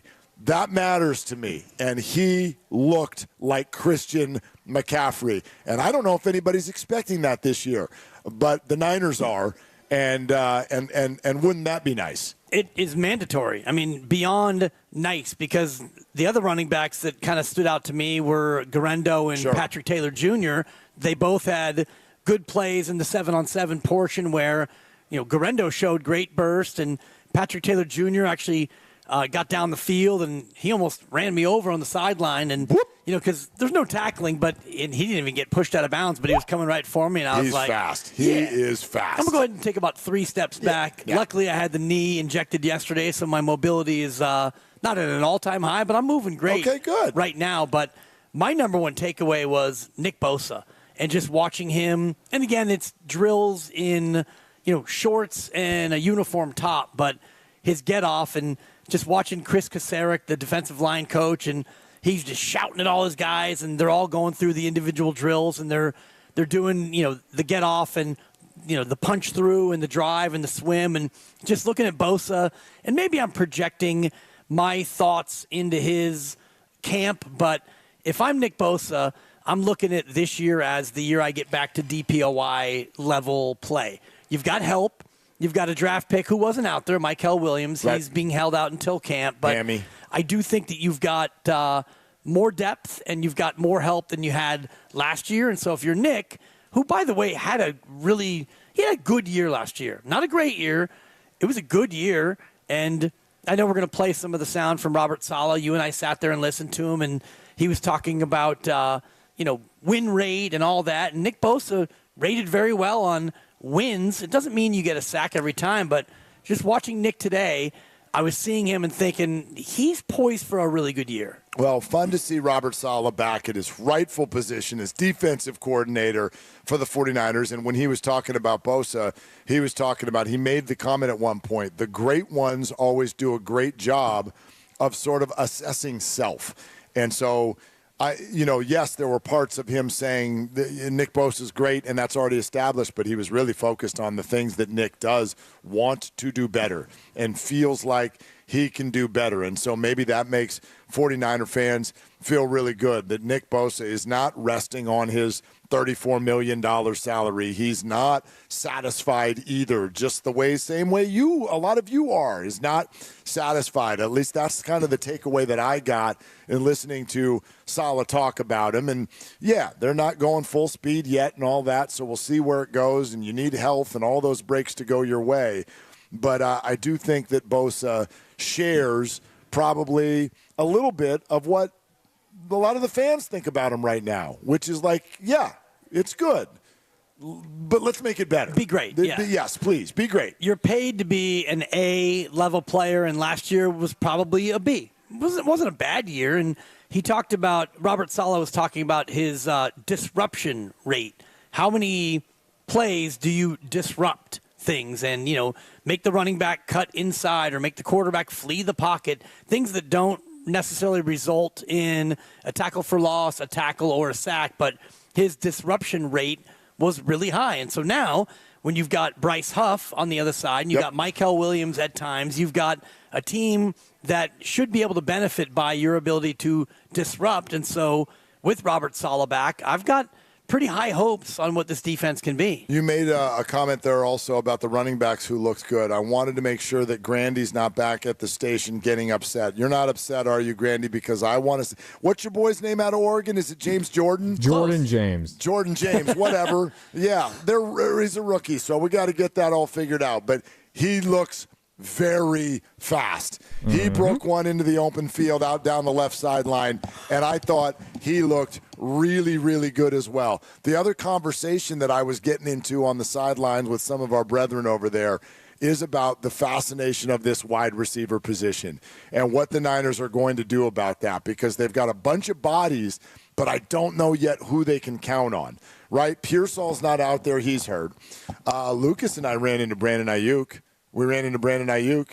He's not even limping. No? I'm like, dude, you're fine. Let's go. Is that what you said to him? I did. I whispered it, though. I don't think he heard me. I said it's a Lucas. He was not wearing to some Brandon. cool Crocs, too. Yeah.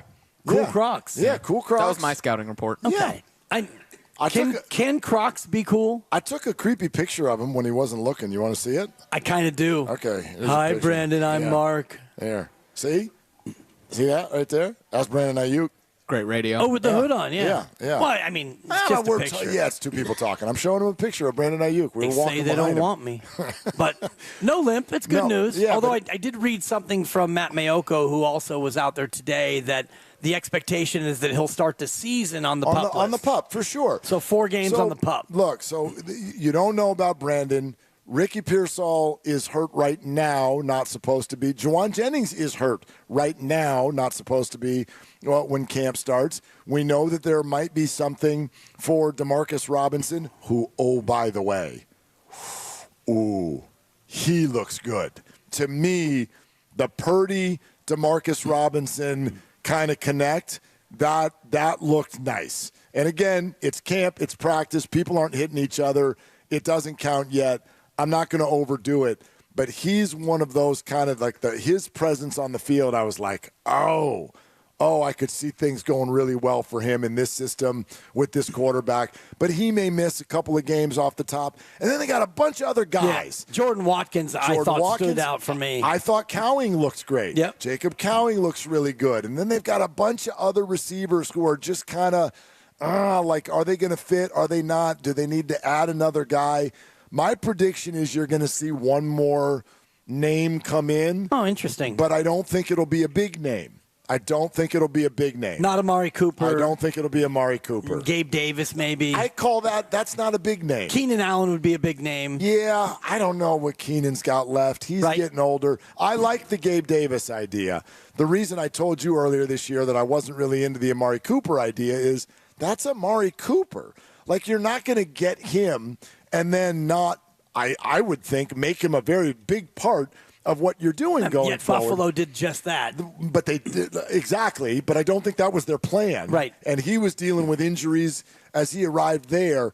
I think the 49ers' plan at receiver eventually, as they get into the season, is going to revolve around a core 4 of Ayuk and Jennings and Pearsall and Robinson. And then I think Cowing is going to get a real avenue to be a part of this year too, and then we'll see who else can knock on that door. Well, if it's Watkins, then that's your 6, and you probably don't need another receiver, and you're not going to actually play 6 receivers. You're not going to have 6 up on game day. You're looking at a 46-man roster on game day, and so unless these receivers can play special teams, you're not going to be able to have more than 5 up on game day just because of the nature of how you run your offense. Grandy, we ready to go? We got it locked in. Let's do this then. All right, River Island's guest line. Let's welcome him in. Very, very much appreciate you giving us a call. Diamador Lenore, star cornerback for the Niners. Diamador, thanks for coming on. Demo, how you doing? I'm doing good. Thank you for having me. No, thanks for doing it. Where were you today, man? How come you're not out there right now? I had to just, get my body right. Body maintenance. Body maintenance. I like it. Yeah, what's going on? How you feeling? What are you working on? I'm feeling good. Just wanted a vet days, Those are good days. Rewarded the vet days. Yeah, you got to love the vet days. And now that you're kind of in that vet spot where, you and Renardo Green starting corners, you're kind of the dude now. Does that put a little extra pressure on you going in the season? None at all. I feel like the only pressure I ever had was just to make the team when I first got here. I feel like after that I didn't build the confidence within myself to believe I can do it every year consistently. Demo, I wonder, because this is a question that obviously Brock got a lot over the last month, which is now that you've got the contract secured, how does it kind of change your approach on the field? And I get the answer, which is no, nothing's going to change. But at the same time, these are life-changing contracts that you guys have achieved. So how does that sort of adjust the motivation that you bring out to that field every day now that you've got that in the rearview mirror? I mean, I feel like it's just an even bigger chip, within just being paid so much money. I feel like this is kind of like you got to prove yourself. Like, you still have to prove yourself. You got to prove why you worth that much. So I feel like it's still like kind of a chip on my shoulder. Yeah, and you got a new coordinator in town, Robert Saleh, who left right before you came to the 49ers. What have you heard from the guys who were here before about the system, and what do you like about what Coach is bringing to the defense? Really the energy you bring, just trusting us and trusting the back end, because there's not a lot of guys on the defense right now that have played together and, built that camaraderie, but him trusting in us and believing in us that we can work together and, get the job done is just, a blessing for us. Diamondo Lenore is joining us here on Willard and Dibs. Demo, I also wonder, with Charvarius moving on, what does that sort of set up for you in terms of how the DB room kind of works? Does your role change a little bit? Do you take on more responsibility? Yeah, I feel like I take on more responsibility, being a guy that played and had more experience. I feel like I'd have to take that leadership role on and be, the spokesman for the group, or just be that vocal person whenever something is going wrong or something needs to be said. Mooney would be a guy who at times would travel on defense and, match up with the best wide receiver on the other team. Is that something that you prefer to do when you're in man coverage, or are you more of I want to play my side kind of corner? I feel like I'm at my best when I'm playing against their best. So I feel like if I'm able to do that, I would love to do that. Kind of a bummer that DK Metcalf is gone, though, huh? Yeah, I'm sad about that. Who's your guy in the division now that you're kind of like, you're going to circle that guy? I don't really got no guys circled. I think they should have me circled. And I like that answer. Yeah, they probably will. And, I mean, well, what about when you're playing the Rams? Devontae or Puka? Whichever one is hot at the time. Is there any wide receiver that comes out and talks trash in the division, or maybe in the NFL, or somebody that you kind of think about that you want to go at? I'm just thinking about Marvin Harrison Jr., the youngster out of Arizona, and other young receivers that you're going to face. Is there any receiver out there that you think tries to come at you verbally? I haven't met him yet. Yeah. Hey, Demo, Robert Saleh was interesting today with regard to talking. He was asked about Kyle Shanahan, and he was kind of talking about how honest Kyle Shanahan is with all of you people in the building. I got a couple of Shanahan questions. Here's the first one. Do you believe that there's sort of a misperception about him in the public? Like, or, is there a difference between the way maybe the fans see him versus the way you guys see him? I feel like everybody love him. I haven't seen nothing that said anything bad about him or heard any teammate talk bad about him, so he all good with us and good in my eyes, well, great in my eyes. So I don't know where that, I don't know if anybody ever say anything bad about him. I never heard it or never seen it. Well, you probably would see me on Twitter saying something. Well, yeah, fans, as always, right? Fans have what they're going to say, and until you get over the top and win a ring, they're going to have opinions about that. But Saleh said he's elite with his honest communication. What is the most honest he's ever been with you? When I asked him how would he attack me in not in practice, but I said if he was a coordinator and he was a game planner for me, I asked him this last season. I said, how would you attack me? And his answers was very honest, so I respected that, and then I worked on that. And then I knew he was serious because he tried it in practice, so then I was like, oh, yeah, that's what he really feels. So then I worked on that, and then I came back better. What was it he said? What were the specifics of what he said? I can't really disclose, though, because it's probably a weakness. He a genius, so he might give somebody some game. Yeah, and if you put it out on the radio, I'm sure the other 31 head coaches are listening because our show is. Oh, yeah, for sure. Our show is about the Niners, they listen. Yeah, no doubt, especially here on Willard and Dibs, Diameter Lenore here on 95.7 The Game. So between last year and this year, what were the things that you worked on, and how much did you carry last year's disappointment into the offseason to make you work even harder to get back to where you were 2 years ago? Just being here for the past 5 years, we always carried ourselves with a certain standard, and just our record alone was just not the standard of what we normally used to.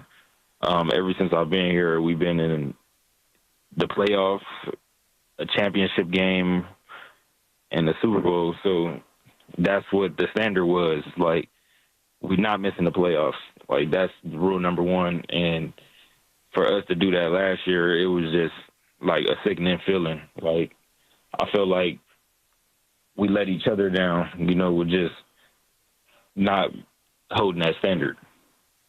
Demo, what's interesting about that is Trent Williams said yesterday, just kind of based on the energy of minicamp, there's no way you would guess that this was a 6-11 team last year. Do you agree with that? How do you see it?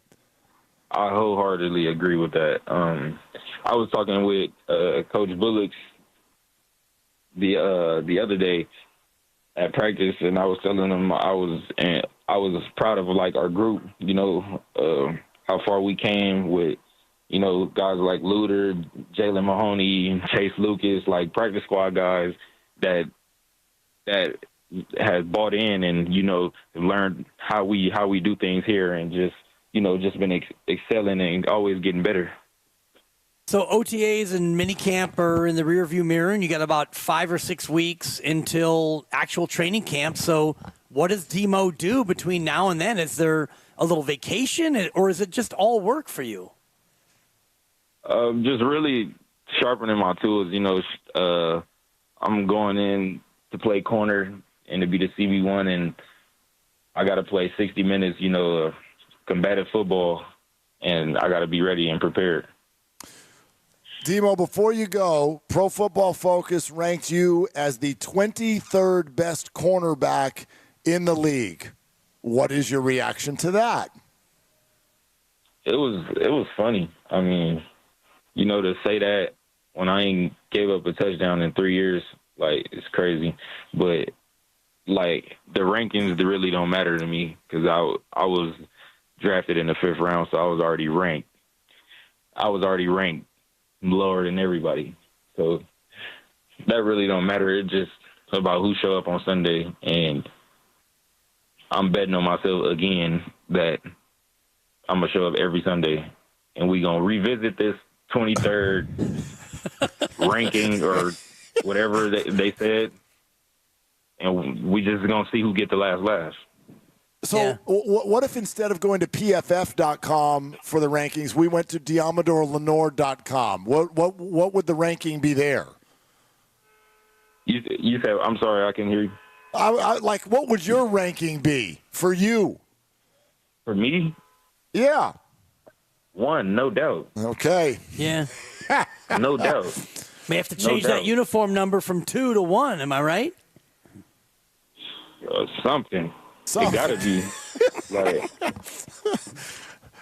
Demo, thanks so much for hopping on for a few minutes. We're looking forward to seeing you in about a month or so. Yes, sir. Appreciate you. All right, there it is. Demo. Diameter Lenore on Willard and Dibs. All right, we're going to react to that. More of the camp observations.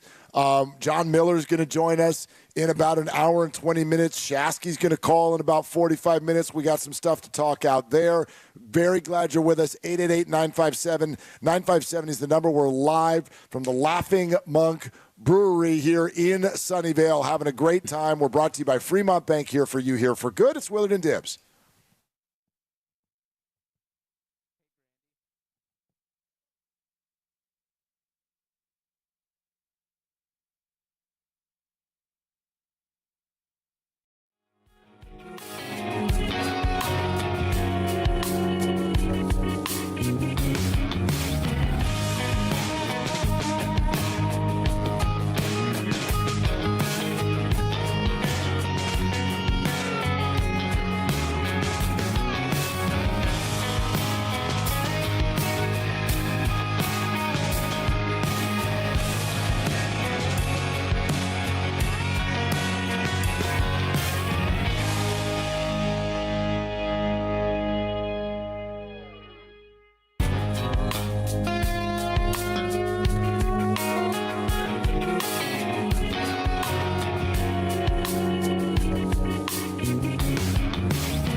but like, who do you like? It was DK. It was DK Metcalf. Right. He wanted that dude. Well, and so I who do you think- want now? Like, I mean, Devontae Adams, right? Yeah, but I don't know if you want to get that out there. And DK is a guy that you would do that to because you knew you could get in his head early and often. Yep. Devontae is, 13-year vet and a guy that, and Puka Nacua and the rest, I don't know if you necessarily want them to have you on their radar, right? You got to fly below the radar if you're Diamond or Lenore. Well, and this is bad news for the Cardinals draft pick last year, but the two best young receivers in the NFC West that are not on the 49ers, obviously. We'll see where Pearsall's career goes and whatnot, but the two best young receivers are Puka Nacua and Jackson Smith-Njigba.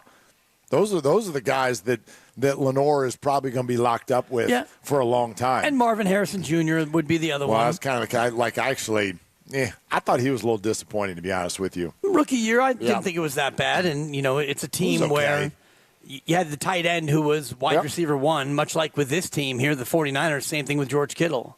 We are live right now, not only in the Laughing Monk studios, but we are at Laughing Monk Brewing here in Sunnyvale after checking out Niners minicamp. Laughing Monk, righteously brewed in San Francisco. The whole group's been phenomenal, and we're loving our time here at Laughing Monk today. Shasky's going to call in a little bit later this hour. John Miller next hour. Giants in the midst of a 6-game win streak. But I actually want to take a moment, if I may, to kind of spotlight, speaking of circling people, two people in what I will call our community. One of them is a host at this station, and another one is somebody who listens to the station on a daily basis and is literally in the YouTube chat on the daily basis trying to poke. I'm going to get you. I'm going to get your attention. I'm going to get your attention. I see both of you. One goes by the name of Austin in San Jose, and the other one goes by the name of Matt Steinmetz. And both of you, unprompted, did the same thing 10 minutes ago. And I don't know why, and I want to know, as Pete Carroll said to Jim Harbaugh once upon a time, what's your deal? What is your deal? What is this thing that you're stuck on with Brock Purdy threw 3 interceptions at minicamp yesterday? Who cares? What are you getting at? We do this every year. Hell, we do this in camp. It's not even camp yet. It's June. By the way, we just went out there and watched him today. What'd you think of Brock Purdy today? I don't recall an incomplete pass. The ball didn't hit the ground. He looked phenomenal. Are either of us running laps? Who cares? It's minicamp. They're trying different things. This would be akin to freaking out if Logan Webb gave up 2 homers in spring training. Right. It does not matter. So find a mirror and ask yourselves, what's my deal? Like, why are you waking up on a daily basis and trying to find a way to poke holes in the $53 million quarterback who, by the way, defensive genius Robert Saleh looked all of us in the eye earlier today and said, I've been around to a few teams the last few years. That's one of the best quarterbacks in this game. I don't want to denigrate any other quarterbacks, but that's one of the best quarterbacks in this game. I don't get it. I just don't get it. I think that the Brock Purdy conversation, to a degree, obviously any quarterback, any pro athlete, we're going to assess what they do, and their career will unfold as it unfolds. But this whole idea of whether or not he's the guy and he's worth this, that, or the other, the conversation's over. It's over. It's over. He makes $53 million. That's your dude. Let's play ball. That's all. I don't understand it. I don't understand this need to run around in June and find, like, mistakes made with the fourth-string wide receiving core. Doesn't make any sense to me. It's something that I've never even really bought into, and I get it. You mentioned Steiny. He's a host on the show. The other individual you mentioned, I wish you never would again, because he's accused me in that very chat multiple times of being racist and other nonsensical things, which is why he's blocked, which is also why I don't really traffic in the chat anymore, because that type of commentary. That's where you can be. Right. The greater point is what you're talking about. Yeah, there's a lot of it out there. Steiny, this is unprompted. Purdy threw 3 interceptions yesterday. Oh, okay. And it was 7-on-7. What was the final score of the game? And honestly, if you go out there, and neither of the people you mentioned, I believe, has been out there, if I'm a coach of a team in June, I want my quarterback taking chances. Yep. I want him to make throws that are reckless and dangerous. I don't want to see, and I actually saw a lot of this from Brock today, a lot of checkdowns. And that's fine. Check it down. Nothing's open. Check it down. That's a skill. It's something that's good to nurture and develop. But in June, I want you to try to make throws that are forced or maybe aren't open. Throw interceptions. And I was just thinking about Summer League for the Warriors many, many years ago where Marco Bellinelli went to Vegas and he had 42 points in a Summer League game. And we all lost our Casey Schmidt over it. And come to find out, he was not a 40-point-a-game player when you got to October in the association. It's funny that you make a joke with Casey Schmidt's name in there. Remember what happened when Casey Schmidt came to the big leagues for the first time? Everyone lost it. This was going to be what the great next. Wow, it's unbelievable. Yep. He's hitting 400 for 2 weeks. I don't know, man. Let this stuff play out. There was no football game yesterday. It's funny you bring up the checkdowns. And this is an actual, if you care about the analytics and numbers of all of this, you want to know what Brock Purdy's biggest mistake was last year? He didn't check it down enough. Right. He in fact, he did it fewer than almost every quarterback in the entire NFL. He was, you could argue, taking too many chances for somebody who walks around with a captain check down sort of a reputation. Yeah. And so right now, go ahead and take a risk, make the throw. And, for the Warriors in Summer League, whoever's going to be out there, go ahead and do what you need to do, make the mistakes you need to make. And you mentioned spring training, and that's a great comp because you get a starting pitcher go out there and maybe throw 3 innings and give up 7 runs, and they ask him afterward, and they're like, I'm just trying to work through my stuff here. I don't care about that. Right. If I asked you what Logan Webb's ERA was this year in the Cactus League, I have no idea. Yeah, no clue for any of these guys. I don't even know if you can find that number. Can you find that without calling the Giants? Can. I mean, honestly. It's out there somewhere, but that's just a great point. I will say this, though, and I mentioned this to Grandy yesterday. Rory McIlroy shot an 81 on Monday at Oakmont ahead of the U.S. Open.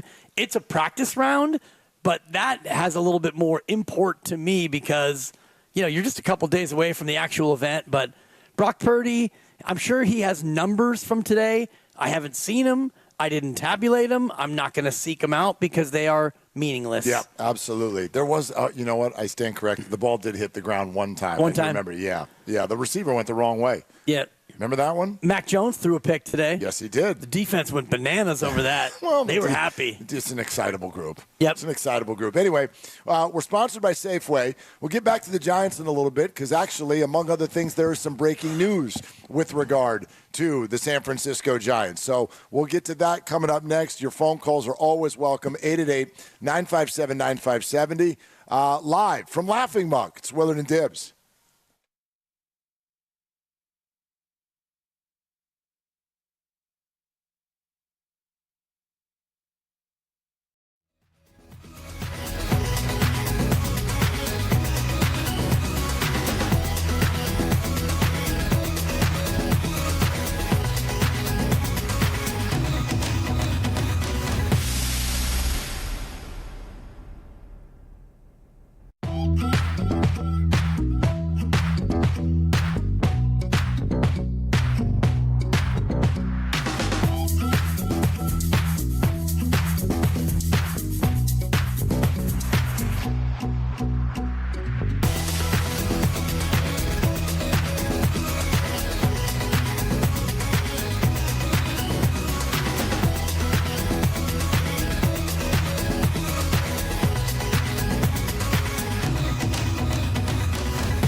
Yeah, I'm sad about that. They should have me circled. We just going to see who get the last laugh. Now, back to Willard and Dibs on 95.7 The Game. Patrick Bailey joins Matt Chapman on the injured list. Man. Giants just made that move public about 15 minutes ago. Patrick Bailey goes on the injured list with a neck strain. The bad news for Sam Huff, who cleared waivers and was sent down to the minors for the Giants, is that he is not the person that they just called right back up. And you are not the catcher. Very good. A little more Povich Very good, for Maury. you. Yeah, his name is Logan Porter, the catcher who's been called up from AAA, who for now will be replacing Patrick Bailey on the active roster. So it's possible that we get Logan to Logan coming up. Ooh, good I think that call. would be, I think Friday night. Yeah, Friday night. Friday night. Logan Webb will be thrown against the Dodgers. I'm glad you brought that series up. A couple things. First of all, Shasky's going to call in here in just about 25 minutes or so. He sent out a tweet last night about Kyle Harrison that really got me thinking. I want to talk it out with him. Okay. So he's going to jump in. John Miller in about an hour right here on Willard and Dibs. This is part of what I was talking about off the top, though, with regard to, hey, you've got 6 wins in a row. They're all by 1 run. We got walk-offs all over the place. Wow, this is so much fun. I'm worried. The Matt Chapman injury, the Giants are not equipped for that. They're just not. The way that they operate, the glove that he is over there at third base, the middle of the order presence that he is, they are not equipped to lose him for an extended period of time. And it sounds like this is going to be at least somewhat extended. So I really want to see this team get some help for the pitching staff ASAP. I'm not saying that can be done by this weekend, but this is not just a series against the Dodgers. That's not what it is. I'm actually putting less importance on the final score of these games as opposed to kind of how the whole series feels. What I see as the problem for the Giants and their fan base over the last 3 years, I've told you this before, is an inferiority complex. Like, I cannot stand when the Giants play the Dodgers and there's this feeling of like, ooh, I wonder if we can compete. I hate it. I hate it. I hate it. I hate it. It makes us feel small. It makes the city feel small. It makes it feel like the Giants are the Marlins. The Giants are not the Marlins. They're the freaking Giants. And what I'm really looking for out of this organization is to start swaggering into some stadiums. And so that's what I'm looking for this weekend. Not so much like, oh, you need to send a message and beat them, but I want the Giants to not feel small when they go to Dodger Stadium this weekend, and that's why the Chapman injury is so ill-timed. It's brutal, and he is their number 1 player in wins above replacement. He's having the best year for the Giants, and now you lose Bailey, who is your second best defensive player. Actually, by metrics, he's your top defensive player. So your team that has a swagger, if you're going to swagger in, your swagger is pitching and defense. The pitching is intact. Your defense is badly hurt by losing your top 2 defensive players. So it's interesting, the whole idea about a swagger, because the Giants don't have a team that's built to go in there and swagger in and put up a 9 and a 10 spot. And we talked about how long it had been since they scored 4 runs in an inning. So your swagger is still your pitching staff, which isn't really like a swagger that the casual fan would be able to look at and go, yeah, I love that bullpen. The middle relief is like super great. One thing Grandy and I talked about yesterday was the players you can least afford to lose. Like, I think about the outfield, and you've got pretty good outfield depth. And even the rotation, if something were to happen to a starter, you've got right now 6 starters when Verlander comes back. Yep. You've got bullpen depth. You've got, some depth a little bit at DH. You've got different people you can use. First base, you've got some people. It was really third base and catcher.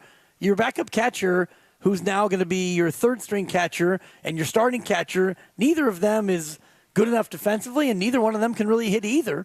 And at third base, Casey Schmidt off to a great start as the fill-in, but you lose Chapman, one of your best offensive players and your best defensive infielder. So we were just talking about what you can't afford to lose, and it was really third base and catcher.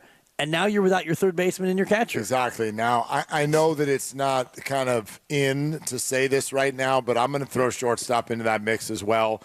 I know how people feel right now about Willy Adames and the struggles and everything, but if you're talking about an everyday presence or an extended period, they just don't have it. They do not. Like that was, I thought, behind the scenes made very clear by the organization at the start of the year, they cannot withstand something going wrong on the left side of the infield. And now you've got one of them struggling in a prolonged way, and the other one is going to be out in a little bit of a prolonged way. And so that's why I feel like a little bit muted as far as the excitement around this particular win streak, because, man, I don't know exactly how they're going to be able to withstand that as they go through a period. By the way, we talked about this also, the rest of the first half of the season. Think about the teams you're going up against and the ones who are coming here to the Bay Area. Next homestand, Boston is coming. Before they go to the All-Star break, Philly is coming. The Dodgers are coming. You're going to the Dodgers. Like, you've got some real series that you want to circle coming up here in the next month or so. And their lineup doesn't feel ready for it. No, it just doesn't. And Boston is not the Boston we would normally expect. They're having a bit of a down year. But they can hit. They can hit. Philadelphia absolutely mashes, and the Dodgers, that's their only saving grace right now is that they can really hit. I was talking with Grandy yesterday, and the Dodgers have started 13 different pitchers, and we're barely into June. Yep. So their rotation is in shambles. Yamamoto's the only guy who's made every turn so far, and you've had openers, and you've had Blake Snell. I laugh every time. He's actually started 2 games for the Dodgers, and, Kershaw's only started a handful or whatever, but the Dodgers can rake, and so you mentioned the schedule ahead, and the Dodgers actually are the last series before the break. First time they come to Oracle Park is the last 3 games before the break, and you hope Chapman's back by then, but no guarantee. It feels like the Bailey thing is just going to be a 10-day, right? I mean, it's a stiff neck. Yeah, I mean, you never know. Yeah. But that one doesn't feel too serious no, to me. I get it. I get what you're saying. And obviously Bailey is more of a defensive presence than an offensive one anyway. So maybe you're trading a little bit of defense for offense. But that's, again, what I want to see this weekend, and it's really nothing more than a feeling inside your gut when you're watching this team play. I do not want them to look overwhelmed. I do not want to hear I don't want to hear about moral victories. I just don't want it anymore. I don't want the Dodgers to come to Oracle Park next month and have the team selling Dodger gear out in left field. Like, all of this stuff to me comes from the same place. Yes, of course, whoever plays the Dodgers right now is, quote, the underdog and has less star power and all of that. Outside of Aaron Judge, I don't know. The next handful of hitters, they're all Dodgers. So I understand that you're not going to change that, but there has to be something that changes within the Giants organization. And this is why I'd love to go see Buster get really aggressive with regard to acquiring offense. Is I just think there's a little bit too much of an I can't attitude, and it's not the players. That's not what I'm getting at.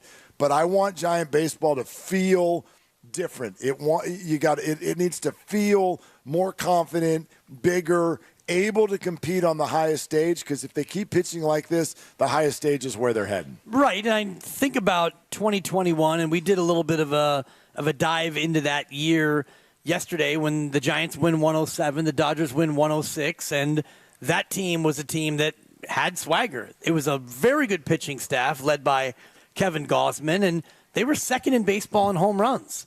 So they actually had both parts of the team that were absolutely elite, and you took the Dodgers to 5, or you went 5 with the Dodgers, and came down to just one play that didn't go your way, but that was a team that had that level of swagger. And so it's only been a few years since then.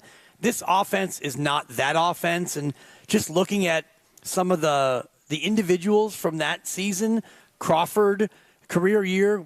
Brandon Belt had 29. Yaz had 25 home runs. I don't understand it, to be honest with you, Mike. When you start thinking about that year, when you say that out loud, in this ballpark, that team was second in the league in home runs. 240 home runs as a team. They had. You know what? Hey, Grandy, get your game show music ready. Scott. 1, 2, 3, 4, 5, 6, 7, 8, 9, 10 Giants that year hit double-digit home runs. Yeah. 10 different Giants. Dan. Oh, boy. It's a Dan day? It's a Dan day.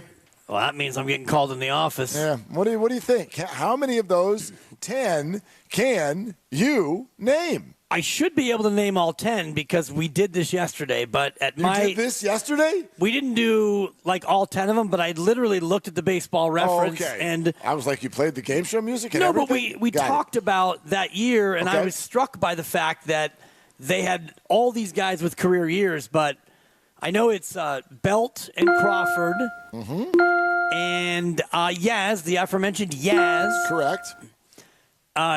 Buster must have hit 10. 18. Yeah. Wilmer had to hit 10. 18. It's a bunch of guys who hit 18, as I recall. Yep. And all right, you've got the first half. There are 5 more. Yeah. Here's where it gets a little dicey because the old memory ain't what she used to be, Mark. And, well, that was before Jock, so we're not going to say that. Don't buzz me. I'm just talking out loud because it's a radio show and dead air is bad for business. Although it wouldn't be dead with this snappy tune playing in the background. Stalling. Did Stalling hit 10? No, he did not. Thank you. No.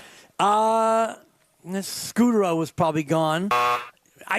I'm talking out loud. Yeah, but you're kind of cheating by throwing out names that you know are probably not. Conforto and Haniger. Okay, Michael. Let's see. Do we hear Michael Conforto? Not on the team. Do I hear Mitch Haniger? Well, then I lose. Not on the team. Yeah. Who am I missing, Mark? You can't think of any of the other 5? One of them was okay. How about let's see if we can clue you in. When I say who am I missing, that indicates that I can't think of them. None of these 5 are on the team anymore, but one of them was a week ago. Okay, I think Ruff is on the move. Darren Ruff was not on the team a week ago, but hit 16 home runs that year. A guy was on the team a week ago. Hello. Yeah. Hello. Lamont Wade. Thank you. Lamont Wade had an 808 OPS and 18 home runs that year. Man. What the hell? Yeah. All right. 3 more. Are you giving up? Pretty much. All right. Let's see if I can. I'll give you clues. Oh. Guess I'm not giving up. No. These are fun. These are fun. One of them. Quitting gets a bad name. One of them used to throw balls at cardboard cutouts in the stands. Oh, man, you talked about this a little bit ago, and I people forgot. Would chant his name in the dugout. Dick. Yeah, Alex Dickerson. You didn't have to say it that way. Yeah, Alex Dickerson, 13 home runs. All right. One of these guys has fun. One of these guys has a name that is only 1 letter different than a Desperate Housewives star. Oh boy, I watch all those. Oh, Desperate Housewives. Yeah, Desperate Housewives. Eva Longoria. Yeah, well, no, but his name was Devin Longoria. No, Evan Longoria. But anyway, Evan Longoria had 13 home runs. And lastly, that was a great clue. Last one, this man shares a last name with one of our Warriors insiders. Oh, Slate. Yeah, and his first name was? Ozzy. He went by Ozzy. He Austin Slater. He did not. Yeah, he did not go by that. That was fun, Mark. Yeah, Austin Slater with 12 home runs. Yeah. For the Giants. And I reached double-digit buzzers in that little quiz. You did. So add me to the list. Like, I would say you did a good job, except for you told me you stared at this just yesterday. For probably an hour. Yeah, so that actually is not a good job. No, because we were talking about, I think the topic, Grandy, was 2021 and how Giants fans had more of a feeling of doubt and dread than this team. Because my thing yesterday, and I was playing off of your phraseology about expectation versus hope, and my pendulum is swinging toward expectation with this team because of the sustainability of what they have. And that kind of led us to 2021, where even though they won 107, there was still that feeling of like it not even being real. And maybe that's why, because you had all these guys with monster years, and it just felt so like out of what could have been expected. I mean, in a way, depends on your entry point, I guess. This year feels even weirder because those were career years. This is a bunch of victories when your hitters are not doing that. Yeah. They're doing the opposite. Your hitters are not hitting at all, and yet you're still finding a way to win games. You want to take a crack at either of the two people who only hit one home run for that Giants team? Oh, I mean, Joey Bart? Two guys, one of them's still on the team. Oh, God. Yeah. Thank you, Grandy. I mean, you had the right position there. Oh, if you could name the catcher who that year hit only one home run, I'd give you $5 right now. Is it my guy Chadwick Tromp? I owe you $5. All there right. you go. That's always my wallet, go-to. Lucas? That's always my go-to when it comes to like a random Giant. Just because the name Chadwick Tromp. The other one, I do believe, correct me if I'm wrong, but this was the end of pitchers hitting that year. It was. Is that correct? Yep. All right, so the other one who only hit one home run was a pitcher. Yeah. Mad Bum was gone, so it couldn't have been him. Man. This was the last ever Giant home run hit by a pitcher. And I think I looked at this like 2 weeks ago. Man, and your memory sucks. No, it's awful. Yeah. Is it? Whatever. Logan Webb? Yes, of course it is. What do you mean, of course it is? I said he's still on the team. None of the other pitchers were on the team back then. Okay. Doval? Was Doval on the team then? He's a closer. But is he on the team? He doesn't go hit. But is he on the team? He is now. All right. Yes. I hate these quizzes. He is now. I don't think he was then. Logan Webb hit that home run on game 162. So not only the last Giant to hit, but the last MLB starting pitcher to hit a home run. Exactly. Look at Grandy with a little "Did you know" throwback to the ESPN SportsCenter days. Okay. Yeah. These quizzes are more fun at the studio when you can't see my computer and I get to cheat and then still get them wrong. That's much more fun. Yeah, Doval was not on that. Or actually, Doval did come up at the end, and he did. Okay. Yeah, no at-bats. No at-bats. Of course not. No. You know who the closer was that year? Jake McGee. Oh, my God. Jake McGee. Yeah. 31 saves for that Giants team. Anyway, okay. 107 wins and 31 saves. That tells me that there was a lot of there were some other people, a lot of motorboatings. Well, yes, and Tyler Rogers did a little bit of the closing as well. He had 13 saves for that team. Camilo checked in with 3. Okay, he had 3 of the saves that year. Anyway, 888-957-9570. Absolutely glad that you're with us. And yeah, Shasky's going to hop in here in just a few minutes. And let me tell everybody a little bit about why. Yeah. Okay? Check this out. I'd love to know. I saw the tweet, and I actually responded to it because I'm Team Shasky on this one. Okay. Yeah. Okay, let's talk about that. And I'm not on or off the team on this one. I just have questions. That's all. Let me read this to you. This is from Shasky. Quote, "Nobody would argue that Marco Luciano has been extremely underwhelming. But I've been as underwhelmed with Kyle Harrison overall. Both are really young guys, and maybe they turn it around one day. I was just hoping one, if not both, would be immediately much better than what they are." So what do you mean you're on Team Shasky on that one? Well, the Luciano part of it is the part where it kind of misses me because Kyle Harrison has been far better than Marco Luciano. However, I do look at Kyle Harrison, and I think just watching him pitch now, and this is only year 3, and he's not yet 24 years old, far from a finished product, I thought that he would be more of a pitcher and less of a thrower. Because what I see from Kyle, and you saw it again last night, he basically is a one-and-change pitch pitcher. He throws the fastball the 5th most frequency in all of Major League Baseball. He throws it only 70% of the time. You went and found analytics, did you? I did because I do. When you watch him pitch, you think, God, this guy throws a lot of fastballs. Yeah. He doesn't have a secondary pitch. And so if you're going to be a starter with a mediocre fastball, and that's his fastball it's 95. It's not an overwhelming fastball. Maybe the velo will continue to rise as he gets healthier after last year. I look at a guy with a slightly above average fastball, and that's it. He doesn't have a breaking pitch or a changeup that he throws that effectively. So I'm a little underwhelmed by him as a starting pitcher right now in year 3. Underwhelmed, I don't think that's an unfair word by any stretch. But question number 1, I can already tell you for Joe, is going to be, why did this sentiment show up today? Like, I didn't think last night was some sort of he gave up 4 hits in 5 innings at Coors Field. To the worst offense in the history of baseball. 4 hits in 5 innings. I understand that 2 of them were home runs. It's Coors Field. I don't know if this matters to you. I have it on very good authority that Kyle was incredibly under the weather last night. Matter to you or no? No. Okay. No. All right. And my thing is always, if you are out there, you're out there. I know that's your thing. I'm just going to present a bunch of stuff to you. You tell me if it matters or not. Here's actually my number 1 thing. He's 23. Yeah, almost 24. He's 23 years old. Old enough to have developed a second or third pitch, I think. Well, he has developed a second or third pitch. You may not think he uses it enough, but he's not throwing exclusively fastballs. Right. You know what I mean? I guess not just 23, but this is a guy that, like, how many starts since they brought him back from the bullpen? Like, what are we at here? 4?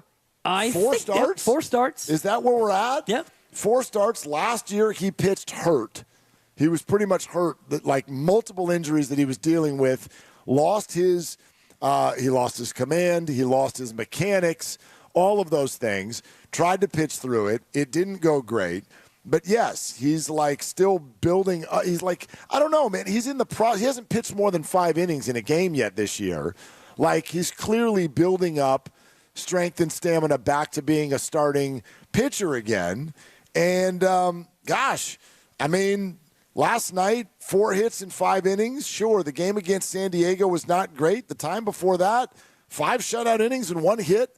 Like, I guess my point is I'm not seeing something that looks like a gas can out there. He doesn't look bad. He does not. He's 23 years old. Right. To me, he does not look like a first-round pick, and that's what he was. To me, he looks like a guy who is just relying on his natural ability, and I've not seen the evolution of a pitcher. I see a thrower, a guy who can hump it up there 95, 96, but I'm not seeing him evolve into being a pitcher. And he was hurt last year, fine, 4.56 ERA.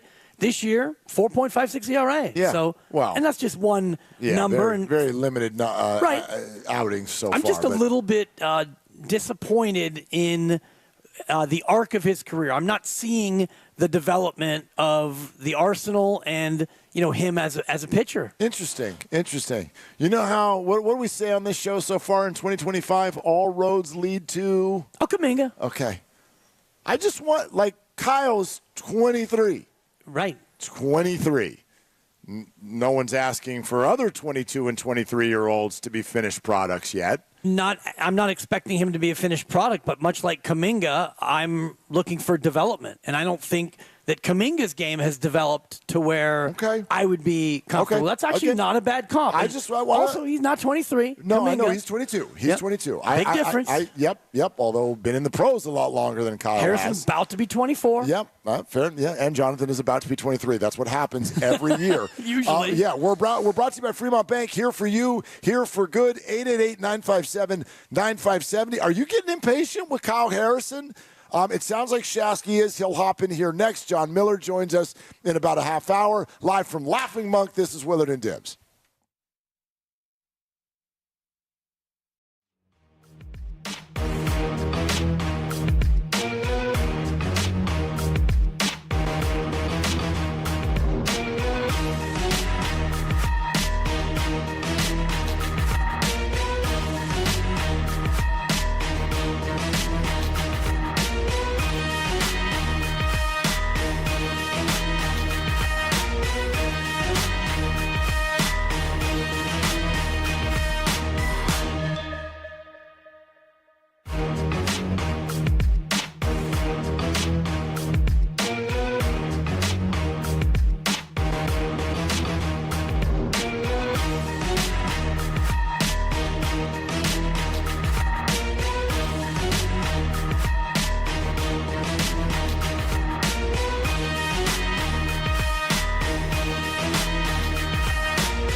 and Wilmer Flores does it with his legs. Now, back to Willard and Dibs on 95.7 The Game. Our good man Joe Shasky is going to join us here in just a second. Yeah, I've been racking my brain. I can't think of something more ridiculous than the idea of a game-tying infield hit from Wilmer Flores. Yeah. I can't think of any, like, what on earth is more unlikely than that? An actual sac fly where somebody intentionally hits the ball in the air. They've been doing that lately. Doing better, Yeah. no doubt.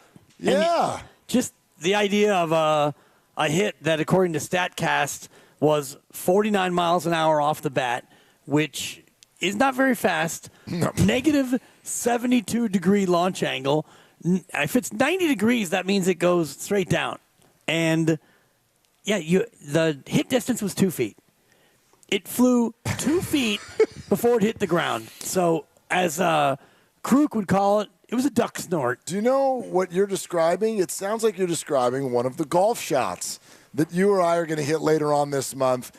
Before we bring Shasky on, I want to remind each and every one of you here on Willard and Dibs, we are inviting you to play golf with us. We will be broadcasting live from Cache Creek Casino Resort on Friday, June 27th. And then we're going to stay the night. That's right. And then we're going to wake up the next day, and we're going to play some golf with 2 lucky listeners and their guests, maybe unlucky listeners, we'll find out. But anyway, 2 of you listeners and a guest will come on out the morning after.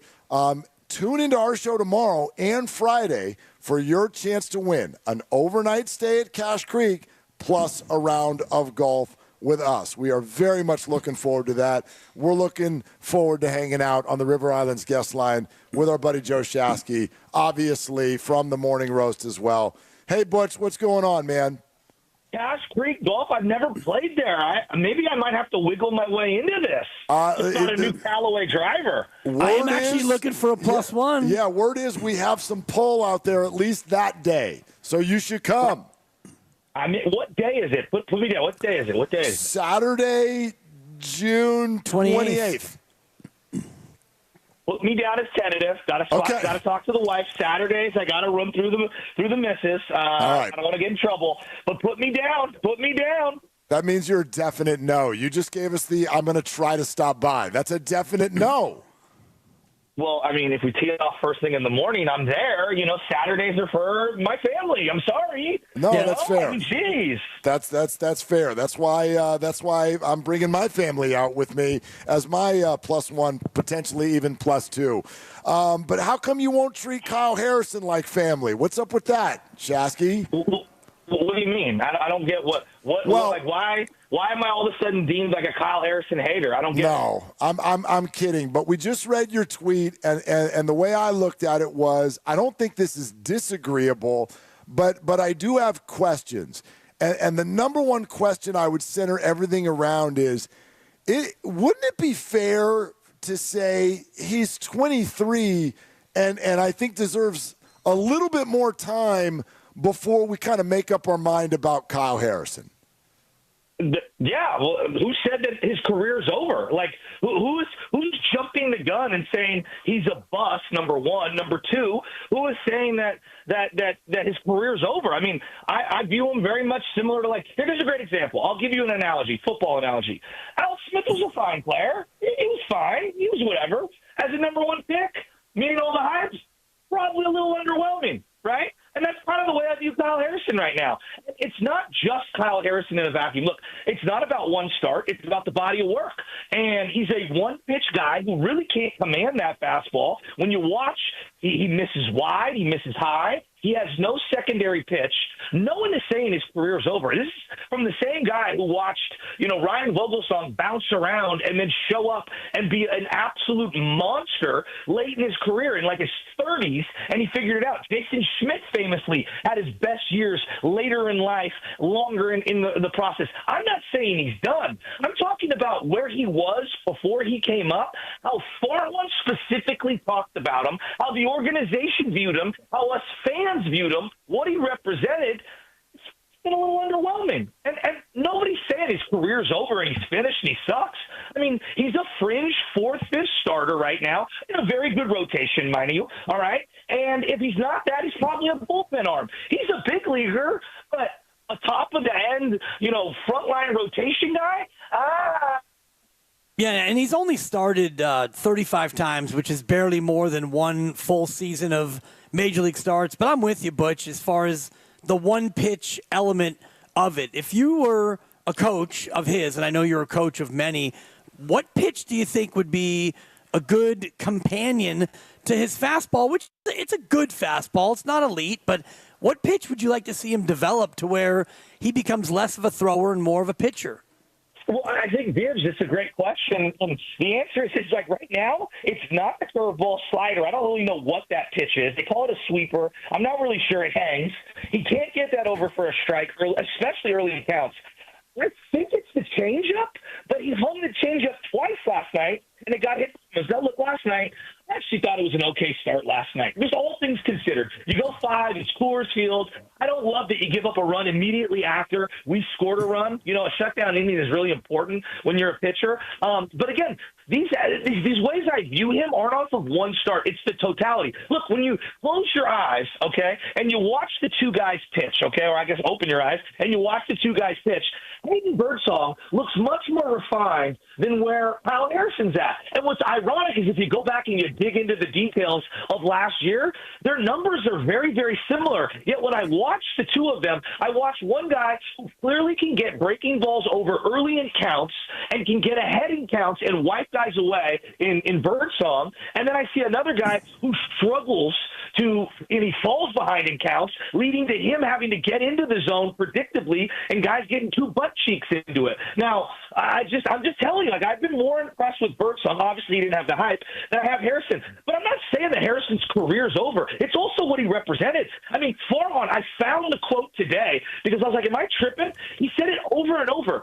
He's untradeable. We cannot envision any scenario where we would trade Kyle Harrison. Now, look, this isn't just the Giants. All of minor league baseball that does these evaluations had him ranked from 2023 through on as the number one left-handed prospect in baseball. Maybe everybody was just a little too high on him, myself included.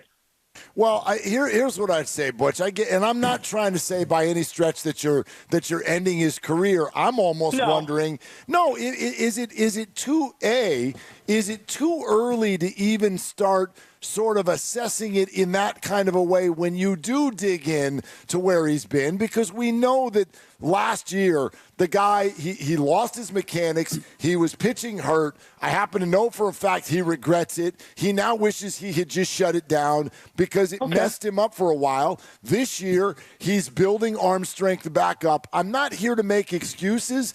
I'm here to point out, I look at Landon Roop, and I'm like, ooh, I kind of like this guy. Landon's 26. Here's where I really, this is what I want to throw at you. Because you have been, in my opinion, a very strong voice in this market with the idea of Kuminga's 22. There's raw skill there. We gotta develop it. Why can't we say the same thing about Kyle Harrison? No, I agree. The irony is, though, is that he should have been doing that development in the minor leagues. And look, this is not just a Kyle Harrison issue. Look around all the young players in the game. No one goes over 115 innings in the minor leagues. So this isn't just Kyle Harrison. Everyone in the bigs, all the young guys, Jack Leiter, Harold Kumar, Kumar Rocker, excuse me. The kid Chad for Milwaukee Brewers. There's multiple guys for the Chicago White Sox right now, some young players. None of these guys in the minors were going more than 3 or 4 innings at a time. I think this is more of a minor league issue overall, and the Giants obviously fell victim to it, where you don't want to stretch guys out. But I mean, do you envision this guy throwing 150, 160 innings this year or next year at the big league level? It's probably not going to happen this year. But next year, you think he's going to be ready for that? I have a hard time seeing it. Yeah, and nobody really goes 200 innings anymore other than Logan Webb, who I believe still leads baseball. And, him being 23, you probably don't want to stretch him out. But I'm just looking at his minor league totals. And when he was 20, he threw 113 innings over the span of 2 teams, 2 different leagues. So maybe that's part of it, Butch, is he hasn't been stretched out enough. And I wonder if his spot right now isn't better off in the bullpen when Verlander gets healthy. Well, I would like him in the bullpen, but he's still a one-pitch guy, right? And I think they've used him actually pretty brilliantly because they built up his confidence. Again, yesterday wasn't the worst thing in the world. Like when Verlander comes back, it's the odd man out. Just look at the ERAs in the rotation and look at them and think about who you trust right now. And that doesn't mean 2 months from now you don't trust him to go back into it. We know it's a long, long season. The days of Lincecum, Payne, Bumgarner taking 33 starts a year and just pencil that in, those days are over. But, like, I'm asking you guys right now, does he look more like Johnny Sanchez or Mad Bum? Because I was sold on Mad Bum. And I'm not saying, Johnny Sanchez wasn't a guy that I loved. I love Johnny Sanchez. But that was a fringe 5-starter. And that's what we're looking at right now. And, yes, he needs a lot of development, Mark. Like, I don't deny any of that. And I'm not also canceling his career at all. Not even, no way in hell. I referenced Jason Schmidt. I referenced other guys. I mean, look at Zach Wheeler. It took him multiple years to finally meet his promise. But I would also say this.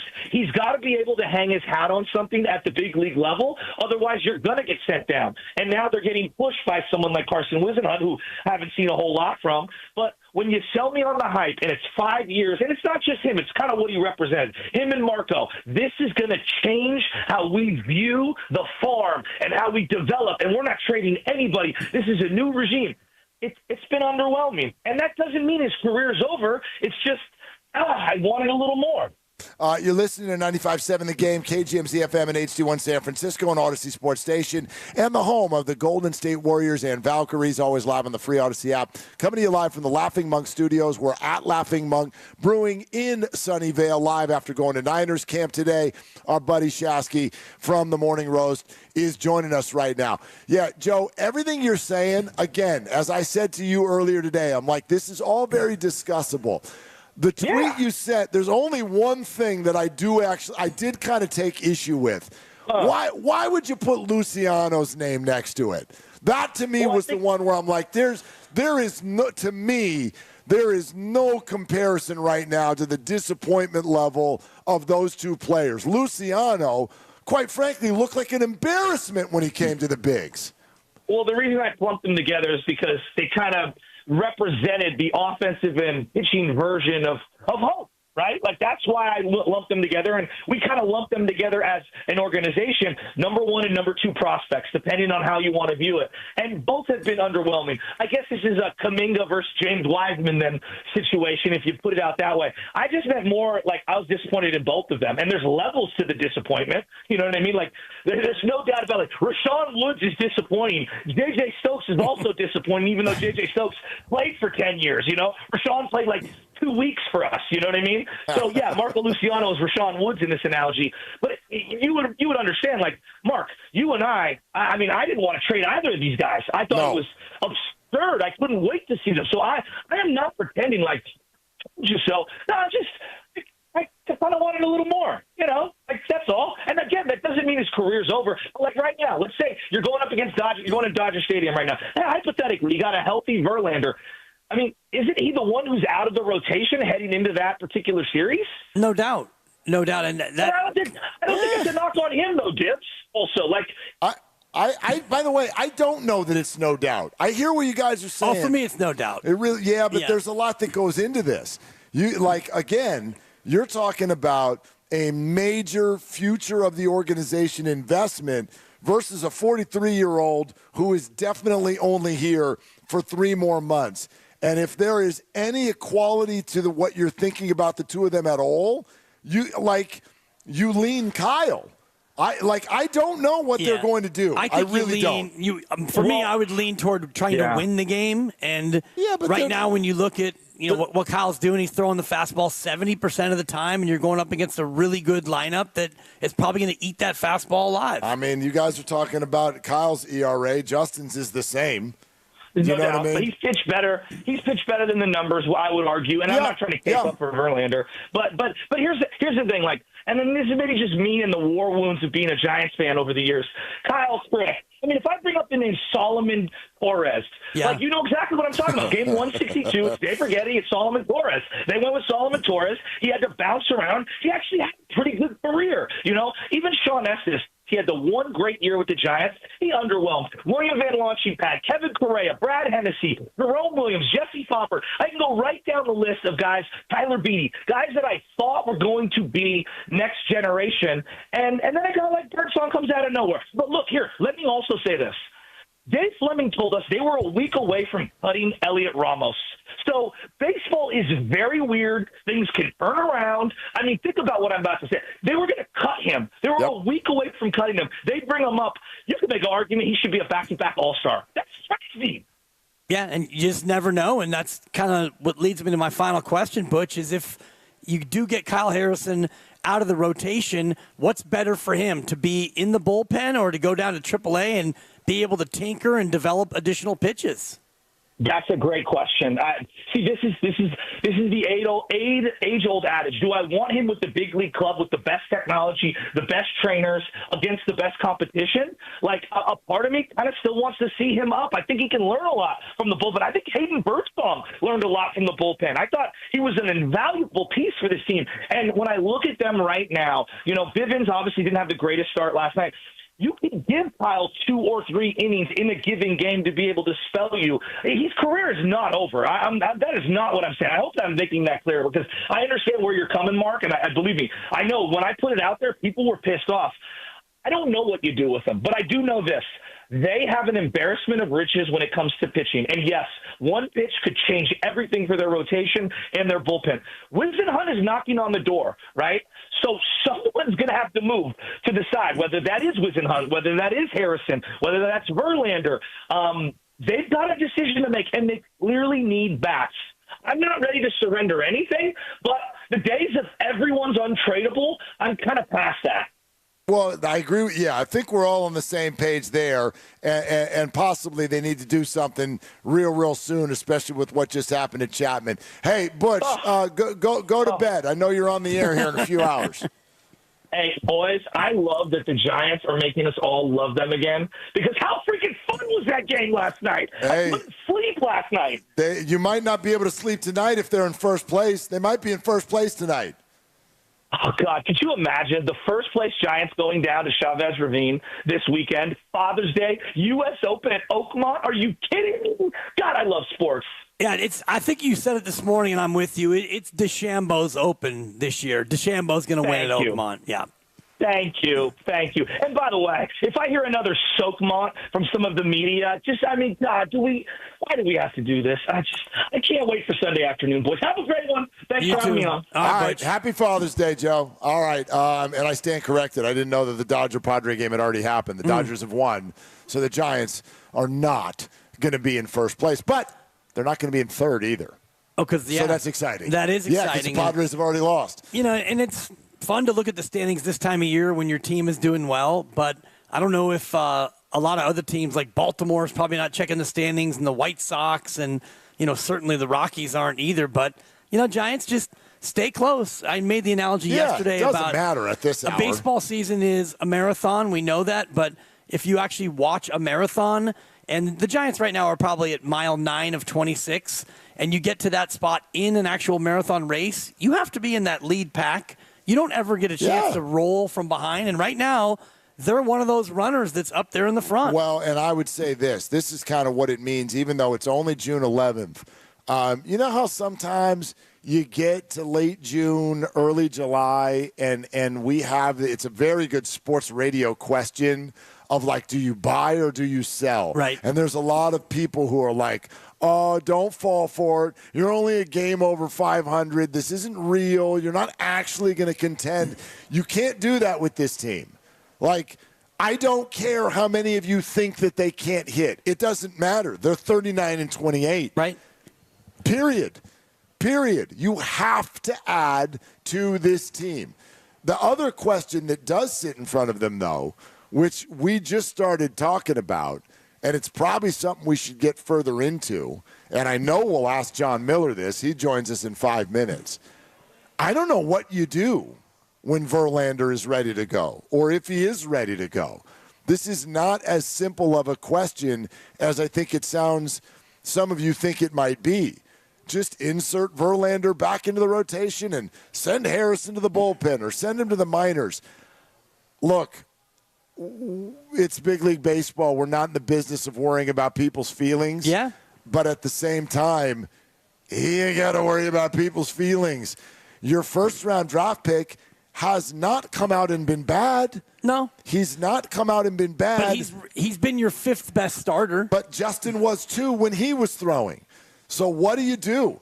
Like you're going to replace your 5th best starter with a different 5th best starter who's 43 and not for long with this organization? It depends on how Kyle Harrison would take it. And what would be better for him? And that's why I was asking Joe that, because if you really want Kyle to work on additional weapons in his arsenal, then you send him to AAA and you let him, test out some pitches down there that maybe can work and maybe you find something. But if that's such an ego blow that he wouldn't be able to handle it, then you put him in the bullpen, and can he handle that? I mean, no matter what would happen would be a demotion of sorts. Look, it's the big leagues. Right. You take whatever you get, and damn it, if they want you to pitch in the bullpen, get your butt down in the bullpen and pitch. And if they send you to Sacramento, get your butt onto the mound in Sacramento and pitch. I'm not saying otherwise, but I do think this is a prickly situation, and there is something to figure out there.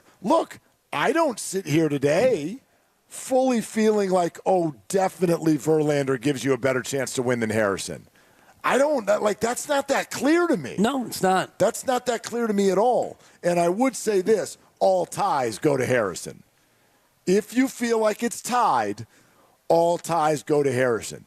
That's supposed to be a member of your rotation for a long time. Justin Verlander is basically there. 1 year, one and done. Yeah, he's one and done, and he's there to mentor the young guys in part. Right, but you also have to look at, who could be utilized better in the other role. I don't know how many times Verlander's come out of the pen in his career. I don't know if he ever has. So if that's something that he's never done or he's not used to doing, then, you're going to want to put your guys in the best position to succeed. Harrison's been out of the bullpen, and Verlander's pitched for 20 years already. So scanning. Look at the totals. He has never, ever in 536 career games, he has 536 career starts. This is a little bit like the Chris Paul conversation, who had never come off the bench, right? And Chris Paul, you have to come off the bench. Now it's a little different because you coach. Exactly. Chris Paul is, he was less important to that team than either one of these starting pitchers is to this team, but that, I think, has to go in the calculus as well. I'll tell you what, man, it's a prickly one. I can't wait to see what they do. I can't wait to hear how John Miller answers that question. The voice of the Giants joins us next here on Willard and Dibs. Life Source Water Systems, we are brought to you by. We are here for your calls at 888-957-9570. We are live at Laughing Monk Brewing in Sunnyvale after going to Niners camp earlier today. This is Willard and Dibs.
Now, back to Willard and Dibs. It's a great question. Wow, that's a great question. That's a great question. That's a great question. And that's a great question. On 95.7 The Game. Oh, my gosh. What we would do if this next gentleman said that to either of us, I don't know. It would be, that's a great question, Nirvana. Oh, man. I would take a lap around Laughing Monk, which is where we're sitting live today in Sunnyvale after a day at 49ers minicamp. More reactions on that coming up. Diamador Lenore next hour. Willard and Dibs, glad you're with us, but always an honor to bring in our next guest on the River Islands guest line. It's none other than the voice of the Giants, John Miller. Hey, John, how you doing? Hey, that's a good question.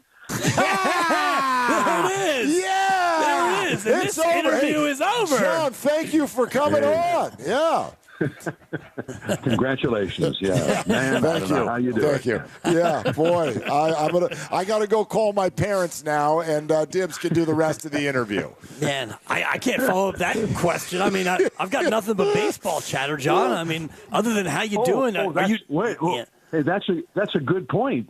Yeah. I mean, are you doing as well as the Giants currently? I mean, you're doing well, but are you doing that well? Well, I hate to admit it, but as the Giants go, so go I.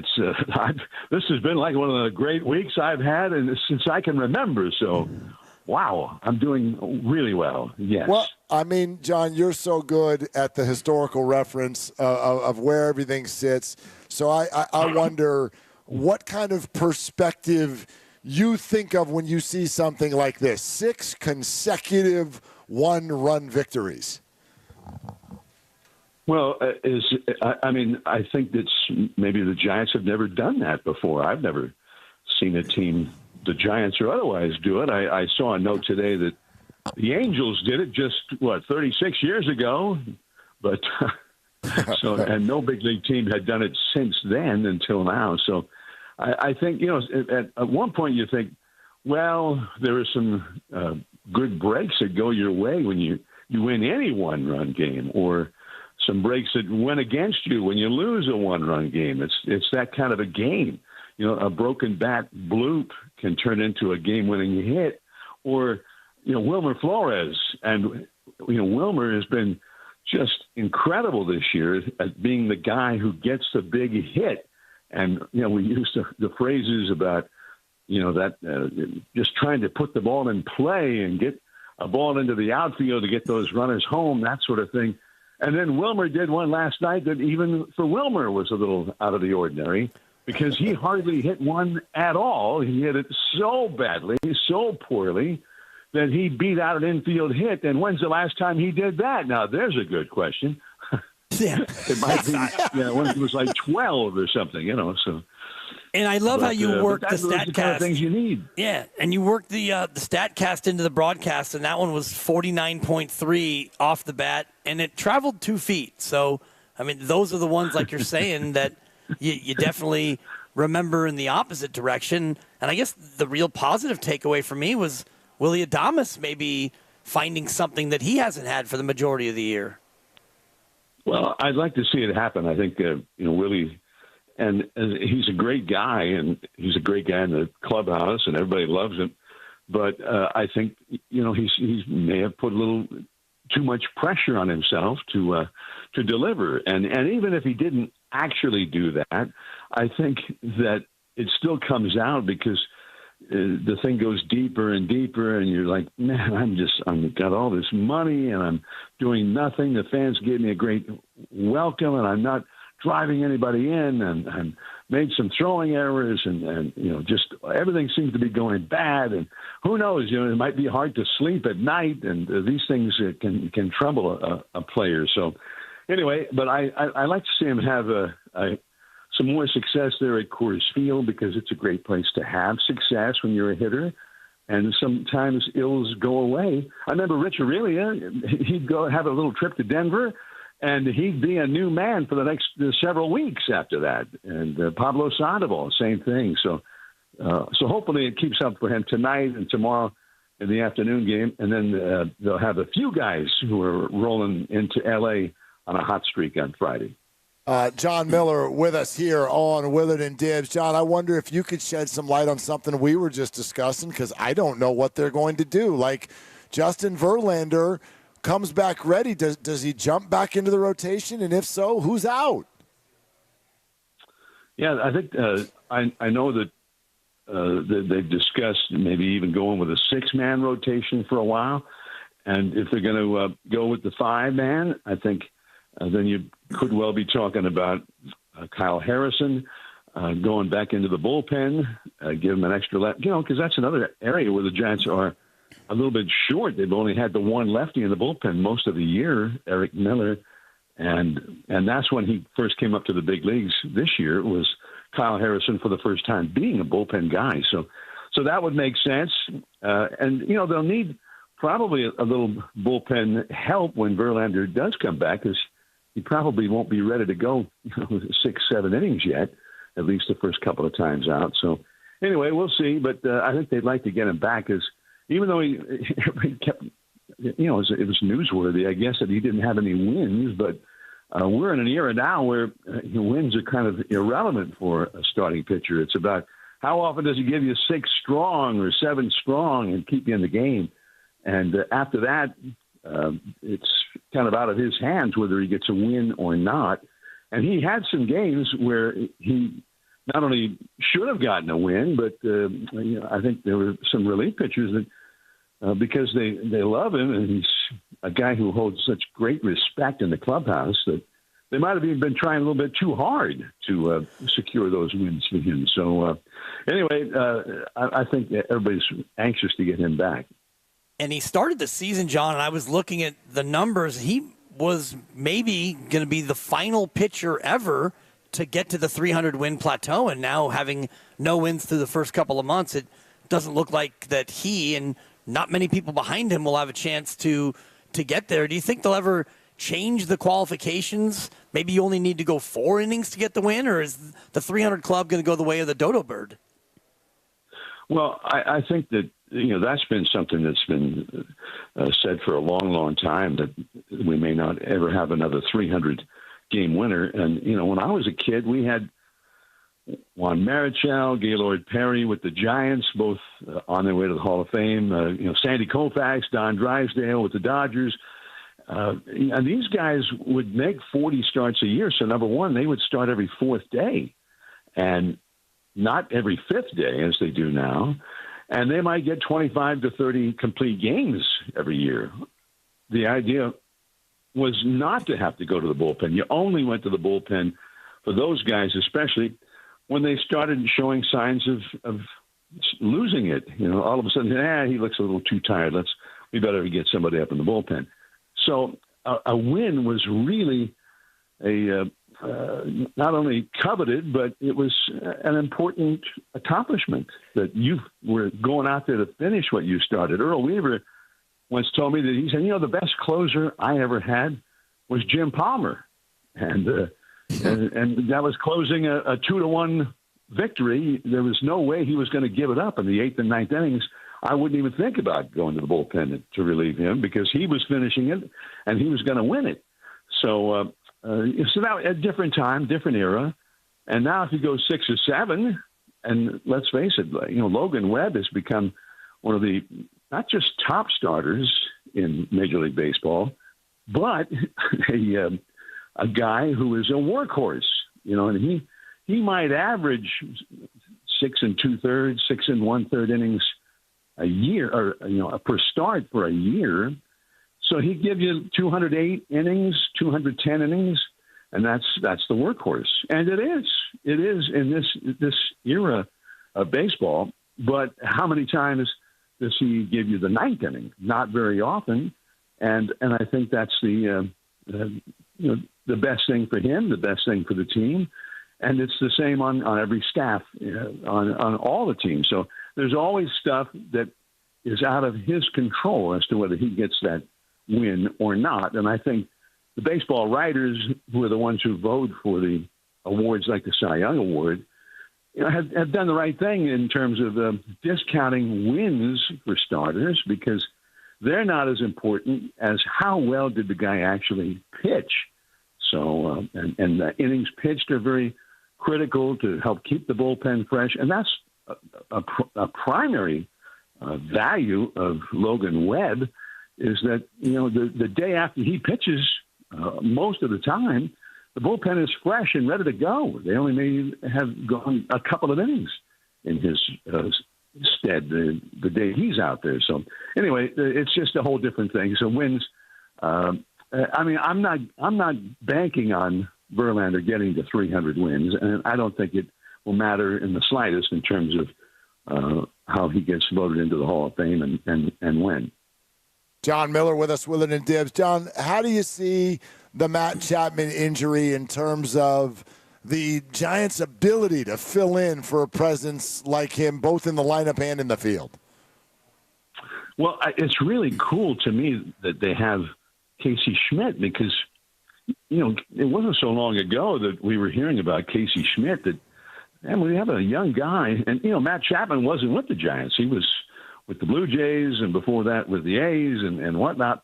But we kept hearing, man, there's this young guy. He's a third baseman. And he's young and he's still developing. He's still learning and all that. But he has the similar skill set. You would compare him to a young Matt Chapman. And that's what he was. He a great arm, great range, quickness at third base. He's got some power. And now to get him to the big leagues, he had to learn some other positions and become more of a utility guy. So I think they're probably in pretty good shape with him being the guy to fill in for the real Matt Chapman for a couple of weeks or however long it takes. I think Matt himself indicated that he's on the 10-day injured list, but it's probably going to be more than 10 days. So anyway, it's a great opportunity for him to play his natural position and to show people a few things and to get hot because especially last year, for the last, several weeks of the season, he wore out left-handed pitching, and he didn't face that many right-handers. So now I think for a while he's going to have a chance to play against all righties and lefties. And his first night, perhaps a sign of things to come. He hits a home run in Coors Field, and it would be cool to just see him keep that up. And I think he would look forward to being able to play his position that he's always played, where he signed and all that kind of stuff. So I think the Giants are in good shape with him. That's my little prediction. I like that, John. And I was thinking about this, and Mark and I were talking about it before about Buster Posey. It seems like he's going to be aggressive ahead of the deadline to try to help this ball club. Does the injury to Matt Chapman maybe move the timeline for an offensive acquisition? Does it move that timeline up in your eyes? Well, I think that there's being aggressive and, making the calls and inquiries and fielding calls, things like that, and looking for trades and trying to fill needs and that sort of thing. But I think those kind of things also tend to happen, whether you're aggressive or not. Those tend to happen in their own time. Some teams just don't want to make a deal until right near the deadline because they feel like that's the only way to really maximize the return. And I'm talking about teams that are looking to sell some of their top talent for young talent in exchange. So, and that goes on the other side where if you're Buster Posey, you're talking about a deal, and you also kind of think maybe somebody's asking for too much in return. Maybe we need to let that calm down for a little bit and find out if that asking price goes down a little bit as time moves along. So whether or not that happens quickly, I think there's a lot more to it than just whether you want to make it happen quickly. And sometimes you could make it happen quickly if you're just willing to overpay and give away too much of your future, your young talent. So anyway, so I will see, and I think the Giants are still the main thing that the Giants have going for them is their pitching staff. I saw a note yesterday or today maybe that somebody was saying that it looks to them like the best 1-2 punch in anybody's rotation on any major league team, Robbie Ray and Logan Webb, or Logan Webb and Robbie Ray, but put it whichever order you choose, So, I mean, those guys, they go deep, and the team is confident with them. And the Giants are on a roll and having an excellent first, even though their offense has been subpar. So I think because there's a feeling that I think has gone through the clubhouse and around the game in general, that this team is a much better hitting team than they've shown so far. And I think that the pitching, though, is what's kept them there. And they're right there. What are they, a half game back of the Dodgers going into play today without much offense? The Dodgers have been just sort of the opposite.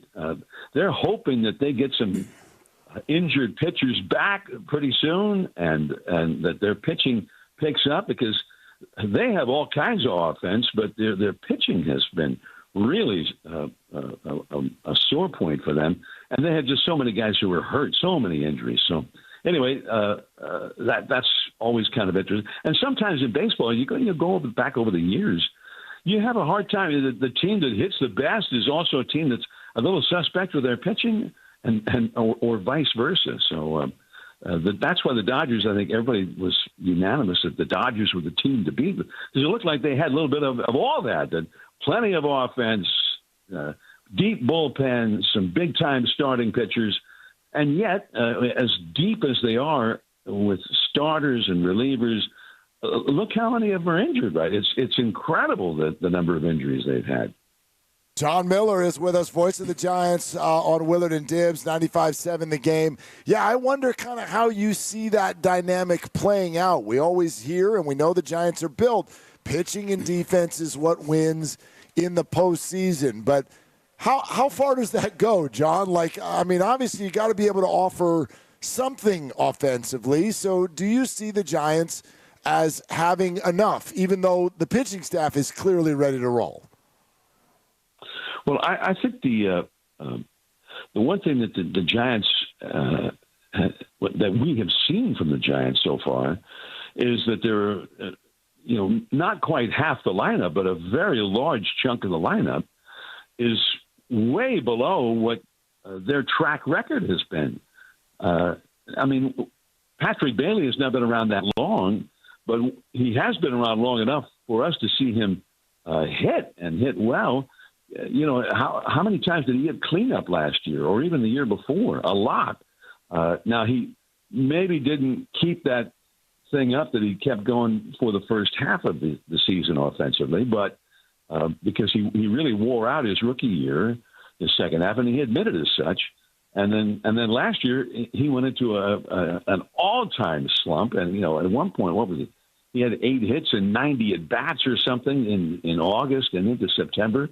And he had been a vital cog in the offense up to then. So he hasn't hit. Lamont Wade Jr., who's been so reliable about getting on base and being a power threat besides, and he did nothing. And now he's with the Angels. They traded him because they just felt like, well, it's not like he got hot for a while and now he's gone into a slump. He never got hot at all. It never happened.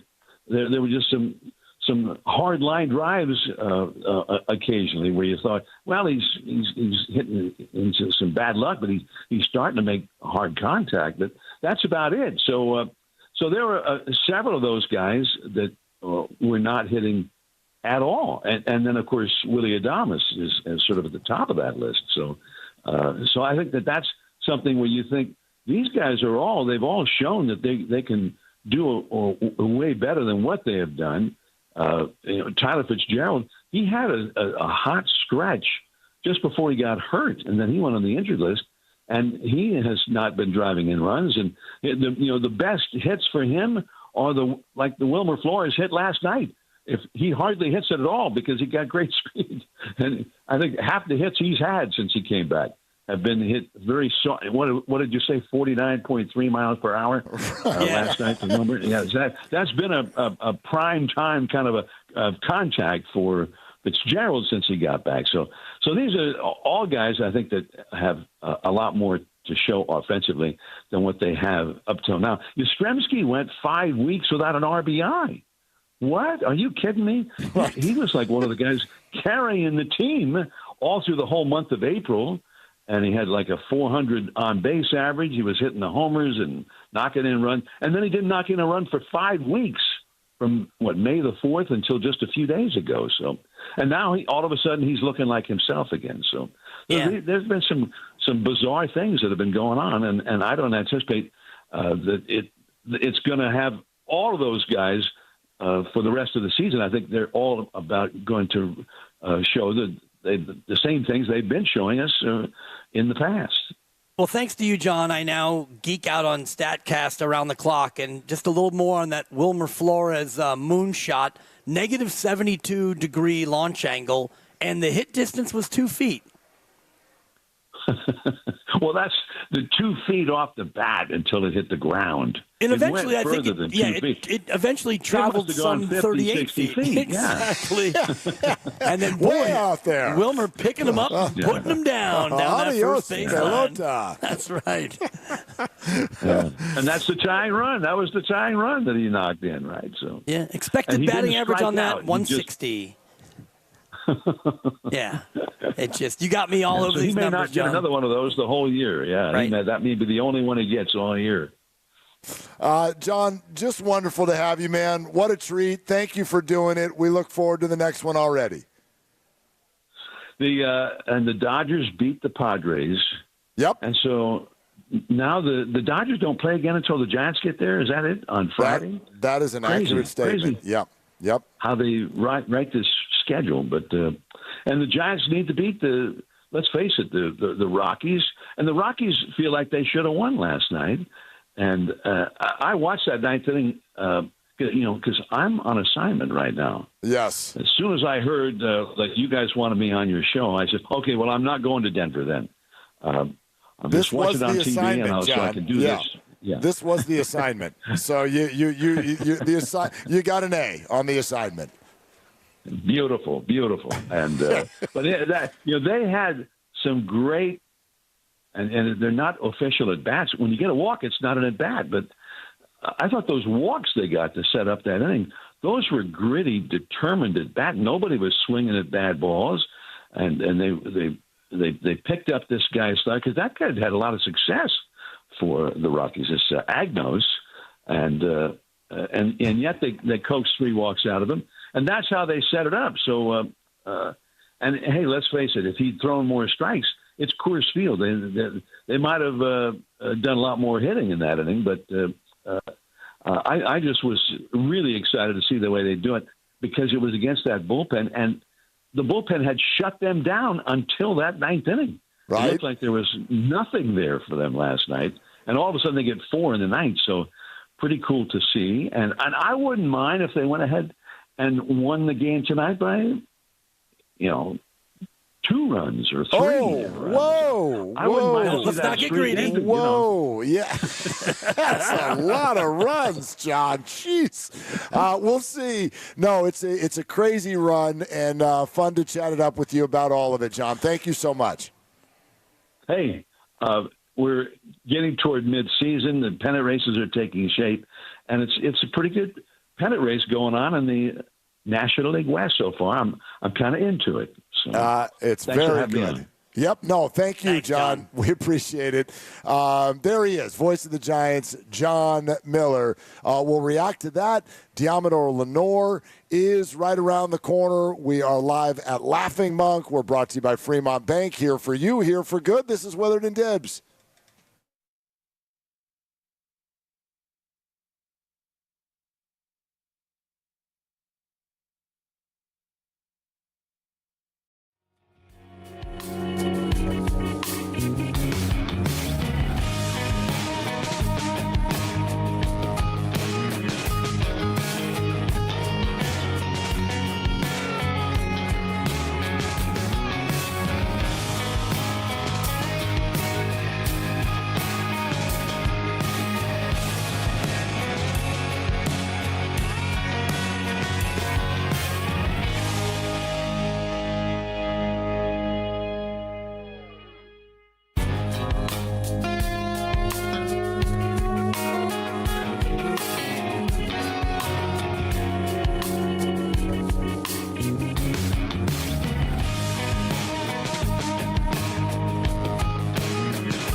Hey, John, how you doing? Hey, that's a good question. Now, back to Will and Dibby on 95.7 The Game. Honestly, there are moments in this job where you have to pinch yourself, and that was one of them. John Miller, And whether he meant it or not doesn't matter to me. What? Are you kidding me? No, I'm not. That's a great question, even though it wasn't. That's a good question. Whatever. Hey, that's a good question. Yeah. The question was, how are you? Right. And he obviously was listening, and he gets the bit. And that's just one of the 1,744 reasons why I love talking to him. Love that and man. the fact that Love that man. I think it was Boys to Men. It's so hard to say goodbye. Yes. To John Miller. No, was their song. He does, and he feels the same way. Yeah. Yeah. So that was awesome. That was awesome, Yeah. and so is everything that's going on right here with the Giants. But here's something I'd kind of like to throw out. Like, honestly, think about this before you answer it. 888-957-9570. Are you feeling optimistic or pessimistic right now about the Giants? And the reason I ask that is it's super easy to be like, 6 straight wins. But keep in mind that 6 days ago, frustration was at a season-high level. All they've done since then, yes, they've won 6 in a row, all of them by 1 run, which means they were a razor's edge away from losing all 6 of these games. Think about the 6 games. You got a walk-off wild pitch. You've got a 2-out, 2-run, walk-off homer. You've got last night with Wilmer Flores legging out an infield hit to keep the game alive. There are so many quirky things that have happened. So even I will not sit here and tell you that on this 6-game win streak, the Giants are playing amazing baseball. No, they continue to pitch the ball really well, and they've had some breaks and things go their way late innings. That's great. But now also one of their best players is going to be out for 3 or 4 weeks. No Gold Glove at third base. No batting fifth, red hot, Matt Chapman. Are you feeling in this moment, with the Dodgers looming on Friday, optimistic or pessimistic about their playoff chances? 888-957-9570. And I am feeling optimistic because of what they have done on the mound and out of the pen. That is the sort of thing that is going to keep you in games. Now, the 1-run game factor is crazy. They've played the most 1-run games in baseball. They've played 29 of them, but you're 17-12 in those games because you have a good bullpen. And honestly, even though the offense hasn't been overwhelming, they've come through with some timely hits. Last night's a good example where they, at the end of the 8th inning, they had a 97.6% chance of losing. Yep. That was the win probability. And, look, the Rockies aren't good, and their pitcher struggled to throw strikes, but you coaxed some walks. You had a big homer from Schmidt. And then you mentioned the Wilmer Flores, duck snort that got it done. And, Adames came through. Everyone came through. Yaz with a big hit. And so these things can happen. And I do believe that success breeds more success. And so, the Giants know individually and collectively that they have not had a good offensive showing through 67 games, yet, like you mentioned it, you're 11 games above 500. So I do think the winning is something that gives you more confidence. So last night you're down by 3 runs in the 9th, and yet you've been winning a lot of games, close games, and so you have that muscle memory of winning. On the other side, the Rockies have lost so often that they have the negative muscle memory, like, how are we going to blow it this time? So even though, you don't score a lot of runs and you're not one of the better offenses in baseball, but you win games. So I'm optimistic. Well, let me test your optimism. Okay. What do you think is going to happen this weekend? Against the Dodgers? Yeah. You probably lose 2 or 3. That would be if I had to make a prediction. That's not a big deal. Do you feel like they're going to be outclassed in this series? Outclassed depends on what you mean by outclassed. Like, overwhelmed. If Logan Webb goes out there and he gives up 6 runs in 3 1/3, I'd be surprised. Okay. I think you're going to roll out probably it's going to be Webb and Roop and Ray, I would imagine, right? Because you got Birdsong tonight. Yeah. Let's see. Webb Friday. I think you have it. Yeah. Maybe Ray. That's Ray tonight. No, Ray tonight. Yeah. Ray tonight. Which means Webb throws Friday, and then you're gonna have Roop, do one of those games, and then I guess you should have Birdsong do one of those games. That makes sense. Yeah. So you won't have Robbie Ray. If the Dodgers go out there and they cuff around Logan Webb, I would be surprised. Now, if Roop and Birdsong get touched up, that won't be that shocking to me. A couple of younger pitchers and Dodgers with a very good lineup. But I also think that if Adames can continue to snap out of it, I like his chances going up against a Dodger staff that is not super strong. Right now, the named starters for the weekend will go Webb, Roop, Harrison. Okay. But I don't know what they're going to do with that spot with Justin Verlander looming. I really don't know what they're going to do. I heard Lubman this morning mention that Verlander was going to do a simulated game today. Yep. So I don't know if that makes it so he wouldn't even be ready for Sunday. It might be one more Harrison start no matter what. Might be, and you have Monday off, so you can also sort of you can rig it and set it up however you want. And even John Miller was talking about, they've thrown out the idea of a six-man rotation. I don't know if they're going to do that on purpose. You might have little spot starts here and there. But it's tough. It's tough to figure out.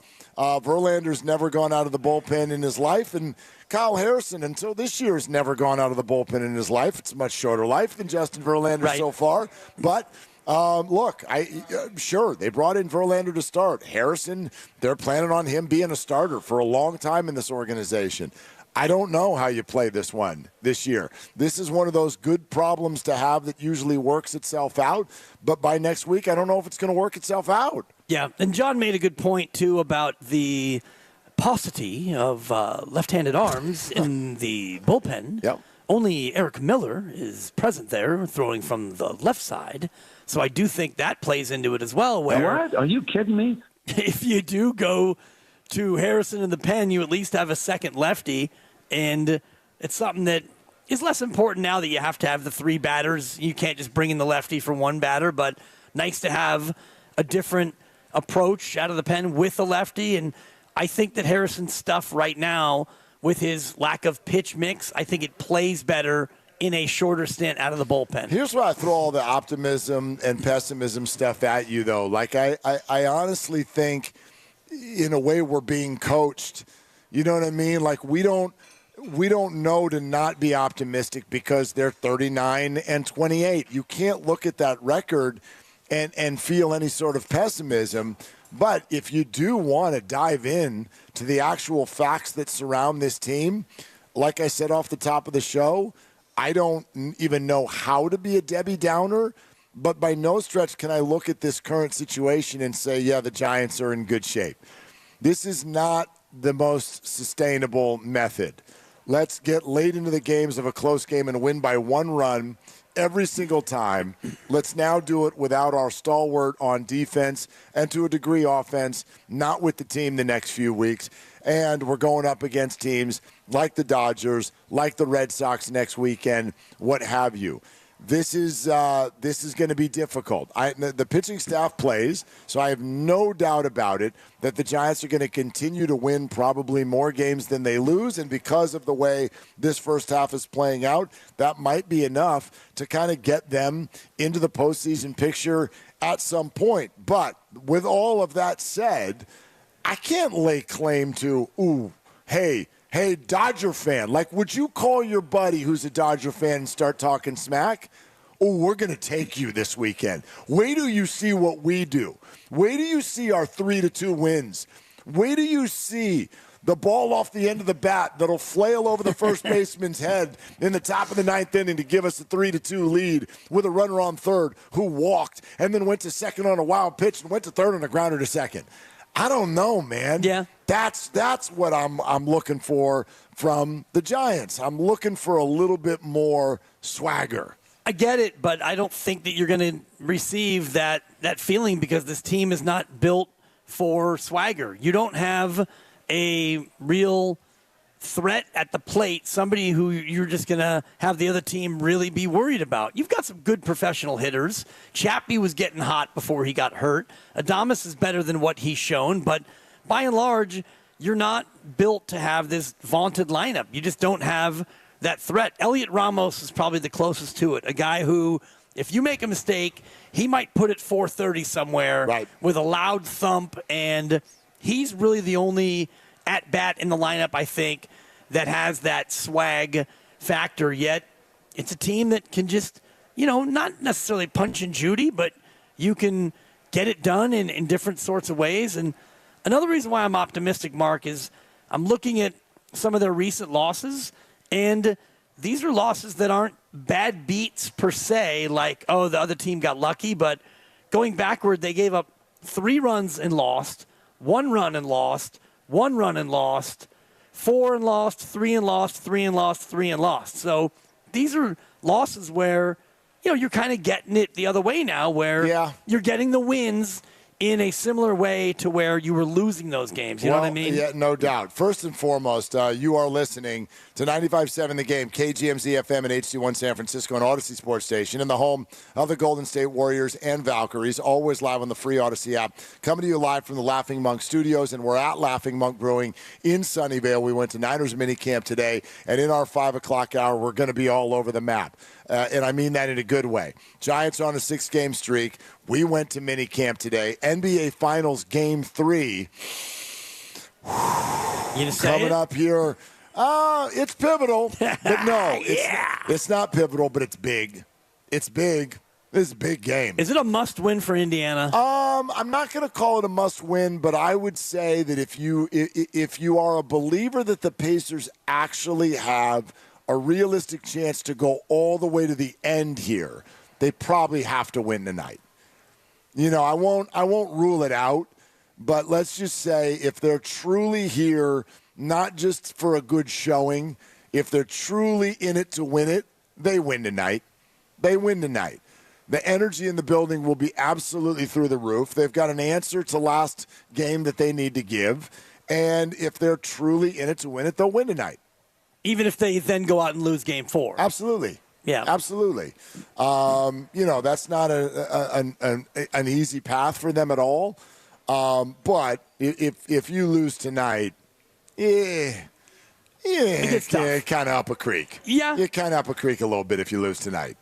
Yes and no. I mean, you earn a split at home. It's less than ideal. OKC gets home court back, but then you're down to a 3-game series, and really 3 games, all bets are off. You still would have a home game, but I'm kind of with you emotionally where, you got not totally run out of the gym in Game 2, but OKC handled that thing start to finish, and you kind of stole one in Game 1, but it's what you've done all playoffs. Yeah, so it counts. No apologies, exactly. But not at all.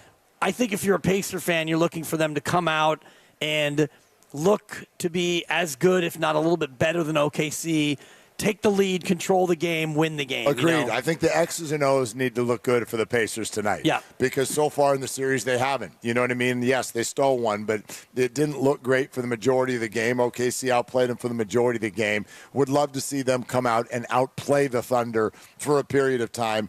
No problem saying that, by the way. I am openly rooting for the Indiana Pacers. Yeah, in you the got a series. little chicken on it. It's more than just that, but yes. That's the main thing. Right, and you came out before and you said, even before you made the bet, and you made the bet largely on the great price you got, you had some belief, but you liked the price. And because I wanted, right, and you don't like OKC. Right, it helps me root for a team if I'm like, let's do chicken. Yep. Let's do chicken on this thing. Yeah. And then I'll really lock in. Well, it's fun when you can bet a chicken, and if you win, you get 5 chickens back. That's right. I need some 5 chickens. Yeah. One of them Costco packs. Seriously. You know what I mean? Oh, yeah. A bunch of chickens in there. Let's go. Yeah. That's what I'm looking for. A full coop of chickens. Yeah. Value pack of chickens. That's right. Anyway, yeah, I don't like the Thunder. And I would it helps me root for a team when I'm like, yeah, let's put a little something on it. And now I'll go from pulling for them to really pulling for them. Yeah. I was pulling for the Pacers before in a way of I turn on the game. And then it's we'll watch a couple quarters. Is it going well? All right, background noise, whatever, I'll kind of watch. And then you're there is a way where I could watch this on the edge of my couch. Chicken. Yep. And so here we are. Now we're watching on the edge of the couch. Yeah. Or in today's case, on the edge of the driver's seat of my car, because most of this game is going to unfold while we're driving home from Sunnyvale. Yeah, and maybe you'll make it home by the post game. Oh, no. We got the second half in us. Yeah, it depends on the traffic and the route that you got to take. But no problem. You forget that Highway 280 is up there. Yeah. No problem. Me flying home. Seriously. Yeah. I mean, if you're going any less than 80 on 280, you need to move, Mark, get out the way. That's why they put the 80 in the 280. Gotcha. They're like, you should probably go that fast. Yeah. Grew up on that freeway. People fly on that freeway. Drive safe, everybody. We Always. are not advocating anything lawless at all. Yeah. Anyway. Hands at 10 and 2. Yeah, so we got all of that coming up tonight. 888-957-9570. But getting back to the Giants and their situation, you know me, I don't like looking at teams that are winning and saying, oh, but the schedule. Like I hated that when we did that to Jimmy Butler's Warriors after the trade deadline. I hated that when we did it to the 49ers back in the first Super Bowl year. Right. You remember this is Jimmy Garoppolo's Super Bowl year. I think they were 7-0, and people were like, but are they good? Like you don't get to win a bunch of games in the league if you're not good. So I'm convinced the Giants are good. That said, this pitching staff, we do have to acknowledge they play in a great pitcher's park, and that helps them. So I am very much looking forward to them in one of the June or July months, one of the J months. The weather is warm. Dodger Stadium's a great hitter's park, and Dodgers, they are great hitters. I want to see this pitching staff against these guys.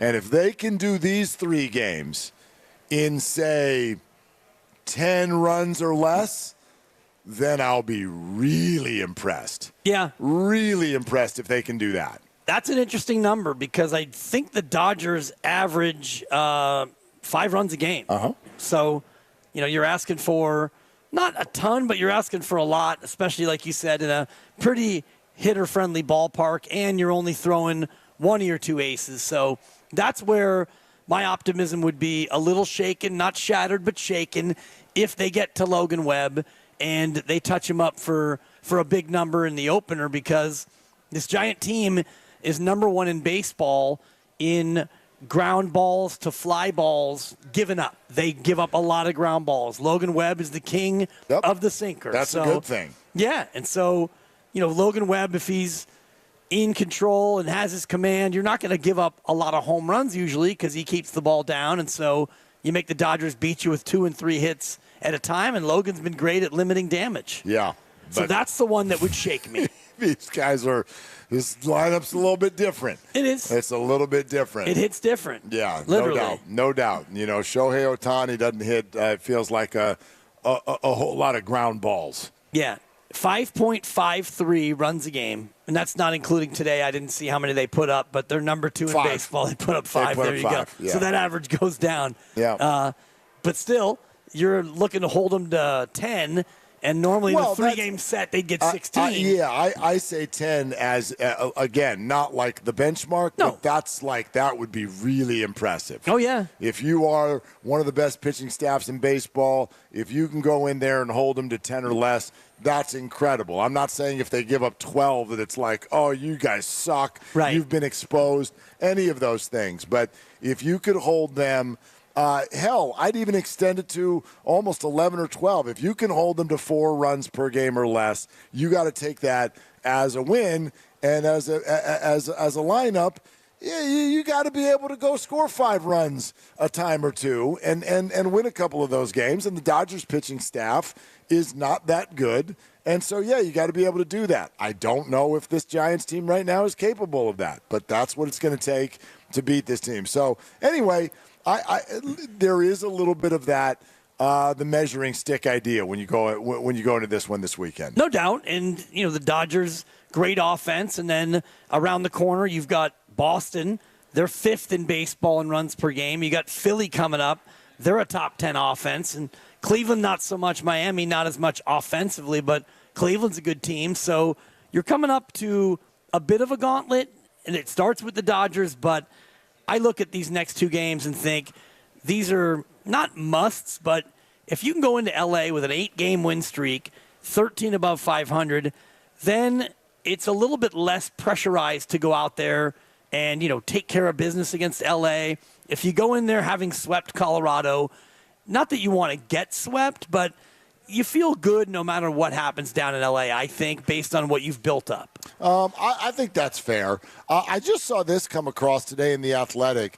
Remember everyone made a big deal about Tyrese Halliburton in The Athletic in the anonymous poll being named as the most overrated player in the NBA. You want to do some of it in baseball? Sure. Anonymous polls are out in The Athletic for Major League Baseball. This both goes for players and teams. Let's start with this. What about this? In The Athletic, there is the question about, first of all, who is the manager, aside from your own, who you would most like to play for? Who do you think won this poll? I was actually going to say that, Lucas. Lucas said Dave Roberts. Yeah. Dave Roberts, literally in, let's see, 1, 2, 3, 4, 5, 6, 7, 8, 9, 10, 11, 12, 13, 14, 15, 16 managers showed up on this list. Dave Roberts is on the list, but 5 other managers came in ahead of him. I'm going to give you one more try because I'd argue y'all should get this. Oh, then it's got to be... I'm one pretty well-liked guy. Yeah. Out of 121 respondents, 20 of them said Bruce Bochy. Hey, Mark, this is Boch. Hey, Boch. Yeah, and then actually coming in third, Stephen Vogt of the Cleveland Guardians, who also has a Bay Area history and flavor, of course. Any Baumel mentions? Did he? Baumel got 2 votes. Okay. Two of the 121 respondents said Baumel. Okay. Dave Roberts got 7. But, yeah, the overwhelming answer there was Bruce Bochy. And also fun is the fact that 2 votes went to Dusty Baker, who is 75 years old and not a manager in the major leagues at this hour. Interesting. Yeah. I was looking at the River Cats schedule, getting ready for Bryce Watch. And I think Boch is going to, Dusty Baker is going to do an appearance at the River Cats game coming up. So I love that. I don't know the exact date, but it just popped up. I'm like, it's kind of a fun little promotion, quote unquote. And the other part about that is 15 major league managers didn't get mentioned. Correct. So even though Baumel only got 2, it's better than half the league that didn't get a mention. Which manager, aside from your own, would you not want to play for? No, he didn't make that list at all. Probably one of the 15 or so managers that I couldn't think of their name. Well, didn't we do this a couple days ago? Yes, we don't even know any of the managers, but this is why it's funny. By the way, and this is only 40 respondents. 40 respondents. 2 of them said, again, Dave Roberts. Okay. Number 1 on the list is Bud Black, who's already been fired, so that takes care of that. Kapler's got to be on there then, too. You are absolutely correct. Oh, wow. Look at me. He is also not a manager in the major leagues, but Gabe Kapler came in 5th place with 3 of the responses. Wow. Yeah. And, I think that this speaks to what you and I were talking about on Monday, which was how many managers could you name? Baseball players themselves can't name all the managers. Right. They answered the managers they both wanted to play for and not play for with a bunch of people who are not managers. Right. Yeah. There you go. Good answer. Here's what I actually wanted to get to, though. To me, this is maybe for Giants fans right now, this is the more interesting one. Which organizations have good reputations among the players and which have bad reputations?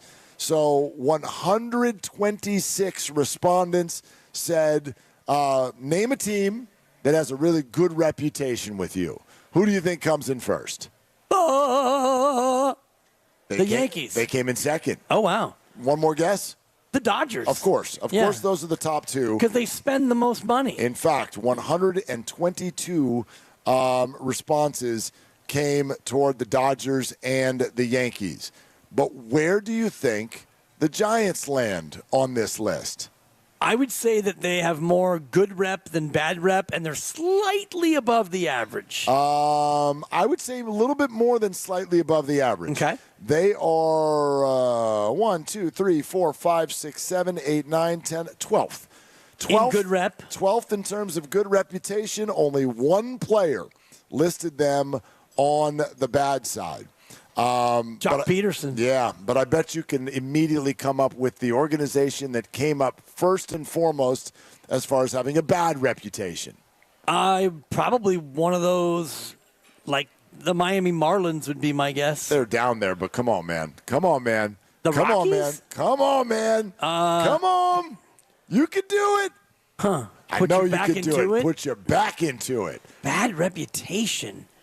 It's like bad reputation. Lucas is the Astros? No, they cheated. Come on, though. man. Cheaters. Come on. The White Sox? No, come on. Again, this is from people. This is from the Athletic anonymous player poll in Major League Baseball. The Pirates? Which organization has the God? I swear, half of our listening audience is screaming at their car. Who's got the worst organizational reputation in all of baseball? The Orioles? My man. I got there. TJ, no. Like I'm screaming at you. Like TJ's over here with their logo with his fingers. Everybody, come on. Who is the most the Orioles? Who's the most ridiculous team in baseball? Do the thing again. Do the thing that you just did so I can guess it. Don't tell him. Come on. Oh, the Rays? Holy crap. Are you serious right now? I mean, really? Let me look. Where do you live? Oh, the Athletics. Holy okay. hell, that took a long time. Honestly, Jeez, Mark, dog. I have a hard time remembering that they're in the majors. That they even exist. Well, Yeah. they do too, which is Yeah. why their name came up so much. Okay. Ugh. You okay? yeah. Are you going to pull through? No, I'm fine. Okay. Are you? Oh, yeah. All right. I had more guesses. I had another 7 or 8 teams I didn't mention. No, you mainly got the bottom 5. Okay. White Sox, Rockies, Marlins, Pirates. The only other team that got a lot of answers was the Los Angeles Angels. That's a good one. Of any kind. That's a good one. Those are the 6 teams that came up a lot as far as that answer. Yeah, man, the Athletics, I should have gotten it. But yeah. I mean, the article's literally in the Athletic. Like, hello. A good point. Yeah, thank you. I have kind of blocked them from my my purview for the most part. I hear you. And it's, for a number of different reasons, but I should have come up with it. That was pretty weak. Yeah. Anyway, they were far and away the most mentioned team. But only one player mentioned the Giants.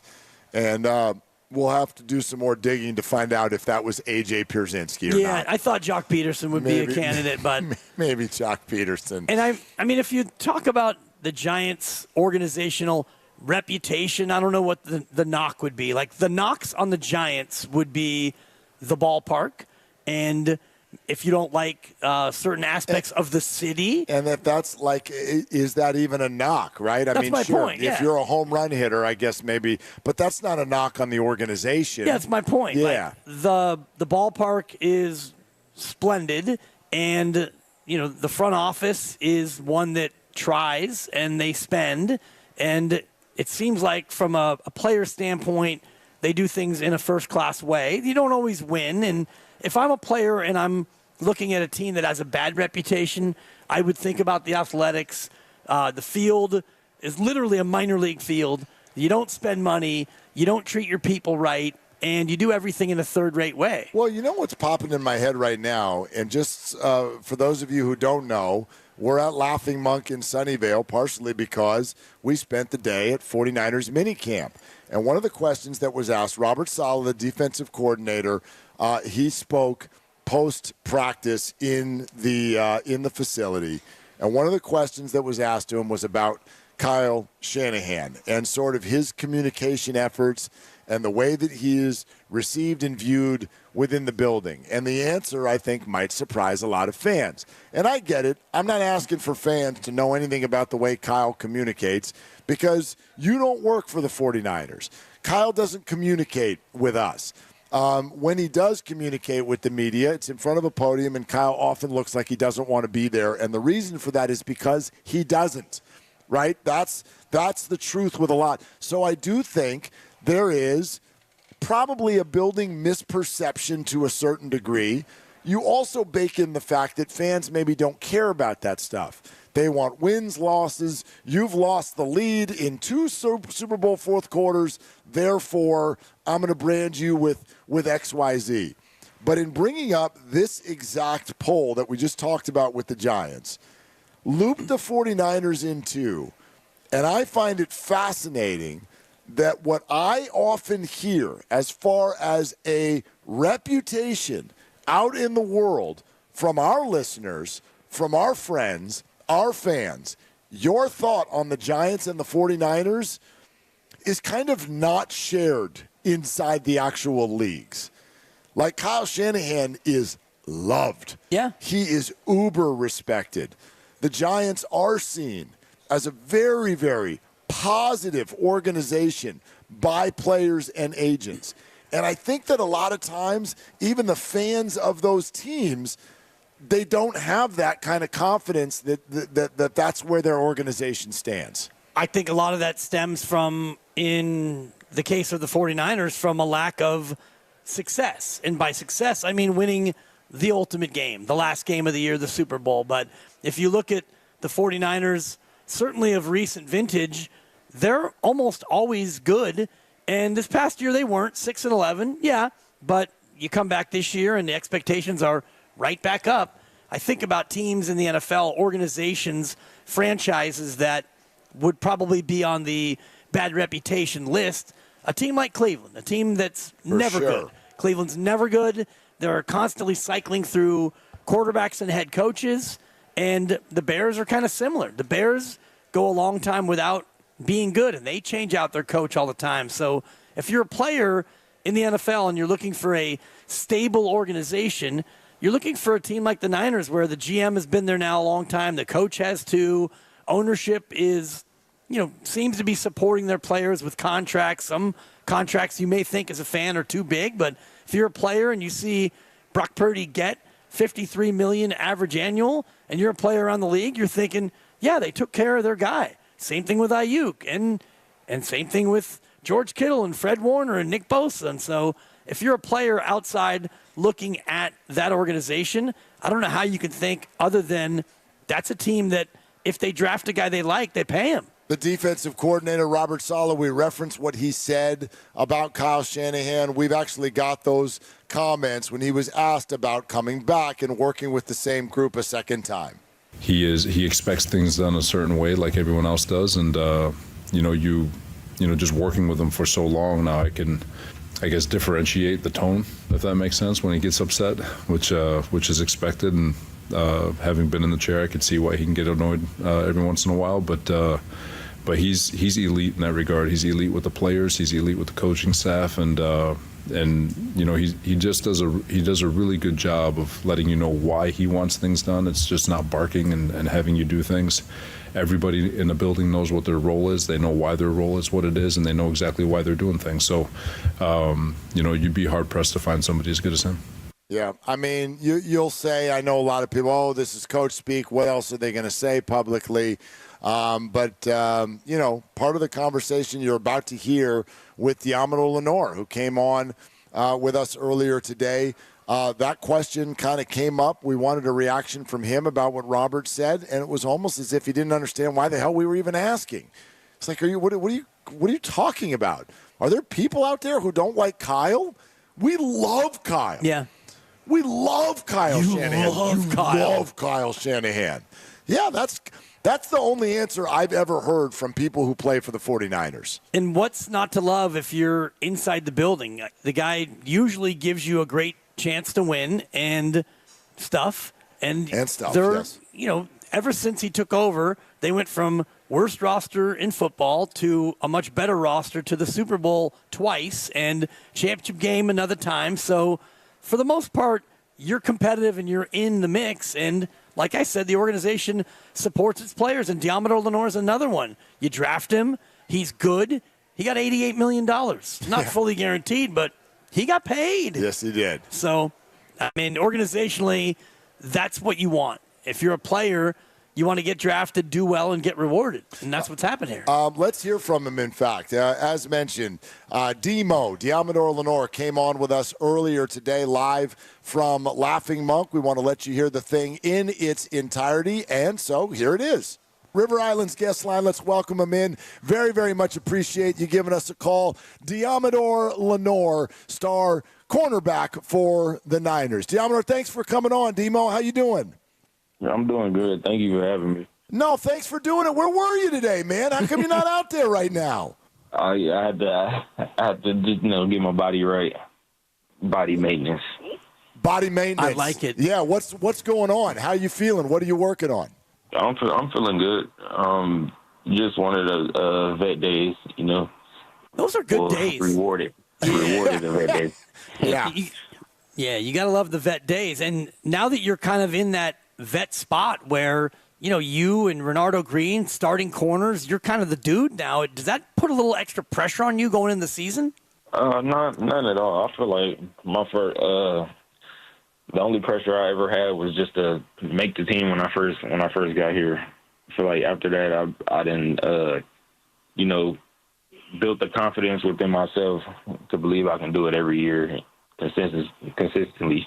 Demo, I wonder, because this is a question that obviously Brock got a lot over the last month, which is now that you've got the contract secured, how does it kind of change your approach on the field? And I get the answer, which is no, nothing's going to change. But at the same time, these are life-changing contracts that you guys have achieved. So how does that sort of adjust the motivation that you bring out to that field every day now that you've got that in the rearview mirror? I feel like it's just an even bigger chip, within just being paid so much money. I feel like this is kind of like you got to prove yourself. Like, you still have to prove yourself. You got to prove why you worth that much. So I feel like it's still like kind of a chip on my shoulder.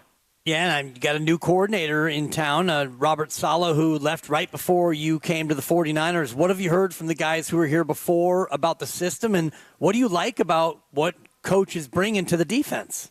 Really the energy you bring, just trusting us and trusting the back end, because there's not a lot of guys on the defense right now that have played together and built that camaraderie, but him trusting in us and believing in us that we can work together and, get the job done is just, a blessing for us.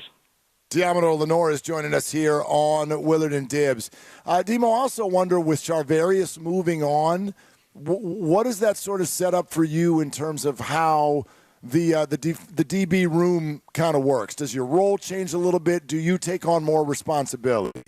Yeah, I feel like I take on more responsibility, being a guy that done played and had more experience. I feel like I'd have to take that leadership role on and be, the spokesman for the group, or just be that vocal person whenever something is going wrong or something needs to be said. Mooney would be a guy who at times would travel on defense and, match up with the best wide receiver on the other team. Is that something that you prefer to do when you're in man coverage, or are you more of a I want to play my side kind of corner? I feel like I'm at my best when I'm playing against their best. So I feel like if I'm able to do that, I would love to do that. Kind of a bummer that DK Metcalf is gone, though, huh? Yeah, I'm sad about that. Who's your guy in the division now that you're kind of like, you're going to circle that guy? I don't really got no guys circled. I think they should have me circled. I like that answer. Yeah, they probably will. And, what about when you're playing the Rams? Devontae or Puka? Whichever one is hot at the time. Is there any wide receiver that comes out and talks trash in the division, or maybe in the NFL, or somebody that you kind of think about that you want to go at? I'm just thinking about Marvin Harrison Jr., the youngster out of Arizona, and other young receivers that you're going to face. Is there any receiver out there that you think tries to come at you verbally? I haven't met him yet. Yeah. Hey, Demo, Robert Saleh was interesting today with regard to talking. He was asked about Kyle Shanahan, and he was kind of talking about how honest Kyle Shanahan is with all of you people in the building. I got a couple of Shanahan questions. Here's the first one. Do you believe that there's sort of a misperception about him in the public? Like, or, is there a difference between the way maybe the fans see him versus the way you guys see him? I feel like everybody love him. I haven't seen nothing that said anything bad about him or heard any teammate talk bad about him, so he all good with us and good in my eyes, well, great in my eyes. So I don't know where that, I don't know if anybody ever say anything bad about him. I never heard it or never seen it. Well, you probably would see me on Twitter saying something. Well, yeah, fans, as always, right? Fans have what they're going to say, and until you get over the top and win a ring, they're going to have opinions about that. But Saleh said he's elite with his honest communication. What is the most honest he's ever been with you? When I asked him how would he attack me in not in practice, but I said if he was a coordinator and he was a game planner for me, I asked him this last season. I said, how would you attack me? And his answers was very honest, so I respected that, and then I worked on that. And then I knew he was serious because he tried it in practice, so then I was like, oh, yeah, that's what he really feels. So then I worked on that, and then I came back better. What was it he said? What were the specifics of what he said? I can't really disclose, though, because it's probably a weakness. He a genius, so he might give somebody some game. Yeah, and if you put it out on the radio, I'm sure the other 31 head coaches are listening because our show is. Oh yeah, for sure. Our show is about the Niners, popular. they listen. Yeah, no doubt, especially here on Willard and Dibs, the Almero Lenore here on 95.7 The Game. So between last year and this year, what were the things that you worked on, and how much did you carry last year's disappointment into the offseason to make you work even harder to get back to where you were 2 years ago? Just being here for the past 5 years, we always carried ourselves with a certain standard, and just our record alone was just not the standard of what we normally used to. Ever since I've been here, we've been in the playoffs, a championship game, and the Super Bowl. So that's what the standard was. Like, we're not missing the playoffs. Like, that's rule number one. And for us to do that last year, it was just like a sickening feeling. Like, I felt like we let each other down, with just not holding that standard. Demo, what's interesting about that is Trent Williams said yesterday, just kind of based on the energy of minicamp, there's no way you would guess that this was a 6-11 team last year. Do you agree with that? How do you see it?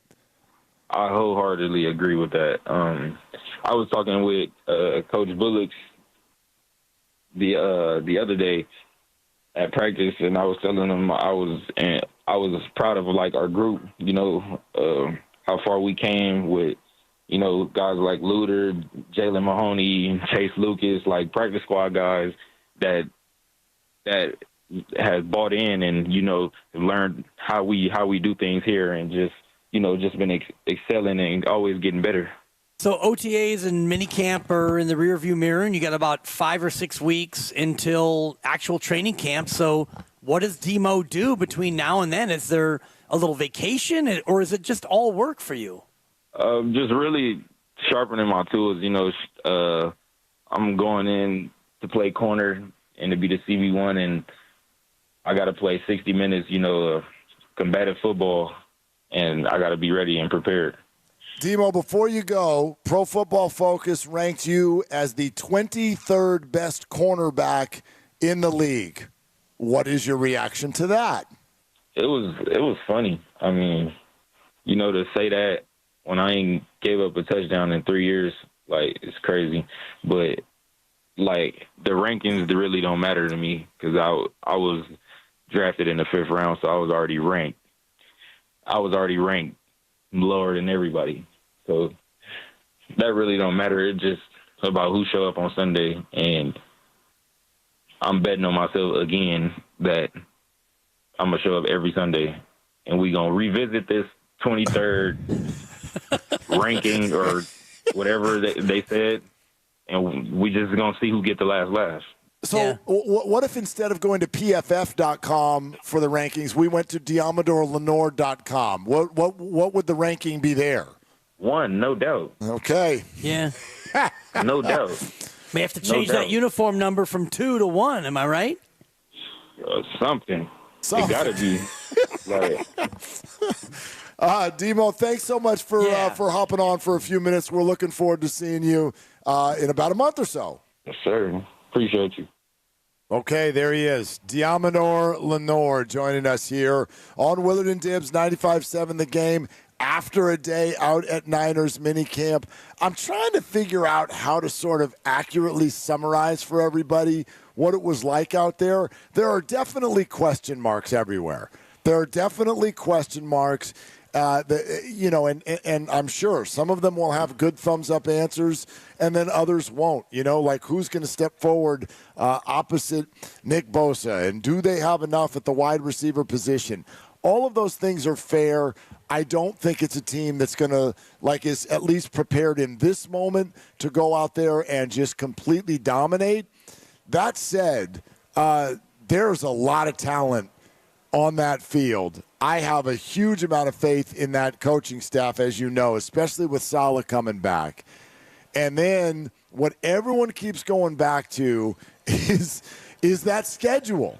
And if they are just blessed with even a little bit of health, I kind of find it almost impossible to imagine them not being a double-digit win team. Yeah, impossible is a tough way to put it, but if they have normal health. Yes, and normal health. A couple of years ago, they had extraordinary health where none of the key guys were out for real stretches. A couple guys missed a game here, missed a game there, but normal NFL health, I'm with you. I mean, 10-7 seems really, really low. It's not that, yeah. 11-6, I think they could be better than that. You get to 12-5, and now you start thinking, all right, better than 12-5 maybe feels a little greedy, because you're going to have bad games. Other teams are going to step up and have good games. I do think there's a couple of difficult ones on the schedule. No doubt. You got the Rams on a short week, and I think it's Cleveland, the last game before the bye on the road. And so there's a couple of schedule sticking spots, but by and large, it's a great schedule, the way the games are laid out, the opponents that you have, and teams are allowed to be better than you think.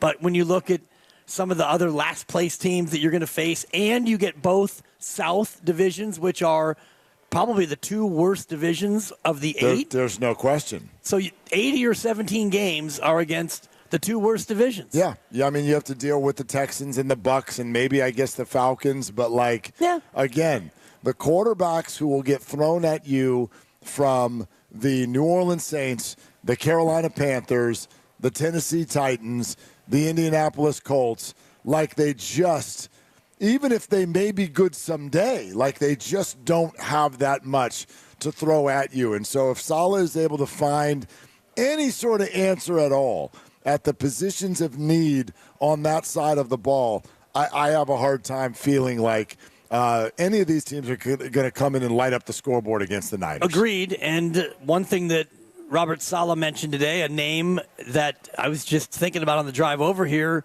Gus Bradley. Yep. Another guy who's a former head coach, because Saleh was saying in the cut we just played before Diamador Lenore came on, and he's talking about, I've been in that seat.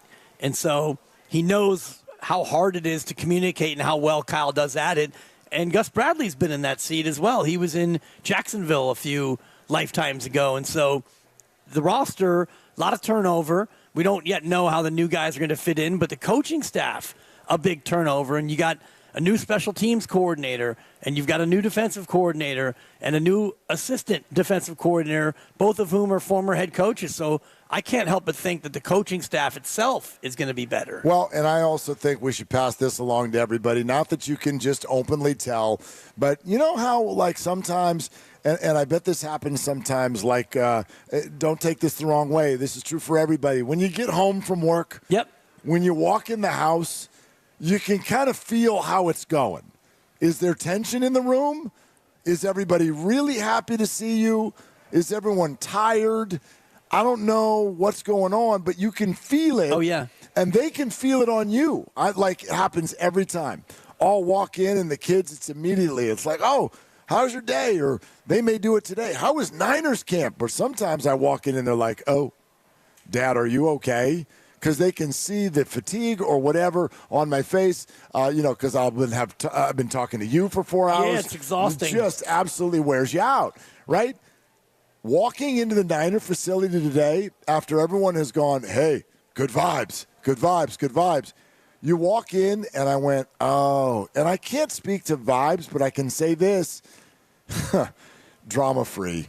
It's just everybody was very relaxed. Yeah, and they're all there. And that was new. That was new versus the last couple of years. Exactly. And, this year, and Diamador spoke to it, talking about the motivation off of 6 and 11. Nobody wants that again. So everybody shows up for the most part. They don't all participate yet, but you get in there, you get your contract stuff done, and you get ready to play football. And so now they get a good 5 weeks off, or I don't know exactly the number of days, but you get a chance to recharge and get yourself ready. And that's why I asked Diamador Lenore, any vacation or anything? What are you doing? He's like, no, we're gonna sharpen the tools. Yep, it's gonna yak in. You have to yak in. What I mean? And speaking of relaxation, we actually would like to invite you all to do that with us. I know that's what this is going to feel like to us. We hope so for you as well. Friday, June 27th, we are doing our show from the beautiful Cache Creek Casino Resort. We're doing our show out there. Then we're staying the night out there.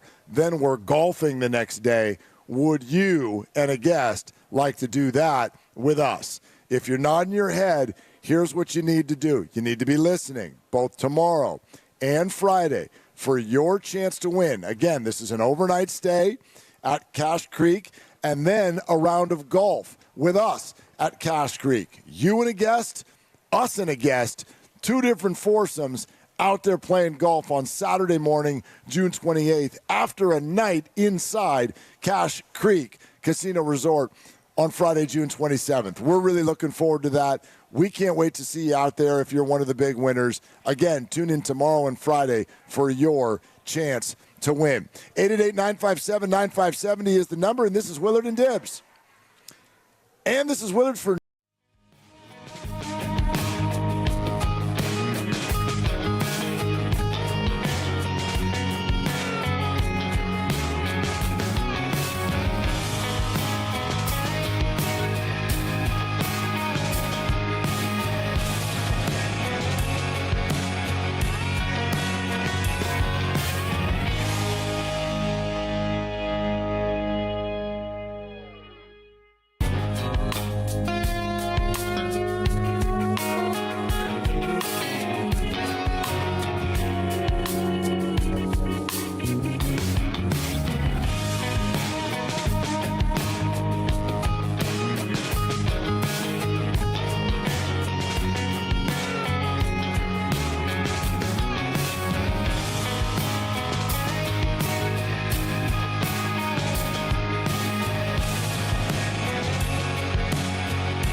Niners. No doubt. No doubt. They should have me circled. He can honestly say he's sort of built for this. He is built for this. You know what I mean? And as a corner, you kind of have to be. Totally. And I also, can honestly say I'm sort of built for this. You can play that on a loop. It's the deep voice, and it's also the content of the cut. I can honestly say I'm sort of built for this. It's great. And it really is. He is built for it. He's coached for, I think, 19 different organizations in his career. But Demo goes on to say, yeah, I haven't given up a touchdown in 3 years. It's like, wow, I didn't realize that. Yeah.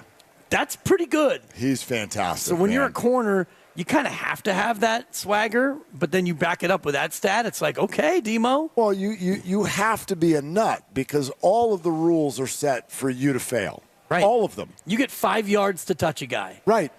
And oh, by the way, they are the biggest, fastest, most unbelievable athletes in the world. You're not allowed to touch them. They know where they're going. You don't. They know where their quarterback's going to throw it. You don't.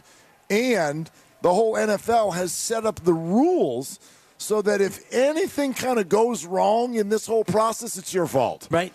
That's pretty much what it's like to be a DB in 2025 in the NFL. You don't see a lot of offensive pass interference. No. And when you do, it's usually because somebody ran a pick or it was so egregious that they had to call it. But or you're it's right. some moronic ref in the Super Bowl. There we go. I'm sorry. It's We're back just to that. true. I mean, we had a nice day. We did have a nice day. You had to impugn the zebras on your way out the door. I did. Unnecessary. Pew, pew, pew. That's right. Yeah. No, it was a good day. First of all, Laughing Monk is incredible. This was our first foray. Laughing Monk Brewing here in Sunnyvale. They've got a big Father's Day thing coming up this Sunday. Everybody should check it out. There's prime rib. There's going to be old-fashioned, You get an old-fashioned? By the way, when did the old-fashioned become so in fashion? I've been drinking these things constantly lately. It's become constantly. No, for real. I only have one. Okay. But I have them a lot. Great. Like, let's drink. There you go. When Christy will tell you, when we go out, I get an old-fashioned. Yeah. But it's very, very odd because I've told you this before. It was my dad's favorite drink when I was a kid. He would get an old-fashioned. The problem was, wherever you went, if you went to a bar or restaurant, he felt bartenders did not know how to make it.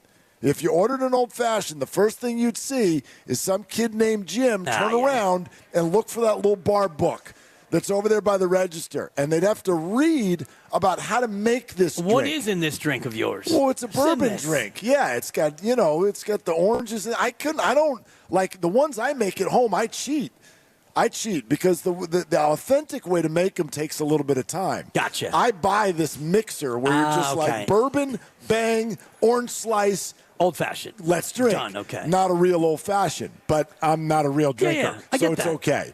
Right? TJ's behind you shaking his head. He can't believe I'm saying what I'm saying. Yeah. But I'm not a Sounds bartender. pretty low class to me. Yeah, it is. That's why I don't usually make them by myself. I go out and order them. But my point is we went somehow from when my dad was kind of like, whatever, a 50-year-old, to where you couldn't find someone to make one of these, to today, these things are on the featured cocktail menu of every single restaurant I go to. And here's Laughing Monk making it their special drink of Father's Day. I brought my little fake old-fashioned thing on that the trip to Cabo that we did a few weeks ago. Christy's making fun of me. She's like, you're bringing that on the plane flight? You're bringing your little old-fashioned thing? I go, you watch. We get there, and it's 7 dudes my age, gone. It's all anybody wanted to drink.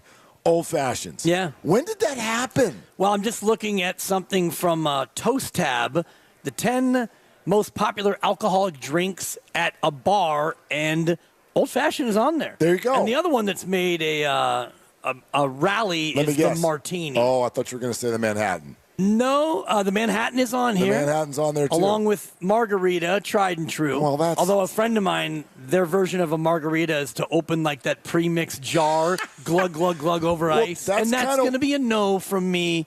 And I don't want to say his name because he's family. Oh. But yeah, dog. Okay. Gin and tonic. Sure. Whiskey sour. Okay. I don't know what a Negroni is. Don't look at me. Pepperoni, I know. Moscow Mule is on the list. Yep. The Mule was huge about 10 years ago. Yeah, the Moscow Mule. The ginger beer, I'm one and done with the Mule. Moscow Mule feels kind of like that teeny bopper band that, you know what I mean? Like, who was that girl who sang "Call Me Maybe"? You know, Carly Rae Carly Jepsen. Rae Jepsen. Yeah, that's 2010, right? That's the Moscow Mule of singers.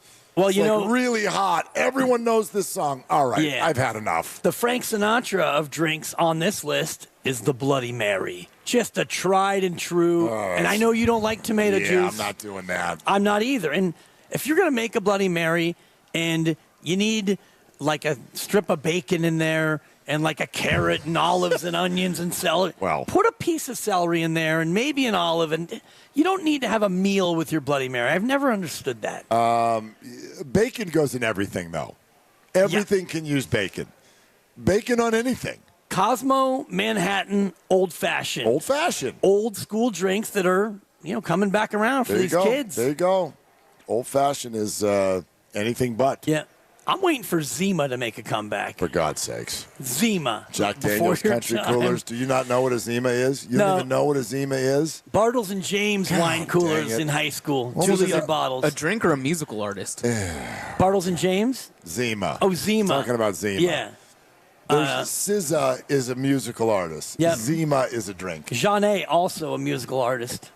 So Pair of R&B singers. So Sade. Yeah. Yeah. Anyway, cool. All right. No, this is great. Yeah, lots of fun. All guests on 95.7 The Game appear on the River Islands guest line. Isn't it time for you to discover the islands? River Islands in Lathrop. Make sure you're with us tomorrow and Friday. That's when you can win your way in to the big event at Cache Creek Casino Resort, Friday, June 27th, into the morning of Saturday, June 28th, when we'll all play golf together. Father's Day down here at Laughing Monk. It's going to be absolutely awesome. And then Grandy is going to be doing best of here in a few minutes. And I think one of the things he's going to do, from what I'm told, is he's going to get you a little Steiny and Goo on a Steve Kerr conversation that kind of unfolded on their show today.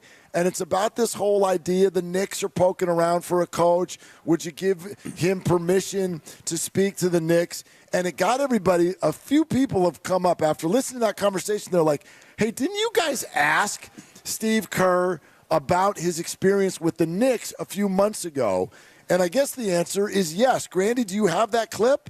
I do. You guys, they were in New York getting ready to take on the Knicks on March 5th, and you guys asked essentially, do you ever think about what would have happened if you took the Knicks